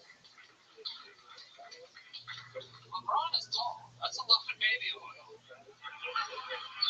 It just makes me wonder, like, the Oscars and the Grammys, what are these after parties like? Epstein's dead. Diddy's in jail. They gotta suck. Those actors are like, I'm not going. The after parties. He's only got like 1,000 bottles left. This isn't gonna be fun. Okay, Jay Moody. Welcome, Jay. What's up, brother? How long you been doing stand-up? Like 9 years. Okay, where at? Lake Charles, Louisiana, mostly Louisiana. All right. You still live there? Yes. Nice. So you came here just for this? Yeah, a couple guys have been coming to this. They were like, hey, you gotta come. They've been coming to lunch. This is my first time. So what do you guys do? You like get in the car and then make the drive day up and then go back that night no matter what, or you guys staying in town? We're staying in town. It's pretty much 6 hours of just jokes. Yeah. Yeah. Do you take a car or do you take a fan boat?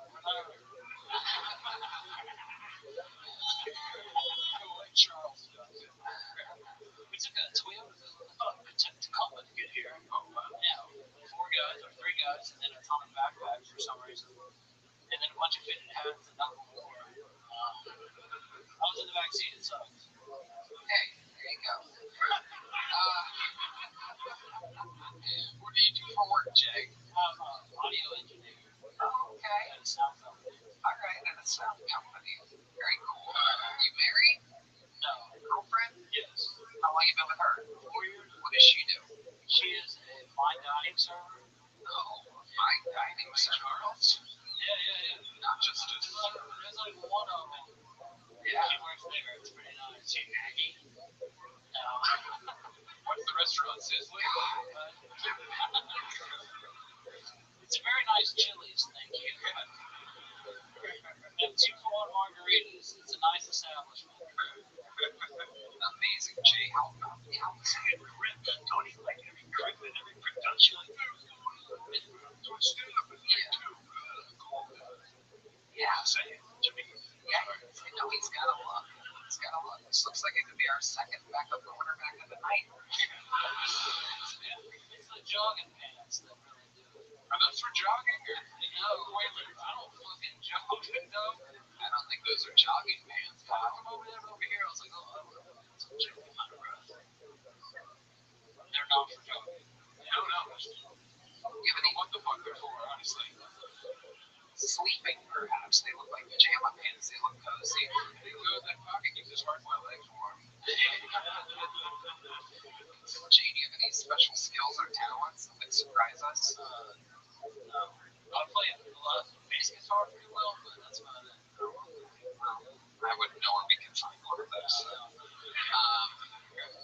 Jay, have you ever done anything crazy in your life? You ever like almost die? Oh, yeah, a lot. Yeah, tell us about that. I used to like 8 years of my life, I was doing cocaine every day in Louisiana. And that's enough. I've been on like just doing bombs, like, hey, stop the air bombs, so we can do a lot of cocaine. It's very hard to do on air bombs. Let's talk about those 8 years. So, like, can you take us through a routine of like what a day in the life of Lake Charles, Louisiana, doing cocaine?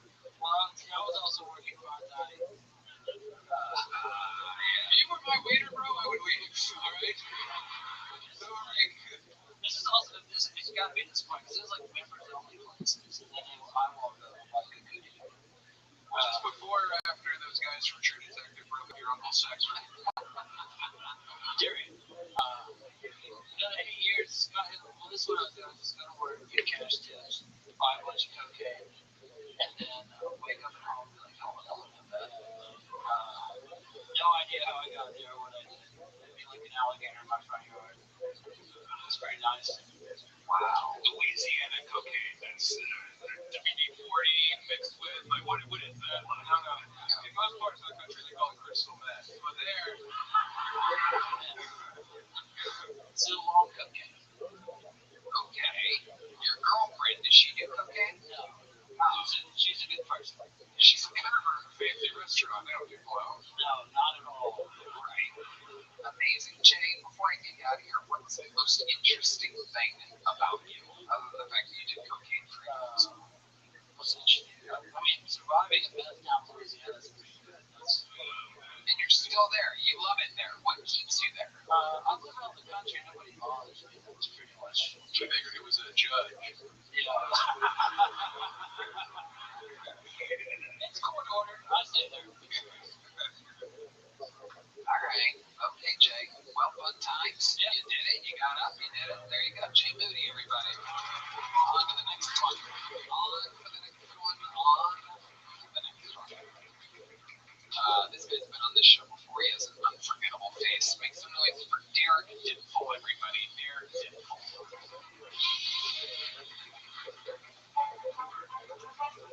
Comedy Mothership, make some noise if you're having a good time. Let me hear you go, woo. Let me hear you go, oh. Tissa, I have it. Could you tell? Something that doesn't totally make sense about me being on the spectrum is my favorite kind of adult videos have lots of eye contact. Thank you. Thank you. Don't you fucking look away. Thank you. I'm hard as a rock right now. look at him. Eyes up here, ladies and gentlemen. I got 5 eyes. Look at him. I got 6, 7 eyes. Look at him. So now, from here to here, I just look like a hot lady in one of those Renaissance paintings. Oh my lord! Is my position not pleasing to you? Thank you very much. Wow. Wow. Ladies and gentlemen, so many comedians we've seen have represents before, and then they came here tonight and got so much better. Derek is pulling the opposite. Absolutely. Reverting back to a childlike desperation. Having the crowd make some noise an hour and a half into a show. Yeah. Mothership, are you with me? I like your perm. Thank you. God did that to him.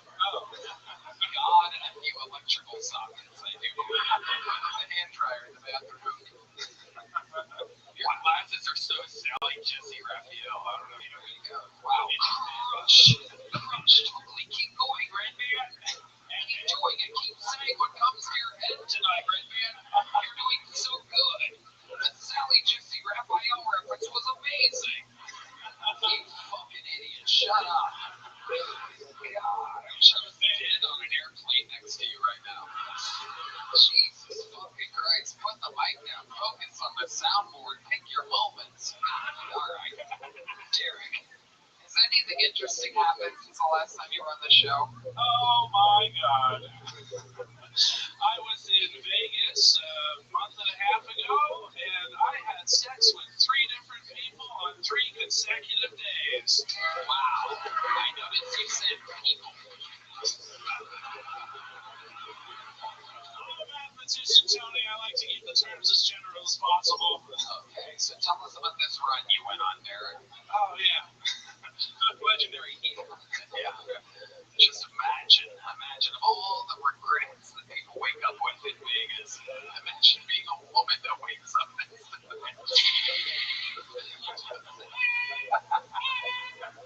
Oh my god, Tony. Look, I know I look like the Freeze Meister, but come on. He's the He-Miser, I'm the Freeze Meister. No, wrong again. Okay, how did you get laid in Vegas? Exactly what Charm. Take us through. Can you give us an example of how you pulled this off? Yeah, well, I got pulled off, but Tuesday night, there was a lady who was interested in me, and I went back to her hotel room in the Strat, and she was a black lady named Mahogany. Are you serious? Yes, absolutely. You hooked up with a black woman? Better believe it, baby. My God, right when you think it couldn't be any worse for those people. Right when you think life couldn't get any harder as a black woman in today's society. You know, this is who they have on top of it nowadays. On top to the side. Oh, hell no. That must have been fucked up last night. What the fuck? Looking like a motherfucking Back to the Future ass motherfucker. Scott. Oh my God. So tell us about this experience with a black woman. I cannot fucking picture this at all. This is crazy. It's like a deleted scene from The Nutty Professor. The Nutty Professor. Alright. Derek. With us here. Answer the question. So, you and a black woman. Was this your first time with a black woman? Yes, it was. I bet it fucking was. Yeah. So, what made her? Where did you meet her? No, I was doing a show. You were doing a show, and she's like, thank you for refugees. Did she need a place to stay? Oh, Derek, you are so sexy. Okay. Alright, Derek, stop trying to be funny. It's not working out for you tonight. Let's stick with honest answers here. So you met her where? At the roulette table? At the... No, it was sort of... Oh, yes. Wait, what was it called? Ola Habibi. Doesn't matter the name of the place. I was like at a restaurant. There you go. So it was at a restaurant, and then what happened?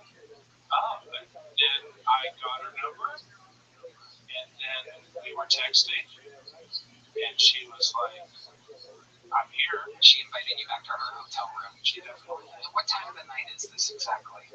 It's a ballpark of work here. Jesus fucking Christ. 1 a.m. 1 a.m., 2 a.m., okay. And then you go to her place, and what's it like? What's going on? She has the room to herself? No. Okay, she has a roommate. There's 2 twin beds there. 2 queens. Okay, 2 queens. But enough about them. What kind of... And I was... So Latifah and... Alright. So there's 2 queen beds. So there's 2 black women in the room, am I correct? No. Okay, there's 1 black woman and... Latina. Oh, a Latina woman. There you go. Alright. And then what happens? Take us moment by moment here, Derek. The world wants to know how the fuck you had sex with a black woman. With ease. Okay, keep going. Well, we were talking, we were kind of getting cozy, and I was also. Let me ask you this: Are you standing? Are you in bed with her? Are you like sitting in the weird desk chair? Well, first I took my shoes off. Old maneuver. What the fuck that smell be? Your baby stinking. All right. You took your shoes off at the door? Yeah. Crazy. Yeah. But they were all weird toe shoes too. No, they were these shoes. These are my lucky fucking shoes. Those are prescribed by a doctor. They definitely aren't. Okay, so you take your shoes off, and then what happens? Well, we start chatting. And Again, where are you? You're just standing there? She's sitting on a bed. 414 of the stratosphere. No, again, in the room. Yeah. Oh. Are you standing there? Is she sitting? Hotels are so awkward, especially. Yeah. Standing, talking at first, and then the shoes come off, and then we sit on the bed. Yeah. And you hear a little beep. Yeah. And we're talking, and I ask at one point, is it going to be awkward? And she's like, no, bitch, I've been doing cocaine. And like, this is my room. Like, okay. She's like, if she was going to get some, she would have got some. I got you. Okay. Right. So then what happens? Then her friend rolls over and puts the pillow over her. The old self-made burrito. A Latina woman rolled up in a blanket. On her head. And then what happens? And then we start fooling around. Great blowjobs, by the way. Interesting. You say blowjobs. Oh, because the next night was also a black woman. Whoa! You went black to black. You can't go back. I did the night after. Wow, incredible. That dude had so much confidence and swagger, but the second thing was very easy to bed. Really? Let me ask you this. Night 1, condom, no condom? Oh, no condom. Wow. And where exactly did you finish, Derek Dinfall? In her mouth. Wow. In her mouth. Very good. Absolutely incredible. So let's go to night 2 here. Night 2, you're just out there, you got the fucking Jumbo Boogie playing in the back of your head. It's a song. That's a song. He's got confidence. Yeah. So night 2, fuck is going on? Night 2, you're out there. Where do you meet this lady at? I had met her the previous night. You got her number. Yes. And then you were texting her as well. Yeah. And then she invites you where? Where do you end up with her? Oh, well, I hadn't slept too much the night before. I bet. So I'm like, I'm pretty tired, but we can go on a date. Okay. And then, so we went out to this spot. We played some pool,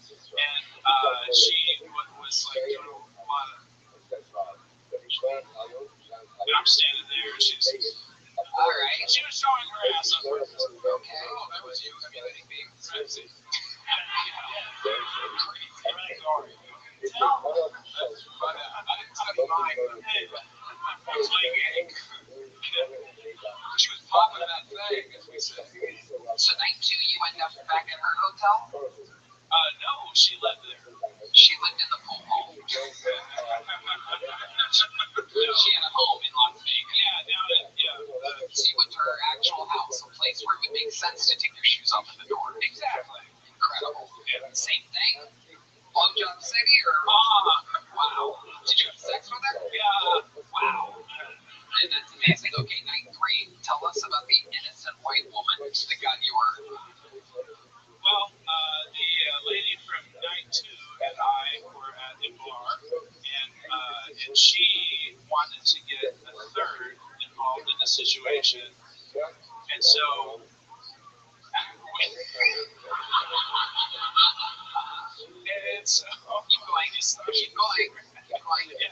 And so the sun had already gone up. The bar was 24 hours. And so then we drove over to night 2's place, and then we had a threesome. Wow. You had a threesome. This is absolutely incredible. She gave every single human out. No, I think God is dead. This is proof of chaos reigning. You had a threesome with how many women, right? Yes. 2 women. Yes. Coming on Netflix. Millionaire's Kid. Incredible. You're having threesomes? He's done. Listen to Mom and Dad. Higher about the kid. He's the bad boy of the Morgana. What was the craziest part of the threesome? Was there a part where you were overwhelmed or amazed? Overwhelmed almost constantly. Tell us a moment in which that took place. Was there something that happened? But the greatest part, that's what I'm asking. You can do the same instead of resetting the question. So white chick was riding my face and the black chick was sucking my dick.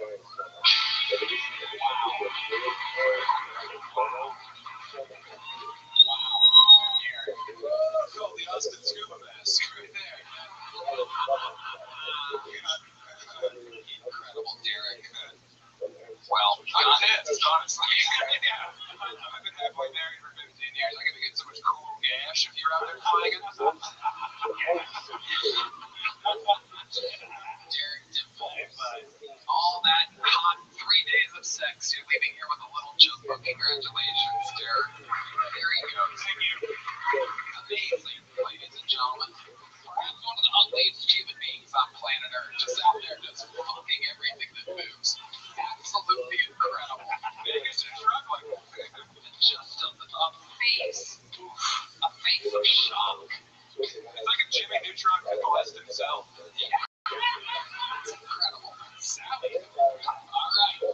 Make some noise for your next people, ladies and gentlemen. It is Chic Aquaman, everybody. This looks like a new name to me. Oh my goodness. It's Chic Aquaman.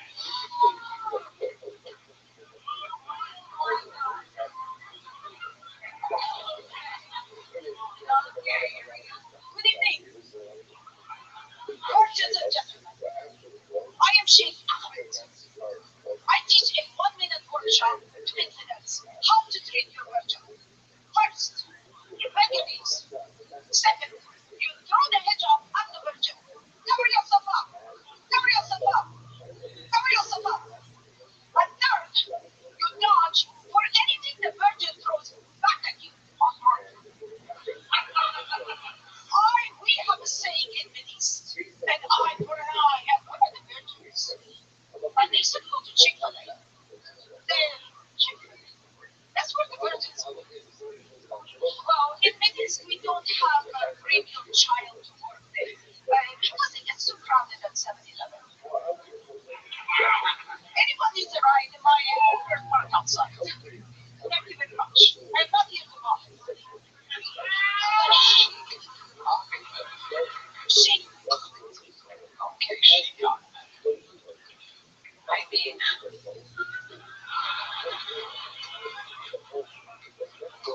you basically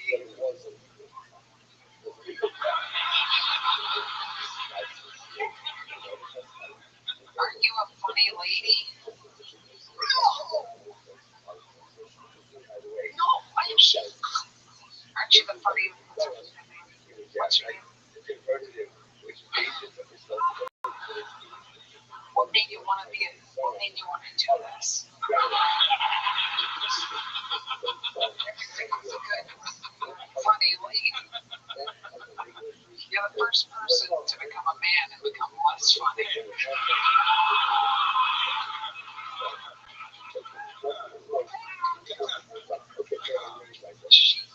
Oh God!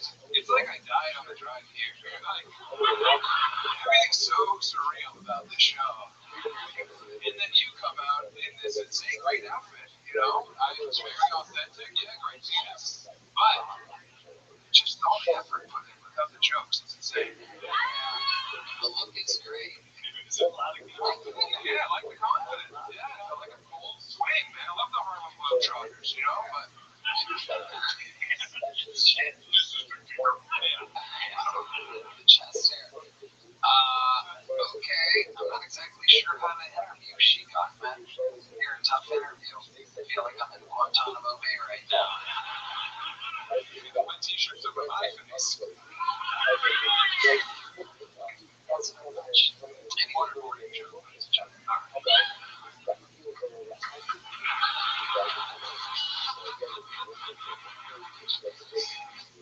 A lot of Middle Eastern viewers now, and I want to make sure the jokes translate. So, what made you want to experiment with this character, Sheik? I am being Sheik. Well, I think Sherry should step in here for a second. I think we should talk to Sherry. Very funny. Well, I write jokes about Middle Eastern men and Middle Eastern women and whatnot, so I thought, let me give those lines. It's funny hearing you talk like a woman like that. Should have done that voice. This is actually much funnier. Right, so you're just experimenting, having fun. Yes. I love that. Have you done this other places, like open mics and stuff like that? I just did this at Banana Phone last night. Okay. How'd it go there? Okay. Yeah. But it never goes okay over there. Nothing ever, the minute is not there for, the laughs. It's just There. Right. Yeah, exactly. It's a Kiltony rip-off show. Did you change between gigs? Well, I took this off, went to sleep, showered, and then put this back on. Doing great. Thank you. Very convincing, and I'm less than a foot away. Like being a deer boy. You're really Iranian. Yeah. And this is your take on Saudi Arabian man? Yeah. Okay. Did you already have this outfit, or did you buy it? I don't care. I just didn't last for a few weeks. And Hey, read between the lines right there. I like Sherry. I miss Sherry. Here's a little joke for Sheik, though. Alright. There goes Sheik. Ladies and gentlemen. This show's crazy. Anything can happen, ladies and gentlemen. Hi, Sherry. You looked at me like, what do we do? I was like, it's your show, bro. You got it. I don't know. I was really confused. Confused. I don't want to touch it. She's a funny lady. But whatever that was, I mean, hey, what are you going to do? Well, sometimes spectacle is rewarded. She took a big swing on a big platform. Hell, big swing. Big swing. Your final fucking pull of the night, ladies and gentlemen, goes by the name of Anthony Walton, everybody. Here we go. Anthony Walton. Real show. Howdy! I just moved out of my parents' house for the third time in my life.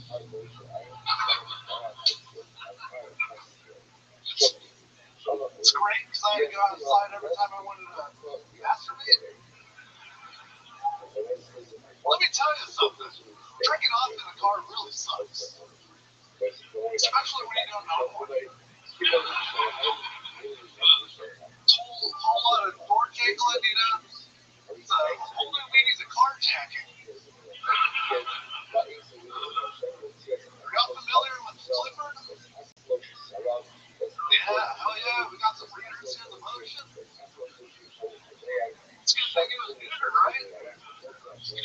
just big red balls just swinging.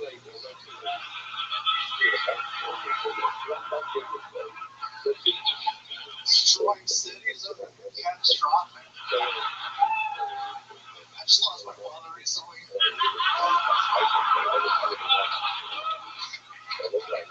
Don't worry, we found them. He was just the next room dead.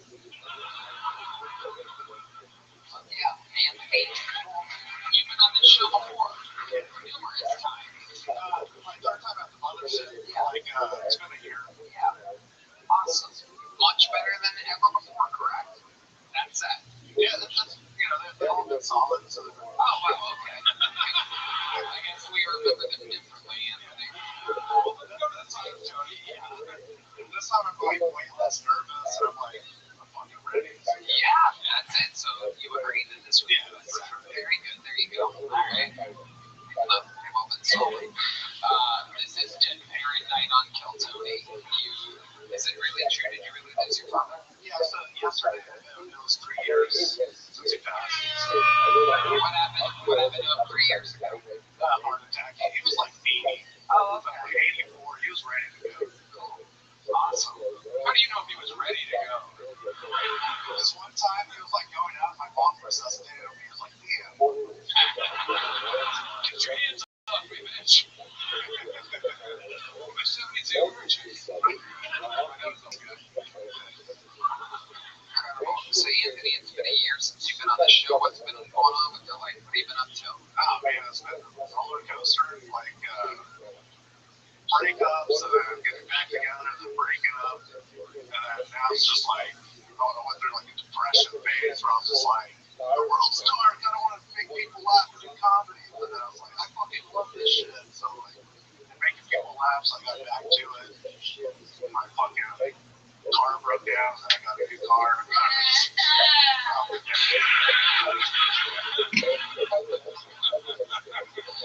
So let's talk about it. Let's start with this girlfriend that kept breaking up with you. Why were you guys breaking up? What was the problem? It was just long distance, basically. Where's she at? Back in Denver. So, like, where I'm from, it's like 3 hours away. So 3 hours. I made the drive today. It was very easy. Well, it was just like complicated and shit. Like, Tell us about it. What do you I don't know. I don't want to put like business out there. I mean, this is the show that you're on. This is the life that you chose. What would your dad want to change what you're on? So she was also married, Oh, there you go. See, that's very compelling stuff. but like they were polyamorous. Slid in and stuff. A lot of oozing on. So, did he know about you? Yeah, we're cool. Like, Okay. He was cool with some fucking Eskimo banging his wife. he's also Latino and shit. So Hey, the roadie's here to fuck you, honey. I'll be in my Oculus. Let me know. Let me know what he's done. I'll get the towel. Have fun with him. Loaded Dave Grohl. Yeah. My bees. The food fighter.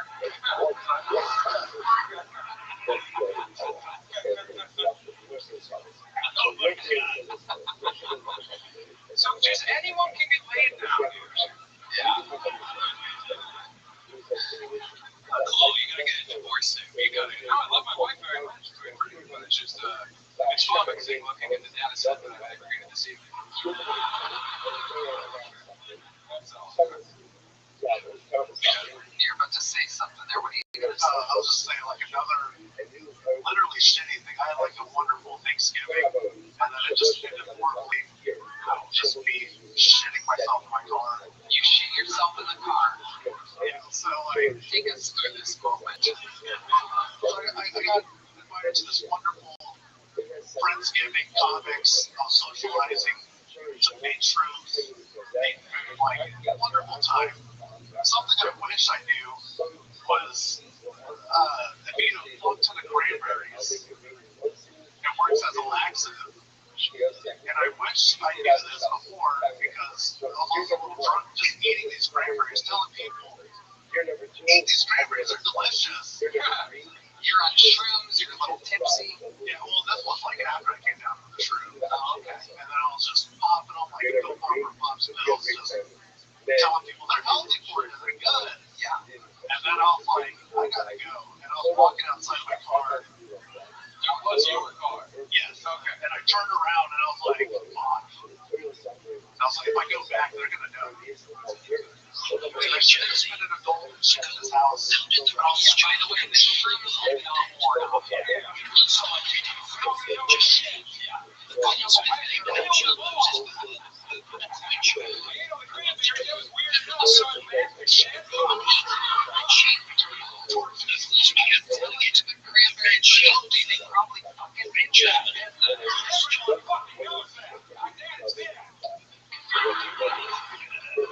I discovered cranberries. I thought I was the first. Have you tried these cranberries? They're covered in sugar. They're fucking delicious. Wow. So there you are. You're walking to your car from Thanksgiving. Is this your family's Thanksgiving? No, my friend Spencer Boone invited me to his other friend. Wow, name drop. Shout out to Spencer with the shit your pants cranberry. Amazing. Yeah, so like, so I didn't go home for the holidays. And then I was just like, I didn't business. I made it to 7-Eleven. When they were fucking cleaning it, they wouldn't let me use the restroom. I was like, please, I'm gonna shit myself. They're like, no,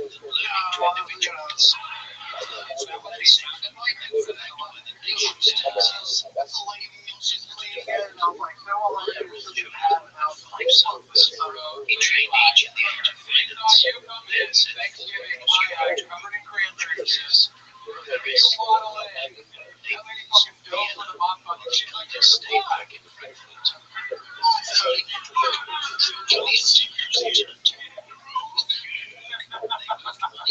going to take a shit behind the 7-Eleven. But there was a fucking pop chilling. So I was like, I can't get a ticket for this. And then I was trying to cross Circle K, but then it was too late. It just let go. It was like, Circle K. Drove by a Circle K in your car. No, like as soon as I saw it, I turned and saw it. And that's when it happened. Yeah. You started crying. You're like, oh. And it was like, the first few seconds felt fucking incredible. It was like, See, that's what they don't tell you about shit in your pants. like that. You don't have an hour of you drop and do shit in your pants. There's a few seconds before the shame just takes over. And then I still have I'm the smartest man alive. Veins are killing you. And then I just hit the rush. And then I still had 30 minutes to drive back home. It got cold. And then it just went 2 more. I was like, it's already too late, so I just shoot myself 2 more times.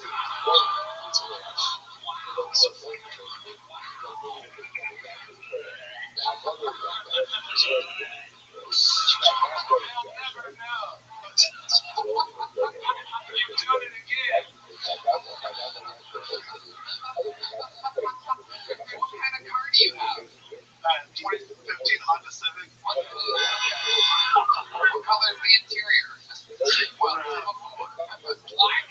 Okay, so you're But saying like the thing was, it was like, this is the second time that as an adult I shit myself. In the second car I ever owned, I was like, this is fucked. And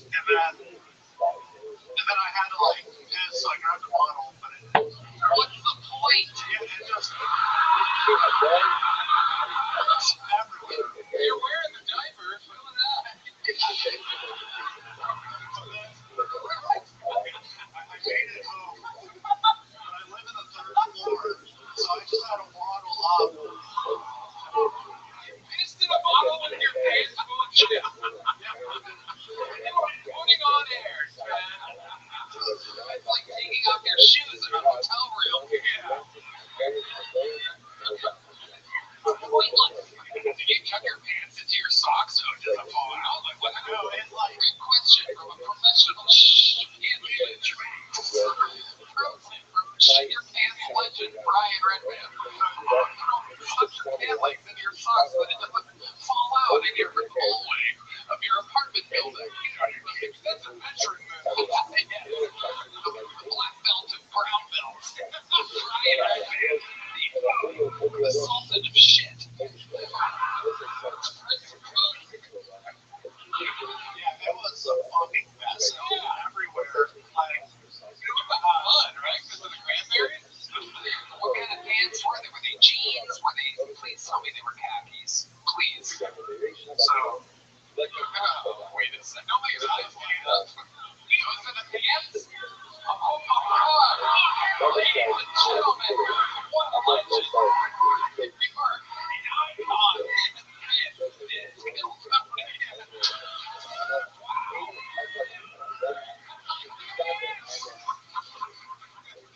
For sure, keeping your pants. I'm not made of money.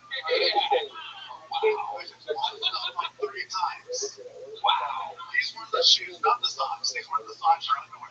Wow. You are a legend, Anthony Walton. Absolutely incredible. One of the greatest interviews of the night. Anthony Walton, everybody. There you go. That is how you shit your pants. If you're going to shit your pants, you fuck it multiple times. Multiple places. He shit his pants in different area codes. Wow. My goodness. Alright. He may be shitting his pants right now, ladies and gentlemen. There he goes, Anthony Walton, everybody. Wow. There he goes. He's still going, everybody. He's still there. He's still there, ladies and gentlemen. There he goes. Alright, what an episode this has been. Did you guys have fun tonight? Well, I got news for you. There's just one person left, and it's the only guy that can possibly close a show like this. He has the record for all-time appearances on the show, all-time interviews. He's a living member of the Kill Tony Hall of Fame. Ladies and gentlemen, some people call him the Memphis Strangler, the Vanilla Gorilla, the Big Red Machine. It's William Montgomery.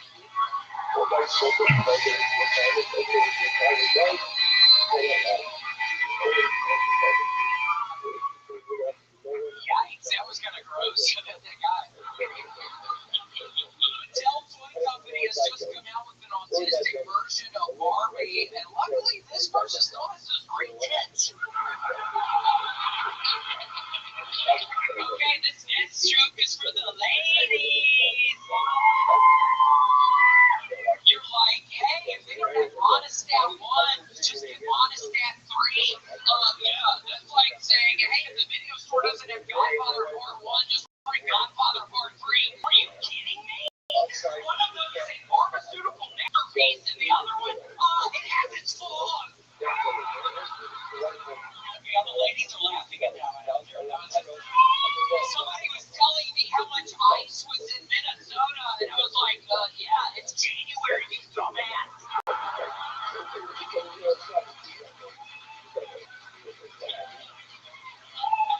This weekend I got a new Mercedes in Mario Kart. If you get hit by a green shell, it costs twice as many coins. The mechanic said it's the tremendous time. Okay, that's my time. Thank you. William, lights out, Montgomery has arrived on his royal throne. It's been a while. It seems like it's been a little while, Tony. No doubt about it. It's been a while. And I'm still not rowing, and I discovered, I almost feel like I shouldn't tell you, I discovered this new type of video game that Tony, I think it may be a retarded person or like a little child. I've been playing like these games and like for little kids, I think, but I play them all day long, Tony. Tell us about it. Well, I've been playing something called Nuclear Gladiator 3000. I played it for 3 days the other day straight. I'm not even kidding. 3 days straight. You're basically looking down at the map and you're this little person and you're shooting all the little characters around you and you're slowly upgrading your stuff. That's sick. Yeah, so fun. But doing that, I've been neglecting the row machine, so I gotta figure it all out, Tony. I'm not doing great for me to get this figured, so I gotta figure it out. Why do you think this is all happening? Why do you stop working out? I don't know, Tony. It's a problem. I have some sort of problem with my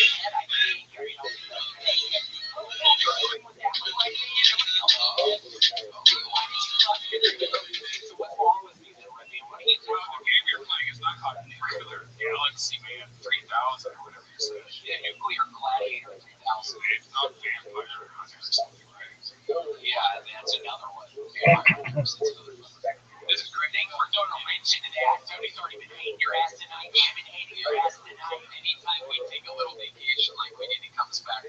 We're just terrible and needs a complete reset. Timing's off, interrupting stories, asking absolutely dumbest questions ever. But that's my buddy. It's my little everybody likes it. It's my little buddy, everybody. Anyway, we're gonna be okay with the passing of Bob Weir. Yes, it's very, yes, rest in peace to Bob Weir. That was a big deal for you. Yeah, I think it was. Yeah, no, I always been a fan. I was just thinking about it once. Chances of sending it again. It's just. I look like a guy before and after, and it's how do you picture the second time thing? I have two friends, you know. It reminds me of, no disrespect, when I see you, I feel like Ron.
been here. So much fun.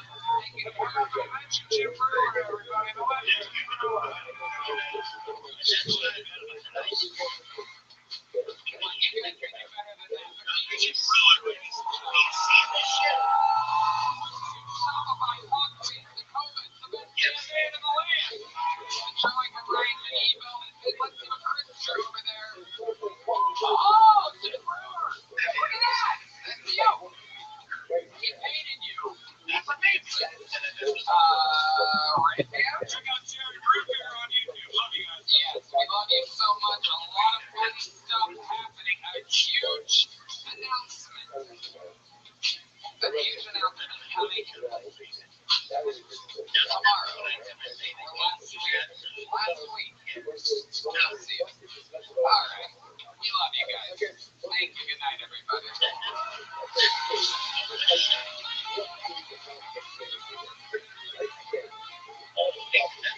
Started to spread like crazy, so much so that they got to the ears of the athletic director, Manuel then personally questioned Moore and Schiffer about their relationship and challenged anyone who brings up these rumors to bring proof next time so that he could fire Moore on the spot. Rumors got so bad that Moore was advised by the staff not to work with Schiffer and given the option to either transfer to another job in the football program or athletic department. He chose to fire right at the point that Schiffer went straight to Manuel and says, I have to prove that you believe. And with that, Manuel fires Moore instead, and that's when Moore tries to provide the Schiffer's equipment and Ryan's to take. As they spike up the period, Moore's screaming, hey, what do you guys think about this?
Uploaded a long episode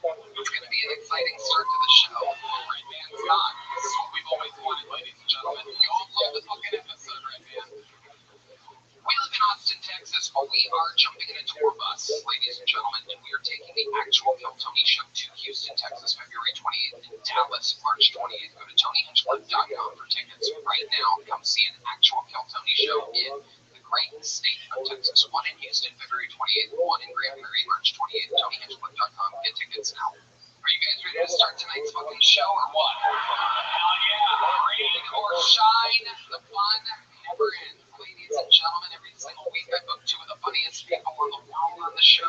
This week's no different. Make some fucking noise for Steve Byrne and Tommy Pope, everybody. Here we go.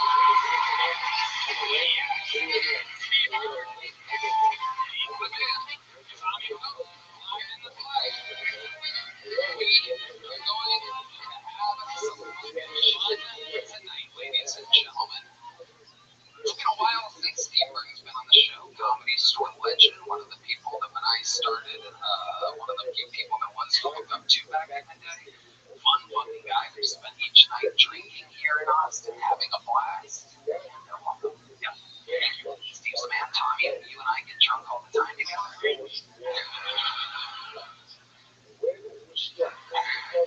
I love you guys. We're gonna have so much fun. You guys have done this show before. Obviously, you know how it works. Over 300 people have signed up. I mean, this thing might be more than usual. Upwards of 300, about 300. Yeah. What are you drinking tonight, Steve? Perfect. I'm gonna let the corpse of John Benet Ramsey pick the first one. Very good. Thank you so much. Right off the top. You guys know how it works. They get 60 seconds. You know their time is up here. The sound of a kitten. Maybe they have to wrap it up there, or else they bring up the Angry West Hollywood Bear. Wow. It's so fucking easy to do Red Man's job. I wouldn't possibly guess. Unbelievable. My God, I mean, yeah, it's literally the easiest thing in the fucking world. Guess who's not here? Red Man's not here. That's what he would have said if he was here. While we go wrangle that first fucking pool, we have a golden ticket winner here who's going to cash in tonight and get the show started. Ladies and gentlemen, make some fucking noise. This is your first minute of the night by JJ Alexander, everybody. Here he is. Big time for JJ. I started reading a lot of history books recently, and I came across this book. It's called Bear My Heart Over the Day. It's a totally complete history of Native America. And I was reading this book, and I was thinking about modern politics. I think you can say whatever you want about Donald Trump as the president. If we look back in history, he would have made an excellent Native American war chief. Do you want to know the group of people who could have used Donald Trump's immigration plan the most? The original Native Americans, that's who could use it. You know, it's like, the white people are coming here, bringing tea, bringing crime. Some of whom could be good people, not these people that are horrible, very bad. There's angry Andrew Jackson, nobody likes this guy. He put me on a trail, I cried the entire time, yes I did. And where do we end up? Oklahoma, what a shithole this place, nobody even likes it there.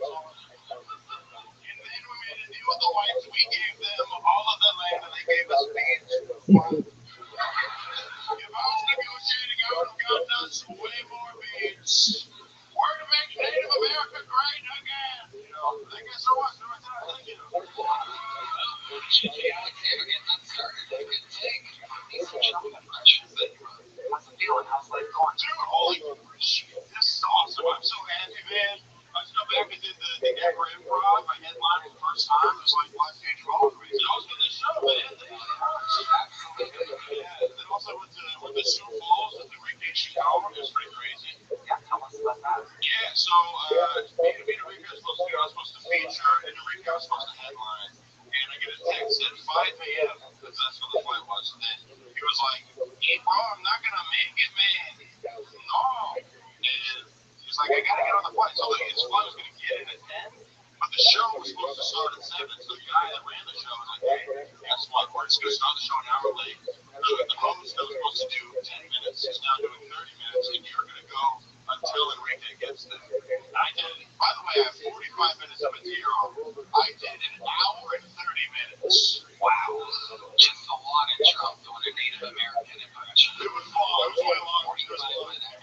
Wow. The guy was like, "Hey, you're going to do an hour of material, and then you're going to do 30 minutes of crowd work." I was like, "Oh, shit." I was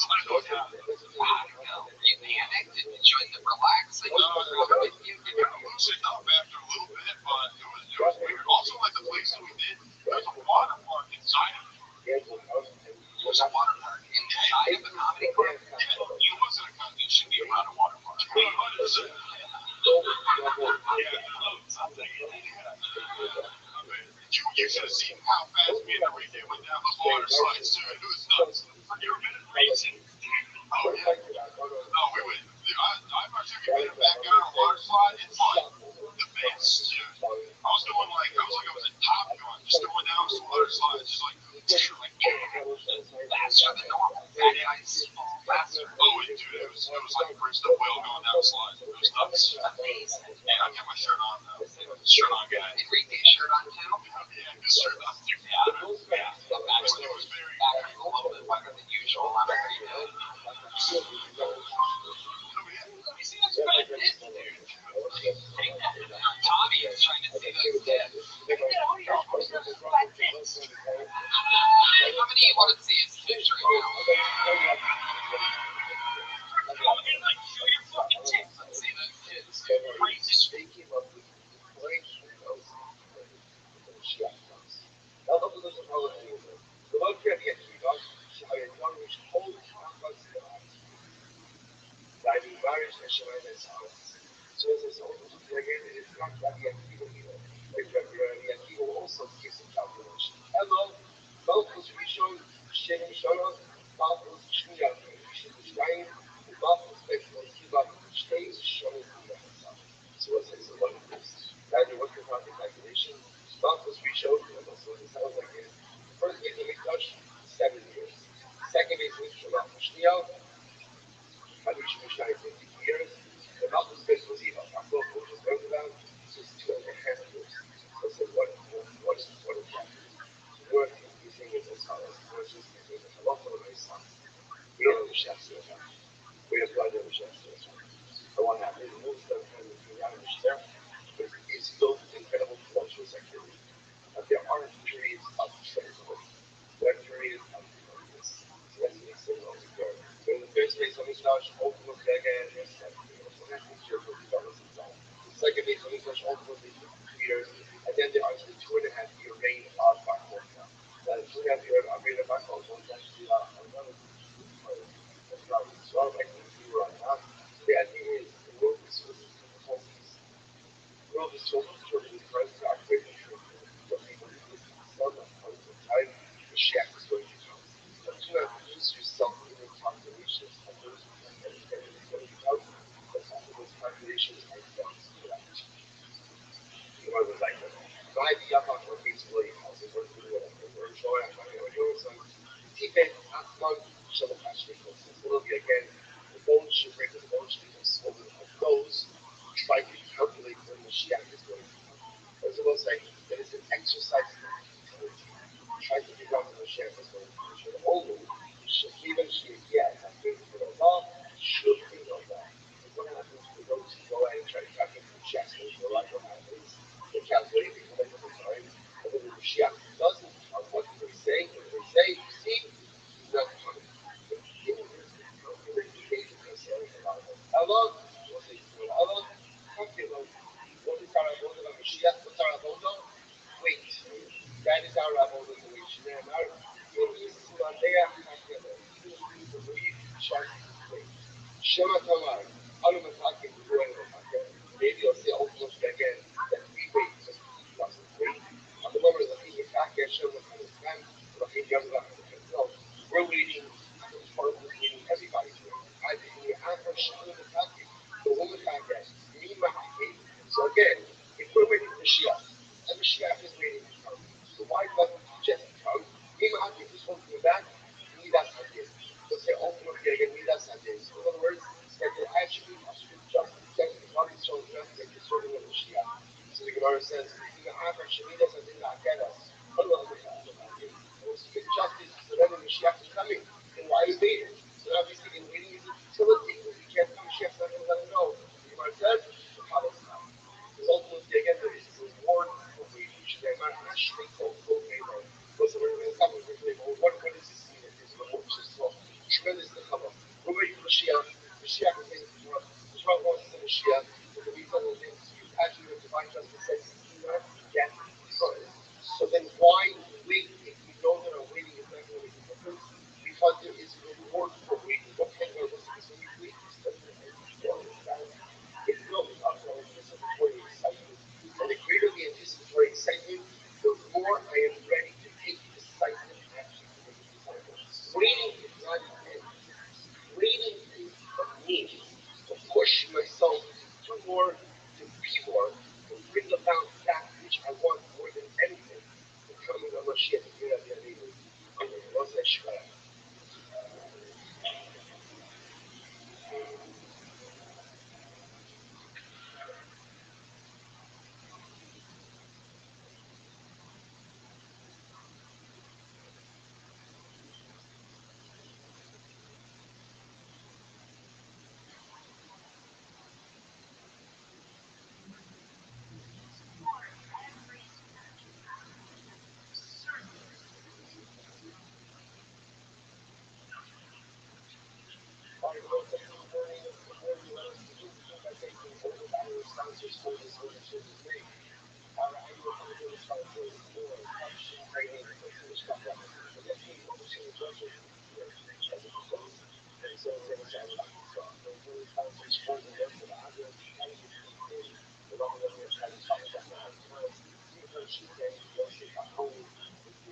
Look at this bud. He's sure to him.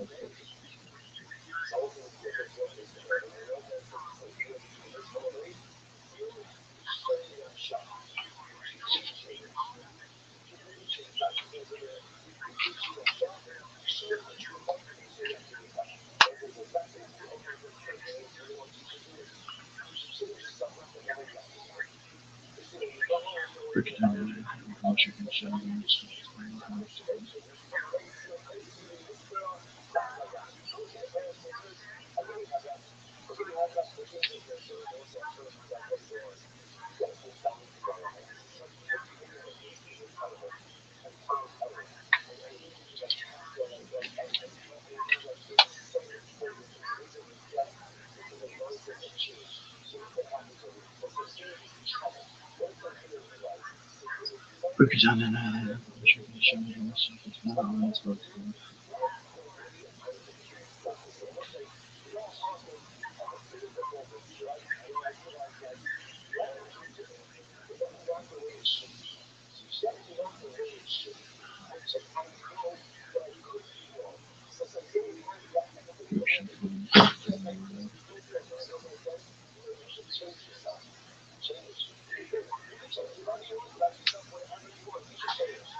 Yo,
This athleticism.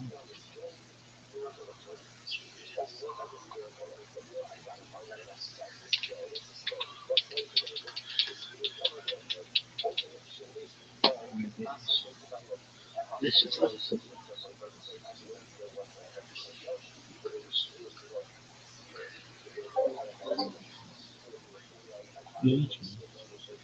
That's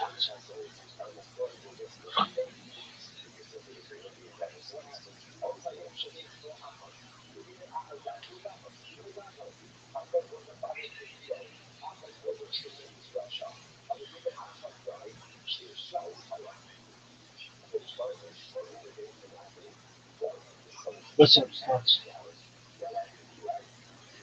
This is day 44 of this bitch. Really? Oh, for sure. Alright, let's just get down to brass tacks, Rabbi. Give me that Yiddish. Really? What are we reviewing today? I don't know if we'll do it, but we'll see. Alright, Amachai. It's like so pleasurable that can be vindicated that. Halavai means I wish instead of originals. That's all. That's what the results about one. Amachai, that's what we do. That's what she said. Finish a cup. Yeah, that's kind of a fetish of mine. Talkative bitch. Chocolate, brass tacks. Nosh, that means snacking on pussy. Dasher, that's the soulmate. Bashirta is soul. Female soulmate, Bashirta. Male soulmate, mishmash, that is taking back. That's next. Short kiss means nothing. Good enough for good. Shachaim, red, fire, neutral, black, kosher, smooth, mensch, man. Good guy. You could have Zedekias, Roy, and Ishak Chaim, Yoder, Isaiah. Um, what does that mean?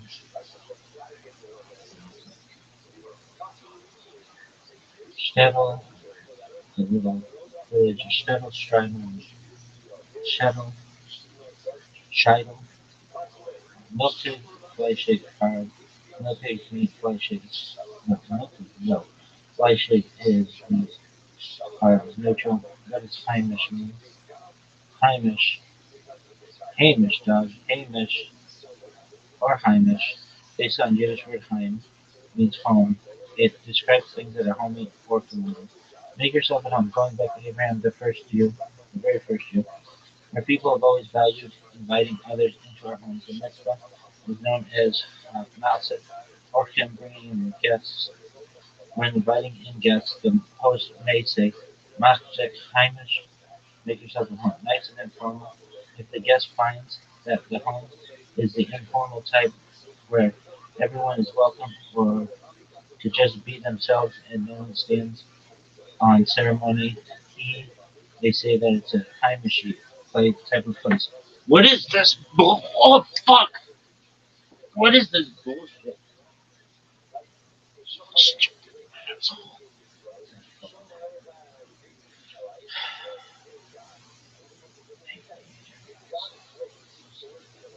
Um, nice and informal. Guest finds home. It's an informal type where everyone's welcome to just be themselves and no one stands on ceremony. You might see he, or he may say it's a Hamish type of place.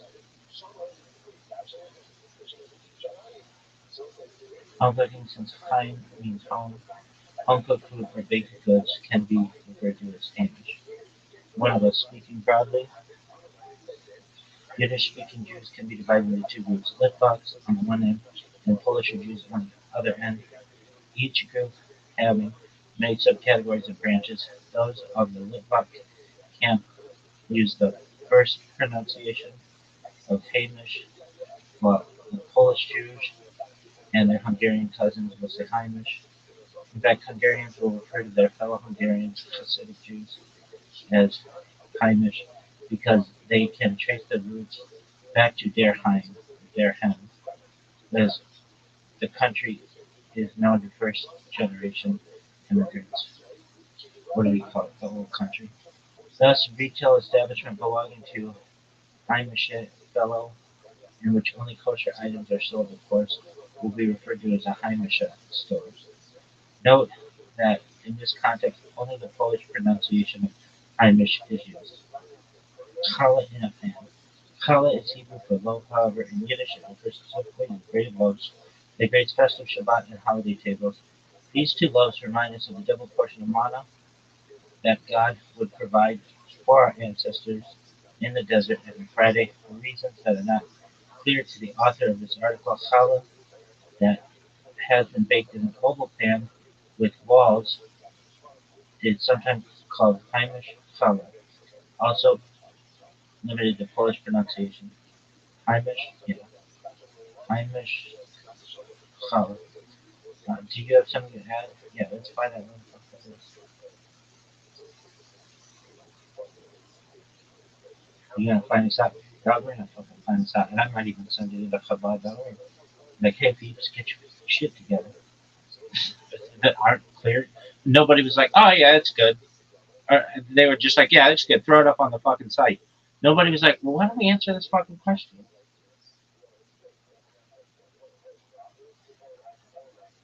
Please tell me why it would be called this. Short answer, because Heimish challah isn't really about the shape as it is much the vibe, and the oval pan became the visual shorthand for a very specific Eastern European Jewish home culture.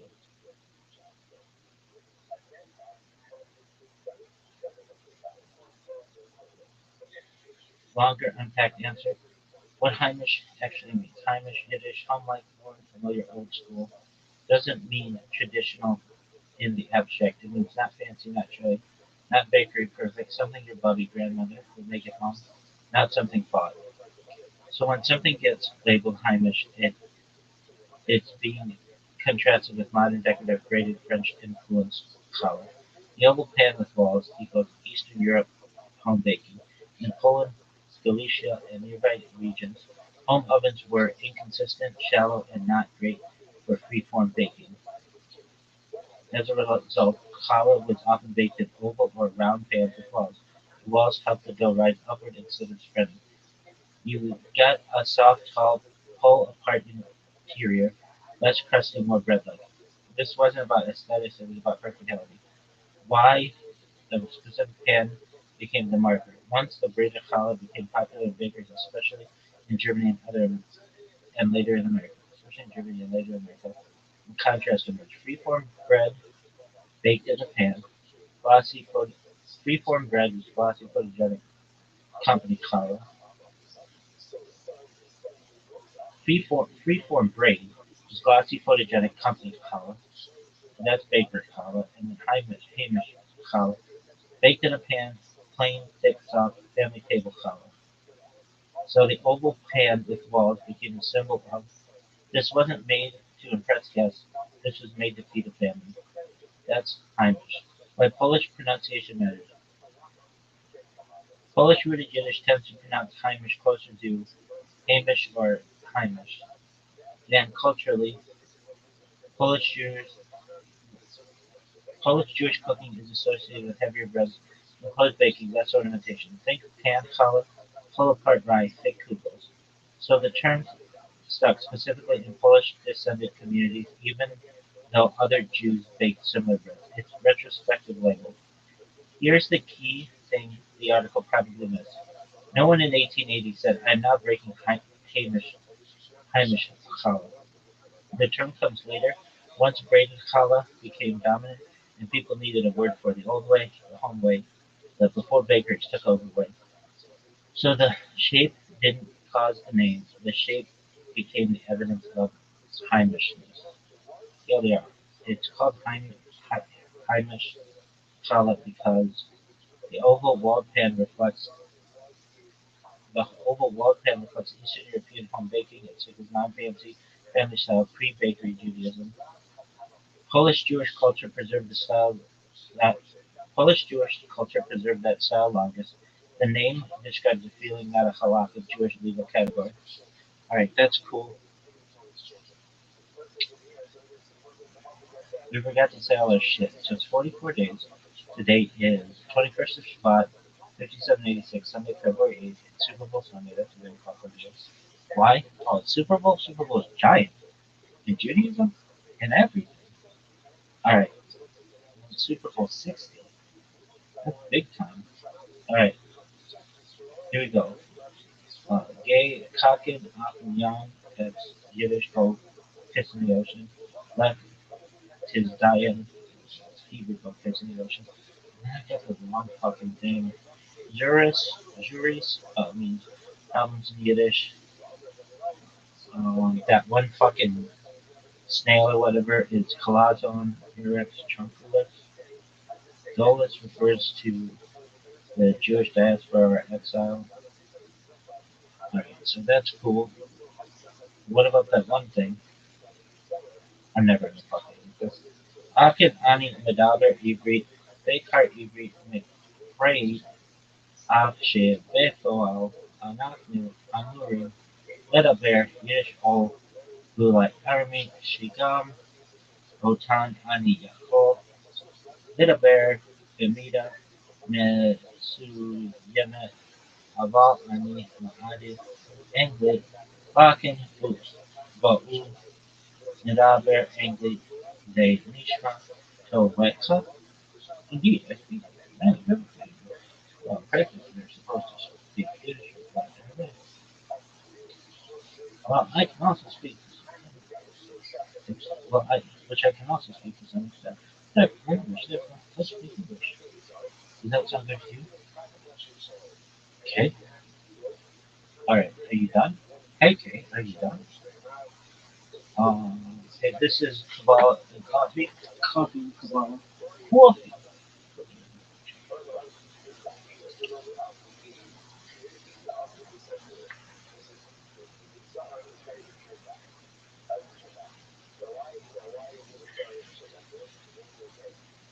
Do you think you could do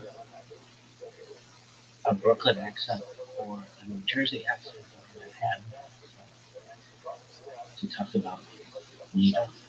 I think we could figure out a way. Right. Shit sucks. Okay, hopefully this shit isn't that long today. Not gonna wrestle. He's got some great fucking motivation speeches or whatever.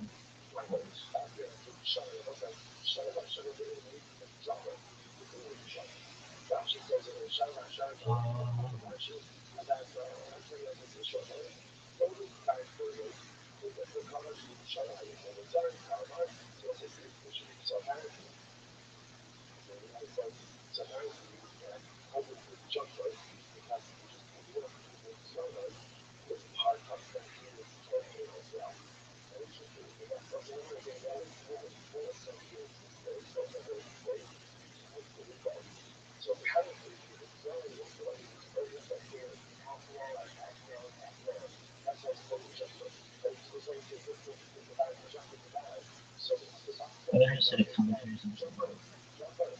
Be their shit like 1, 2, 3, 4, 5, 6, 7, 8. Why? We got other shit.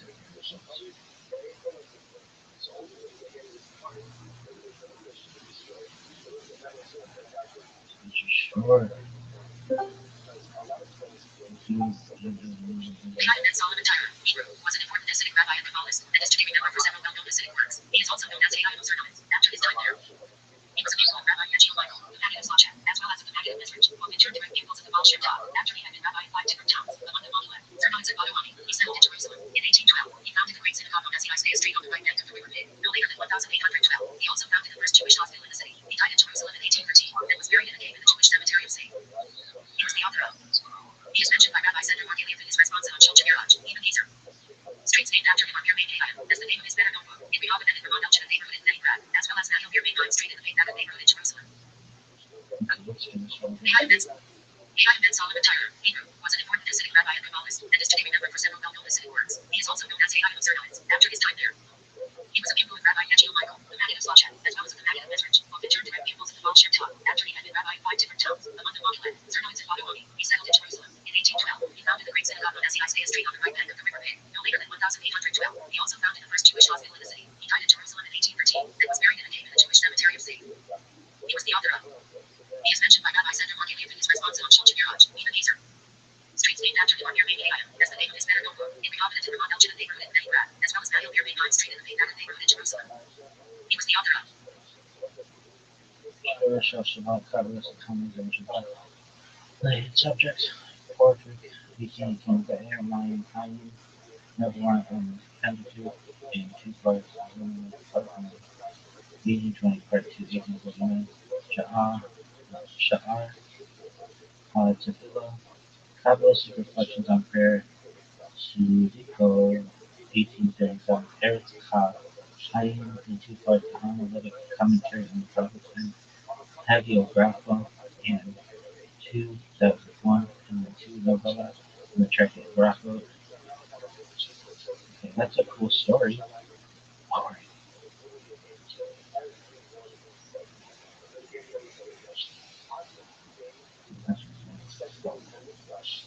Rabbi Yisroel Hofstein, Hebrew, 1737-1814, commonly known as the Maggid of Kosmins, or Kosminster Maggid, was a towering figure in the third generation of the Hasidic movement, and noted Kabbalist, and the founder of the Kosminster Hasidic dynasty in Poland. His profound influence extended through the late 18th and early 19th centuries. He was a student of both the magic Dogma, Mezrich, and influential Lizhans, and wrote many books on Chassidus and Kabbalah. He is sometimes referred to as the Abbot Yisrael after the title of his most famous work, a commentary on the Torah. Biography. Early life and education.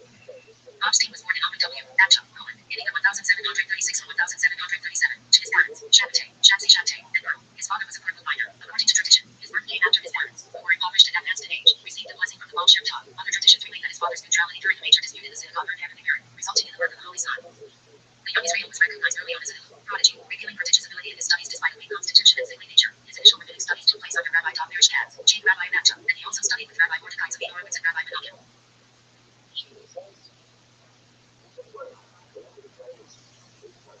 Hasidic masters.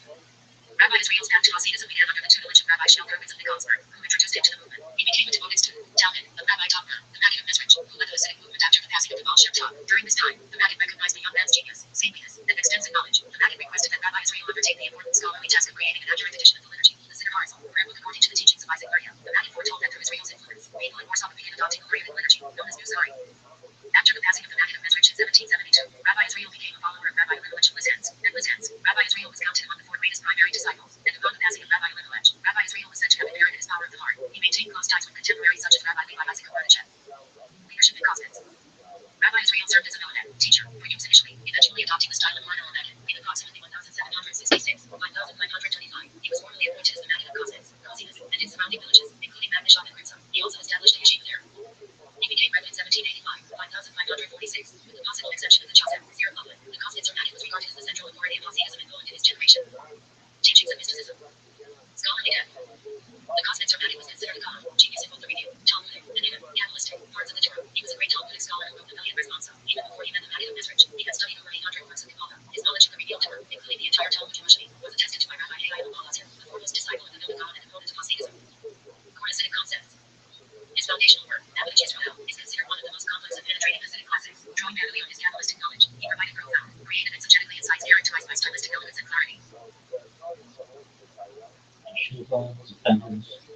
He taught that truth of repentance involves returning to God until the Creator becomes one's personal source of godliness, making the individual a vehicle for sanctity and holiness. This allows one to approach prayer without barriers, like speaking to a best friend. Prayer to Tefillah. He advocated for intense, rapturous prayer, characterized by loud shouting and physical gestures, sometimes leading to no collapsing from exhaustion. He taught that prayers recited with proper Kabbalah, devotion, awe, and fear are kosher prayers. He taught that prayers recited with proper Kabbalah, devotion, awe, and fear are kosher prayers. These proper prayers have the power to gather previously improper carcass prayers and uplift them to heaven, thereby crowning God. Kabbalah and Maharo. Rabbi Israel was pivotal in integrating the philosophy of Rabbi Judah Maharal of Prague into Hasidic thought. He spiritually sponsored the reprinting of Maharal's works in the late 18th century and 19th centuries. His book, Geulah Israel, was the first Hasidic work to use Maharal as a primary source. He sought to find four principles in the Arizal Syriac Kabbalah within Maharal's writings, specifically imposing a pronounced Kabbalistic framework in he sought to find core principles of the Arizal Syriac Kabbalah within Maharal's writings, specifically imposing a pronounced Kabbalistic framework on Maharal's writings. Rabbi Israel's fame as a commoner, wonder-worker, was extensive. Even Christians believed in his supernatural powers. His blessings and amulets were considered efficacious for healing, and he was renowned for having the power to bless married couples with fertility. He was deeply committed to social justice and kindness, caring for orphans and widows. He raised many orphans in his own home. He lived austerely in poverty, distributing all monies received as charity. He was the foster father and mentor to Rabbi Isaac Meir Alter, the future founder of the Jerusalem dynasty. Historical context and political activity. The Cosmins actively used his influence to help the Jewish community. He received early intelligence about hostile government plans against Jews and, when necessary, used his connections to cancel harsh decrees. He was on friendly terms with several influential Polish nobles, including Prince Adam Czartoryski, who sought his blessing for a child. During the time of the Napoleonic Wars, Rabbi Israel was involved in a secret movement centered on the possibility of hastening the coming of the Messiah to the Roman people. The noted anecdote concerns his prophecy regarding Polish statehood. When a nobleman sought his intercession for Polish independence following the partitions of Poland, the Magi foretold that Poland would regain sovereignty for a span of three sabbatical cycles, or 21 years. This prediction was recalled in Warsaw by the Luftwaffe on the city in September 1939, exactly 21 years after Poland declared independence in 1918. Template legacy. Rabbi Israel Epstein lived in Kosmins for many years. He passed away on the 14th of Tishri, September 28, 1814. His death occurred amidst mysterious spiritual efforts related to hastening the final redemption. He is remembered as one of the founders of Hasidism in Central Poland and a major link in the chain of transmission of the Baal Shem Tov's teachings. The Kosmins Hasidic dynasty continued through his son and subsequent descendants, wielding influence in Poland and Galatia through the 19th and 20th centuries.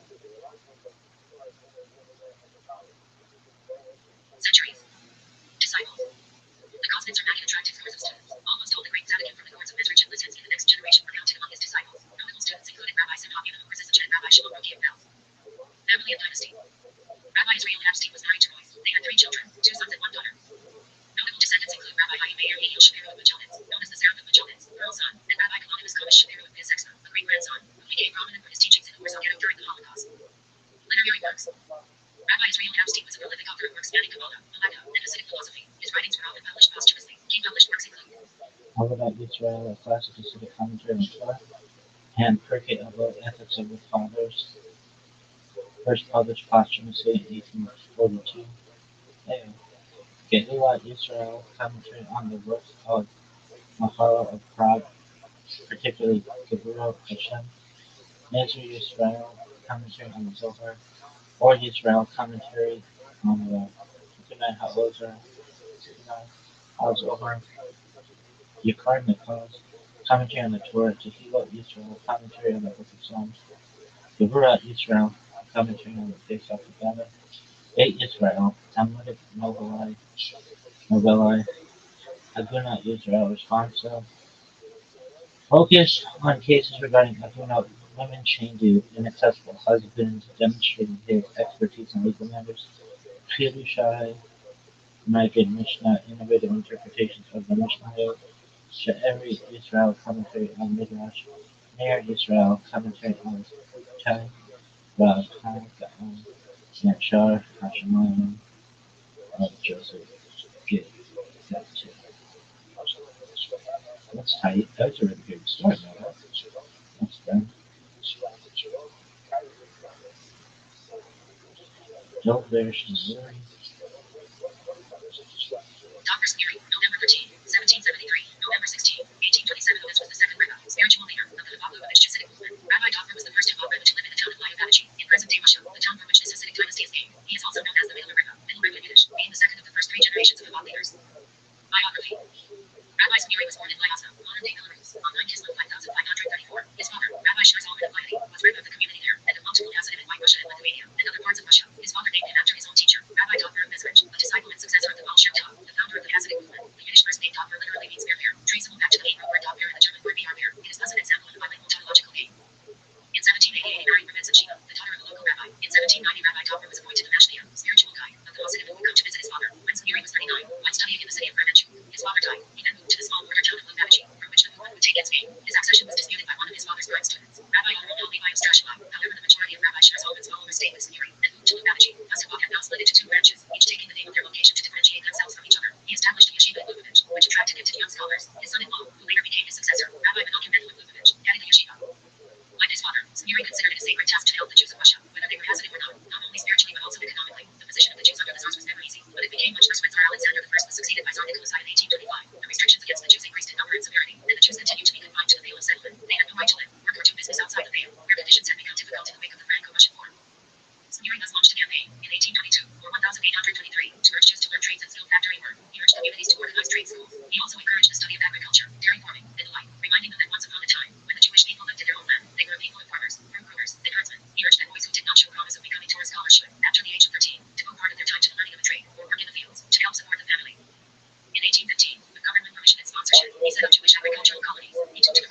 for this purpose, and he visited the Jewish farmers and encouraged them in their pioneer work, also saying that their spiritual needs and the education of the farmers' children should not be neglected.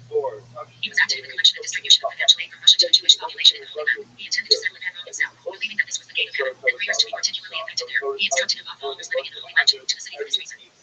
Like his father, he was informed upon by his enemies, accused of being a danger to the Russian government. He was arrested on charges of having sent 200, 300 rubles to the Sultan, and was ordered to appear for a trial in Vienna. However, due to the efforts of several non-Jewish friends, he was released before the trial. The date of his release, 10 Kislev 5587, is celebrated joyously to this day by the Caucasian. Death. He died in Nissen on November 16, 1827, on his Hebrew birthday, 9 Kislev. Family. He had 2 sons, Menachem David, and 7 daughters. The oldest of his daughters, Rebetzel Mashka, was married to her cousin Menachem Mendelssohn Pearson, and her grandchild is Zalman and Levi. Menachem Mendel succeeded his father-in-law in Kovsreva. Another of his daughters was Menachem Rachel Sloan. Next. Spearing of multiple works on about philosophy and Kabbalah, his Hasidic works tend to be long and intricate. 19 of his works have been published so far, a number of them during his lifetime. Here the commentary on the Zohar, the Yuri on Zohar. Hasidic philosophy is based on Kabbalah, but interprets it in light of Hasidic thought. It seeks to uncover the inner soul of Kabbalah. I think previously I had just wasn't thinking and said Lubavitcher, Rebbetzin, Kana, and I meant Chaim.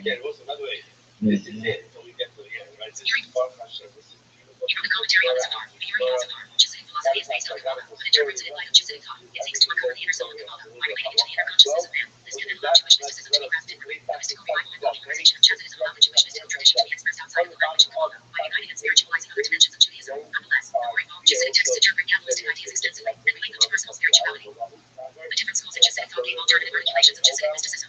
Zalman and Levi, the founder of the book, differ from general Chassidism by seeing the mind as the road to the heart. A number of the historic works of Hasidic thought across the movement comprise collected teachings and explanations of Torah, often delivered orally and compiled by the disciples. As Zabal sought to express Chassidism systematic philosophy, its writings are usually more structured than other schools. Sperry expanded on the elucidation of Kabbalah philosophy, so that his followers could understand and internalize its spirituality. The path of the monk demanded and valued their depth and refinement over external emotional fervor. In the devotion of the monk, the service of prayer became a central time for self-transformation. Through the unique Kabbalah approach, profound intellectual meditation is one of on Hasidic philosophy during prayer. Why businessmen could fulfill their weekday prayer obligations in a regular way. In the early generations of the monk, it was expected that the Sabbath could offer individuals time to extend their prayers in mystical rapture. In the Bible, stories are related of legendary Chassidim who would spend hours devoted to personal prayer through meditation accompanied by Chassidic melody. In his Contras August Lewis, Tract on Ecstasy, now translated into English Archive 2017-0731 in the Wayback Machine, Sperry writes a documented Jewish thought, why personal accounts of the mystical life prepare in Judaism. In this work, Rabbi Todd guides the devotee from the intellectual and emotional levels of Chabad meditation and differentiates between the external emotional fervor of general Chassidism with the Chabad ideal of inner ecstasy and prayer. It is related that rabbis of Zalman's prayers were so ecstatic that he could not contain their outer emotional expression, and without self-awareness, would roll on the floor and up in a different location. His son Sperry, meanwhile, would pray for hours in static ecstasy until all his clothes would be soaked in perspiration.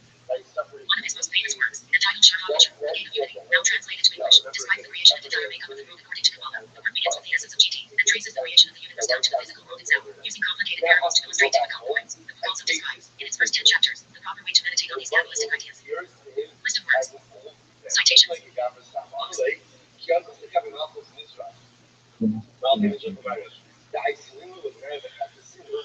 Harmony of some words like specific discussion between the Ruach HaZohar, Joy HaZohar, explanation of Zohar, Pirush HaMilos, specific explanation of Liturgy, Countries as follows, meditation and ecstasy in prayer, also known as Countries HaDisbonenus, HaDisbonenus,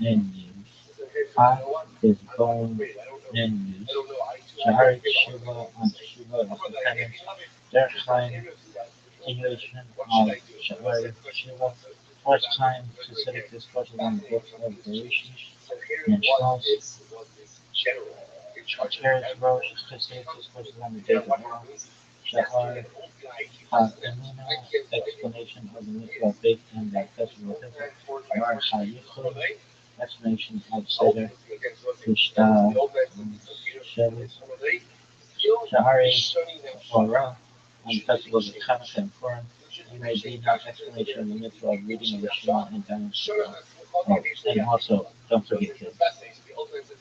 We'll get this picture memorized one of these days. No one really knows for sure. Elu, different Elohim claims, but this is how we already live life. Do whatever the fuck you want to. Just don't fuck it. Alright, that's 4 of those pictures.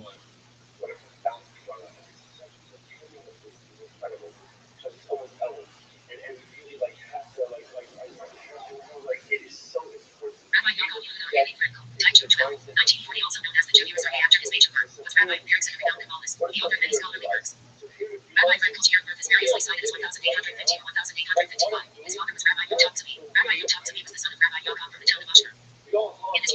Frankel was a disciple of Rabbi Yeshua Teitelbaum, 1883, who was famously Catholic. When Rabbi Frankel returned to the Israeli livelihood, he assumed the teaching position in Svinka. Upon the recommendation of Rabbi Teitelbaum, in Svinka, Rabbi Frankel became the study partner of Rabbi Yosef Meir Weiss.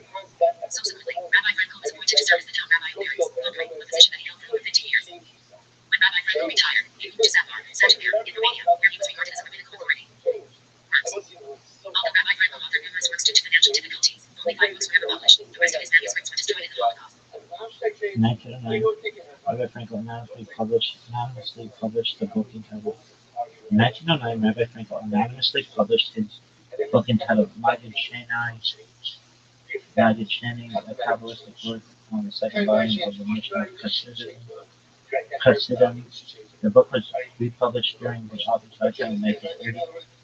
Since then, the book has been republished numerous times. In 1915, Rabbi Frankel published the first volume of his work entitled Gavuras Aryeh, a Kabbalistic work on the Rambam's commentary on the Torah. The second volume was published in 1924. Both volumes were then reprinted as a single book in 1932. The book was reprinted again in 1990 by Makon Sharei of Yeshiva Shar Hashamayim, a Kabbalah yeshiva in Jerusalem, where the book is studied regularly. In 1927, Rabbi Frankel published his book dedicated to Chachos Shreifos entitled Vigdinos Maharil. The book was printed in Slovene. In the book, Rabbi Frankel writes that the large book is actually only the first part of his manuscript on the subject. Rabbi Frankel explained that he could not publish the rest due to his manuscripts at the time. Explained that he could not publish the rest of his manuscripts at that time due to financial reasons. Furthermore, he expressed his desire to publish the rest of his work in the future, as he had done previously with the book entitled Gavuras Aryeh. Rabbi Frankel's dream never materialized, and the manuscripts were destroyed during the Holocaust. The exact date of publication of Rabbi Frankel's book entitled Shabbat Lefi, Commentary on Haggadah Shel Pesach, is undocumented. However, since the author, in his introduction to the book, refers to his 1927 book entitled Vigdinos Maharil, and since the 1930 edition of Magid Sheni refers to Shabbat Lefi, we can deduce that it must have been published between 1927 and 1930. The book was republished by Rabbi Dr. Ari Edelstein, a grandson of Rabbi Frankel, in 1994 in New York City. In 1937, only 3 years prior to his death, Rabbi Frankel published his final work entitled Likutei Maharil, the commentary on the Torah. Alright, next up, we're just going to get into the nitty gritty. Really? Yeah. Really, yeah, some of these bitches have a massive, really giant, massive, heavy. Why? Just how she made them. If they're made in the image and likeness of God, does that mean Hashem has? No, it doesn't work that way. It's just a saying, John. It's like, God, according to one law, is incorporeal. Alright.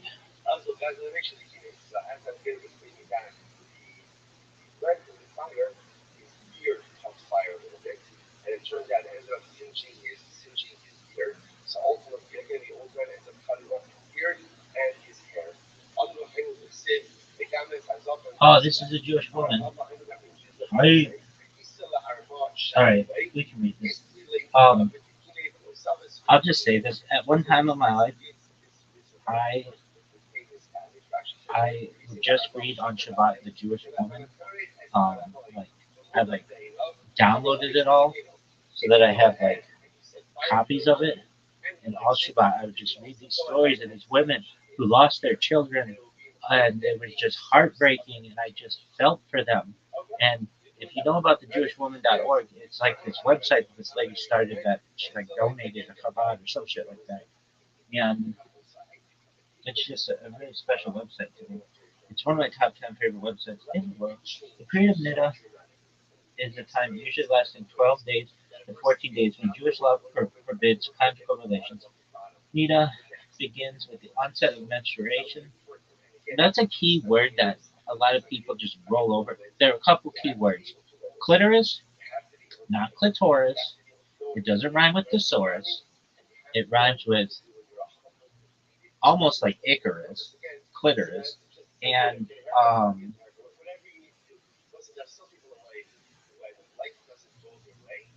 and menstruation. It's menstruation. It's four syllables, not menstruation. That's not right. Really? Yeah. And it's February, not February. All right. My reference would be very happy. Verified all that shit. Nida begins with the onset of menstruation and is completed with a woman's immersion in a mikvah, a ritual pool of water. The Nida period and the mikvah immersion have recently seen a renaissance of observance in the Jewish community. Many couples have discovered that the cycle of closeness and distance built into this mitzvah keeps their relationship fresh and exciting. Others say it adds a spiritual, divine dimension to the relationship. Like most good things, keeping the Nida period is not always easy, but the payoff is well worth it. Here's a brief overview of the practices associated with Nida and Mikvah. Please note that this is very far from a comprehensive guide. Jewish brides and grooms traditionally study the laws that govern Jewish marriage with specifically trained teachers who guide them through this cornerstone of Jewish life. How did this how does this work in your uh, community? I mean, generally, it is a responsibility of the rabbi to ensure that the congregation knows these laws, but I know that rabbis, my rabbinical colleagues have just basically said, it's your own business. You'll have the Rebbitzin talk to you about it, but handle it. Really? How would you do it? Dog, I don't want to see your fucking jar of Smuckers and a fucking bounty paper towel. Calm down with that shit. Really? But it's just not a thing. I mean, it is a thing, which is like really, you're your own person. It's like a part of Judaism that a lot of women hate, and I want to free you of that. So don't send me your fucking period pictures. Unless you want dick pics back. Really? Calm down. You're not good. And during Nida, dipping in the mikvah. Together again, spiritual note about Nida, some details. During Nida, since conjugal relations are prohibited during Nida, husband and wife sleep in different beds. We call these loosey goosey beds, but you can call them.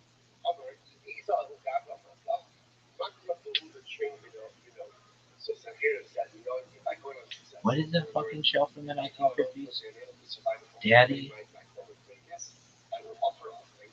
Father Knows Best. You can call them Father Knows Best beds.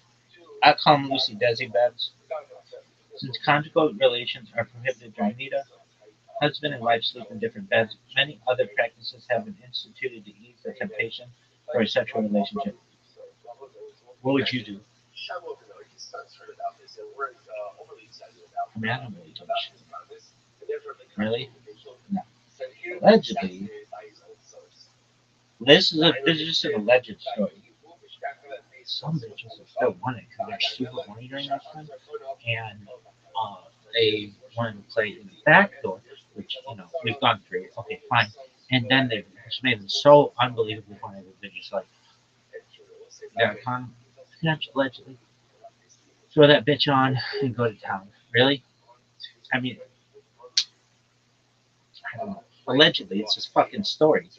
I'm telling stories here. All right? All this is just. Really? Yeah. Was it red? What did it look like? Like strawberry shortcake, kind of? Anyway. This is a time to strengthen deeper aspects of the relationship. A lull in physical closeness can be used to develop those aspects that lie beyond physical touch. That's all just a story that I just being, of course, just joking. Why? Because when it happens, I fucking put up the Berlin Wall. I fucking put up the pizza if I need to. Really? If I have to. Anyway, after a minimum of 5 days have elapsed, if the flow stops, the woman begins to prepare for the couple's physical reunification. She begins by ensuring that there are 7 stain-free days. She does this by making an internal examination every day with a soft white cloth, a deacon cloth. Dipping in the mikveh. After 7 stainless days have passed, it's time to immerse in the mikveh. Constructed according to the exact specifications outlined in Jewish law, the mikveh is a ritual pool whose waters can either be connected to a spring or to rainwater. Today's mikvahs often look like fashionable spas. The aesthetic beauty of the facility, along with the rejuvenation and spiritual boost experience, can help explain why the mikvah is frequently can help explain why the mikvah is frequented by many who may not practice other formal Jewish observance.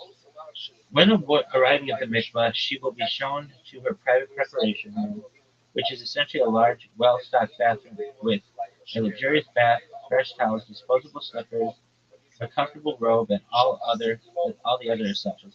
After taking a relaxing bath, making sure to clean, making sure to thoroughly clean so that the mikvah waters touch every bit of her, she is ready to enter the pristine, warm mikvah waters.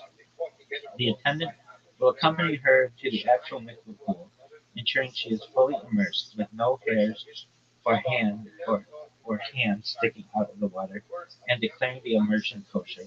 After immersing while still in the mikvah, this blessing, praising God for this special mitzvah, is recited. Blessed are you, Hashem, our God, who has sanctified us with his commandments and commanded us concerning immersion. Immersion in a mikvah has the power to create a sort of spiritual metamorphosis. Many use the holy moment for personal prayer and communication with God.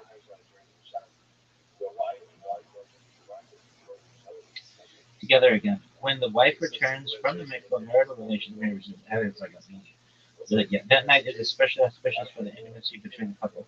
Judaism views the physical union between husband and wife as sacred. The couple can and should continue to be together as often as they wish for the duration of that time, especially on Shabbat, the day of delights. Spiritual note about neither. Separating each month can be difficult, but the payoff is tremendous. To begin with, you are living in accordance with the will of God, the third partner in every marriage. As an added bonus, there is something magically rejuvenating about the mikvah night, as husband and wife come together as they did on their wedding night, experiencing a monthly honeymoon. Yeah, it's really sweet. You can do it. That's tight. Some details. A woman first immerses in the mikvah before her wedding. For the postmenopausal woman, one final immersion usually offers purity for the rest of your life. Some mikvahs require you to pre-book an appointment in advance, call to find out. The above is only a basic and very incomprehensive treatment of this complex and detailed subject. Studying with a woman experienced in the field is a way to gain familiarity with this mitzvah. A rebbitzin or a mentor will be able to refer you to someone who can give you personal instruction and direction. All right, Chana Weisberg. That's a cool story, lady, but we gotta get into the nitty gritty. There are all kinds of different colors. If it's black or brown or like spotting, Bedican cloths, Bedican clothing, smells. Really? Why not? Kids, I got a story to tell, but we can't tell it yet. But of all the stories that I tell you, this might be my best. It's the funniest fucking thing. Really? Oh, I don't know if it's my best story. It's like choosing children, but still, it is so fucking funny. Really?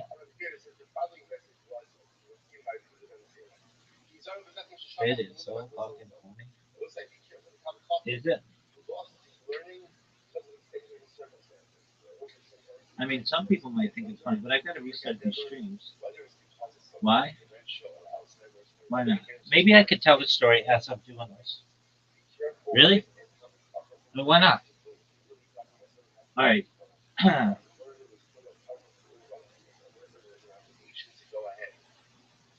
So many schools keep separation between the boys and the girls, or they're completely separate schools. Just depends.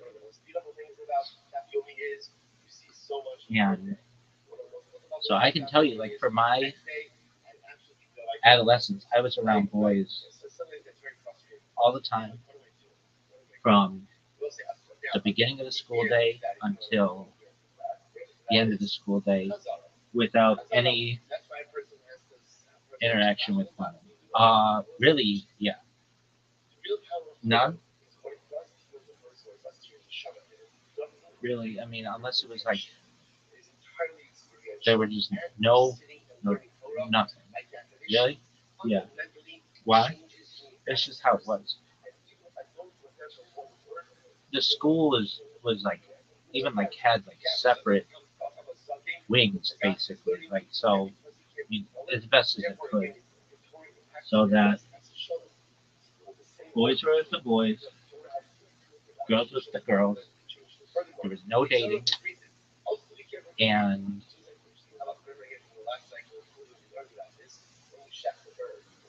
um, everything was kept as separate as possible. Really? Yeah. All right, that's cool. What else? Um, so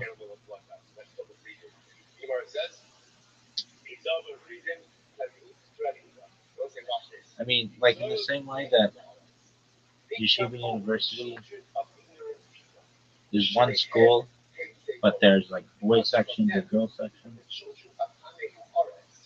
There's like, however, um, Yeshiva, Yeshiva University, Los Angeles, the high school, that has separate buildings. Do we have separate buildings? Definitely separate.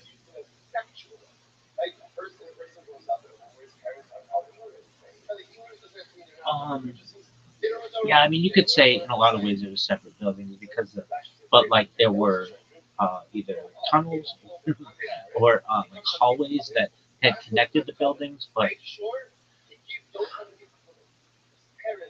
was like an old mansion. Anyway, really, yeah. Why? Why not? It's just what was on. Anyway,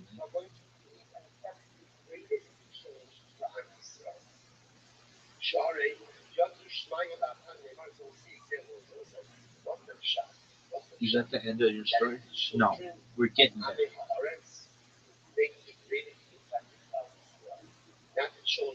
And I grew with boys so much, and you know, I gotta be honest with you. I didn't have any sisters. I um, my cousins were male. I had female cousins, but they were like far away. And so I gotta be honest with you.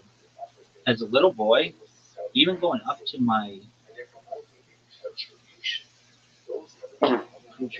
um, adolescence,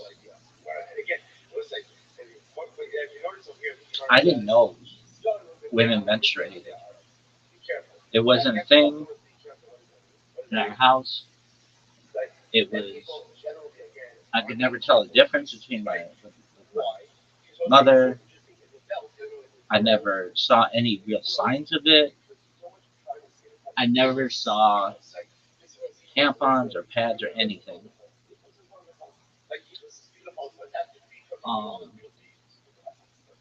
it was like I'll just be honest with you, and I'm not going to be fucking alone when I say this. Many young men think women have penises. Really? I mean, did you know that they're different? And we know that they're made like, you know, like Adam and Eve, but we don't know. We don't know. And anybody who's out there like, oh, I knew. Okay, that's cool. Not all of us knew. And some of us were really fucking curious about it. Really? Yeah. Why? I remember being in preschool and somebody said, do you know that girls don't have penises? And it was like, what are you talking about? Preschool? Somebody come up with that rumor. And to this day, I don't know what I'm talking about. But that's your funny story? Absolutely not. Really? Yeah. But let's just say I was bound and determined to figure this one out, and I did. Really? Oh, yeah. Anyway, allegedly.